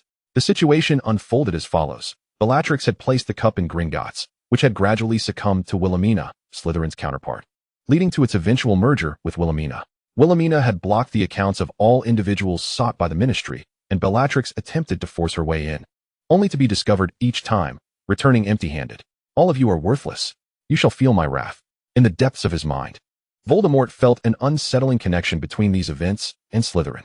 It appeared that merely amassing souls would not suffice to regain strength. He needed to devise additional strategies. Goodness, why are there so many roses here, yet only in red and black? They bear an uncanny resemblance to the flower on Professor Grindelwald's chest. Wait, this seems to form a sentence. Let me read what Voldemort has bestowed upon me. As the student recited the words, an eerie silence enveloped the surroundings. After a considerable pause, someone nervously spoke. So, the rumors that Professor Grindelwald is involved with the Dark Lord are indeed true. It seems likely. I was quite flustered by Professor Grindelwald's neck on the first day of school. But the Dark Lord is. Could it be that the transformation in Professor Grindelwald this semester is due to love? What are you all doing congregating here? Severus Snape passed by. The students instinctively parted to create a pathway for him. Snape stepped into the center, and for once, even his sharp tongue fell silent. Is that not Professor Grindelwald? What is it? Slytherin paused upon hearing his name. Professor, you should see for yourself. The students lined the sides. Curious, Sisk walked over. Upon realizing what was happening, Sisk paused momentarily, then regained composure. Truly, all they could manage were these flamboyant displays. That sweet smile and tone. One could not help but perceive a heart ensnared by love. Snape, hesitant yet yearning, like a golden apple. Ultimately, Snape opted to depart. This place was not fit for human habitation. Class is about to begin. You all should head to your lessons, Sisk urged, seemingly emerging from a reverie of bliss, hastily reminding the students. No one could fathom the strength of the clenched fist hidden beneath Sisk's robe. Phyllis, I still hope to find you at the Three Broomsticks, he mused. I fear that may not be possible. The choir is in urgent rehearsal. Horace, would anyone care for a butterbeer? Harry inquired. The three then trailed Horace to the Three Broomsticks. Don't sit across from me. Sit beside me, Harry insisted, taking the optimal seat to observe Horace while avoiding eye contact with Draco, who swiftly averted his gaze. Draco, why is he here? What would you like to drink? The server approached, conveniently blocking Harry's view. Harry stood, yet could not locate Draco amidst the throng. 3 butterbeers, mine with a splash of ginger ale, please, Hermione requested. This is maddening. Ron fixated on a corner of the pub. Harry and Hermione exchanged puzzled glances, following Ron's gaze. It was Ginny. That little pretty boy, Ron muttered. Ron. They are merely holding hands. And kissing a little, Harry added. I must take my leave. What's wrong, Ron? You can't be serious. That is my sister. And so what? If she turned around and saw you kissing a girl, would she walk away? Hermione simply could not comprehend. Ron, you must understand. It's perfectly normal for Ginny's age to be dating, Harry consoled him. Hey kid, good to see you, Professor. Likewise, I'm delighted to see you too. What brings you here? Harry casually probed. My connection to the Three Broomsticks runs deep, Horace cheerfully replied. I still remember its former name, the Broomstick. In the past, I occasionally hosted a few soirees, inviting only 1 or 2 students. Would you care to join? It would be my honor, Professor. You are also welcome, Granger. Thank you so much, Professor. Splendid, await my owl. Horace resumed enjoying drinks with his old friends. What game are you playing? Ron asked. Dumbledore wants me to get to know him better. Get to know him? For some reason, this seems significant. Otherwise, Dumbledore wouldn't have sent me. After finishing their drinks, the trio made their way home. Katie, we don't know what's inside, Harry remarked. What is it? Hermione, slightly inebriated, draped an arm around each of the boys' necks. The scream ahead startled Hermione awake. In the snow, a girl lay sprawled on the ground. I warned her not to touch it. A nearby girl said helplessly to Harry and his friends. A fierce gust of wind swept by, and the fallen girl suddenly stirred, her eyes vacant, as though she were a marionette under command. Then, she soared into the air, mouth agape, her cries mingling with the biting wind. Moments later, she plummeted from the sky, leaving the 4 paralyzed with fear. Stay back, everyone retreat. Hagrid approached, lifting the girl. Harry noticed a bag scattered on the ground. Just as he was about to pick it up. Do not touch it unless it is wrapped, understood? In the headmaster's office. Are you certain Katie did not bring this with her to the Three Broomsticks? Professor McGonagall inquired. I've already stated. She went to the restroom and returned with that package. She claimed it was of great importance. Did she mention to whom she was delivering it? To Professor Dumbledore. Very well, thank you, Liam. You may leave. McGonagall's tone was heavy with sorrow as she gazed at Harry and his friends. Why is it that whenever something occurs, you are always present? Believe me, Professor, I have been asking myself that question for 6 years, Harry replied helplessly. Sisk, could you please take a look at this necklace? Certainly. What is your opinion? It is truly fortunate that Miss Bell is still alive. Was she cursed? Indeed. Could it be Draco? Harry inwardly hoped this matter did not involve Draco.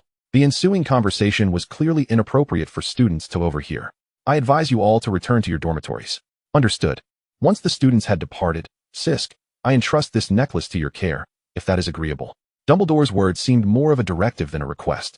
Headmaster, I frequently have students in my office. I cannot guarantee its safety there. Sisk's words bore a hint of threat. Well, you make a valid point. Finding the exchange tedious, Sisk returned to the classroom to entertain the students. Severus, do you believe Sisk? Snape recalled the roses and Sisk's expression. I would say not. After all, only a fool would wear such a silly expression. Ha ha. Dumbledore had also seen Sisk through the window that day. It must be said. That expression was rather difficult to describe. Chapter 61. The Seasons, Part 2, Summer. Horace's intimate gathering unfolded as scheduled. Potter? Horace closed the door, only to find Harry had not yet left. Apologies, Professor, I was just admiring your hourglass. Ah, yes, a curious little contraption. The speed at which the sand falls correlates with the quality of conversation.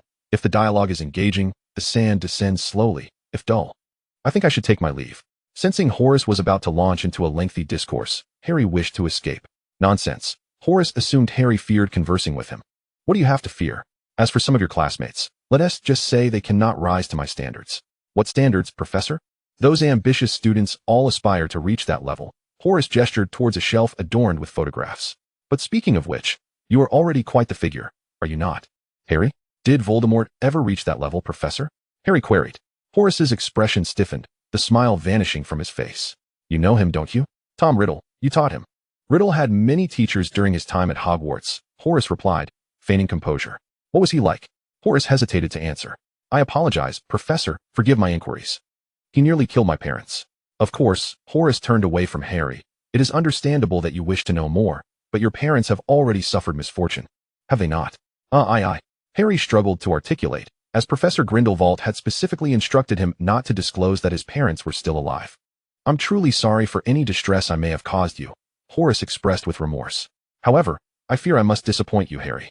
When I first encountered Riddle, he was remarkably intelligent yet exceedingly reserved, singularly focused on becoming a top-notch wizard, not dissimilar from other students I have known. In fact, not much different from you. If there is indeed a devil within him, he conceals it well. Harry managed a faint smile. Have you decided who to accompany you to Slughorn's Christmas party yet, Harry?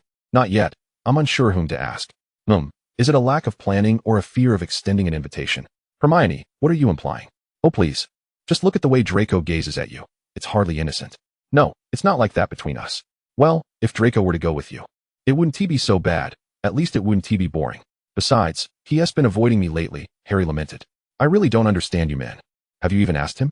I'm afraid he might decline. And what about you? You needn't worry about me. I've already made arrangements. Under the guise of friendship, I can hardly bear to witness your indecisiveness. Hermione, Harry said helplessly, did I not mention that Draco is under Voldemort's surveillance? Come on. Your previous relationship was well known. Do you think Voldemort would trust him just because he has been keeping his distance this term? Hermione reasoned. And I believe Draco's current situation is extremely perilous. The purpose of Voldemort sending him to school remains unclear. But once Draco completes his task and is no longer of use, there is a significant likelihood that Voldemort will eliminate him. But I inquired with Dumbledore, and he mentioned that only Grindelwald might be able to remove the bindings without harming Draco. Hermione pondered, stroking her chin. Grindelwald is known for his strong sense of responsibility and commitment to his students. Moreover, I've heard from other classmates that he is an anti-marriage advocate. I doubt a love potion could compel him to stand idly by while his student perished. He is undoubtedly aware of the bindings on Draco. I suspect he may intend to turn the tables on us, and any rash actions on our part could disrupt his plans. So, are we to do nothing? Indeed. It would be prudent to refrain from action. Our leads are scant, and our strength limited. It is better to observe the unfolding events and provide assistance when the moment is right. All right, you speak the truth. However, my suggestion to observe does not extend to you and Draco. I recommend you take a page from Voldemort's book. Observe how adeptly he wins Grindelwald's favor. With surprises awaiting at the school gate every day, Hermione teased with a wink. Hermione, I've already stated that Draco and I are merely friends. In the office, Sigs was grading assignments. Phew, finally done. It's clear that teaching is not for everyone. I feel like I've lost half my hair this week. Once this plotline concludes, I am definitely resigning. Sigs stamped a D heavily on the last assignment. Knock, knock. Come in.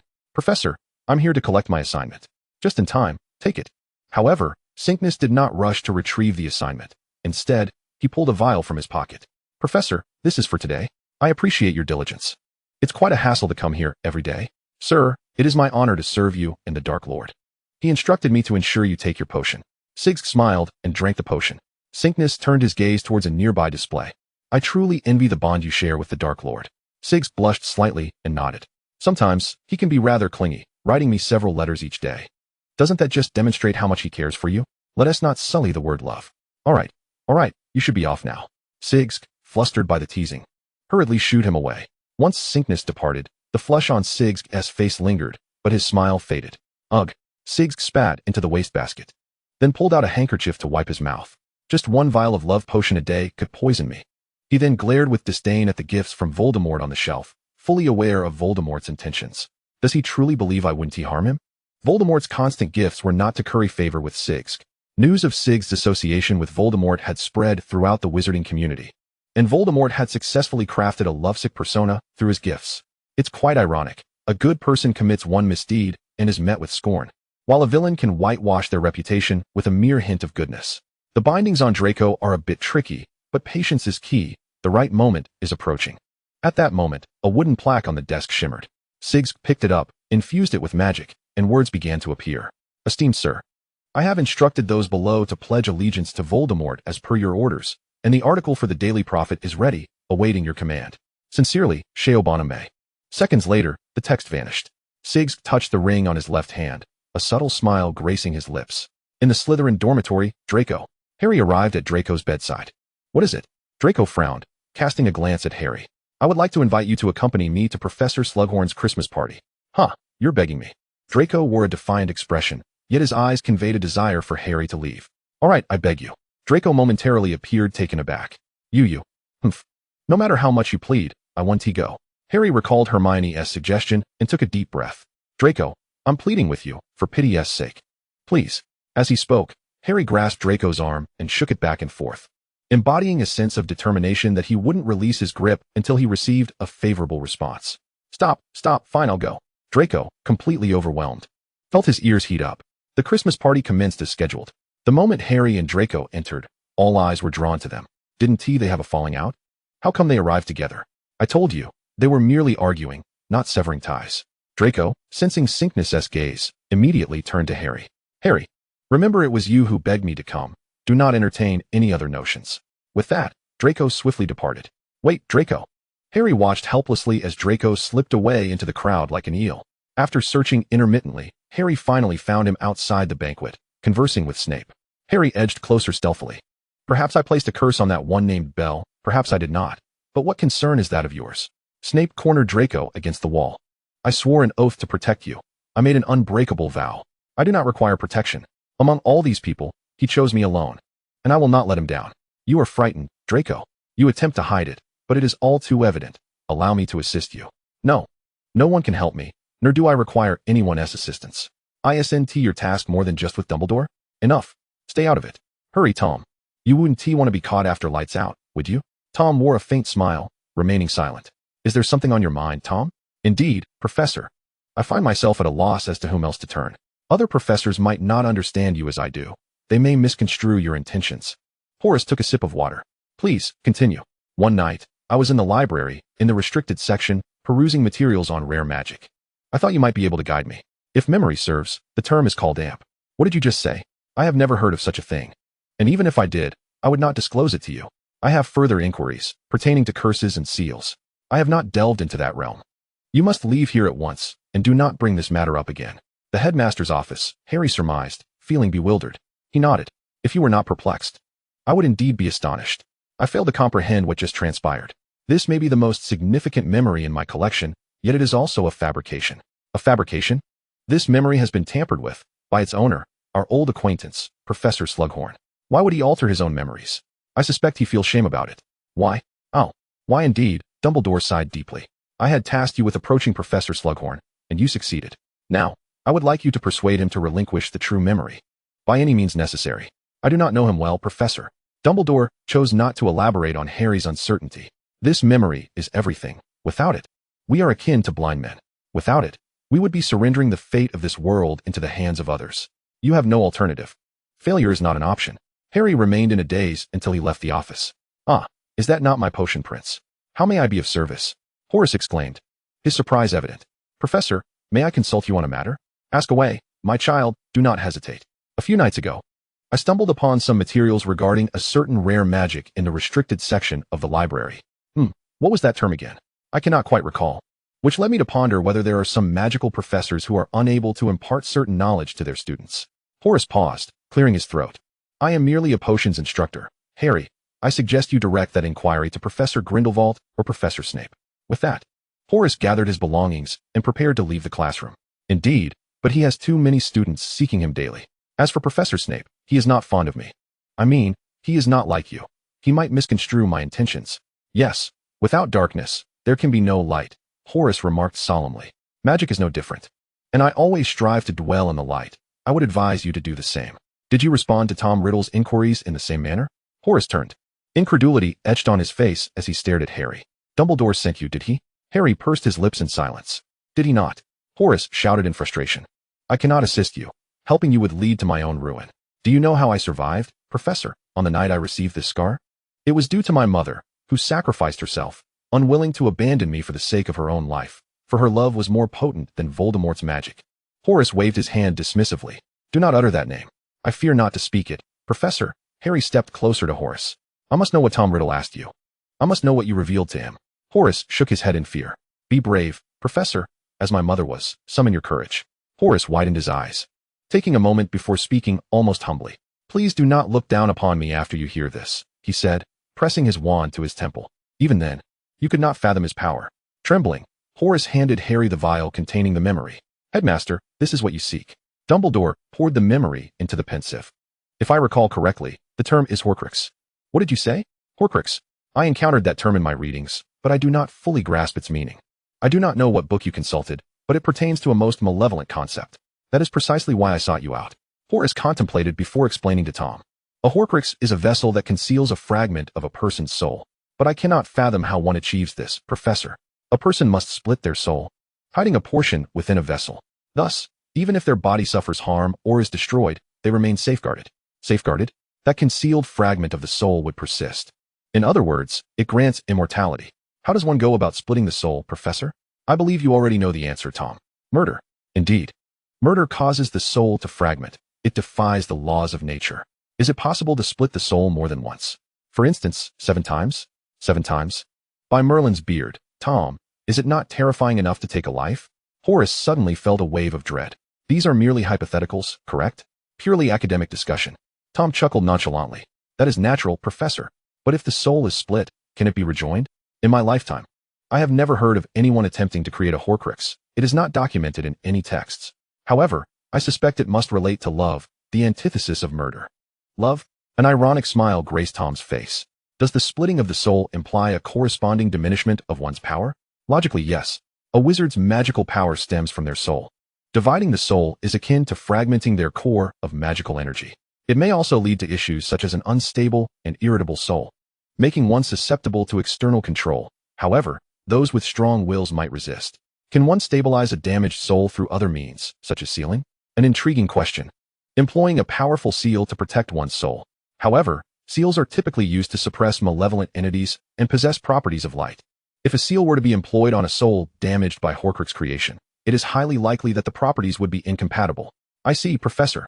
I have one more question. I read in a book about a curse that allows one to surpass their magical limits by cursing oneself. Tom, cursing oneself is not advisable. It requires an equivalent sacrifice. I understand. Thank you for your insights. Let this matter remain our little secret. Chapter 62. Autumn of the Four Seasons. Headmaster. Dumbledore raised a hand, signaling Harry to withhold his words, before he staggered to sit upon the steps. It is worse than I imagined. You mean to say he succeeded? That he created a Horcrux? Yes, he succeeded, but not merely one. What are these objects? Anything is possible. They could be the most inconspicuous items, such as a diary. Tom Riddle's diary. Yes, the one you entrusted to me 4 years ago. At that time, Grindelwald informed me it was a Horcrux. But I had not anticipated that there would be more than one. If anyone could locate and destroy all of these Horcruxes, who possesses the potential to vanquish Voldemort. Yet how do we seek him? He could conceal his Horcruxes anywhere. Dark magic leaves traces. I previously discovered one location. But by the time I arrived, the Horcrux had vanished. Voldemort seeks to merge his soul. Indeed, Grindelwald has exerted pressure upon him. However, the fusion of souls necessitates love, a sentiment Voldemort is utterly devoid of. Wait a moment. This is why he employed a love potion on Professor Grindelwald. He intends to use this method to amalgamate souls.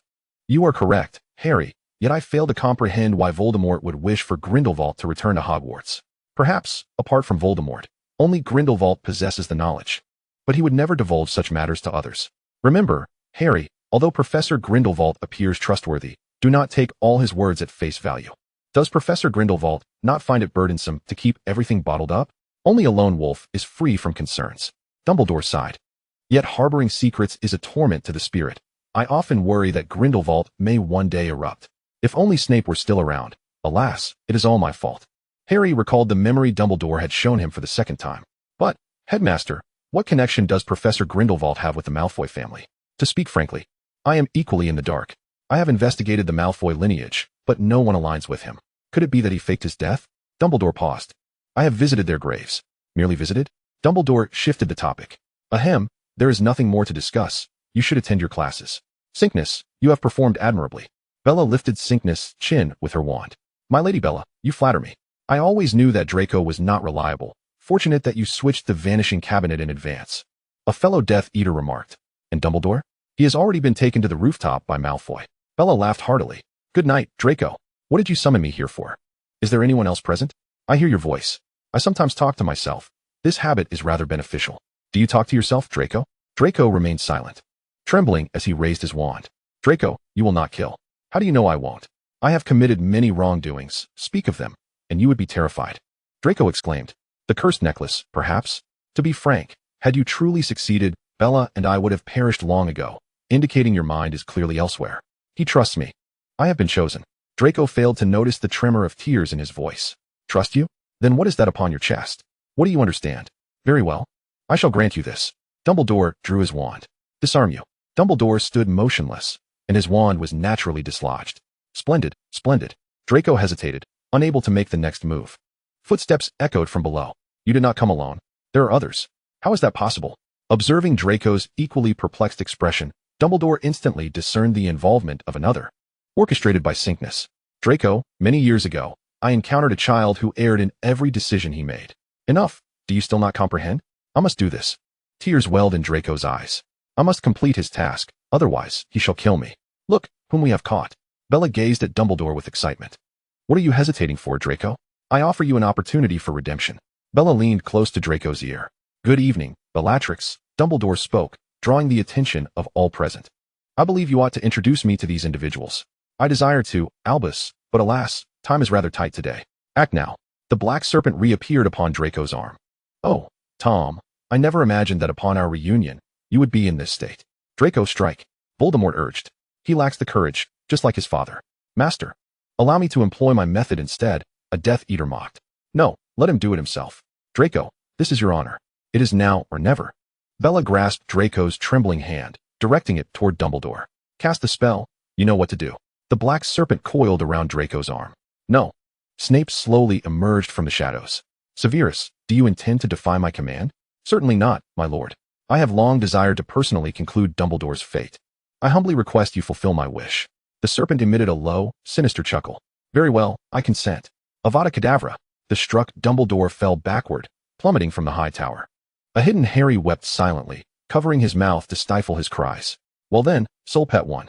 Draco gazed sorrowfully at the place where Dumbledore had fallen. Bella, what brings you here?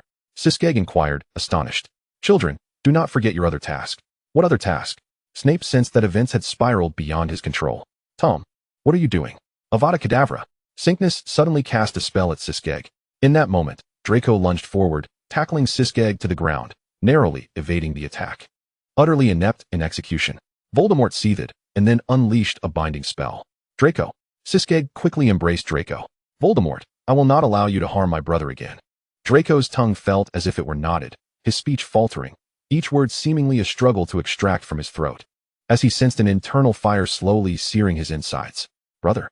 All present, except Voldemort, widened their eyes in astonishment. Siskeg, caught off guard, could not fathom why Draco knew his true identity. Shields up. Siskeg cast a protective barrier around himself and Draco. This is dire. The potion remains in the office, so I must resort to more painful methods. Draco, hold on. It will be over soon. Siskeg unfastened Draco's shirt, revealing his chest. Brother, Draco gently caressed Siskeg's face. I still prefer you as you once were. How reminiscent. Siskeg drew a dagger, slicing deeply into his wrist.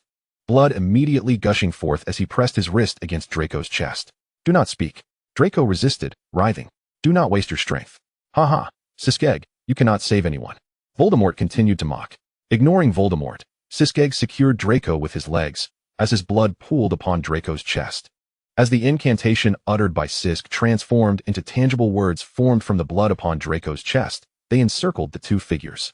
Draco felt as though he were adrift in a void, his body so light that it could vanish at any moment, yet simultaneously burdened by a suffocating heaviness. Xian bo jianhua, gujahua danba, jin lagong ba jia chia ba jian. Upon the completion of the spell, Sisk's complexion turned ashen, while the mark upon Draco's chest gradually faded away. How could this be? Humph, what of saving your brother? Do not forget that your parents remain in my grasp. Voldemort's serpentine form intoned, leaving his final words hanging in the air.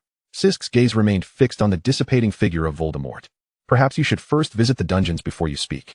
With that, the dark serpent completely dissipated. Sisk turned his attention to the Death Eaters. All together now, Bellatrix commanded. Yet, in the next moment, all the Death Eaters fell into a stupor, their expressions vacant. A motley crew, Sisk remarked disdainfully. Snape's pupils constricted, his eyes filled with incredulous shock. The sound of applause echoed unexpectedly. Sisk turned to see a revitalized Draco clapping enthusiastically, his expression one of admiration fixed upon him. Never mind, he is my little brother, Sisk consoled himself, before directing his gaze towards Snape. Severus, you need not go undercover. And why is that? Snape's face had reverted to its usual stoic demeanor. Because the Death Eaters are not long for this world. Sisk's murderous intent surged forth like a raging torrent, unmasked. He had not intended to eliminate Voldemort so soon, yet he could no longer tolerate Voldemort's continued existence. Let them perish. However, the headmaster was still dead. Harry burst forth. Harry, have you forgotten how your parents survived? Sisk raised an eyebrow. Splendid. Headmaster Dumbledore is not dead. Harry exclaimed joyously. Snape frowned in disdain. I find your words hard to believe. Believe it or not, you will still be suspected if you venture alone to Voldemort. Snape fell silent for a moment. What shall we do with these individuals? Simply inform the students that the Death Eaters invaded Hogwarts, and that Headmaster Dumbledore was overwhelmed while protecting the students. After which the Death Eaters fled. That sounds rather implausible. Truth and falsehood intertwine. Who truly cares about the details of the events? You must handle them discreetly. Indeed. Some debts must be settled. Chapter 63, The End of Seasons, Winter. I eagerly anticipate what cunning Professor Grindelwald will devise. Professor Grindelwald, are you truly Draco's brother? Harry inquired curiously. The story is lengthy, but Draco, how did you come to know? Draco puffed out his chest with pride. Humph. Would I fail to recognize my own brother? Though your appearance has changed, there are certain little habits of yours that I remember clearly. Sisk placed his hand on Draco's head, gently ruffling his hair, affectionately stating, Very well, you are the best. Observing the interaction between Sisk and Draco, Harry suddenly found himself reminiscing about Sirius. Grindelwald, if you wish to reminisce, it can wait. We must address the matter at hand, Snape reminded. Ah yes. I had forgotten about Dumbledore. His body remains below. Sisk conjured a levitation charm to retrieve Dumbledore's body, placing it within a ring. Snape, please inform the other professors to gather in the headmaster's office. As for you, Harry and Draco, return to your dormitory. Snape nodded and departed. Brother, we have just reunited. I wish to stay by your side. I am not dead. Before Sisk could finish his sentence, he was halted by Draco's pleading expression. Sisk felt his heart melting. Draco had truly been adorable from a young age. Sensing Sisk's softening demeanor, Draco intensified his appeal. Brother, I implore you. Sisk, completely entranced, relented. Very well, very well. Harry also wished to accompany them to the office and, seeing Draco's success, pouted in an attempt to mimic him. Stop, you needn't imitate that.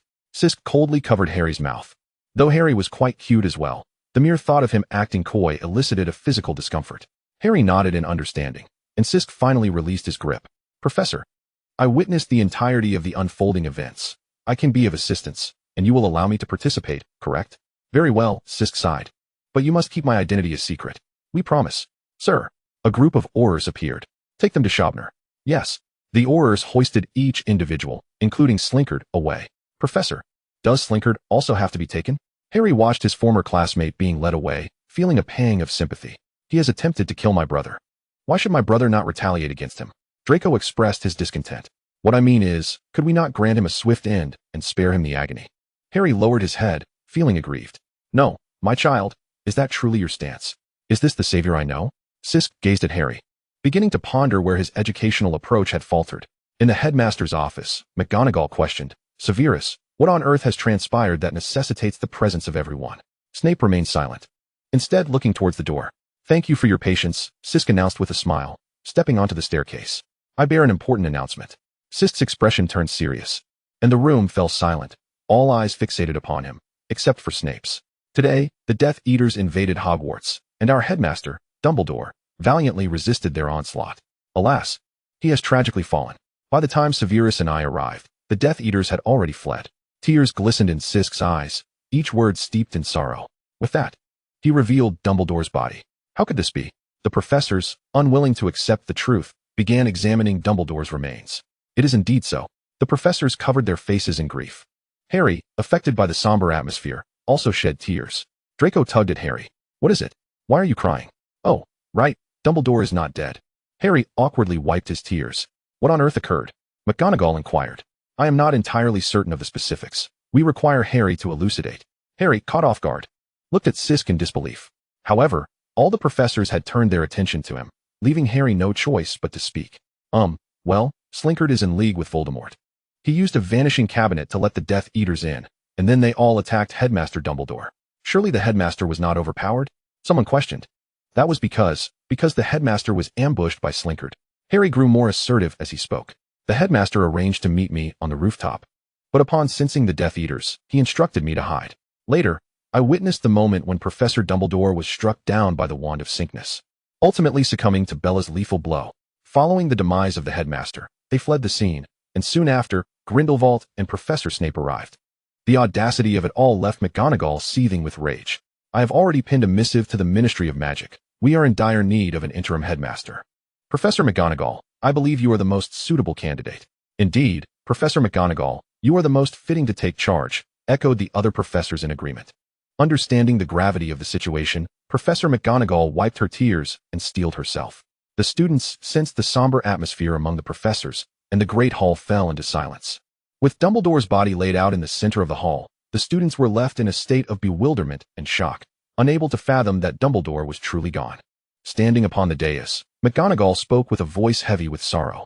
Today, we have suffered an immeasurable loss. She paused, reflecting on the battle with the Death Eaters. Our beloved headmaster, Albus Percival Wulfric Brian Dumbledore, has tragically sacrificed his life. He was a great wizard, yet never boasted of his power, a beacon of wisdom. He remained ever humble as a scholar, the guardian of Hogwarts, and a guiding light for all who were lost. He sweetened the bitterness of the world with lemon drops, illuminated the deepest darkness with the flames of Fawkes, and devoted his life to nurturing the flicker of hope. Now, he has transformed into the starlight above the tower, and we shall forever cherish his memory. May you find eternal rest in the world beyond the chocolate frogs, dear headmaster, was the silent wish shared by all. Silencio. Don't laugh, hissed Sisk tucked away in a corner, unnoticed as the corners of his mouth twisted in a sinister grin. Dumbledore, he called out in exasperation. Sisk had intentionally released Dumbledore's spirit, as if rehearsing for what was to come. Does it matter that I lack a body? What truly matters is when you will assist Cedric in his revival. His father has been writing to me every few days since your return. Is his body preserved? It lies in an ice coffin. As long as there is a body, we can proceed. And what of James and Lily? What will we do without bodies? We shall create one. They wouldn't desire a second child, would they? How would I know your youthful notions? Dumbledore blinked. As midnight approached, the moon vanished, leaving only scattered stars in the night sky. Yet, Sisk lingered in Draco's dormitory. Draco, you've spoken enough for today. It's time for bed. Sisk pinched his brow, gazing helplessly at the chattering Draco. Very well. Sisk exhaled in relief, preparing to depart. But Draco suddenly lunged at Sisk, tackling him onto the bed. You can't leave. I want you to stay with me. Draco, you. Sisk began to reprimand, only to be met with Draco's tear-filled eyes. Brother, brother, brother. The dormitory is not solely yours. If I am here, Harry will feel uncomfortable. Not at all, Professor, Harry replied immediately. Oh, you just wait. Harry, tomorrow, you'll receive special attention. See, brother, even Harry agrees. Draco insisted, clinging tightly to Sisk's waist. I don't care, it can only happen once. Yeah, Draco exclaimed joyfully, releasing Sisk. All right, hurry and prepare for sleep. Sisk pinched Draco's cheek, then noticed Harry had been silent for quite some time, piqued with curiosity about his thoughts. Harry, what is it, Professor? You aren't considering summoning Black, are you? Under Sisk's intimidating gaze, Harry swallowed hard. No. Harry hastily shifted the topic. Professor, do you know about Horcruxes? Dumbledore must have informed you, right? Yes, but we don't know the whereabouts of Voldemort's other Horcruxes. Do not fret, he has only one Horcrux remaining. Where is it? Haven't you already deduced? It's me, isn't it? Am I destined to die? Harry asked dejectedly. What? Though Draco did not comprehend what a Horcrux was, he understood that it posed a threat to Harry. Do not worry, Draco, Harry, Sisk reassured, rubbing their heads. I have resolved it. Thank you, Professor, Harry exclaimed with surprise. The news of Dumbledore's death sent shockwaves through the wizarding world, and surprisingly, the Death Eaters did not seize the opportunity to cause chaos. Before anyone could react, the Ministry of Magic issued a notice for the capture of all Death Eaters, excluding Voldemort, and the Daily Prophet immediately released a report concerning Voldemort. Voldemort, a family history of the prince's downfall due to inherited love potions. Bellatrix's unrequited love. The Dark Lord only loves his wand and Horcruxes. Exclusive. The truth behind Voldemort's resurrection, as hell refused to accept his soul fragments. Greater interests? No, just a lonelier solitude. The mystery of Voldemort's 70-year celibacy. In the gutters of the streets, a dark green serpent was astonishingly reading a newspaper. Damn it, sis, I should have killed you the first time I met you. Voldemort, having finished reading the paper, felt a surge of anger, but forgot he was still in the narrow sewer, flailing his tail and striking the wall. Hiss. Voldemort hissed in pain as his tail throbbed, unable to resist biting it. After venting his frustration, he continued on his path, aware that he was still being hunted and must escape to the forest quickly. Chapter 64, Descent and Awakening. Professor, didn't Voldemort create many Horcruxes? Has he merged them? Merged? In the original narrative, I never heard of Horcruxes merging back together. Indeed, Professor Slughorn suggested to Voldemort that Horcruxes might be able to merge through love. Love? Does Voldemort possess such a thing? Ah, no wonder. Ugh, how sour. Awake? A man gazed at himself, feeling an eerie sense of familiarity. Why so silent? Ah, it's Tom. Tom, I feel unwell. Those pectorals look nice. Haha. Caught. What are you laughing at? I adore this flavor. Hey, what are you doing? Wait. This flavor isn't supposed to be like this. We were so intimate yesterday. Why can't I kiss you? Don't you love me? No, I'm not. Tom, no? Love. I understand now. You merely wish to play with me. That's fine, as long as I love you. I cannot be a scoundrel. It is wrong to toy with emotions. It's not like that. I truly love you, Tom. I ought to love you. Really? Then can you say once more that you love me? Tom, like love? I love you. Tom, I like this flavor. I adore it. All right. I won't tease you any longer. Rise and prepare for breakfast. Sisk dashed into the bathroom. Ding, abnormal condition detected in host. Activate purification function. Little ding. I don't feel anything abnormal at the moment. Beep, detected that the host has lost the ability for rational thought. Activating passive purification function. Duration 10 minutes. Xiao Ding. Why can't I think normally? Answer me.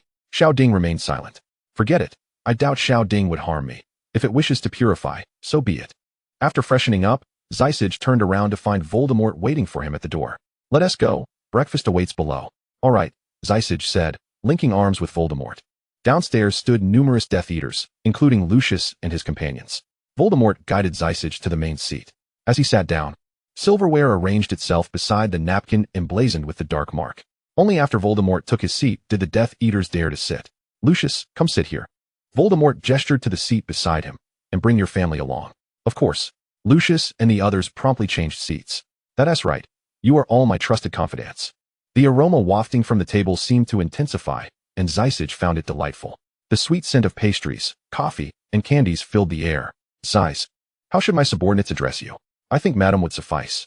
Voldemort caressed Zysage's chin. The scent emanating from Tom seemed to have dulled, while that of the person next to him was more alluring. No, I am a man. At this, Voldemort's gaze flickered, and he handed a cup of tea to Zysage. What a pity. If you dislike that title, let them continue calling you Mr. then. That is not right. Tom's scent is merely a facade. Beep. Detected that the host has returned to normalcy. Passive function ceases operation. Ball Serpent. If you wish to play, I shall oblige. Zysage discreetly raised his teacup, silently casting a detection spell. Indeed, the tea contained a diluted love potion. He pretended to take a sip, while subtly transferring the liquid into his sleeve using a silencing charm. Voldemort sipped his tea, his eyes fixed on Zysage's reaction. Size. I plan to assault the Ministry of Magic tomorrow. Will you join me? The Ministry? Isn't that a bit too radical? Voldemort's fingers tightened around his wand. Yet he ultimately refrained from raising it. You are particularly audacious today, Zys, Voldemort said slowly. The love potion should have rendered you more docile. Zysage feigned confusion, furrowing his brow. A love potion? You think I require such too? He deliberately left his sentence unfinished, lowering his head to allow his lashes to cast shadows over his calculating eyes. Voldemort appeared pleased with this reaction. He reached out, stroking the nape of Zysage's neck, his long nails lightly grazing the skin. Of course not, my dear. Merely confirming your loyalty. My loyalty is beyond question. Zysage lifted his gaze, feigning a dreamy look. But if you doubt me. He pretended to rise. Voldemort's hand clamped down on Zysage's wrist like a vice. Don't be hasty to leave. We have much to discuss, he insinuated, glancing toward the upstairs bedroom, such as certain spells we didn't get to try last night. Zysage forced a smile, while feeling Voldemort's nails pierce his skin, a droplet of blood oozing forth. Voldemort leaned down, licking away the blood, his eyes glinting with a dangerous light. You know, I cannot refuse you. Zysage turned to plant a kiss on Voldemort's cheek. The Death Eaters seated below exchanged glances, hesitant to speak. Once breakfast concluded, Voldemort swept Zysage into his arms and ascended the stairs. Oh my, this is mortifying. Just as Voldemort turned, Zysage managed to cast a glance at Lucius. Upon entering the room, Voldemort placed Zysage on the bed. Daytime debauchery. Oh dear. Tom, it's daytime. We cannot do this. Zysage abruptly kicked toward Voldemort's groin. Voldemort's expression darkened, the air thick with tension. Zysage instinctively recoiled in fear. Didn't he do that? Before he could finish, Voldemort sealed Zysage's lips with his own. Zysage found himself momentarily speechless, blood rushing to his head, every nerve ending thrumming with exhilaration. Dazed by the kiss, Zysage instinctively bit down on Voldemort's tongue, trying to compel him to stop. Voldemort disregarded the action, instead gripping Zysage's chin to force his mouth open. I can't be the first person to be kissed to death, can I? Time seemed to stretch interminably before Voldemort finally released Zysage. Voldemort smirked, extending his tongue to lick the blood from his lips. Still want to kick? Zysage, still catching his breath, shook his head in response. If not for your handsome looks and fine physique, your performance would make even dogs turn away. Just as Voldemort appeared ready to pounce again, Zysage interjected, wait. I haven't tea-bathed yet. In the misty bathroom, Zysage pressed against the wall, warm water cascading down their bodies. Voldemort stood behind him, arms encircling Zysage's waist, a leg parting his lower half. In a daze, Zysage felt a chill at his calves, the sensation creeping up to his waist. Struggling to open his eyes, he met a pair of crimson orbs. A snake. A snake. There's a snake. Startled, Zysage lost his balance and stumbled backward. Voldemort grunted softly. What are you afraid of? Voldemort restrained Zysage. You are quite the player. No, this is too. Voldemort didn't wait for Zysage to finish his protest. Exhausted, Zysage eventually succumbed to slumber. Voldemort lay beside Zysage, a serpent, as thick as a human calf, coiling around them. Voldemort sensed a subtle change within his soul, a mix of joy and perplexity. Why is the merging not yet completed? He stroked the triangular head of the serpent. Could it be that love is insufficient? In the days that followed, Voldemort showered Zysage with extravagant gifts, treating Lucius and his companions with surprising warmth. Zysage suspected he had taken a misstep. Sighs. Do you love me a little more today? Zysage sighed, cradling Voldemort's face in his hands. Tom, I love you deeply. Each day, I find myself loving you a bit more. Nonsense. This was Voldemort's daily query. Zysage had been enduring the strain on his back. There are only overworked fields, not overworked oxen, and Voldemort particularly enjoyed the company of that serpent. One fateful night, Zysage found himself drifting into unconsciousness once more. Why has my soul not yet fully merged? The pace of their soul merging fluctuated, from slow to fast, then back to almost no change at all. Voldemort glared at Zysage in anger. Since you are of no further use, let us extract your final utility. The next day, Zys, I've been thinking. You've been cooped up in the old manor too long. Hogwarts is reopening soon. You should return tomorrow. What scheme is this? Really? Zysage perched on Voldemort's lap, arms wrapped around his neck. Tom, you're so kind. When have I ever been unkind to you? Voldemort playfully tapped Zysage's nose. Draco will accompany you back. Additionally, I'm not at ease with you alone. I've sent someone to follow you. Come in. Sinknes entered the room.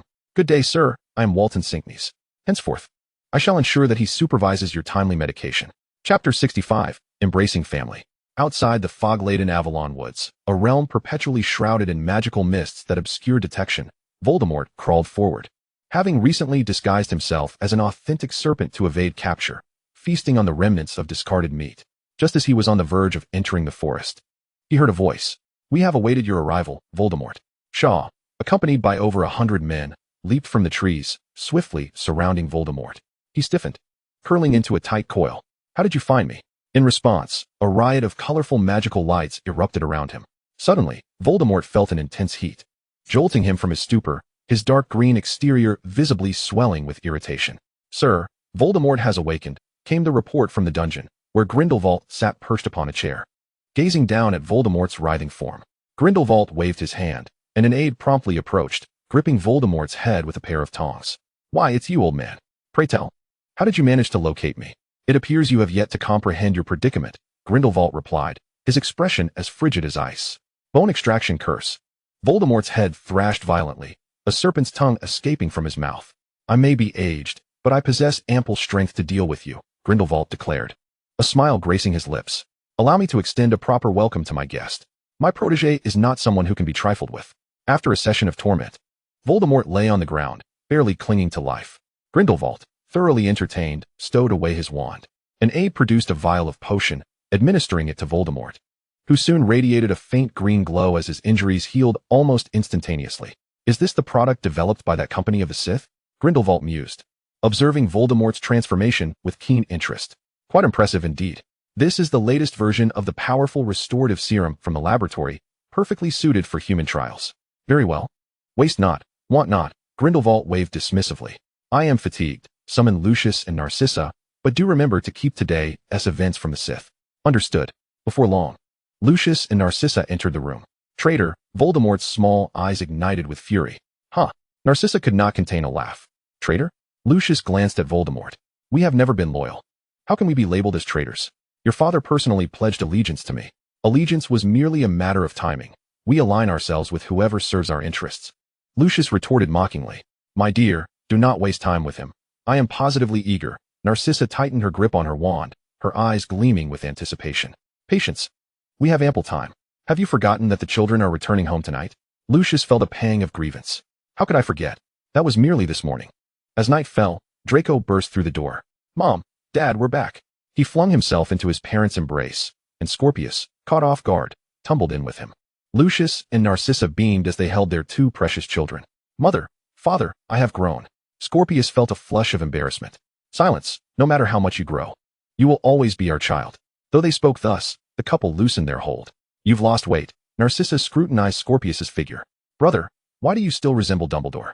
Change back at once. Draco tugged at Scorpius's face. Scorpius, suddenly aware of how long he had been using his transformation spell, almost forgot his true appearance. You do look best this way, Draco said, his eyes sparkling as he snuggled closer to Scorpius. Get off me, Scorpius exclaimed, his veins bulging as he pushed Draco away. Lucius and Narcissa observed the playful banter between the brothers, their eyes filled with satisfaction and happiness.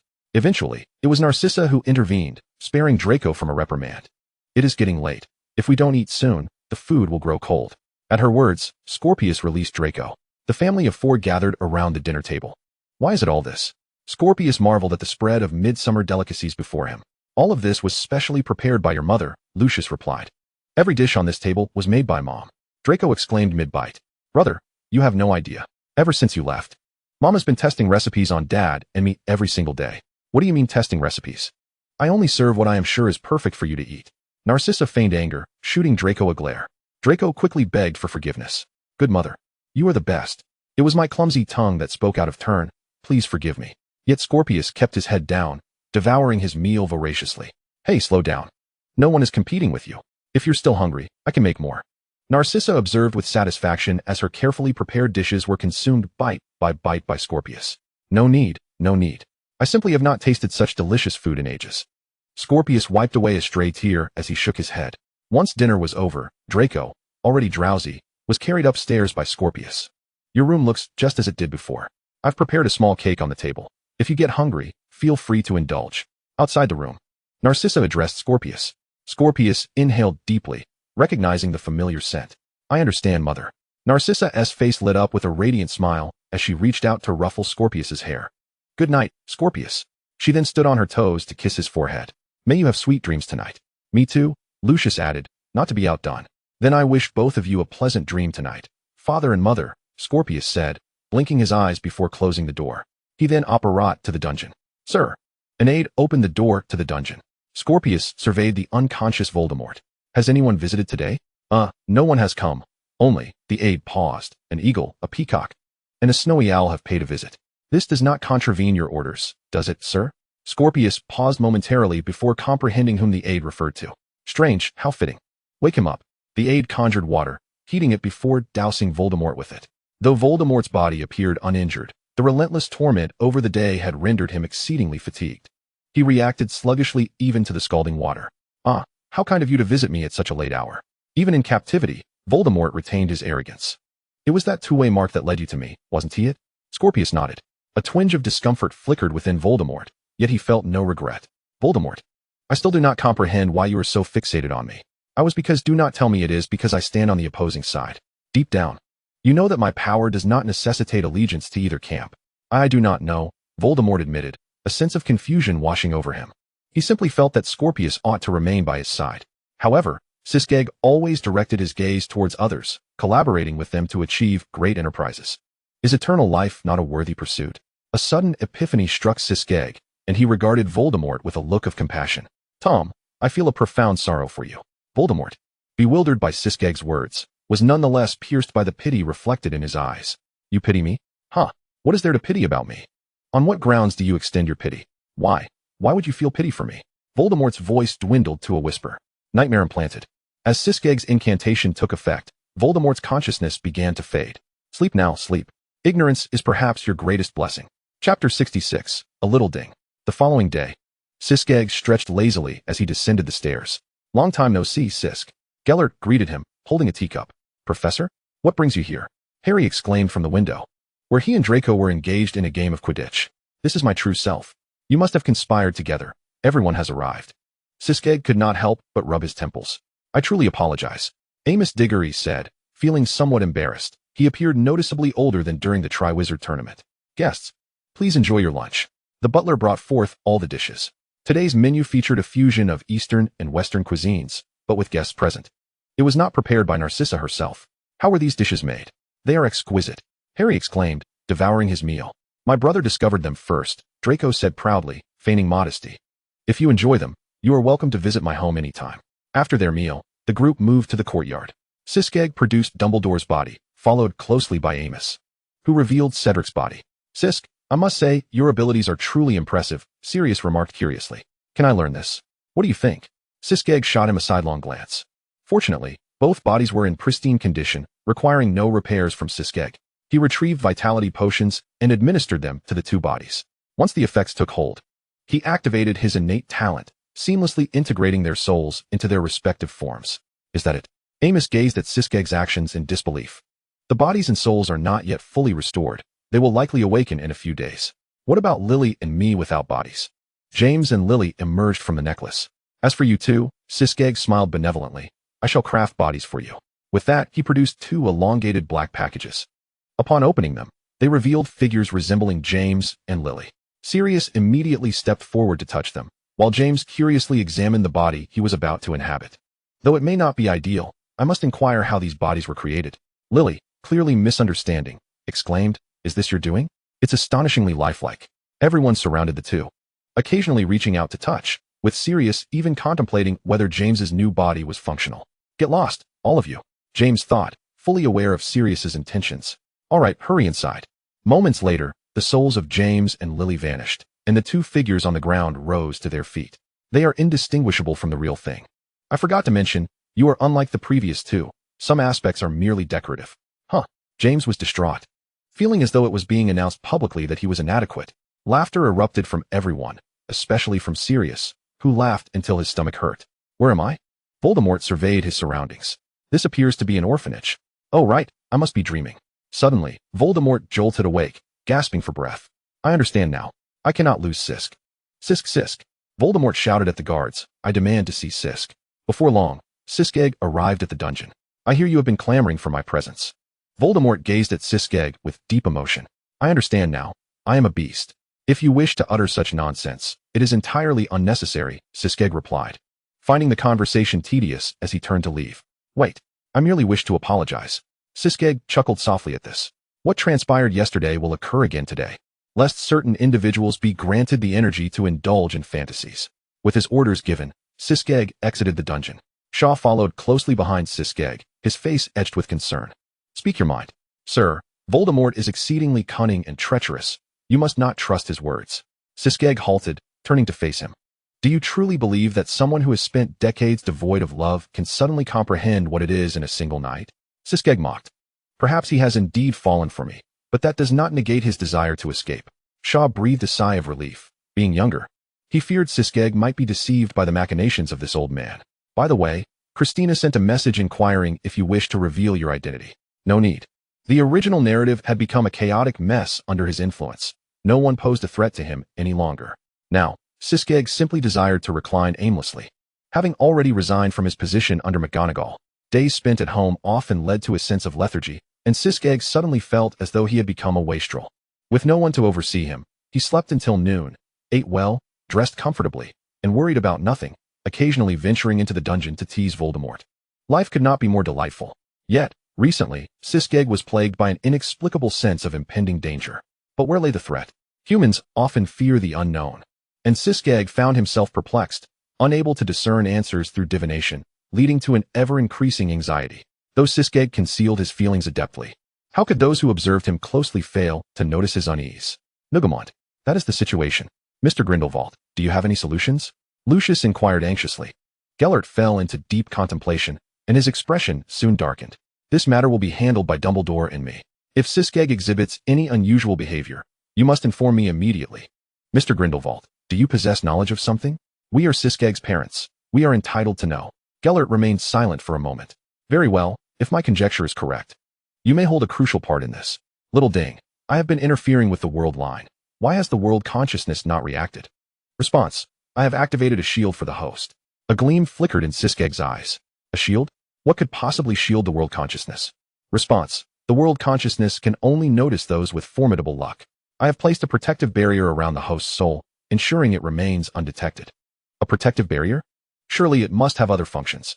This barrier cannot be broken, can it? Response, please note, the protective barrier has its limits. Should the host's action surpass the world consciousness's threshold, it will detect and obliterate the host. So, this world does not acknowledge my existence then? Response, unable to answer. Unable to answer. Unable to answer? Still cannot provide an answer?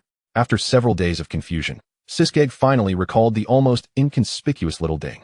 Among all that could be foretold, Little Ding seemed the least likely to be divined. Realizing this brought Siskegg an instant sense of relief. As long as one could identify the problem, there must exist a solution. Several key points emerged: unsealing, shielding, protective barriers, and the limits of my existence. Chapter 67, The Endgame 1. Unsealing implies that I possessed magical power from the very beginning, yet it was sealed by an unknown entity. There are two possibilities. Either Little Ding kindly unsealed me, or this seal was indeed crafted by Little Ding itself. 2. I have altered the entire timeline to such a degree that if the world's consciousness had not noticed this significant change, it would reflect poorly on its capabilities. Thus, it is reasonable to deduce that the world's consciousness permits my alterations. From the moment I acquired a new name, my existence was acknowledged by the world. Considering that Little Ding cannot be divined, it is highly probable that the shielding and protective barriers it mentioned were applied to itself, perhaps even hiding within my body or soul. 3. Reflecting on my 3 instances of traversal, the first occurred after Draco's attendance at a banquet, the second after my expulsion from the wizarding world, and the third remains ambiguous. However, the only divergence from the original plot during that period was Harry's enrollment. The common thread among these events is my involvement. Each unique task I encountered involved subjects I frequently interacted with, suggesting that Little Ding likely chose to engage with these individuals through me to avoid detection. In my previous life, I had read numerous novels where such system-like entities could be both beneficial and detrimental. It appears Little Ding falls into the latter category.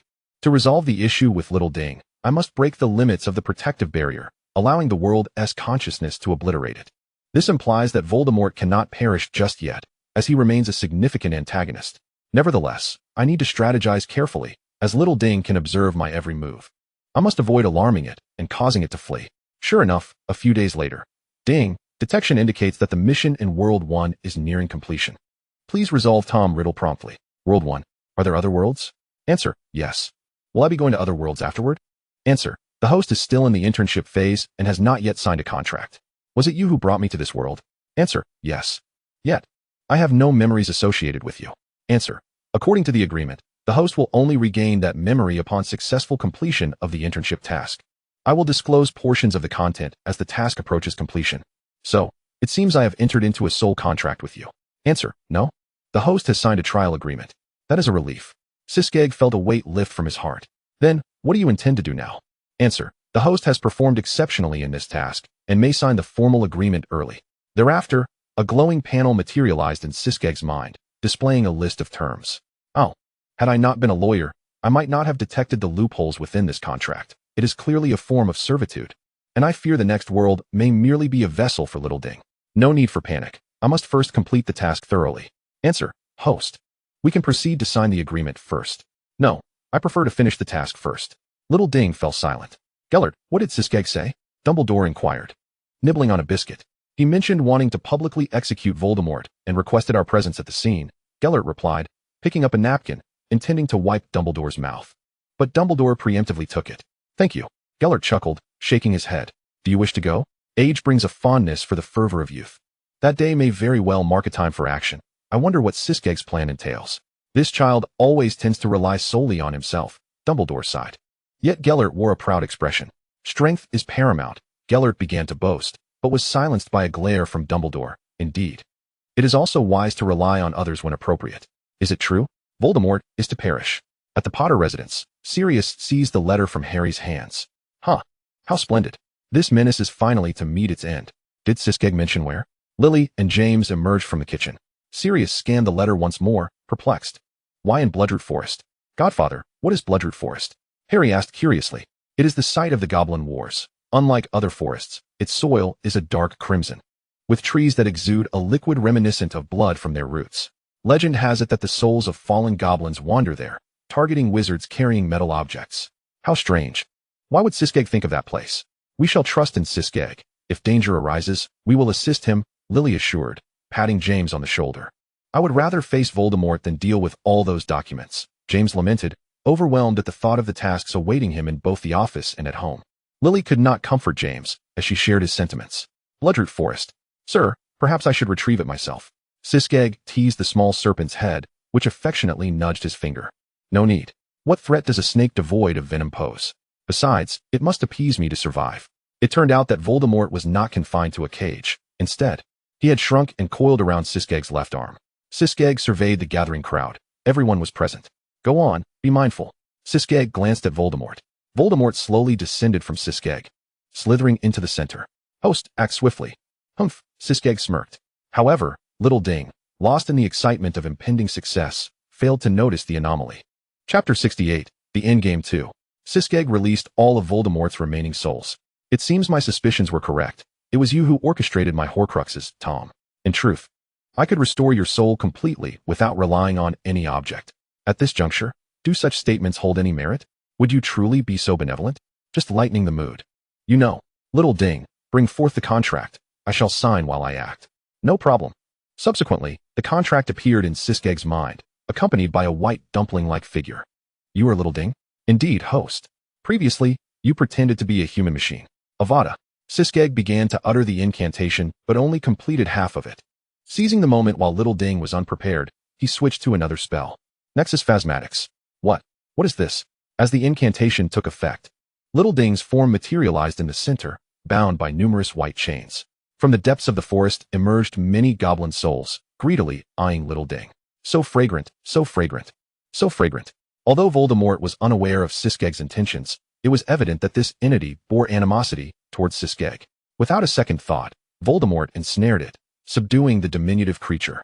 Voldemort inadvertently aided Siskeg. Little Ding, which had initially struggled, was now firmly suppressed. Host, what are you doing? Host. With the exception of Lucius and Gellert, the surrounding individuals were taken aback, their gazes involuntarily drawn to Siskeg. Do you like it? Custom made for you, SYSG smiled. It feels quite nice to have a physical form. Doesn't it? Host, why have you done this? Xiao Ding feigned innocence. You have sealed my magic, haven to you? At this declaration, the atmosphere shifted as everyone turned grave. In the realm of wizards, magic is the foundation of a wizardess existence.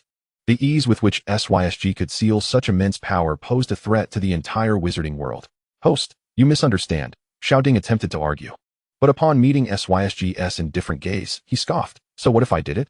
A mere formation of a small world can only restrain me temporarily. You cannot do anything to me. Indeed, we lack that capability, but that does not imply the world consciousness cannot. SYSG couldn't help but feel a pang of concern for Xiao Ding's intellect. Taichi's embrace. What is this? Suddenly, white threads began to drift from everyone present, some thick, some thin, with Harry's being the thickest. The threads coalesced above Xiao Ding, gradually forming a vortex. The inhabitants of the small world were oblivious to its significance. Yet Xiao Ding recognized it as an exceedingly precious fortune. As the fortune amassed, Xiao Ding grasped SYSG's intentions. Host, if I perish, your talents will be rendered useless. He threatened. SYSG remained unfazed. How peculiar. One can discern expressions from a white dumpling, he mused. By the way, where's its mouth? Host, no please. I can offer you benefits. The vortex above Xiao Ding grew larger, stacking higher. Gellert and Dumbledore sensed an oppressive force emanating from the heavens, their concern for SYSG mounting. With so much fortune being attracted, they wondered if the child would be subjected to backlash. They exchanged glances and simultaneously raised their wands. Taichi's embrace. The vortex expanded at an increasingly visible rate. With 2 examples set, others raised their wands to share the burden with SYSG. The sky darkened instantly, heavy clouds gathered. Thunder rumbled, and lightning split the sky, with wild winds threatening to unsteady their stance. Xiao Ding's form was torn apart by an invisible force, and the fairy souls rushed in amidst the chaos. This is a precious opportunity. Do not squander it. In a short while, Xiao Ding's fragments vanished, and the fairy souls retreated to their original places. Now, it is time to deal with you, Tom. Can today's affairs be exchanged for past misdeeds? Absolutely not. Before SYSG could speak, Narcissa rushed forward. Such a demon deserves to perish. Allowing you to live thus far is already a testament to my mercy. Narcissa's fury rendered Lucius and Draco speechless, prompting SYSG to step forward and gently pat Narcissa's back. Mother, please calm down. He is not worth it. Yet to let him die so easily seems too lenient. Sirius expressed his dissatisfaction with Voldemort's fate. Regardless, he currently possesses no offensive capability. Why not let us have some fun with him? James chuckled. Is your paperwork insufficient? SYSG jested. No. James feigned a grimace. I'm truly exhausted. Sirius rested his elbow on James's shoulder. Good brother, you are no longer human. How could you feel tired? SYSG, Avada Kedavra chain. In an instant, Voldemort ascended. Everyone was stunned by the rapidity of the action. SYSG and Voldemort had been entwined in conflict for so many years, and he was simply weary. As the years passed, the carefree attitude of youth had all but vanished. Perhaps this was the price of maturity. With age comes the need for self-cultivation. If there is a next life, Tom, I hope you can be an ordinary child. Now, let us go and celebrate. SYSG beamed. Chapter 69. Wishing everyone eternal happiness. The morning sun streamed through the tall, floor-to-ceiling windows of Malfoy Manor as SYSG languidly reclined in a high-backed chair in the study, cradling a novel in his hands. Outside, a few white peacocks strolled leisurely, while the neatly trimmed hedges rustled softly in the breeze. Everything appeared normal, or rather, seemingly so. Strange, SYSG furrowed his brow, his fingertips gently tapping the pages. Why is it so quiet today? At this hour, Draco would typically be pestering him about the latest Quidditch news, or his mother Narcissa would inquire what he wished to have for lunch. Yet today, the entire manor felt as though it had been cast under a silencing charm. He closed the book, stood up, and walked towards the door. Just as he pushed it open, he nearly collided with the house elf. Gaia? SYSG raised an eyebrow. What are you doing here? Gaia's large eyes darted in panic, and its pointed ears twitched. Just passing by. Esteemed Master SYSG. With that, it vanished with a pop. Suspicious. SYSG narrowed his eyes. He proceeded down the stairs, preparing to find something to eat. However, around the corner, he overheard hushed voices. Is the cake ready? Of course, James. But we need to stall him for at least 3 hours. Merlin, Lily, are you sure he is unaware? He doesn't even remember what day it is. SYSG halted abruptly. Those voices belonged to James and Lily. He peeked around the corner to see Sirius, James, and Lily huddled together at the end of the corridor, holding a piece of parchment that seemed to contain some sort of plan. What shocked him further was that Snape stood beside them, his expression still stern. Yet the corners of his mouth hinted at a slight smile. What is going on? Sysg murmured to himself. Just then, the flames in the fireplace suddenly turned green, and a familiar voice echoed. Is everything arranged? I have managed to persuade those stubborn individuals in Germany. They have agreed to lend us a few trinkets for the occasion. It was Gellert. Sysg's eyes widened. How could his godfather be here? Before he could process this, a hand suddenly patted his shoulder from behind. Ah! Sysg jumped in surprise, turning abruptly to find Dumbledore smiling at him, his blue eyes sparkling mischievously behind half-moon spectacles. Good morning, Sysg, Dumbledore greeted warmly. The weather is quite lovely today, isn't it? Sysg's mouth opened as if to respond, but he suddenly realized that today was his birthday. Everyone was conspiring to prepare a surprise for him. His mind raced. He quickly took a step back, donning the trademark facade of the Malfoy family. Professor, I truly did not expect to see you here. Dumbledore's eyes narrowed slightly, his beard quivering gently. Oh, I thought you would be more surprised by Grindelwald's presence. The flames in the fireplace flickered again, and Grindelwald's voice carried a teasing tone. Albus, do not frighten the child. Sysg, would you like to lend your godfather a hand? Just as Sysg was about to answer, a commotion erupted downstairs. Draco's distinctive elongated tone rang out. Mother, I truly believe silver suits better than gold. Be quiet, Draco. Narcissa's voice held an unusual tension. Is your father in the study? Dumbledore gently adjusted his glasses. Winking at Sysg. It seems our time is limited, Severus? At an indeterminate moment, Snape stood at the corner of the staircase, his black cloak billowing like the wings of a bat. Potter and his companions had already arrived in the foyer and given them another 10 minutes. The entire surprise would undoubtedly devolve into chaos. Upon entering the foyer behind Dumbledore, Sisk was utterly taken aback by the sight before him. Harry, Ron, and Hermione were squeezed behind a portrait, Hermione clutching an ever-expanding magical balloon, while Ron attempted to conceal a singing wizarding hat within the armor, and Harry anxiously glanced around. Merlin's pants. Ron suddenly gasped. He's coming. 3 pairs of eyes turned in unison towards Sisk. Hermione's face flushed crimson. The balloon in her grasp burst with a resounding pop, showering the room in a cloud of golden glitter. Happy birthday? Harry awkwardly raised his wand, inadvertently triggering the magical fireworks concealed within his sleeve. At that precise moment, the door was flung open with great force. Lucius stood at the threshold, his expression ominously dark. Can someone explain why there is a flying muggle car parked in my front yard? Sirius leaned over the second-floor railing, mischief glinting in his gray eyes. That was my birthday gift. Modified, of course. Gaius. Lucius bellowed, summoning the house elf. Clear this rubbish away. Just then, Narcissa appeared behind her husband, her fingers gently resting on his shoulder. Remember our agreement? Lucius's mouth twitched before he ultimately scoffed and turned away. Narcissa bestowed a mysterious smile upon Sisk before gently shutting the door. Seizing the opportunity, Hermione pulled Sisk aside. Professor, we need your help. The trinkets Mr. Grindelwald brought are actually... A deafening explosion interrupted her. The entire manor trembled violently, the crystal chandelier overhead creaking ominously. Blast it! Snape surged from the basement, his cloak smeared with suspicious purple goo. Black, what did you add to the cake? Sirius feigned innocence. Just a drop of color-changing dragon's blood. Suddenly, James emerged from the invisibility cloak, covering his mouth. Shut it, Bigfoot. Are you trying to ruin the entire plan? Dumbledore stood at the top of the spiraling staircase, the tip of his wand gleaming with a dangerous light. Gentlemen, perhaps we should. His words were cut short, with a blinding flash of golden light. Grindelwald elegantly stepped from the fireplace, cradling a shimmering crystal ball that morphed in shape. Happy birthday, my dear pupil. Would you care to see the little entertainment I've prepared for you? Within the crystal ball, shadowy figures could be discerned, morphing into fire dragons. Hermione shrieked. Grindelwald chuckled with delight. Just a miniature version, perhaps garden-sized? Sisk could no longer contain himself. What on earth are you all plotting? An abrupt silence fell over the room as they exchanged glances. Finally, it was Narcissa who stepped forward, gently grasping his hand. Darling, we merely wish to give you an unforgettable birthday. After all, Dumbledore interjected, this marks your 30th year in this world. Sisk's heart skipped a beat. They knew? They all knew of his identity as a time traveler? The shadows of fire dragons within the crystal ball continued to twist and turn.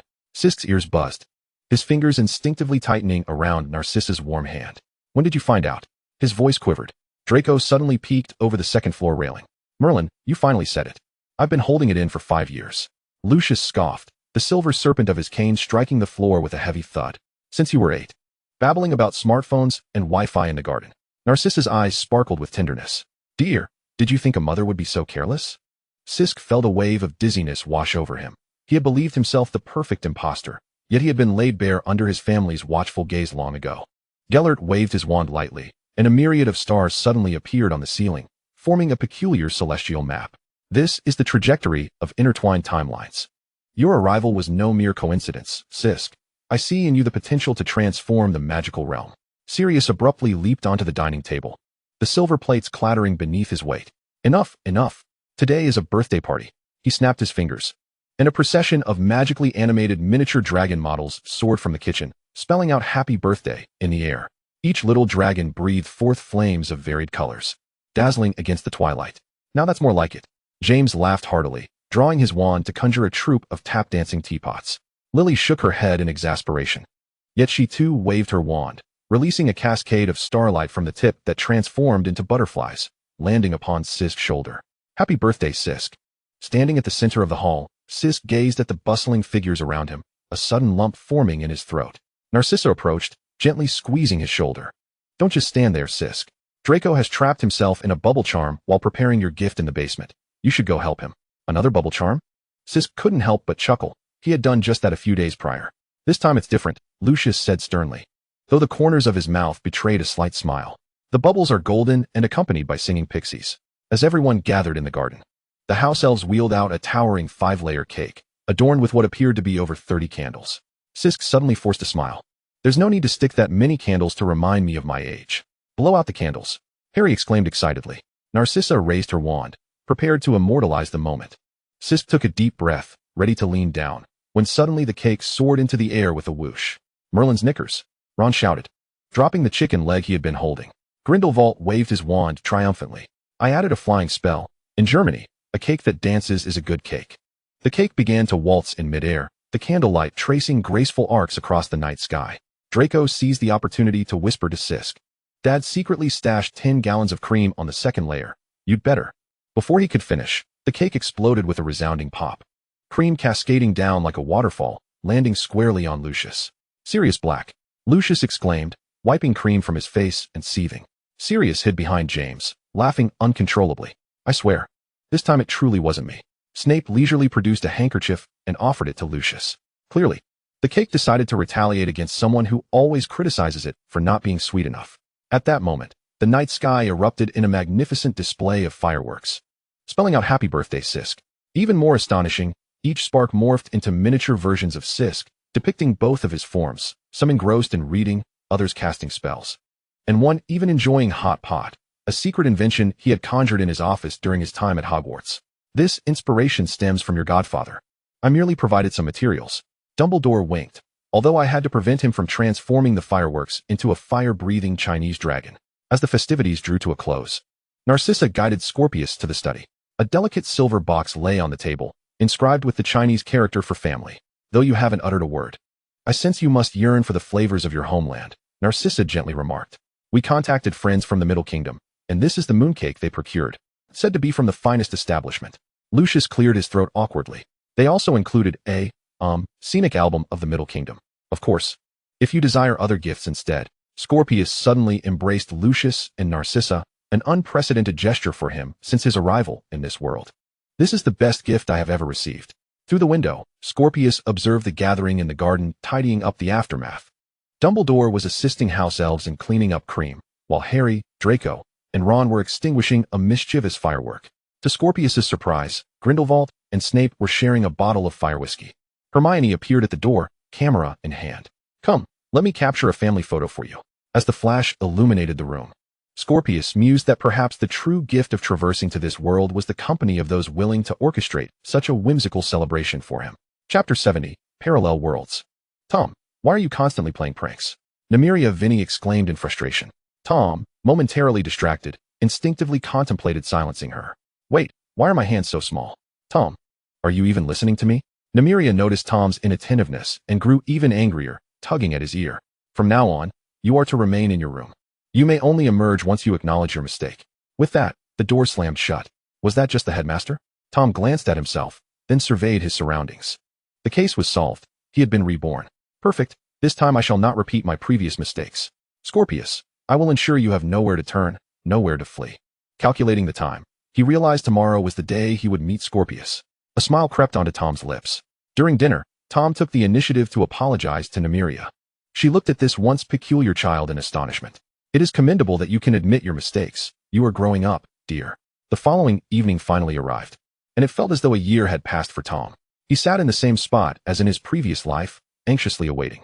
However, until the end of dinner, Scorpius did not appear. Tom rushed to Nymeria. Headmaster, will there be any new children arriving at the orphanage soon? Nymeria was taken aback. For this was not a question Tom would typically ask. None, dear. Are you hoping to make friends? Nymeria was well aware of the other children's isolation of Tom.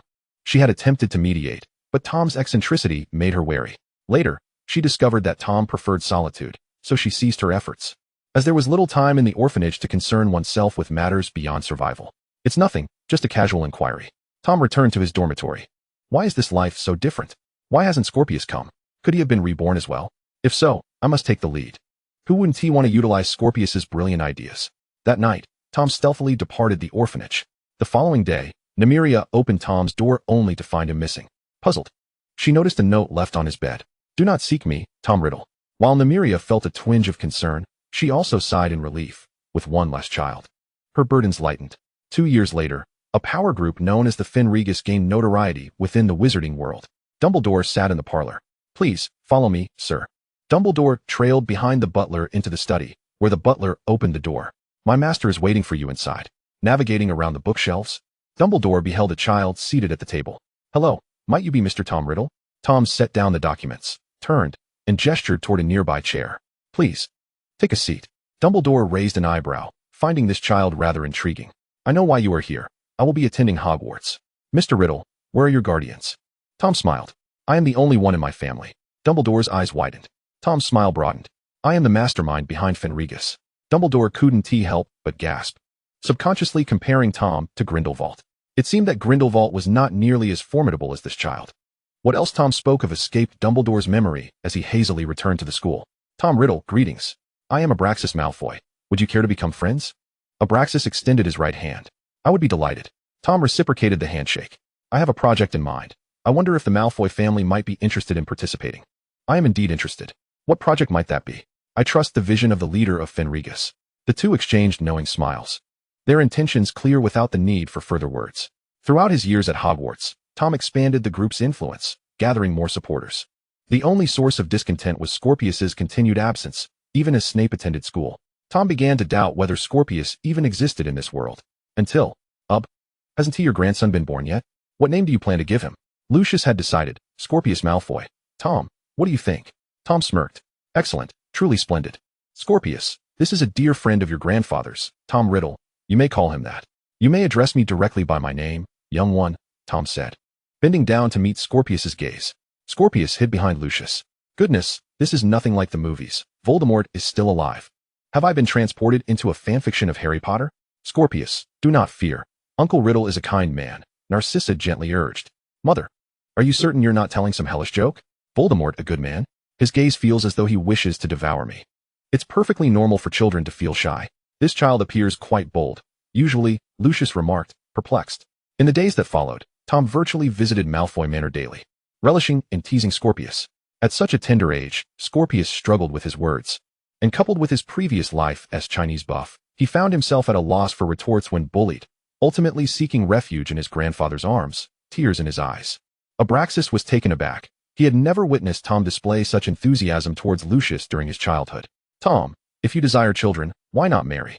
Although Tom and Abraxas were both in their 60s or 70s, potions had allowed them to maintain their youthful appearances. However, Abraxas chose not to partake in potions, believing that experiencing the gradual process of aging was, in itself, a delightful aspect of life. I harbor no fondness for children. As Tom gently wiped away the tears of Sisk with a handkerchief, he responded. Abraxas could not help but scoff inwardly. Then why do you keep coming to my home? Only to make Sisk cry each time, and then exhaust yourself soothing him? Upon their first meeting, Tom realized that Sisk was a reincarnation, albeit one unlike himself. With a sudden understanding of Sisk's peculiar thoughts, Tom grasped the situation.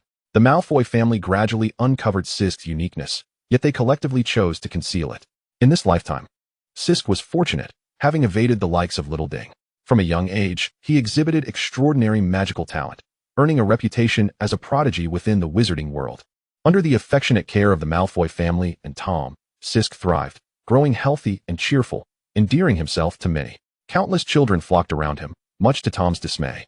As his expression darkened ominously, after Sisk turned 10, Tom decided to keep him close, personally instructing him, and when Sisk reached the age of 11, he resolutely declined Hogwarts' invitation, ignoring Sisk's pleas and playful antics.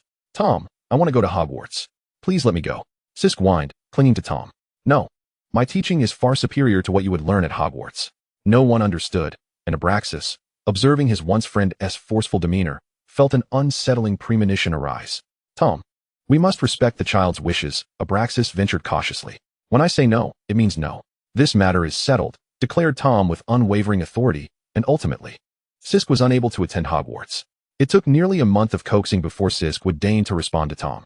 During this time, Abraxas made several attempts to take Sisk back, all thwarted by Tom's stubborn resistance, and it became clear to Abraxas what Tom truly wanted. In the study, Abraxas confronted Tom. "Is there something amiss, Up?" he inquired, only to receive a punch in response. "You beast."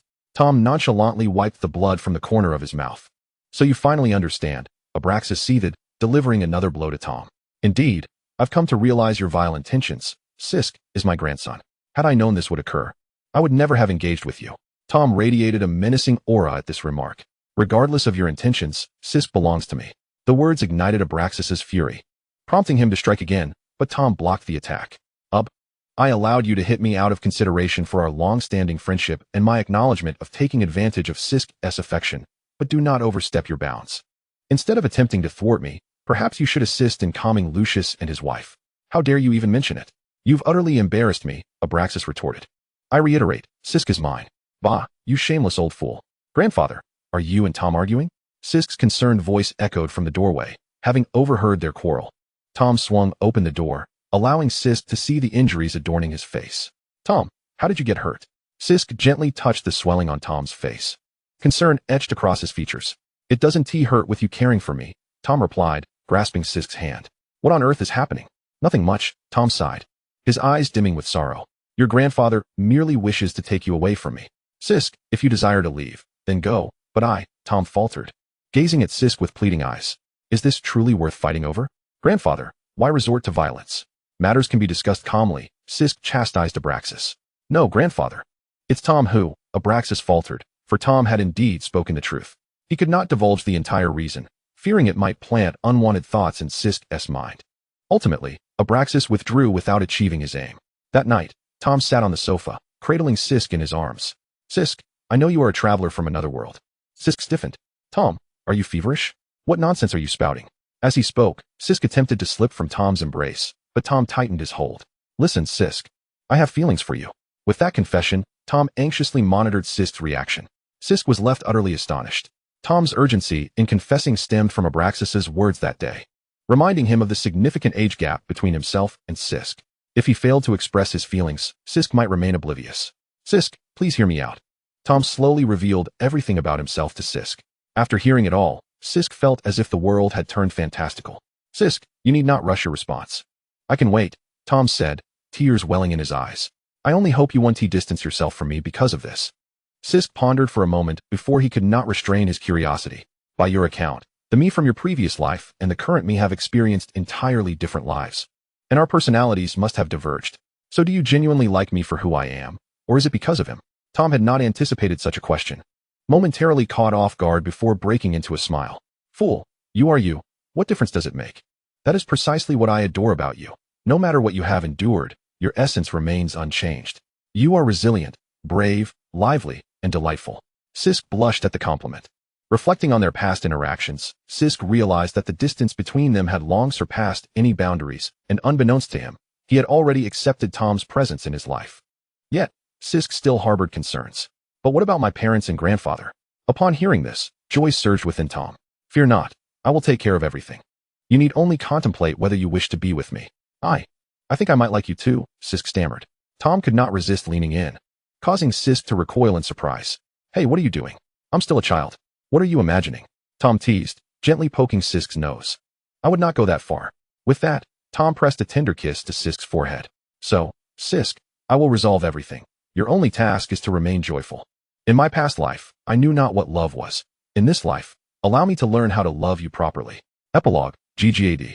Snow blanketed the edges of Godric's Hollow, accumulating on the windowsill of Grindelwald's cottage. Following Voldemort's demise, Grindelwald chose to return to Godric's Hollow, the place where everything began and ended.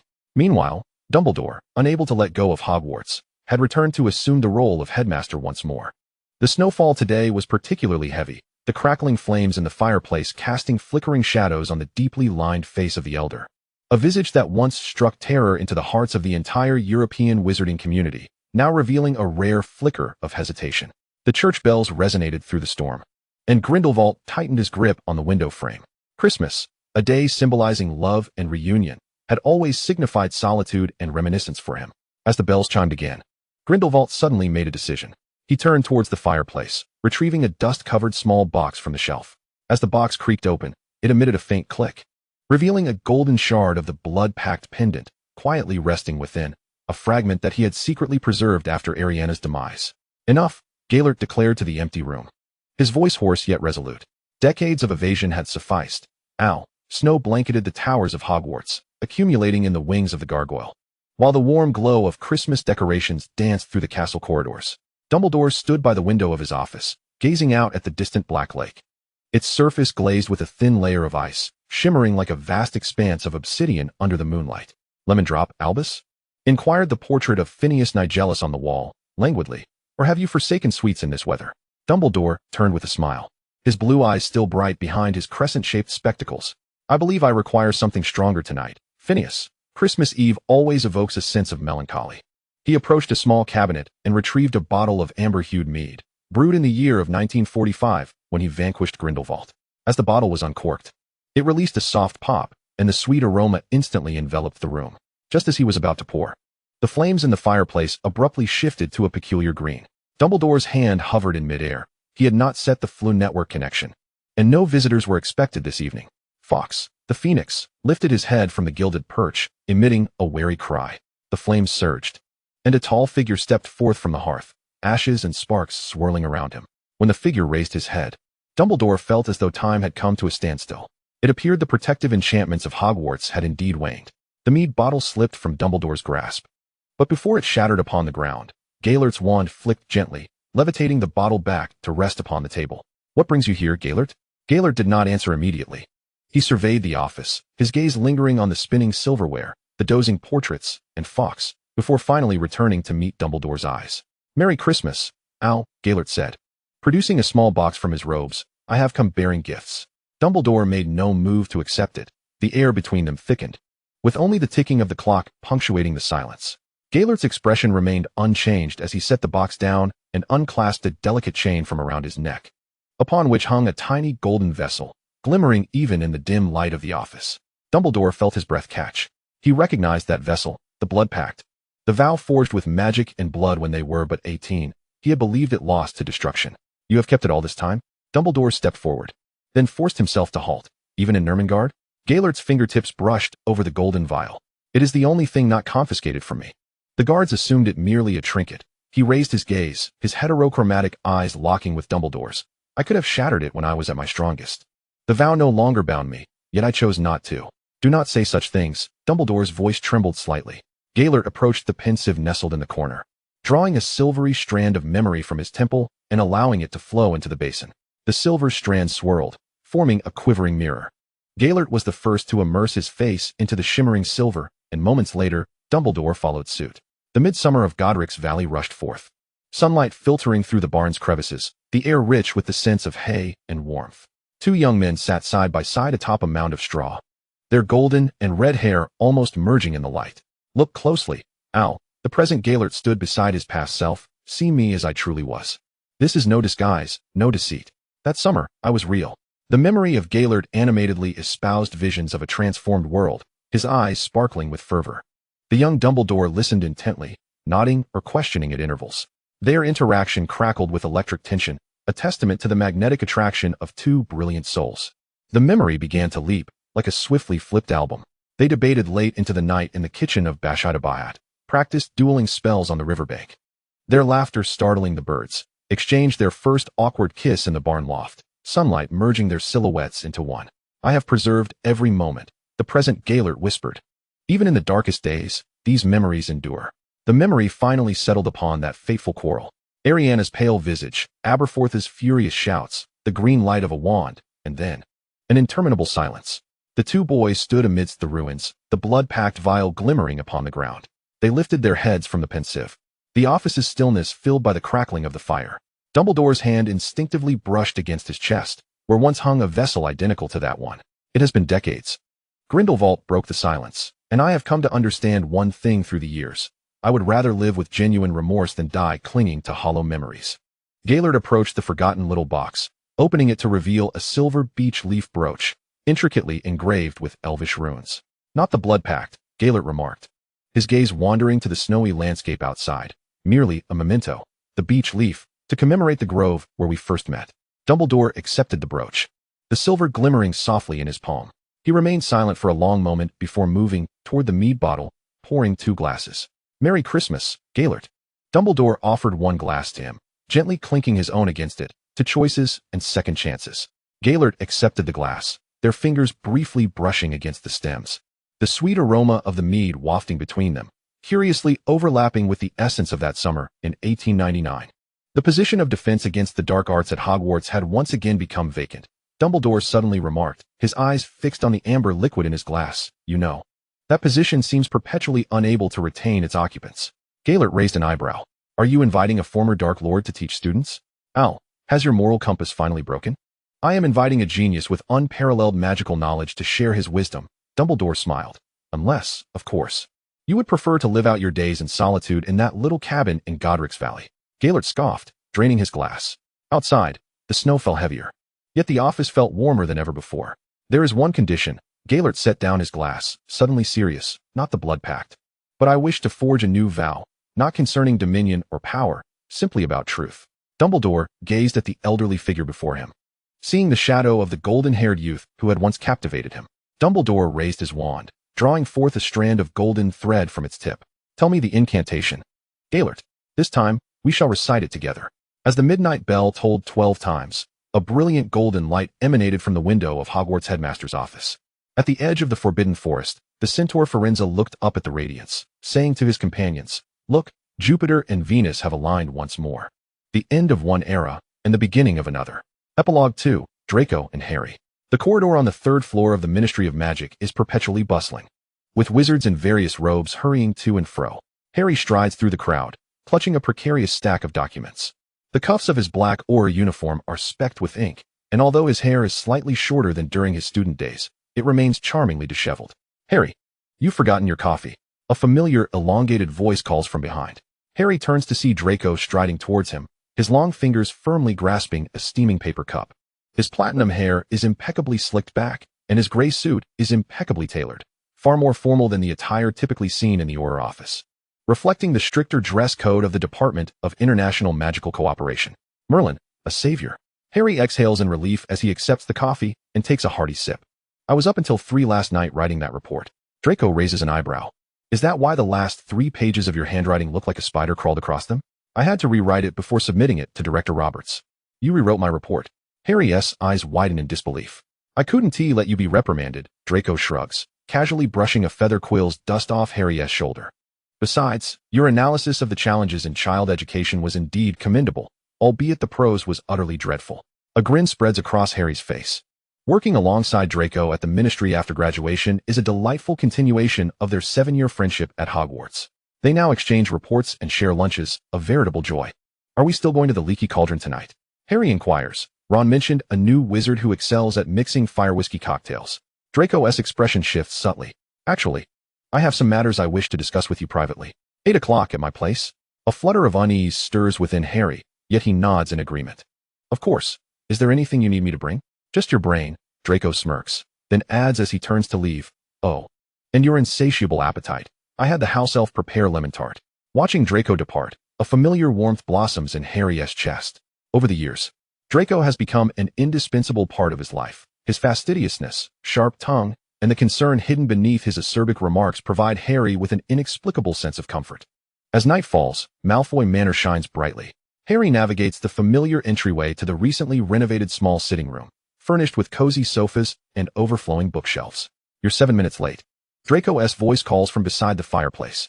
He has changed into a deep blue loungewear robe, holding 2 crystal glasses. An impromptu meeting at the Auror office, Harry replies. Hanging his coat by the door. Hermione proposed a new house elf rights bill, and the entire law enforcement department has gone mad. Draco chuckles softly, handing Harry a glass of amber liquid. Try this, Scottish single malt, from 1989. Harry takes the glass, their fingertips brushing momentarily, a subtle spark seeming to pass between them.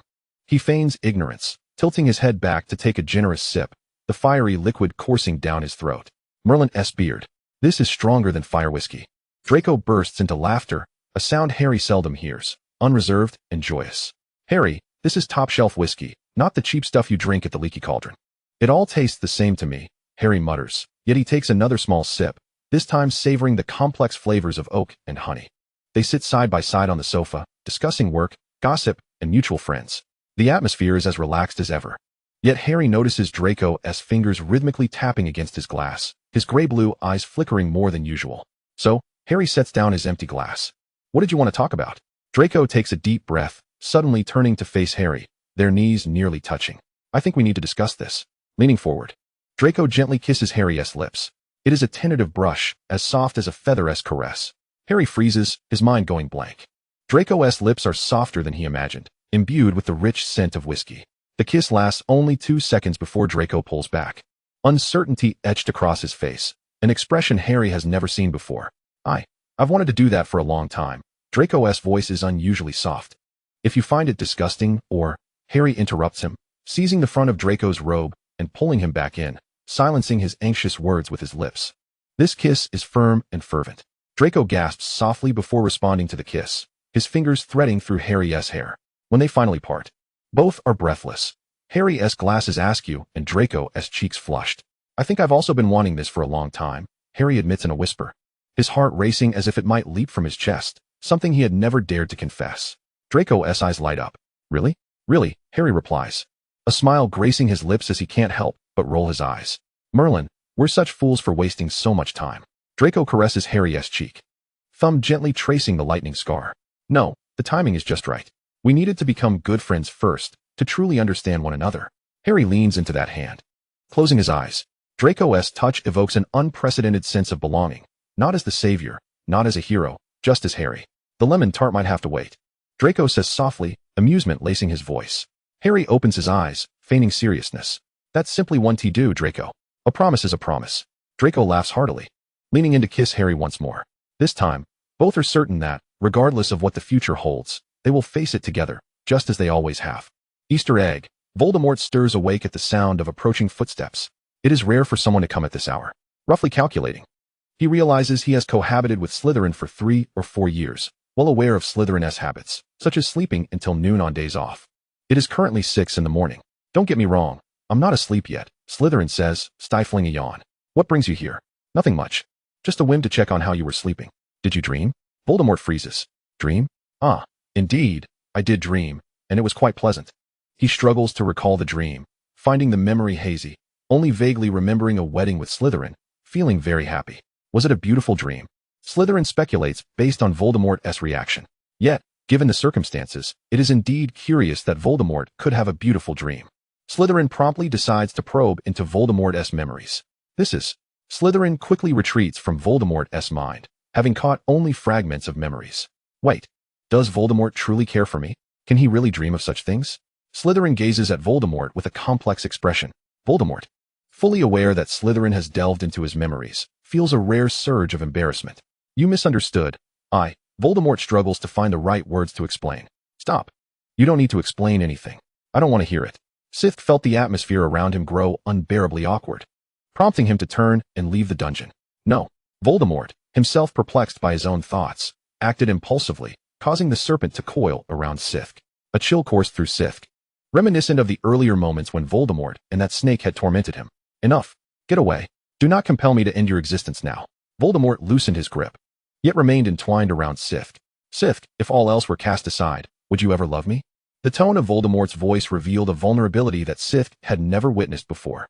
Voldemort, arrogant and proud, was simultaneously plagued by insecurities. His sensitivity and suspicion were but manifestations of the turmoil within. Sith fell into silence for a fleeting moment. After a while, He gently caressed the serpent's head, then pressed a soft kiss to Voldemort's eyes. I am sorry, Tom. I cannot give you what you desire. I see, Voldemort replied, as he sorrowfully slithered away from Sith. Thank you. At the moment Sith stepped out of the dungeon, Voldemort silently reflected how wonderful it would be if everything in dreams were reality. At that instant, Voldemort felt an overwhelming weariness, as if the weight of decades pressed heavily upon his heart, making it difficult to breathe. Is this what love feels like? The end. If you enjoyed this, please like, comment, and subscribe. Thank you for your support.